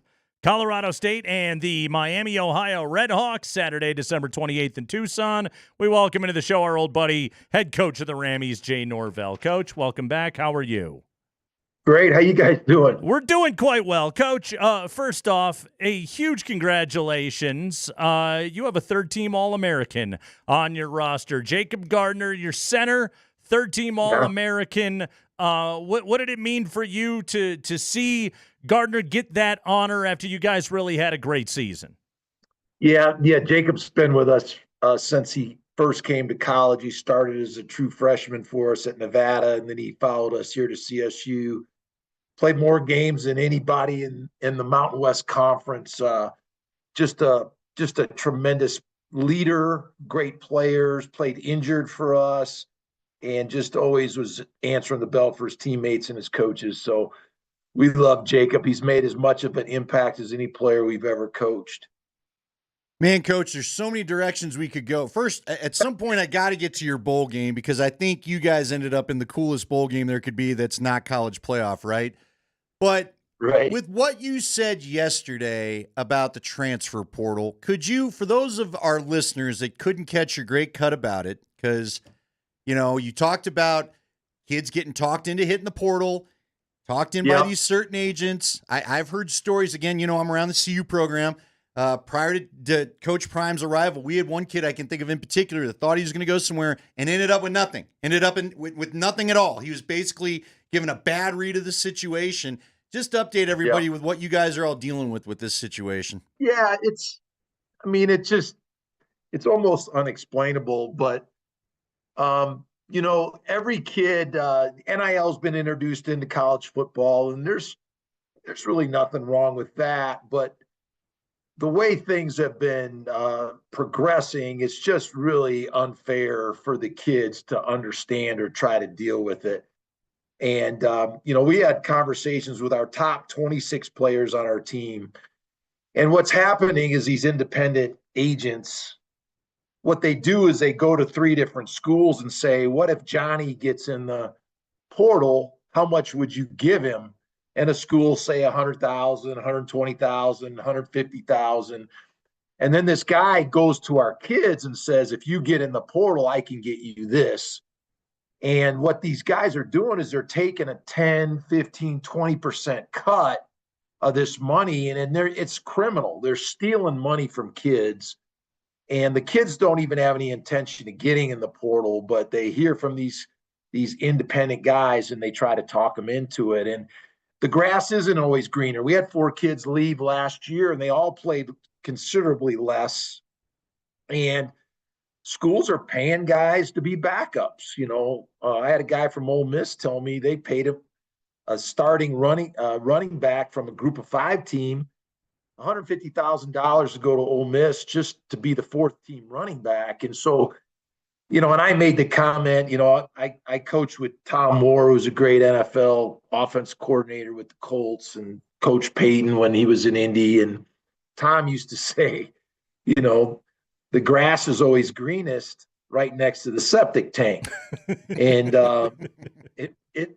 it makes you laugh, but it's really true. It's not always what you think. And a lot of these kids they're taking a little bit of money, but they're losing the opportunity to play. And that's the most important thing when you're in college. Well, what about, Coach, like, for example, and this isn't just happening to you, this is endemic to all of college football, but, like I'm looking at the game tonight, UNLV has their bowl game this evening. They play Cal. Like, both of these teams have been decimated by the portal. You have guys that jumped into the portal when the regular season ended. You don't have them available for the bowl game. There's just a huge calendar issue that is going on right now. Yeah. And at the same time, I mean, you're talking about this. Your guys are getting texts and emails and DMs and everything like this every single day. I mean, there's a possibility your personnel, you might not even know what it is for a game that's coming up a week from Saturday. Like, how hard is that? And we're just talking about bowl games. This happened to the playoff teams too.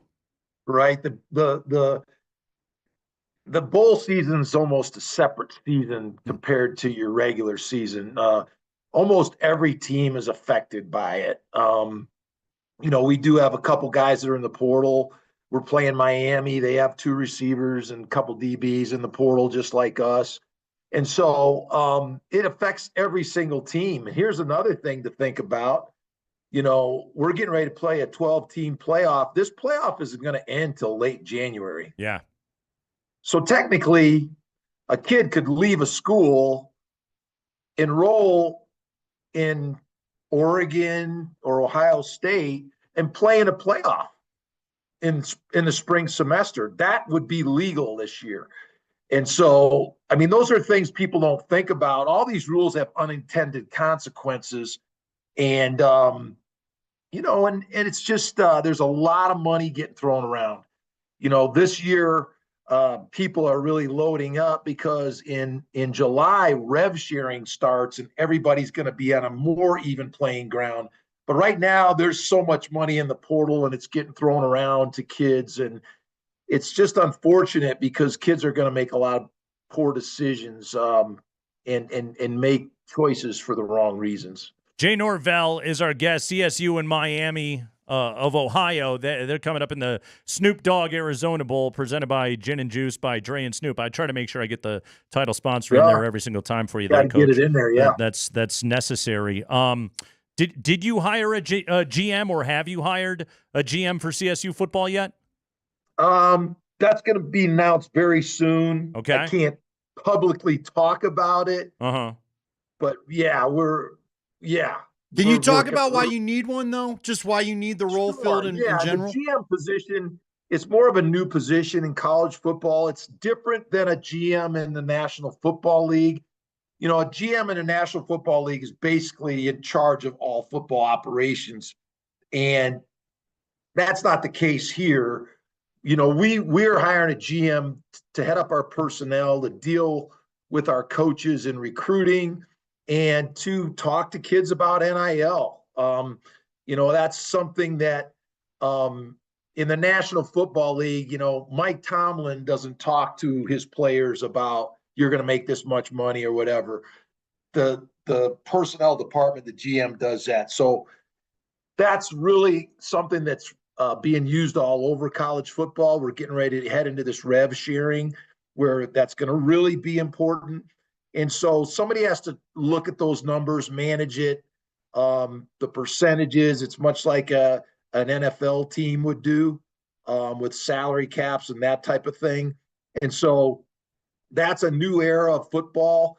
And I've been talking to some guys that have been working in this space for the last couple of years at some major schools, and I think it's really going to be helpful for us here at CSU.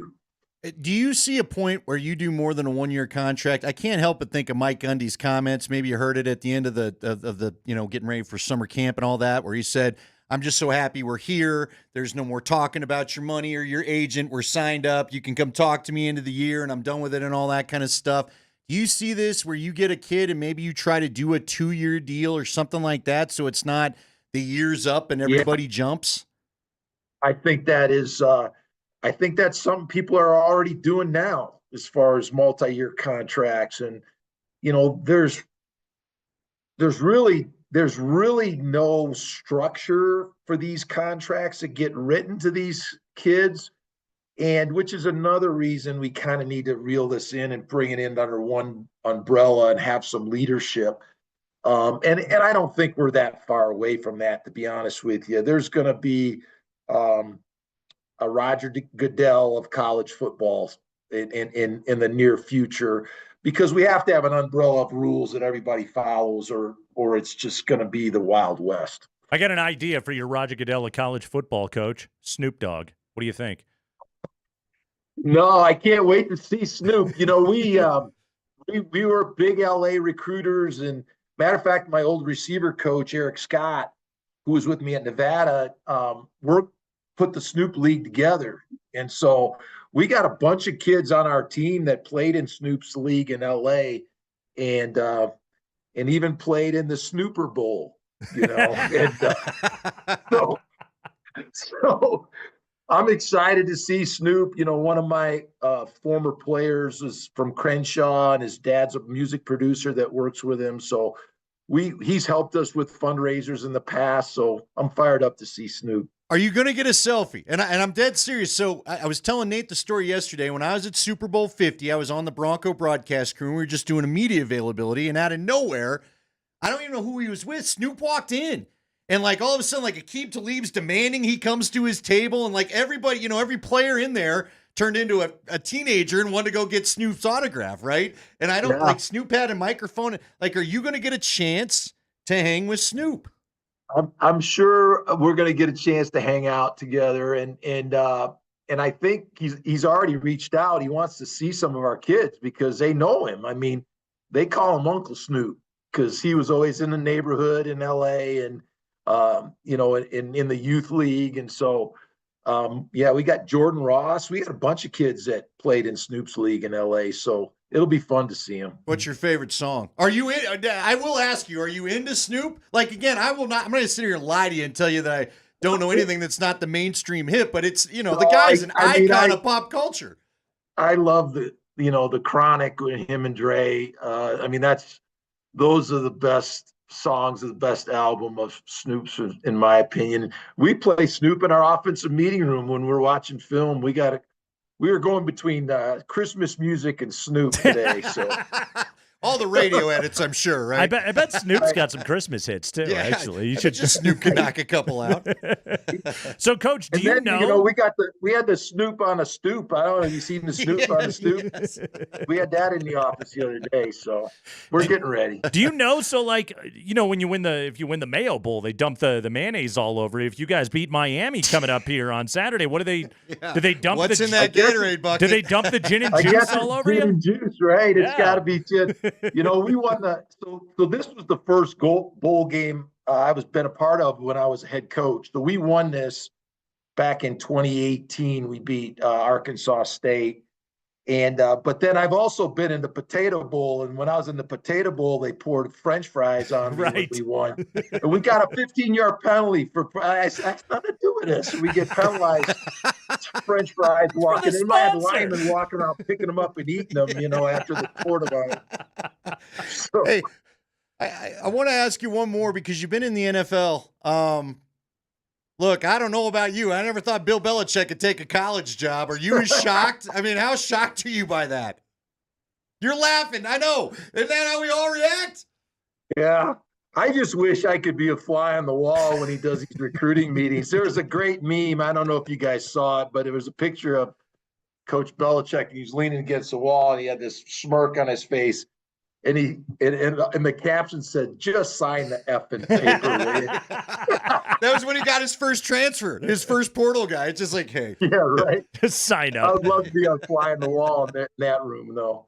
Do you see him having some lemonade? Have you had some bad meals in recruits' houses? I mean, is he going to put up with that? Oh, there's some great stories. You know, I'll tell you one. When we went to Arizona, me and Timmy Chang, and I have a favorite chicken spot where we ate, and we went to the recruit's house like right after we got done eating, and she cooked for us, and so you gotta eat, right? And she made green chili, and she had so many chilies floating around, and I'll never forget Timmy Chang. It was his recruit, so he had to eat. And he got about halfway through that bowl of chili, and his face, he was sweating, his face was all red. And I go, "Come on, Timmy, you got to finish." And I was just goating him on. But yeah, you got to eat. When you recruit, you got to eat, man. That's part of the deal. That's just being polite. Jay Norvell, That's Coach, right. Last thing. First week of October. You're 2-3. You lose just a crushing game against Oregon State. You guys should have had that thing. You lose it. You got San Jose State coming up, and they were playing good football. And boy, your team, I think 6-1 since that point. And a lot of it was without Torrey Horton, who you lost, your best player on offense. When you look back on this year, what clicked at midseason where suddenly your team hit its stride and started to win a bunch of games?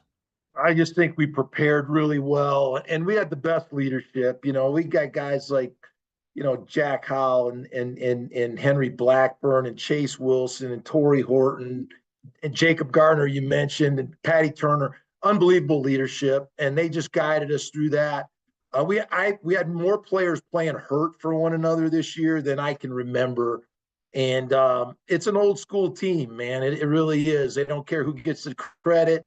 They fight to the very end. They never give up. I was so proud of the last quarter of the Utah State game. We had to come back, score 29 points. We're down 17, and we just won't give up. And that's the way that locker room is. And I love this team. I heard that stadium's a little chilly, by the way, from our guy Marty Cesario. Did you guys plan it that way? I heard that's not a spot you want to be in any cold time of year. What, our state? No, Utah State. Well, they were at home. Oh yeah, okay, we played at home. Which one was Nevada then? Is Nevada where you guys had in Reno the freezing cold game? Yeah, it was cold. It could get cold there. Yeah, Colorado State Colorado Springs is pretty cold up on that mountain to play Air Force. There ain't much blocking the wind up there. All right. Well, I want a selfie, man. I want a selfie from you. Need to tweet us a selfie with Snoop. All right. We'll shoot it out. Coach, well done as always. We appreciate it. Congratulations on getting to the bowl game, winning 8 games this year. And again, if anything falls through on that GM thing, me and Andy are available. Yeah. All right? Yeah. I'll go eat some green chili, Coach. I don't know if I'll get you the kid, but I'll eat the green chili. Hey, whatever it takes to get a good player, man. That's all that matters. All right, Jay, we appreciate it. Jay Norvell, head coach of the CSU Rams, joining us there from his office in Fort Collins as the Rammies off to the Arizona Bowl. Timmy Chang dying. He's a great dude, by the way. Dude, One of my favorite people in college football, Timmy Chang. Now listen.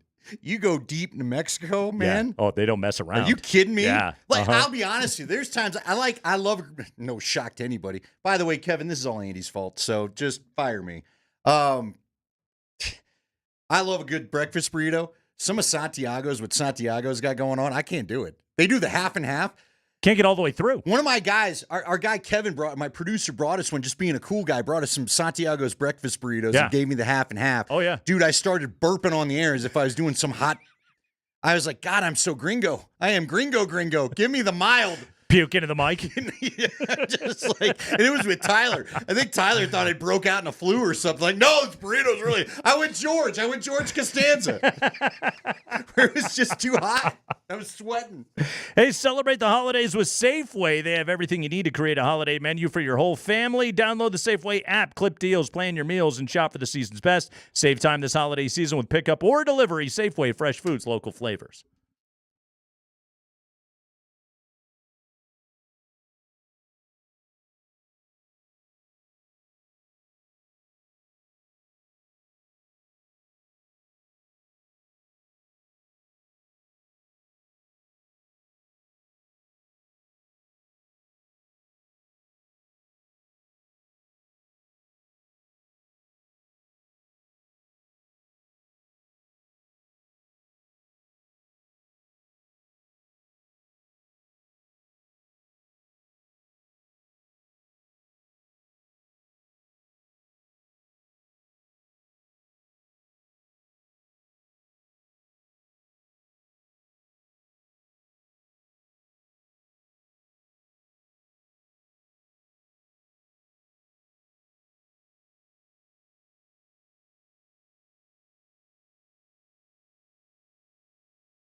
All right, Craigman and Lindahl, Altitude Sports Radio 92.5. Thanks again to Jay Norvell. We appreciate him giving us a few minutes. Man, life of a college football coach is pain in the ass. He thought he was going to give us a few minutes. It's a good job, good work if you can get it. It's a fascinating time. I don't know if people realize the evolution, would you say, not revolution, but the evolution that we are witnessing. There's that the and complete change of what something was to what it's becoming. I think it was already a really demanding in terms of like the way all the different directions you're pulled in, I think is a challenge. In the NIL portal era, and especially now you're getting ready for a bowl game and everything else like that, like the pie chart of like time spent, like how much ball does Jay Norvell get to coach? You know? Yeah. And that honestly is the biggest thing with Belichick that I wonder about. Like I don't question Belichick's ability to be able to put a really good football operation with really good people in place. I think he can do that, okay? I think when it comes to scheduling and preparation and everything else, like he will have a system in place. The part I wonder about, though, is the personality of the guy, because in the NFL, you have your media obligations, but you get to coach a ton of football.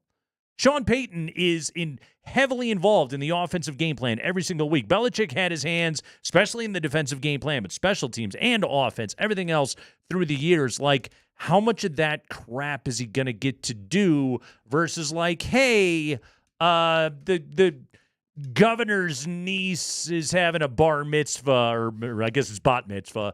Can you show up on Saturday? You know, like, because they got to do that crap. Yeah. That's a huge part of that job. Yeah. Well, and, even this recruiting thing, we laugh about the mules and houses. I don't know how much that's going to go on anymore. Right. Somebody could write. I'd love to hear a book of all the coaches who had rough meals in a recruit's house. You could just probably get each coach to give you a page or two. Well, to hit Sanford up. But how much is he going to bother? Well, yeah, because it's about the money. This is going to come down to, are you going to pay me enough? Again, everybody wants to know why Nakai Hill-Green left. And I told you guys, I was shocked by it too. You know what I can imagine? Seeing some of the guys that came in, the money's probably going to them. And the money's probably not the same for him anymore. I don't know that. I don't have any idea. I've not talked to anybody up there, to be clear. Yeah. But again, he probably knows he can go get a bigger paycheck. They're getting the number one recruit from Alabama, I guess, for defense, the defensive tackle. That money's probably going to him. And these kids are jumping, and it's crazy. Caden Salter, Liberty transfer, coming to CU. One of the best dual threat quarterbacks in the lower levels is coming to Colorado.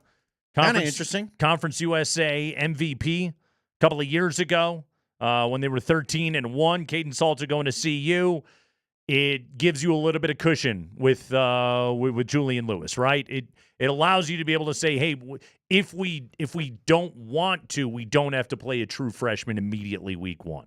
I think it's a smart, savvy move by Colorado to get another potential stud in that quarterback room. Yeah, I think you need it. And maybe Lewis just wins the job outright. He may, but you need to have two guys. Yeah. How many? We saw it with Ewers this year, and Arch. And Arch, you need two guys. Yep. It's a rough sport. Guys are getting beat up.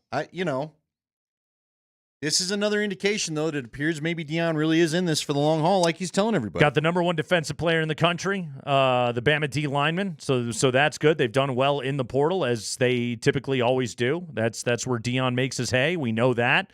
The high school class or at least the early signing high school class was good. That's kind of one of those in the modern era of college football. You're kind of like, we'll see.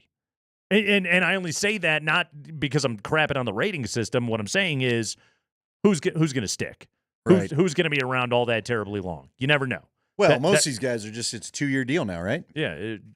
Quite honestly, we got guys that are graduating. They've been to 3-4 schools.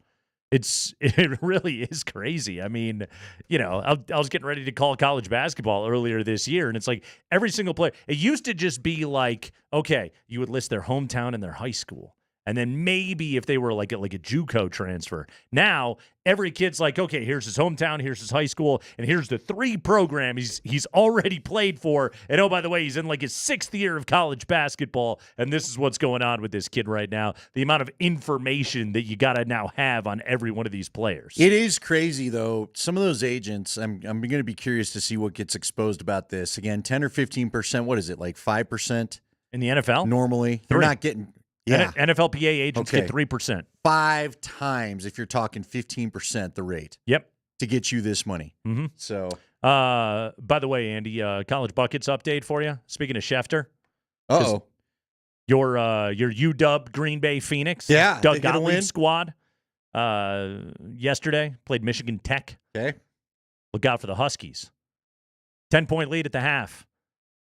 They lost 72-70. They were a 9.5-point favorite, lost outright. Green Bay is now 2-11 on the year. Gottlieb's going to maybe be looking for work again, right? I guess not. He's got his radio show. Still got his radio show. Hasn't lost that quite yet. But, yep, that's D2 Michigan Tech knocking off Horizon League Green Bay.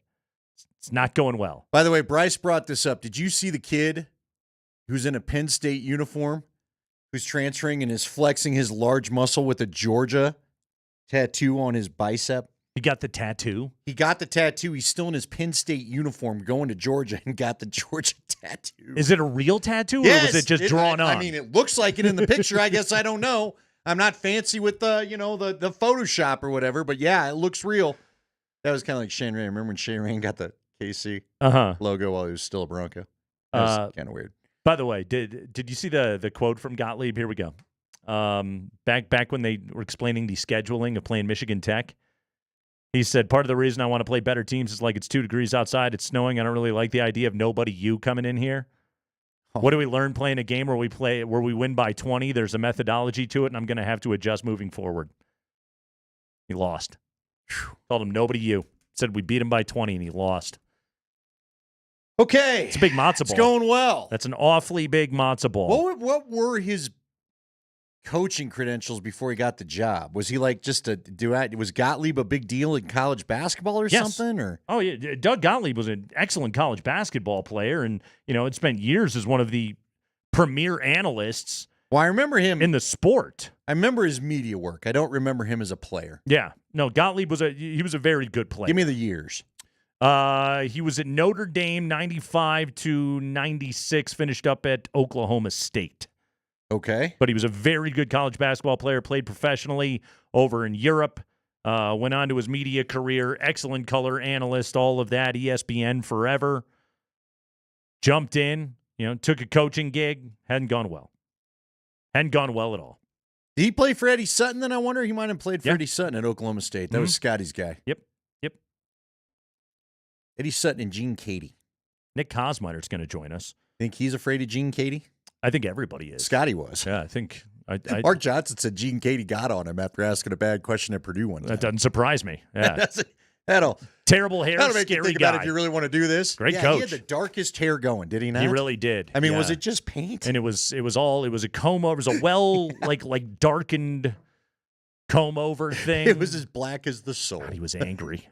He was I angry. heard he's a sweetheart of a guy once you get to know him, but I don't know what it takes to get to know him. We will talk to Nick Kosmider, previewing the Broncos, getting the injury updates and everything else. That's coming up next.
Tomorrow night, Broncos, Chargers, SoFi. Here we go. A win and you're in. Nick Kosmider joins us right now. He wins by getting to join the Kreckman and Lindahl show this afternoon. He's with us on the Ramos Law Hotline. Car accident, you need Ramos Law, a medical doctor and attorney. Visit ramoslaw.com. Hi, Nick. Hey, guys. How's it going? We're doing great, man. Let's start with the injury front. Who's in, who's out tomorrow night? Yeah, the bad news is the Broncos are going to be without Jaleel McLaughlin, the running back who's dealing with the quad injury that he suffered against the Colts on Sunday. They'll also be without Riley Moss for the third straight game. Not a huge surprise with Moss, given that, again, MCL injury, typically a month-long injury, give or take. Suffered that on November 20th. If you just kind of follow the timeline, the hope is that he'd be able to be back for that game in Cincinnati on December 28th. But the good news was that Pat Surtain, who left Sunday's game with that ankle injury, he's good to go. Same for defensive linemen John Franklin Myers and DJ Jones. Both were limited or DNPs earlier this week, but full participants in today's workout for the Broncos and are good to go for Sunday. Clearly, things were rough. Thursday night. Thursday night. They moved the game, Nick. I flexed it. I don't know. It was in the news. Speaking of the secondary, what have you thought of Vance Joseph and the adjustment that he made? Obviously, Jameis Winston put up his numbers. But what do you think about the way that he handled things in the secondary in the Indianapolis game and making up for the absence of Riley Moss? Well, I think first of all, you just got to go to, Chris Abrams-Drain, right? Like this is a draft class that's gotten some pretty decent run when you look at obviously Bo Nix and then, Jonah Ellis getting a lot of playing time, Devon Vele, Troy Franklin. This is a group that has already seen the field quite a bit. Chris Abrams-Drain was really the only guy that hadn't, and but was impressing coaches behind the scenes with just sort of the way that he attacked practice, with a certain level of aggressiveness and competitiveness that I think we saw in that game. They've tried testing him deep, as teams usually do when you throw a rookie in there for the first time, and he's more or less kind of held his own in those plays. I mean, the sample size is still small. We're talking about a little bit over 65 snaps or so with his two appearances so far, but I think they like what they see there. And Damari Mathis, a guy who was doing good work for them kind of as a dime six defensive back in certain situations. They had him play the outside corner position in their base, and then when they were in nickel, which obviously they're in more times than not, that was when Chris Abrams-Drain was on the outside. So kind of a committee approach to filling in for Riley Moss, and I think one game's worth of evidence worked pretty well. All right, Nick, what do you think the plan of attack is going to be going forward? It's been interesting because, look, Bo Nix, as I said Monday, I felt like Bo Nix maybe didn't get away with some throws that he was getting away with in some previous weeks. Going to happen to a rookie quarterback. Didn't seem to deter Sean Payton in the play calling to the point where you were there. He took responsibility for some of those play calls at the end of the game. Do you think they go back to balance? What do you think we see moving forward? Yeah, I mean, look, they've talked a lot about the desire and the necessity of getting the running game going. It's just, quite frankly, been really poor over the last month or so. And when you get into these kind of games in December where, there's just so much on the line. Obviously, cold weather's not going to be an issue on Thursday, but, going forward beyond that, like they've got to be able to have some semblance of that in order to have Bo Nix be in situations where the defense is actually guessing about what it is that you're going to do. Too many, second and longs, third and longs on Sunday, and then that's going to naturally put you into some bad situations. But I don't think they're going to take away, I don't think there's any more restrictions coming on Bo Nix. I don't think you're going to go back to kind of, more of a cautious approach with how they're using him. Again, he's somebody that the thing that teammates and coaches have praised about him is being able to digest the mistakes that he makes and kind of turn them around pretty quickly. This goes back to training camp when there would be days when you would see a new install that he was really kind of like struggling to drink it all in. And then the next day or the next time that they go back to the similar set of installs, like he looks like he's done it, 100 times. And so I expect him, given what he saw, given the fact that he's seen the Chargers before, to go out there and play pretty well tomorrow night. Speaking of Bo Nix and his targets, Devon Vele, I catch for 4 yards. I catch for 16 yards on 5 targets over the last couple of games right here. Any reason for concern right there, or is that just the ebb and flow of life with a young quarterback? Yeah, I think it's more of that, and then just the ebb and flow of kind of, going back to when you're not able to run the ball, you're in more of these long situations. They haven't had as many plays the last couple games as they've wanted to have. So that's been a part of the factor as well. Just not a lot of possessions to get the ball going around. I think it's just something of a product of, kind of the randomness that comes when you don't necessarily have a bona fide pecking order, obviously beyond Cortland Sutton. And then even he has a game, there in week 7 where, he doesn't have a catch. So I just think a lot of it is kind of part and parcel of what they're doing offensively. I don't think it speaks anything in particular to Von Vele, but look, that is a guy that has been big for them in situations on 3rd and 4th down in particular.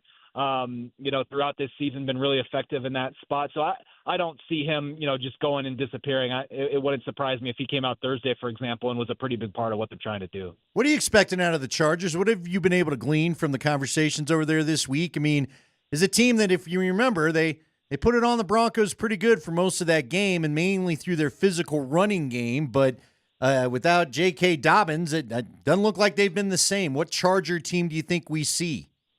Well, that's the big question, Andy, is which Chargers team do you see? Do you see the one against the Buccaneers that quickly jumped out with 17 early points, or do you see the one that couldn't get a single thing going after that and turned over the football, couldn't run it, as you mentioned? They've been a little bit more Jekyll and Hyde, closer resembling the Chargers of old versus the Jim Harbaugh Chargers that through the first, 6-8 games of the season, 10 games of the season, whatever it was, looks like pretty solid identity-wise and knowing exactly how they were going to play and what they were going to get from, players up and down that roster. So I think there is just a little bit of that. They obviously have the talent. I think when Ladd McConkey's on the field, they're a lot better offensively. Obviously he was out there for a little bit. And so the respect for what they can do, I think is real. But I also think that the Broncos, it's one thing that Sean Payton has said is eager when you have a game that you lose to a team and come back quickly and say, if we had to do this one again, what would we do differently? I think it starts with saying, hey, we'd like to have Pat Surtain on the field for more than one play. Yeah. And I think you'll see that play a pretty big role in what they do, because so much relies on him that when you have a guy like that go out on the first play and all of a sudden you're kind of just scrambling to have a more or less completely different game plan, it's hard to stay level. And so that'll be, a big part of it. And it was huge for them that he avoided any kind of significant injury on Sunday. What's a matchup that you love for Denver in this game going up against the Chargers? Yeah, I think that in this game in particular, I think that Cortland Sutton has a chance to really have a big game. He's had some against the Chargers, and I just think they've been dealing with some injuries in the secondary that give him a chance to kind of really just continue more or less what we're seeing. I mean, you mentioned Devon Vele. Nobody, obviously, in that receiving core had much of a game on Sunday against the Colts. I think this is a matchup that serves, that serves Cortland Sutton pretty well. And I mentioned Surtain. He in his career has been really good against the Chargers, like a lot of teams. I think Herbert's record passer rating when targeting him is below 50 with a couple picks, no touchdowns. So I expect him to continue to do what he's been able to do against his team as well. Nick, I got to ask you this. This is more of a league question. Kirk Cousins gets benched. We've been through this song and dance before. I know you looked into,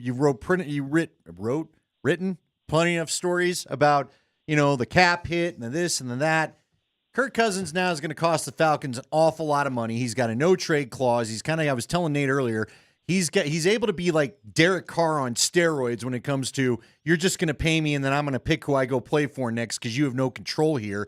Do you think what's going on with Russ and now Cousins in particular, and wasn't there one other highly paid veteran that everybody was thinking about getting rid of too? Do you think that the NFL Daniel Jones. Do you think other teams are going to start thinking twice before acquiring the vet that has a nice past resume and giving them all this money?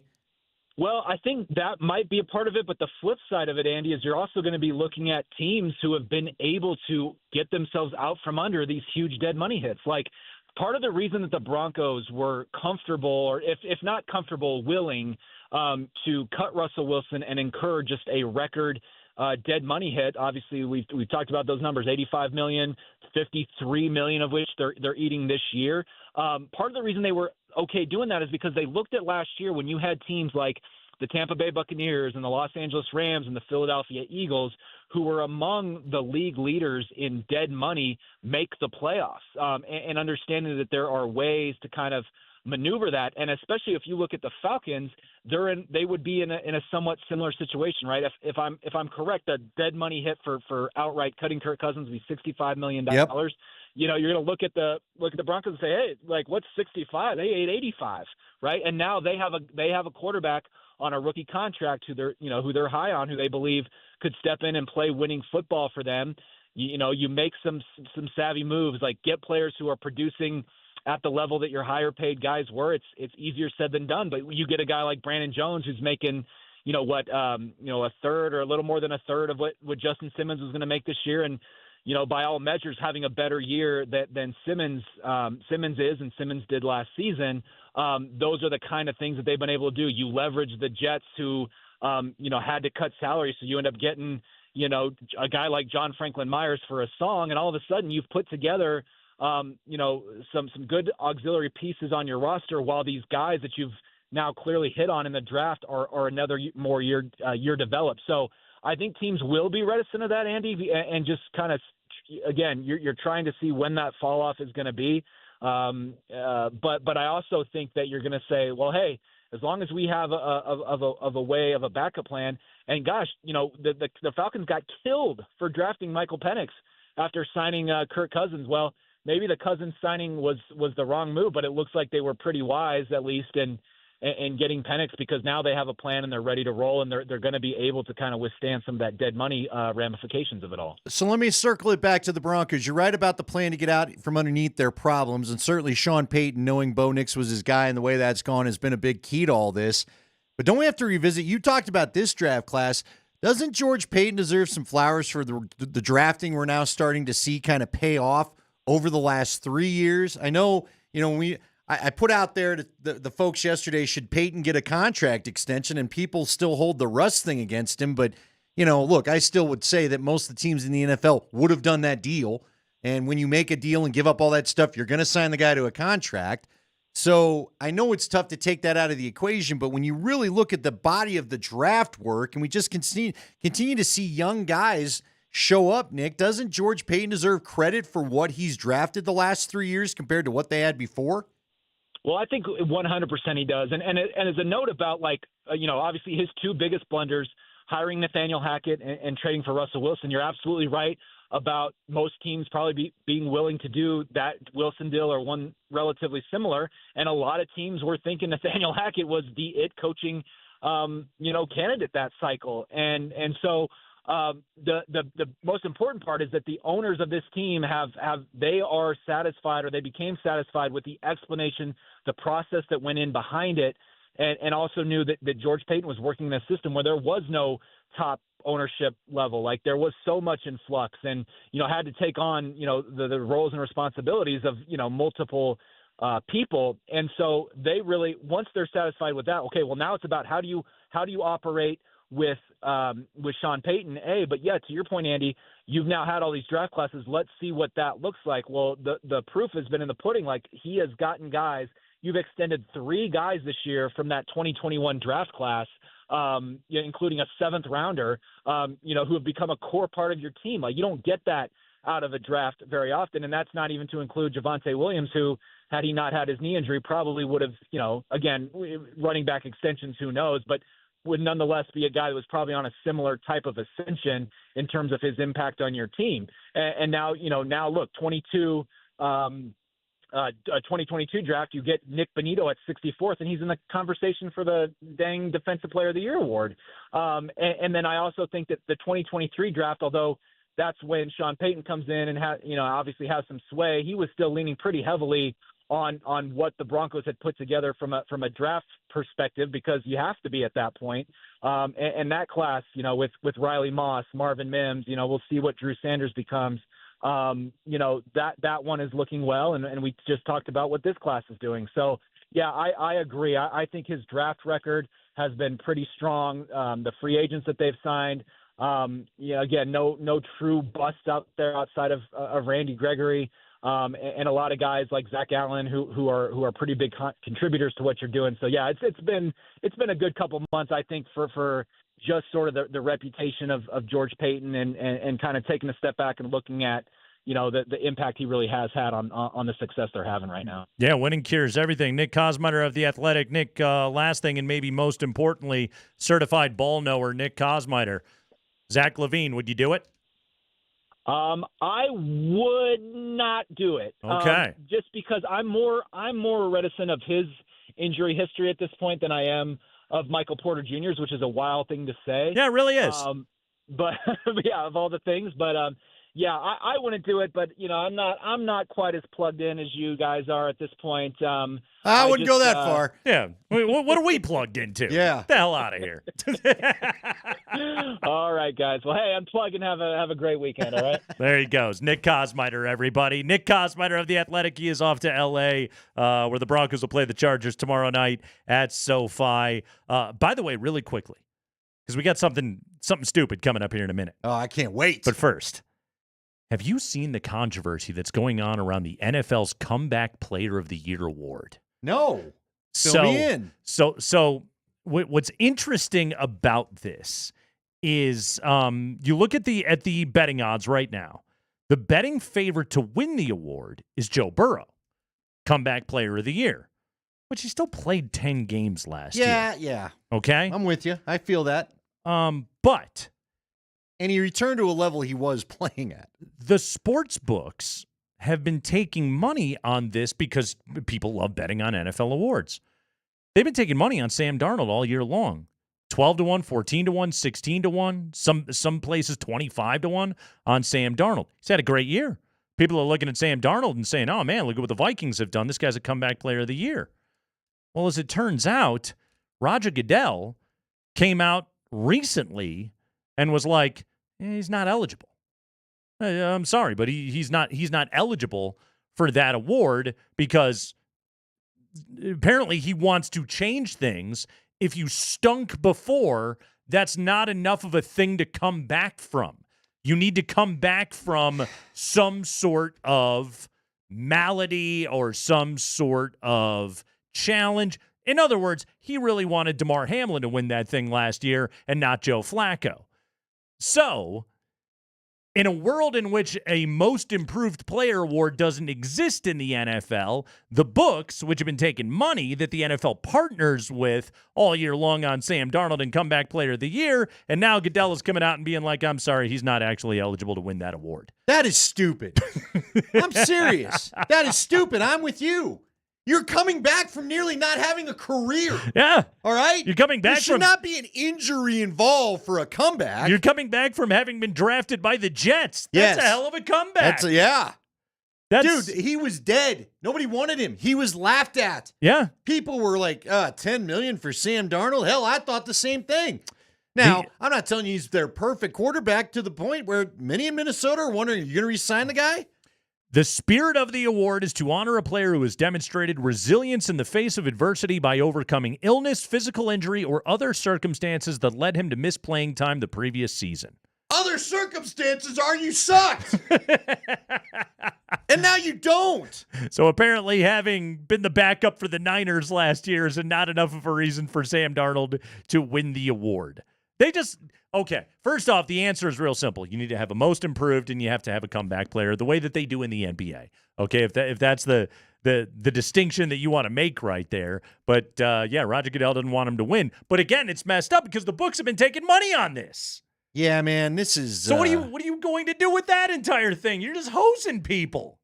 And, again, you partner with the books. Yeah, maybe I ought to all talk this out. Clear on these things, man. Were you not aware of what they were doing? I guess that shows Roger Goodell ain't putting any action down. 347 points on Sam Darnold did have mono. Good enough. There it is. Boom. That was a long time That's an ago. illness. It is. Hey, it's an illness. It was a while ago, but it still did happen. Okay. Andy, we got the Boca Raton Bowl on our television right now. Bowl season is here, my friend. Is it? Do they stay at Del Boca Vista? I think they do. Yeah. The Pines at Coral Gables or whatever. Well, we'll take a break. When we come back, we don't know. We don't know how long this is going to take us, but as we can only do it, it is time for your Kreckman and Lindahl Bowl Season Spectacular to get you all set for postseason football. That's coming up next.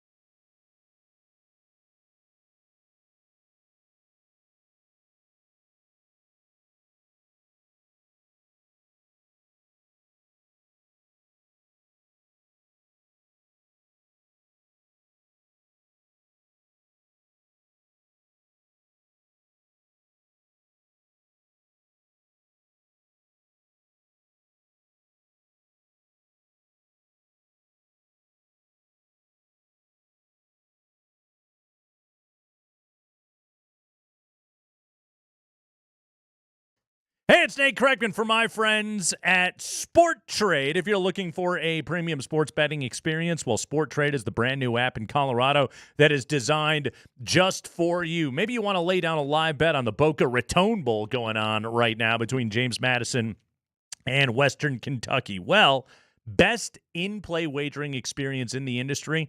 That's from our friends at Sport Trade. Why is it the best? Number one, instant in-play betting. They don't give you a spinny wheel and then change the odds and cancel your bet. Plus, with Sport Trade, when you are live wagering, they give you it's minus 115 lines on most in-play markets. Sport Trade cuts that vig in half. Download Sport Trade on your iPhone today. Use code Nate. Earn 10% cash back on every bet you place in your first week. Terms, of course, do apply. But yeah, go to getsporttrade.com. Get it on your phone right now. Tune in for bowl season. Sport Trade is regulated by the Colorado Division of Gaming. Gambling problem? Call or text 1-800-GAMBLER. Sport Trade wants you to know the best bettors are responsible bettors.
Oh, when we play the Let's Go Bowling Ska song, you know it is time for the 2024 edition of the Kreckman and Lindahl Bowl Season Spectacular. It's here, Andy. College football. It's on our television right now.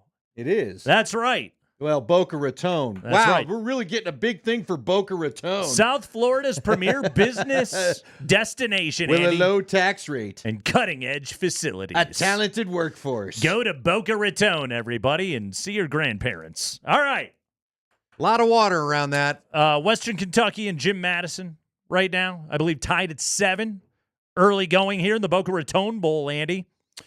James Madison University is a public research university in Harrisonburg, Virginia. Andy, James Madison himself, founding father and 4th president of the United States. James Madison was known as the father of what, Andy? The father of what? Research. The father of research. He was excellent. You said it was a research college. Looking at Wikipedia. Yeah, I don't know. We were looking for the Constitution, Andy. He was the father of the Constitution. yeah, okay. Yes. I believe the biological father. Jimmy Madison. He was there the whole time, yes. Who else was there? Who else was writing that thing up? The other founding fathers. Yeah. Okay. Thomas Jefferson, etc. Tonight at 7 on ESPN, Andy, your Art of Sport LA Bowl, hosted by Gronk. UNLV and Cal at SoFi. Andy, what is Art of Sport? Art of Sport. An exercise class. I don't know. A line of gyms. According to their website, Art of Sport was established in 2018 as a complete line of daily essential body and skincare products built exclusively for athletes by athletes. Okay, wait. So deodorant, shampoo, body wash, lotion, sunscreen, etc. You make less. I need lotion made by an athlete. You do. For athletes. For an athlete. Now the body wash. Whatever. It's only so Gronk wants his own ocean lotion created by a other lotion athletes. expert. Yeah. So he wants Tom Brady working up a lotion for him. Does Tom put it in the basket? Does TB12 make Tell a him lotion? To put it on his skin? Does TB12 have skincare products? They would be a direct competitor of Art of Sport. All right. Yeah. Also, the winner of that game, Andy, gets the Gronk Championship belt. You get a belt for winning. So what gets dumped on you? Lotion? Yes. Body wash. Body wash? Except you can't take a shower to wash it off. It just gets very sticky. Stinky. It's very uncomfortable. Yeah. Andy, tomorrow, the R&L Carriers New Orleans Bowl, as you know. Georgia Southern against Sam Houston. Andy, what conferences are Georgia Southern and Sam Houston in? The Little Italy concert. The Independent. I don't know. The Independent. Yeah, I don't know. Like Notre Dame, they're independent. Georgia Southern is in the Sun Belt. Okay. Sam Houston, Conference USA. All right. Yeah. Good old CUSA. By the way, Georgia Southern, that was Boise's first opponent this year. Genty went for 6 tutties against those guys. Okay. By the way, bonus question for you, Andy. Sam Houston is the only individual to be elected governor of 2 different states in the United States. Can you name those states? Georgia and Texas. Oh, he was at Texas. One of them was Texas. I was kind of going for the whole Indeed. just fail. Texas and Tennessee. That was the other one. Texas and Tennessee for you. Friday, Andy. Yeah. You got your Staff DNA Cure Bowl. Okay. In Orlando, Ohio and Jacksonville State. Andy, what is Staff DNA? I don't know, a hiring service. It is an employment agency dedicated to healthcare professionals. Well, at least you can kind of figure that one out. Offering high-paying travel, nurse, and allied health jobs based in Plano, Texas. What kind of jobs? Health? Allied health jobs. Health jobs. Yes, Okay. health. That's what's up. Yeah. What was it? What was the athletes? What? What? The earlier one? the Gronk one? The Art of Sport Art of LA Sport. Bowl. Art Okay, of Sport. Mm-hmm. By the way, here's a bonus question on the Cure Bowl, Andy. Shouldn't Art of Sport be the ESPN nude issue or whatever that thing is? What was The Cure's highest charting single in the U.S.? Man, I could pick a few. Was it Just Like Heaven? It was not. No. I would Friday, I'm in Love. That would have been my guess. However, Love Song Was reached it the sad number one? 2 in 1989. If I would have just said the sad one, Right. would I have gotten However, partial credit? However far away, Andy, I will always love you. That okay? one was there. What did you say? 9? I got the number 2. I didn't song realize sucks. it. They got better songs. Monday, December 23rd, Andy, you got your famous Idaho Potato Bowl. Where they dump fries on you, according to Coach Jay Norvell. That's right. Northern Illinois, Fresno State. Winning coach gets the fries dumped on him. Andy, 2 current NFL quarterbacks have been MVPs of the famous Idaho Potato Bowl. Can you name them? Brock Purdy. Wrong Brock. Nope. Famous Idaho. How long has it been around? One of them was in the draft in a year in which the Broncos were thinking about taking a quarterback, and GM John Elway was on the sideline watching the game. Really? Was Yes. that Josh Allen? Josh Allen? It was. Okay. It was. Well, he made it there. That was 2018. Okay. Josh Allen, your famous Idaho Potato Bowl MVP. The prior year is Baker Mayfield. No, they're in the same draft class. The prior year, so before Josh Allen in 27, so would it have been Daniel Jones? At a BYU, we were looking for Zach Wilson. Really? Zach Wilson. Mm-hmm. Hold on. So that wasn't Zach Wilson's senior year game then, right? If it was the prior year? So prior to Josh Allen being the? Could have been, yeah. What do you mean could have been? Yeah. Zach Wilson, then Josh Allen. Tuesday, December 24th, Andy. Last one for this segment. The Hawaii Bowl. Oh, no, this segment's done. South Florida and San Jose State on ESPN. Okay. The head coach, Andy, at Yeah. San Jose State is Ken Niumatalolo. Spell Niumatalolo. No. Nope. Yeah, Niumatalolo. All right. Start at the beginning. N. Got it. E-A-H. I didn't make it far. Keep counting. T-A-L-O-L-O. Or just LOL at this point. You finished strong. We're looking for Niumatalolo.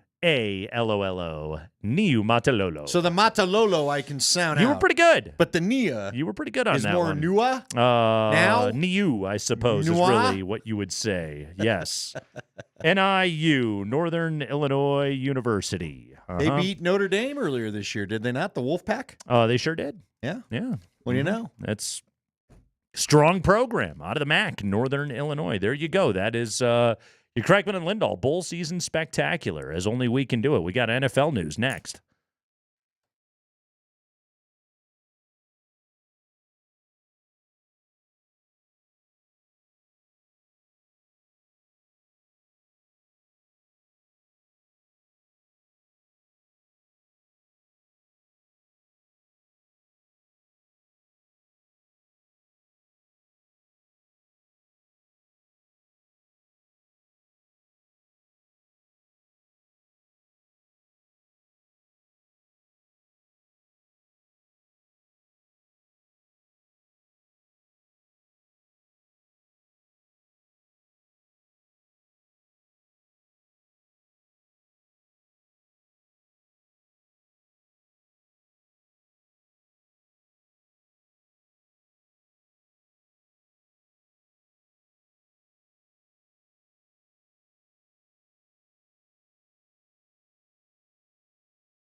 Jumping right into the football news here in the 5 o'clock hour. By the way, you can watch us on our Safeway Twitch stream. Celebrate the holidays with Safeway. They've got everything you need. Create a holiday menu your whole family will adore. Download the Safeway app, clip deals, plan your meals, shop for the season's best. Save this holiday season with pickup or delivery. Safeway, fresh foods, local flavors. Go Spring. All right, let's do the high five brought to you by Bet365. Whatever the moment, it is never ordinary at Bet365. Broncos Chargers tomorrow night. The Broncos will once again be without cornerback Riley Moss.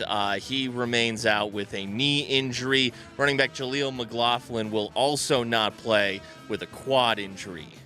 Again, the Broncos are going up against a team in the Chargers, and they used a high pick on Ladd McConkey, and he's a good player. And we talked to Legwald about it yesterday. They'll put him in the slot and try and get him away from Surtain as much as they can. Quentin Johnston's been okay, but honestly, this is a Chargers team that lacks elite pass-catching weapons. They're a couple of drafts away from really being able to build this thing up. Andy, is this one of those situations where the Broncos kind of just keep happening to get yet another opponent that isn't super deep at wide receiver while they're banged up in the secondary? Could this be a good matchup? It could be. I don't know what to expect from this game because, again, the Chargers were in full control of their win when they showed up here, a couple months ago? Yeah. Okay? Without Surtain. Now, Surtain coming back certainly changes things, but I don't remember the Broncos' pass rush getting after Justin Herbert. It's also been a weird year because as much as we play all these cuts of the weird Jim Harbaugh basically, ogling over his quarterback, he doesn't let him throw the ball that much. And so I don't know if there's pass protection issues there or what really is the reason behind the limited number. And I got the guy on my fantasy team. I can tell you his numbers ain't great week to week to week. Right. Sam Darnold has been better than him in fantasy numbers, for whatever that's worth, over the balance of the season. I feel like the Chargers are really beat up. I feel like Harbaugh is a guy that works his guys hard. I think the short week could benefit the Broncos. But again, the defense, you and I talked about it in the break, the Broncos defense was showing some run game flaws against Indy till Jonathan Taylor decided he'd toss a touchdown out of the end zone. Yeah. So the Broncos defense has got to be more stout than they've been against the run versus Cleveland and now Indy prior to that fumble. So we'll see. Now, again, the Chargers don't have their top back in J.K. Dobbins, I don't believe, right? Nope. So I guess we'll see how this goes. But I think this is a toss-up situation. I feel good about it for the Broncos, but I'm not going to call it a guaranteed win. If I would have told you at the start of the season, Justin Herbert would be 16th in the NFL in pass attempts and Bo Nix would be 5th. I would not have been shocked by the Herbert one. I would have definitely been shocked by the Nix one. Yeah, exactly. Herbert all the way down at 16. He's got Lamar Jackson just above him. You know who leads the NFL in pass attempts, Andy? Joe Burrow, I would guess. It is Joe Burrow, 527. Number 2 on that list, Patrick Mahomes with 502. It's a passing league, baby. Sure is. The team that, they've been banged up at running back, although they got Pacheco back, but been banged up at that spot. They've used the passing game as the run game, and it's all short passes. It's all they do. Go ahead, Spring. High five. All right, the Atlanta Falcons have benched Kirk Cousins. Michael Penix Jr., the 8th overall pick in the previous draft, will start for the Falcons this Sunday against Drew Lock and the New York Giants. As Drew Lock is healthy once again, he will start once again for the Giants. Kirk Cousins today talked to the media. Here's how he opened his press conference. So, Coach let me know yesterday that we're going to make a change at quarterback. It's pro football, and there's a standard that I have for myself, that the team has for me. That unfortunately, I wasn't playing up to that standard consistently enough, and so it is what it is, and you roll with it, and now you still get ready, one play away kind of a thing, and support Mike and just try to help our team, be able to find a way to win these last 3 to get in the playoffs. Yeah, that's what's wild about this is a 7-7 team right now, and they're making this move. 1 touchdown, 9 interceptions over the last 5 games. I mean, Andy, realistically, it seems to me as though this isn't something that Atlanta wanted to do. I don't think Morris wanted to make this move.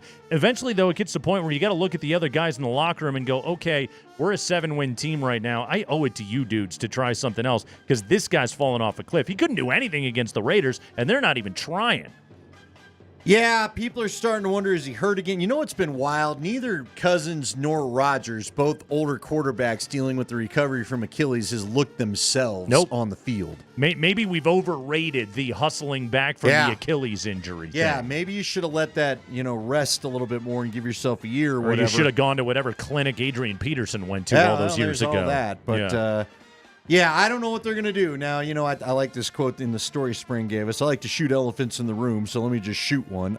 Okay. The elephant in the room is they owe you a lot of money, bro, and now that this move is made, I don't know. Look, maybe they're going to be like the Broncos, although they're not playing as well as the Broncos in 2015, but maybe they'll be like the Broncos where eventually if you make the playoffs and it looks like it's all becoming too much for Michael Penix, that all of a sudden Kirk Cousins is back in there. But boy, it's just been a wild season. Nate, a wild season. Remember when he was doing the what did they call that? The swag swell or whatever it was at the dance, and he was shirtless with his chain off again and just having fun, and all his teammates loved him. And he's really connected. I think he's a good dude. I think he's a well-liked teammate, all of those things. Again, you hear the quotes from today. I think he's handling this as well as he possibly can. Well, maybe he knows I ain't playing well. He knows he sucks. He's been out there. He's seen how many times he's thrown the ball to the other team. Oh, it's just absolutely incredible. By the way, I'm looking right now at the playoff odds here in the NFC. Atlanta's still got a 29% chance to make the playoffs and a 20% chance to win the division. Got to roll the dice on that. And again, it's one of those where Morris has to look at the other veterans in the room. High five. It's looking more and more like Patrick Mahomes is going to play on Saturday against the Texans. He was a full participant in practice for a second straight day, coming off the high ankle sprain. And then the Chiefs will turn around and play the Steelers on Christmas in Pittsburgh. So actually, yesterday, Patrick Mahomes was talking about his recovery from this ankle injury. It's only been a few days, but they got right on it on the plane ride from Cleveland to Kansas City, and then this got brought up. Just what went into everything you did yesterday to even give you a chance to practice today? Yeah, I think, well, first we did a little bit when we got back. I mean, just get back a little bit earlier with the noon game and kind of got ourselves ready even on the plane. And then you on the plane? What happened there? I wasn't doing high knees or anything like that. No, it was, no, I... Oh, yeah. League's still clowning him over that one. Mm-hmm. Well, because everybody on that plane was like, you know how angry I would be if you did that while I was trying to sleep on a transatlantic flight? Yeah, I mean, Andy, if he's healthy enough to go, he goes. That's pro football. Well, here's what's been interesting, and I'm a little surprised because they're owned by the NFL, but Good Morning Football's not been afraid to dive into the elephant in the room there. There's elephants all over the rooms of the NFL. Yeah. Is Kansas City going to try to go get this win? Because, again, if they win and Buffalo were to lose, and that's highly unlikely because they're playing the Patriots, but there's a scenario where Kansas City could just lock this sucker up. They're wondering if he plays this weekend, regardless of the Buffalo outcome, only needing one more to ensure that the one seed. The one seed. Yeah. Do they sit him on the Netflix game after all the money Netflix paid for the triple header? Yeah, you would. And you wouldn't care. I know. Yeah, your Netflix problems are not my problems. Exactly. Yeah, you would say we did the work. Yeah. Okay. I guess it's a doubleheader, but we won every single game by 2 points all season long. Yeah. Pulling it out of our butt, and guess what? We get to now give our guy 3 weeks off? Yeah. It would be, well, think about it. Yeah, if they were to lock it down, but I mean, even if there was still the number one seed out there, they may still not turn around and play him Wednesday. Yep. Go ahead, Spring. High five. All right, the Miami Dolphins are 6-8. They will host the 6-8 49ers on Sunday. Tyreek Hill, Dolphins wide receiver, tweeted this recently on X on Twitter. He wrote, "It's time for me to go coach." Now, did he omit a comma? Did he mean it's time for me to go, comma, coach? A lot of people are speculating. What did Tyreek Hill mean? Does he want to go coach the Dolphins? Does he want to go coach somewhere else? Is it time for him to leave the Dolphins? Is he telling that to Mike McDaniel? Mike McDaniel was asked about this today. Yes, the platform that was X or whatever. So yeah, I know that he tweeted something because of my outstanding prep But otherwise I wouldn't. I think I Come guess on, guy. I Spit it out. Read it as he's talking about coaching. There's not a comma, but probably when he was typing his comma. I don't know. He's in great spirits and walkthrough. So maybe he just wanted you to ask me in my press conference. But you'll have to ask him exactly what he meant. But I think it would have made more sense if he would have said "sir," because that's what he usually calls me. All right. Is there a chance? And I don't know what's going on there. But Yeah. I saw a stat on one of the tickers that I guess Tyreek has not had a reception over 30 yards since the first game of the year or something like that. He's on a long drought. Yeah. In as far as big receptions, like we were so used to seeing him, which helped him get the extension. Could it just have been, it's time for, let's go. Let's use me. Get me the ball. Yeah. I think that's ultimately what he's looking for here. Maybe Although he wants the to go common stuff coach. is fun. Well, he may want to go coach. Yeah. Although, hey, man, $10 million a year to not get hit, his paycheck is significantly more. Pretty good. But the top coaches are making some pretty good money. Yeah. No, it's pretty good. Let's see. Yeah, you're right about that, Andy. He has not had a reception over 30 yards since week 1. That he was the king of that. Yeah. Yeah. Since week 1. That's been So- going on. Yeah. Get him the ball. There you go. Also, if you were on the Dolphins, you should tweet something nonsensical every week that the media then has to ask McDaniel about. Boy, it really locked him up there. Yeah. He's our guy. Yeah. Find him funny. that were a lot of hemming and hawing going around there. He was on the merry-go-round a minute. Jump on off. All right, Nuggets are heavily in trade rumors. Does Zach LaVine make sense here? And is there a path by which the Denver Broncos could go to the Super Bowl? Andy Lindahl, Mr. 10 Wins, believes that could happen. He'll tell you how next.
That's Andy. I'm Nate. It's Craigman and Lindahl, Altitude Sports Radio 92.5.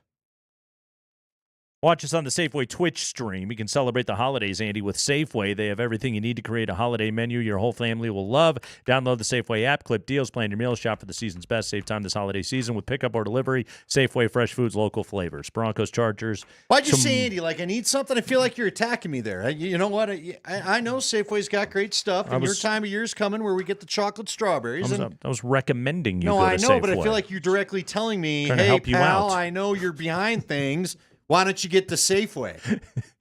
If you felt attacked by me suggesting that you need to get your crap together, I think that's you talking, pal. Anyway, save time this you holiday put season. Andy in there. Didn't say. You could have said, folks, listeners, Nope, friends, you in particular. those of K&L. Go to Safeway. Andy, You get go. you a turkey. Go to Safeway now. Oh, I was eyeing a Safeway brisket yesterday. Just the flat, all trimmed up. Yeah? Did they have raccoon? No. No? No, You they didn't did think not. about that? Okay. Should we replay that segment at some point early tomorrow so people know what the heck you're talking about? Sure. I've eaten a lot of raccoon. Nate and his recipes for You sure raccoon have. stew, where we had the lovely caller who then Ed, I think, called in and was like, "Hey, man, I've had it." Said it was good? God, you guys said it was greasy. You lost me at greasy. Greasy. Well, One really, of you my lost me at raccoon. Favorites, the squirrel. Yeah, I don't want to even know about the squirrel. You like a leaner rodent, do you? Yes, I like a rat that looks like it hadn't eaten in a while, and that's why we caught it. Wasn't quick enough. That's what I'm looking for. What about a nutria? You want one of those? You ever watch Naked and Afraid where they like catch a salamander and then just skin it and Ugh. things all splayed out on a stick? I And feel like they've it'd be cooked really it? hard to catch a salamander. Dude, the whole Naked and Afraid They thing, skitter. I don't get it. They're tough to catch. They're elusive. Yeah, I don't want to go survival like that. Even if I get clothes, I'm good. I'll go to the restaurant and just say, hey, you have some? And I know I'm going to get something. Andy, if the Broncos win tomorrow night, they're a playoff team. Boom! First time since 2015. They're a playoff team. As it stands right now, they're a 6 seed as we sit here for the moment. They leapfrogged the Chargers with the Yes. victory and the Chargers lost the other day. If the Chargers win tomorrow night, they would surpass Denver and they'd have the tiebreak because they would have beaten them twice. So this is a very big game for many implications. Number one, it gets you in, so you don't have to sweat out Cincinnati and Kansas City quite nearly as much down the stretch. But also it damages the Chargers. And I tell you, the thing you want to avoid at all costs is that trip to Buffalo. Yeah. Oh, there's no doubt. That's the one team I don't think you really want any. Frankly, over the Chiefs, I don't think you want any part of Buffalo. I know you won there last year, but I think they got their stuff together a little bit better. Your matchup as we sit here today is Denver at Pittsburgh. What about this? What about if you get the win and you shut your guys down? Mm-hmm. How much seed climbing do you want to do? I think you want to get as high as you can. And just avoid Buffalo. Because Baltimore is the wild card right now. Yeah, well. Because here's the thing. How about this? You don't shut everybody down, that's fine. But I'll tell you this, you get the win tomorrow night, I'm not playing Riley Moss till the playoffs. No, you want to be as careful as you possibly can. But, okay, a trip to Houston could be more attractive than having to play whoever is going to win the AFC North, which would be Pittsburgh. You'd have to deal with their defense, although the revenge game is juicy as hell. But Houston's offense has struggled mightily. Right now, by DVOA, Houston's offense is 24th. That's even below Denver. So you'd like that. Now, Houston's defense is the best in the NFL by DVOA. And Danielle Hunter and Will Anderson are just, they're freaking beasts down low. That's a really good defense that Houston trots out there. But would you rather play the Texans or have to go play a cold game outside against whoever wins the AFC North? Even if it's Russell Wilson and you like the revenge factor to it all, I'd still rather go to Houston. No, I'm with you. I don't think you want another crack at Pittsburgh at home with that defense is a problem. Yeah. Look, I do think, Nate, this NFL playoff may be defined by who's got the best defenses, which plays well in Denver's favor. Uh-huh. I don't know that we've seen – there's a lot of offenses that aren't consistent. I mean, even Baltimore struggled from a little bit of that. I don't know that there's a lot of great teams. You had a good term for it. You felt – I told you I feel like maybe there's more bad than good. You told me the good teams are flawed. You wouldn't call them bad, But I don't think we've got a lot of power. Even Buffalo has had some troubles defensively lately. What's funny about it is like the most balanced team going in is Kansas City. But they're balanced in this way. They're good, but not great on both sides of the ball. Now, Spagnuolo's always a tough matchup in a playoff game. That's really where he shines. But defensively, Kansas City secondary is not what it was in recent years. We know that about that group. When it comes to offensively, the Broncos are, of the 7 playoff teams, and I'm just calling it what it is right now. I think these are the 7 playoff teams, okay? Broncos offense is 6th out of the 7. Houston, and again, I'm going off DVOA. You use whatever ranking you want. Houston's is the only one ranked below Denver. Baltimore 1, Buffalo 2, Kansas City 10, Chargers 15, Pittsburgh 17, Denver 21, Houston 24. That's what you're looking at in terms of offenses right now. But the Broncos, by that metric, have the second best defense in the AFC to only Houston. Broncos defense is number 4. That's even above Pittsburgh at number 7 and the Chargers at number 9. The thing about the AFC playoff field right now is none of these defenses really stink. Like Baltimore's and Buffalo's have their problems. I would even argue Kansas City's is not great, but they're all in the very least like top half of the NFL defenses. Well, and unfortunately, if you go back to the playoff teams the Broncos have matched up against, Baltimore, Pittsburgh, Kansas City, the Chargers, all those defenses have given the Broncos offense problems. Sure have. Yeah, it's some of the toughest performances that the Broncos have had offensively all season long have been against those very teams that you just mentioned. They scored 6 points when they played Pittsburgh earlier in the year. Now, Bo that Nix was forever ago. Completely different player than what he was back then. But again, they only scored 6 points in that game. They scored 16 the first time around against the Chargers, but that was none in the first 3 quarters of that game. They scored 14 against Kansas City. Should have been 17. But they scored 14 points in total in that game. So that's it. Oh, and they scored 10 against Baltimore. They just got their teeth kicked in that game. Yeah, Baltimore boat raced them pretty good. Yeah, that game was hideous. So that's what you're looking at against the playoff quality opponents. Now, in recent weeks, when they've been playing the likes of, the Falcons and the Raiders and the Browns and the Colts, well, they've scored an awful lot more points. They've also gotten scores from their defense, which has been very, very helpful, which is one of those things that you look at and say, okay, that's hard to hang your hat on because turnovers are noisy and you can't necessarily count on them all the time. And the better offenses won't turn it over at the same clip as Jameis Winston and Anthony Richardson for sure. But also, these are the kind of things where you're like, okay, how could Denver win a playoff game or maybe even 2 playoff games and suddenly find themselves in an AFC championship or something like that? Well, it could simply be from getting good turnover luck. Boy, it's funny because you talk about that. Look, I still think C.J. Stroud's a good quarterback, right? But guys go through sophomore slumps. Again, whether you're in Denver or Washington or anywhere else, you're going to be ready for your own version of it. Yeah. But you could turn C.J. Stroud over, right? Yeah. Heck, you turn Patrick Mahomes over. Now, you don't always turn it into points the way you need to. That seems to be the one magic elixir the Chiefs have. They do that to everybody. That even when they get a turnover, you still don't always turn them over. But to me, or you don't turn it into points. But to me, I know D-Mac has been getting a lot of flack, and frankly, rightfully so at times, but just deciding that the rookie quarterback's going to lead you to the Super Bowl. That still makes me laugh every time. D-Flack. But I do think it's not out of the question to think the Broncos could do more in the playoffs than we thought, basically based off their defense. Yeah. The defense is really good.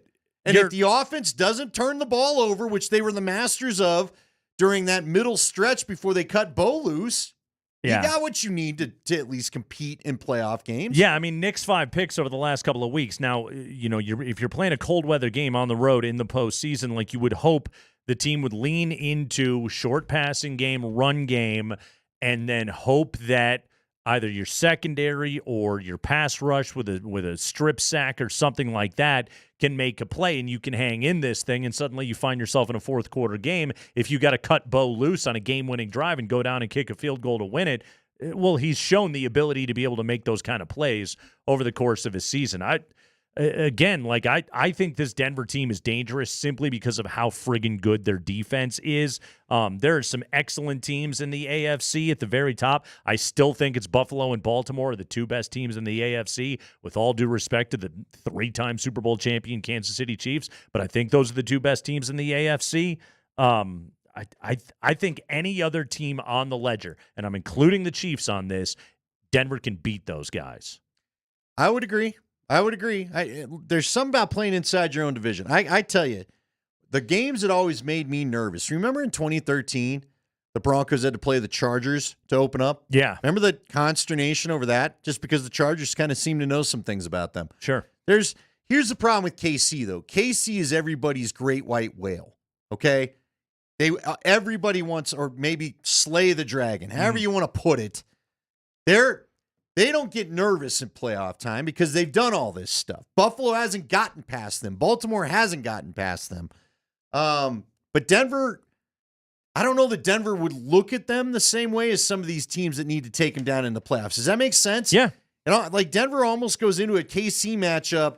Well, we got to do this 2 times a year every year anyway, so what does it matter? You know what I mean? Weird thing would be, like, let's say the Chiefs fall back to the 2 seed. Broncos could play them in consecutive weeks. How about that? Yeah. Well, they've done that before. They did that against the Raiders one time under Wade Phillips. Did it against the Colts? Peyton Manning and the Colts? Well, Colts kind of. Colts decided they wouldn't try in the regular season game because they really wanted the Broncos in the playoff game. Then they tried. Yeah, oh, did they? How about good old Rock Alexander? But what was the score at halftime of that game? It was hopeless to. Yeah, Peyton Manning just. Whew. I remember. There have been a few Bronco games I remember in my lifetime where you're just going, "Woo, boy, we don't need to watch the rest of this." And that was one of them. According to reports, we've got reports.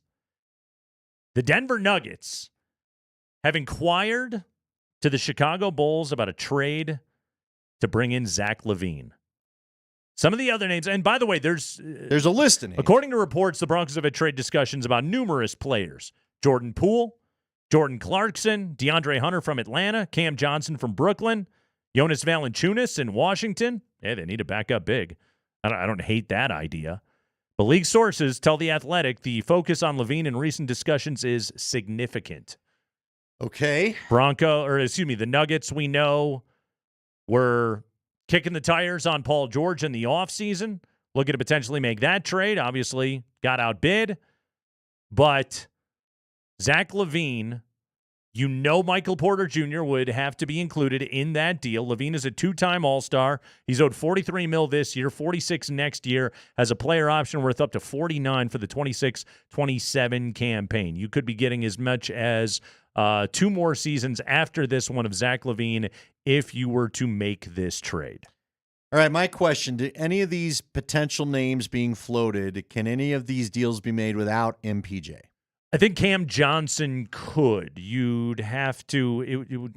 I think you that losing one could. Christian Brown in that one, or what are we doing? No, maybe it's certainly a Zeke Najee kind of deal right there, and it would involve. You'd start getting into pick swaps and things like that, and Brooklyn's that would be Brooklyn trying to unload. Cam Johnson's a good player, he's a good shooter. Okay, He might help out your second unit stuff a little bit right there, but that's not like adding LaVine, which kind of completely changes your team. Here's how I view this, Andy. Number one, people are asking the question, is this a desperation move? Would this be a desperation move by Calvin Booth and the Nuggets right now? I'll say this, kind of, but also, aren't they kind of desperate? Yeah, let's go back to our discussion top of the show. We kind of floated this one out on the raft and never got back to it. You had brought up a good point. The question being asked, maybe I should even say, is people wonder, why would you mess with the chemistry of the starting 4? Well, it hadn't really been the same since you blew the 20-point lead to Minnesota, and nothing in this first couple months of the season tells me that, we've forgotten about that game. Well, what was the game the other night you were telling me? Doesn't this feel, they were losing the lead? Was it even the win earlier this week where you're just like, this feels like Minnesota? Where they they beat Sacramento, but you gave up the big lead and all that kind of stuff. They were awful for the middle 2 quarters of that game. Yeah, the chemistry, and you and I are just watching it from the outside, but you tell me, Nate.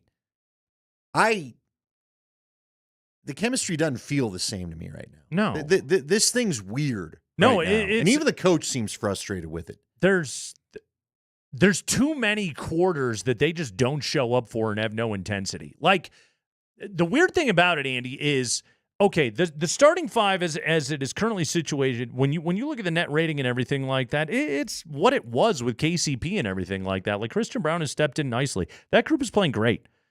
To me, the issue that this team runs into is how do you not die when Nikola Jokic isn't on the floor? Right. And maybe Zach LaVine could be a player with his ability to be able to consistently get his own shot, that's a guy that you could plug into non-Jokic minutes and could keep you afloat and not get you murdered because he's a good shooter, because he can get his own looks. He is the kind of player that can do that.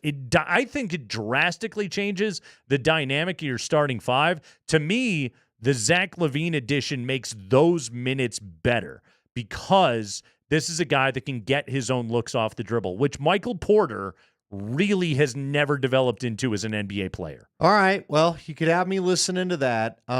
You did say you'd get a little bit smaller, but sometimes Porter doesn't always realize how big he is and use the size that way anyway. What about a Jordan Clarkson? What about Poole? Oh. See, that's just it. Wouldn't Russ want? Did Westbrook have a stint with Poole?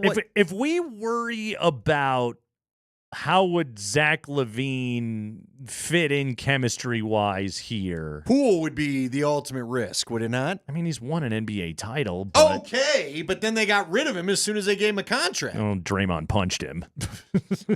Yeah, but I'm out on Jordan Poole. That doesn't interest me all that much. Jordan Clarkson, God, I've always been a fan, but God, he's gone downhill. Cam Johnson interests me. What does Cam Johnson bring you? I'll just tell you, when I was talking with Scotty, he seemed real intrigued by Cam Johnson. 3-point shooting. Okay, that's the biggest thing that Cam Johnson is going to bring you is good 3-point shooting. But it doesn't change the part, and this is why I like Zach LaVine, is right now the Nuggets only have two dudes that can consistently get their own shots. They do not have dudes that can do that. And LaVine would bring that. I don't hate this deal just out of pocket. At first, when I heard it, I was like, I don't really know. And I gave it more thought. Number one, okay, chemistry-wise, how would Zach LaVine fill in? Well, Aaron Gordon never played winning basketball until he was a Nugget. Good call. You know? It's a fair point. And so I think it was probably fair for people to wonder that kind of thing. Okay? LaVine's been in Chicago for a long time. That's a lost NBA organization. It has not worked out the way that they have wanted it to with Arturas and rebuilding that thing out. It hadn't happened for them. They're just a perpetual play-in team. Zach LaVine getting an opportunity to come to Denver, play with Nikola. Again, MPJ is very Jokic dependent. LaVine, I don't think, would be as much, although every player likes playing with Nikola Jokic. But he could get in this situation and instantly have buy-in, and it could give you the kind of chemistry shakeup that I think this team needs because it's been very shaky all season long. It doesn't feel special anymore. It doesn't. I think it's the time to test a new thing. I think it could, like, you don't have to make this move. You don't have to because you have a championship core in place, but also things get stale in the NBA. They get stale in sports, period. And when you're contending for that long, when you're under that kind of pressure for that long, when you go through the kind of failure that this organization experienced last year, I think Westbrook has helped some things. I don't know if that was drastic enough. The scoring is still an issue, as you talked about it, though. The scoring is still an issue. Yeah. You can't seem to survive the non-Jokic minutes. He's already checking back in too quickly at points. You can't seem to hold a lead without him. You can't seem to carve into a deficit without him. Right. You can't keep functioning this way. And they know it. We saw it a year ago. They got to do something. Yeah. It's funny, Josh says Cam is more athletic than MPJ. Guys, almost everybody's more athletic than MPJ. Yeah, unfortunately. Well, and that's just a guy whose body got robbed by injury. And you said it, Nate. I think all of us do wonder, would the back get cleared in a trade? Right. That's the part I don't know. And they wasn't that written about in the Athletic article too? Didn't you refer to that a week ago? Any team's concerned. Yeah. They'll do scans on his body and go, no, we can't do this. Absolutely not. It's funny, from the 307, Levine isn't $8 million better than MPJ. You're trying to buy something intangible with that $8 million. That's what I'm telling you. It's not just straight production for production swap. You're trying to buy something that shakes it up, which I don't. Again, we've been sitting around waiting for this team to find itself. Maybe they have. Maybe this 3-game win streak they have. Okay, and maybe the as bad as things were in Sacramento and the way that they played in the fourth quarter of that game, and Jamal's going to find himself now, and everything is going to be great going forward right here. Or are you going to sit around and blow another season of Jokic's prime because you didn't do something drastic when you had the opportunity? Yeah, now's really the time. You can't wait till trade deadline. Yeah. You really can't. Yeah. I mean, by that point, you could be too deep in the seedings to save it. Right. But It is funny because, and people ask the chemistry question. Here's my answer. I don't know. I do not know. I don't know if Zach LaVine would be thrilled to step into a new role in Denver. I don't know if an opportunity to play championship basketball, but make the sacrifices that you have to make if you're going to play for the Denver Nuggets, where you're an off-ball player and everything goes through Jokic and Murray. I don't know if it's for everybody. I can't tell you that for certain, but I know Aaron Gordon adopted to it well. Porter has taken – this is another thing about Porter, okay? He does take his role really well on this team. You do not hear him griping about wanting to get more touches, more shots, and everything else like that. I'm sure he would love to, but also that's just not in the cards if you're going to play for the Nuggets. No, I'm with you, but I do think you still got Murray and Joker leading this thing, mainly Joker. I should put him first. And I do feel like I don't think Russ Westbrook's going to put up with too much when you show up here too. If you don't like your role, I think there's another guy that's like, hey, you know what I'm playing for right now? Right, exactly. And how much money I'm playing on? Yeah. We're here to win trophies. Yeah, he's over it. Absolutely a tone setter. This is my answer when we have these conversations is ultimately, I know I'm breaking, it's a cardinal sin of sports radio right here. I don't know.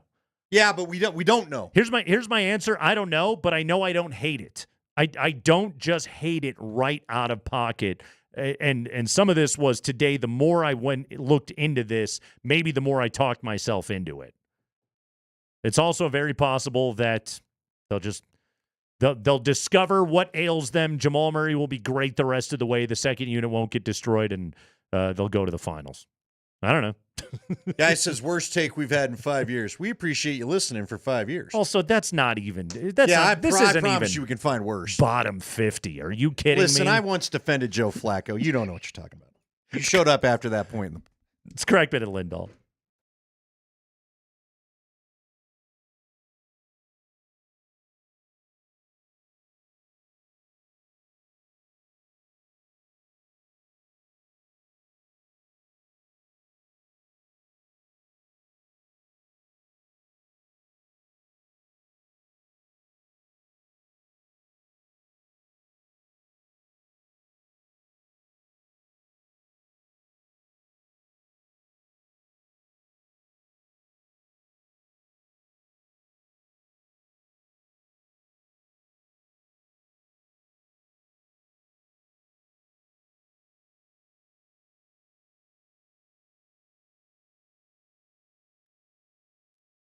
Guys, Andy Lindahl for Colorado Off-Road. Are you still looking for Christmas gifts and need something for that truck or 4x4 enthusiast in your life? Shop local if you're going to do it. You can shop local with Colorado Off-Road. Their showroom, 3 blocks south of downtown Littleton on Prince Street. You can go find it right there behind Arapahoe Community College off Santa Fe, not too far. Real easy to get to. Get on in there. Let Jerry show you what he's got. He's got demo machines and demo models. I don't know really how to put it, but there's these box stands that have bed covers on them. He's got the step rails that he can show you how they work if you want some power step rails. The other ones, they're pretty easy to figure out how they work. Just do you like the way they look or not? But the power ones, he can show you how they tuck up underneath the vehicle or not, how it works as soon as the door opens. I've told you about bed covers in the past. Again, it's a thing I get asked about more than anything because in Colorado, when you get a bunch of snow, you want to be able to keep the snow out of there with a good bed cover. So I've got one that folds up in the thirds. I was going to buy one before I went and saw what Jerry had to offer that just worked like a lid. Would have hated what I bought, was happy with what I got because I went and talked to Jerry. You need to go do the same thing. It's Colorado Off-Road. Find him again, 3 blocks south downtown Littleton on Prince Street. Give him a call at 303-761-1264. COoffroad.com.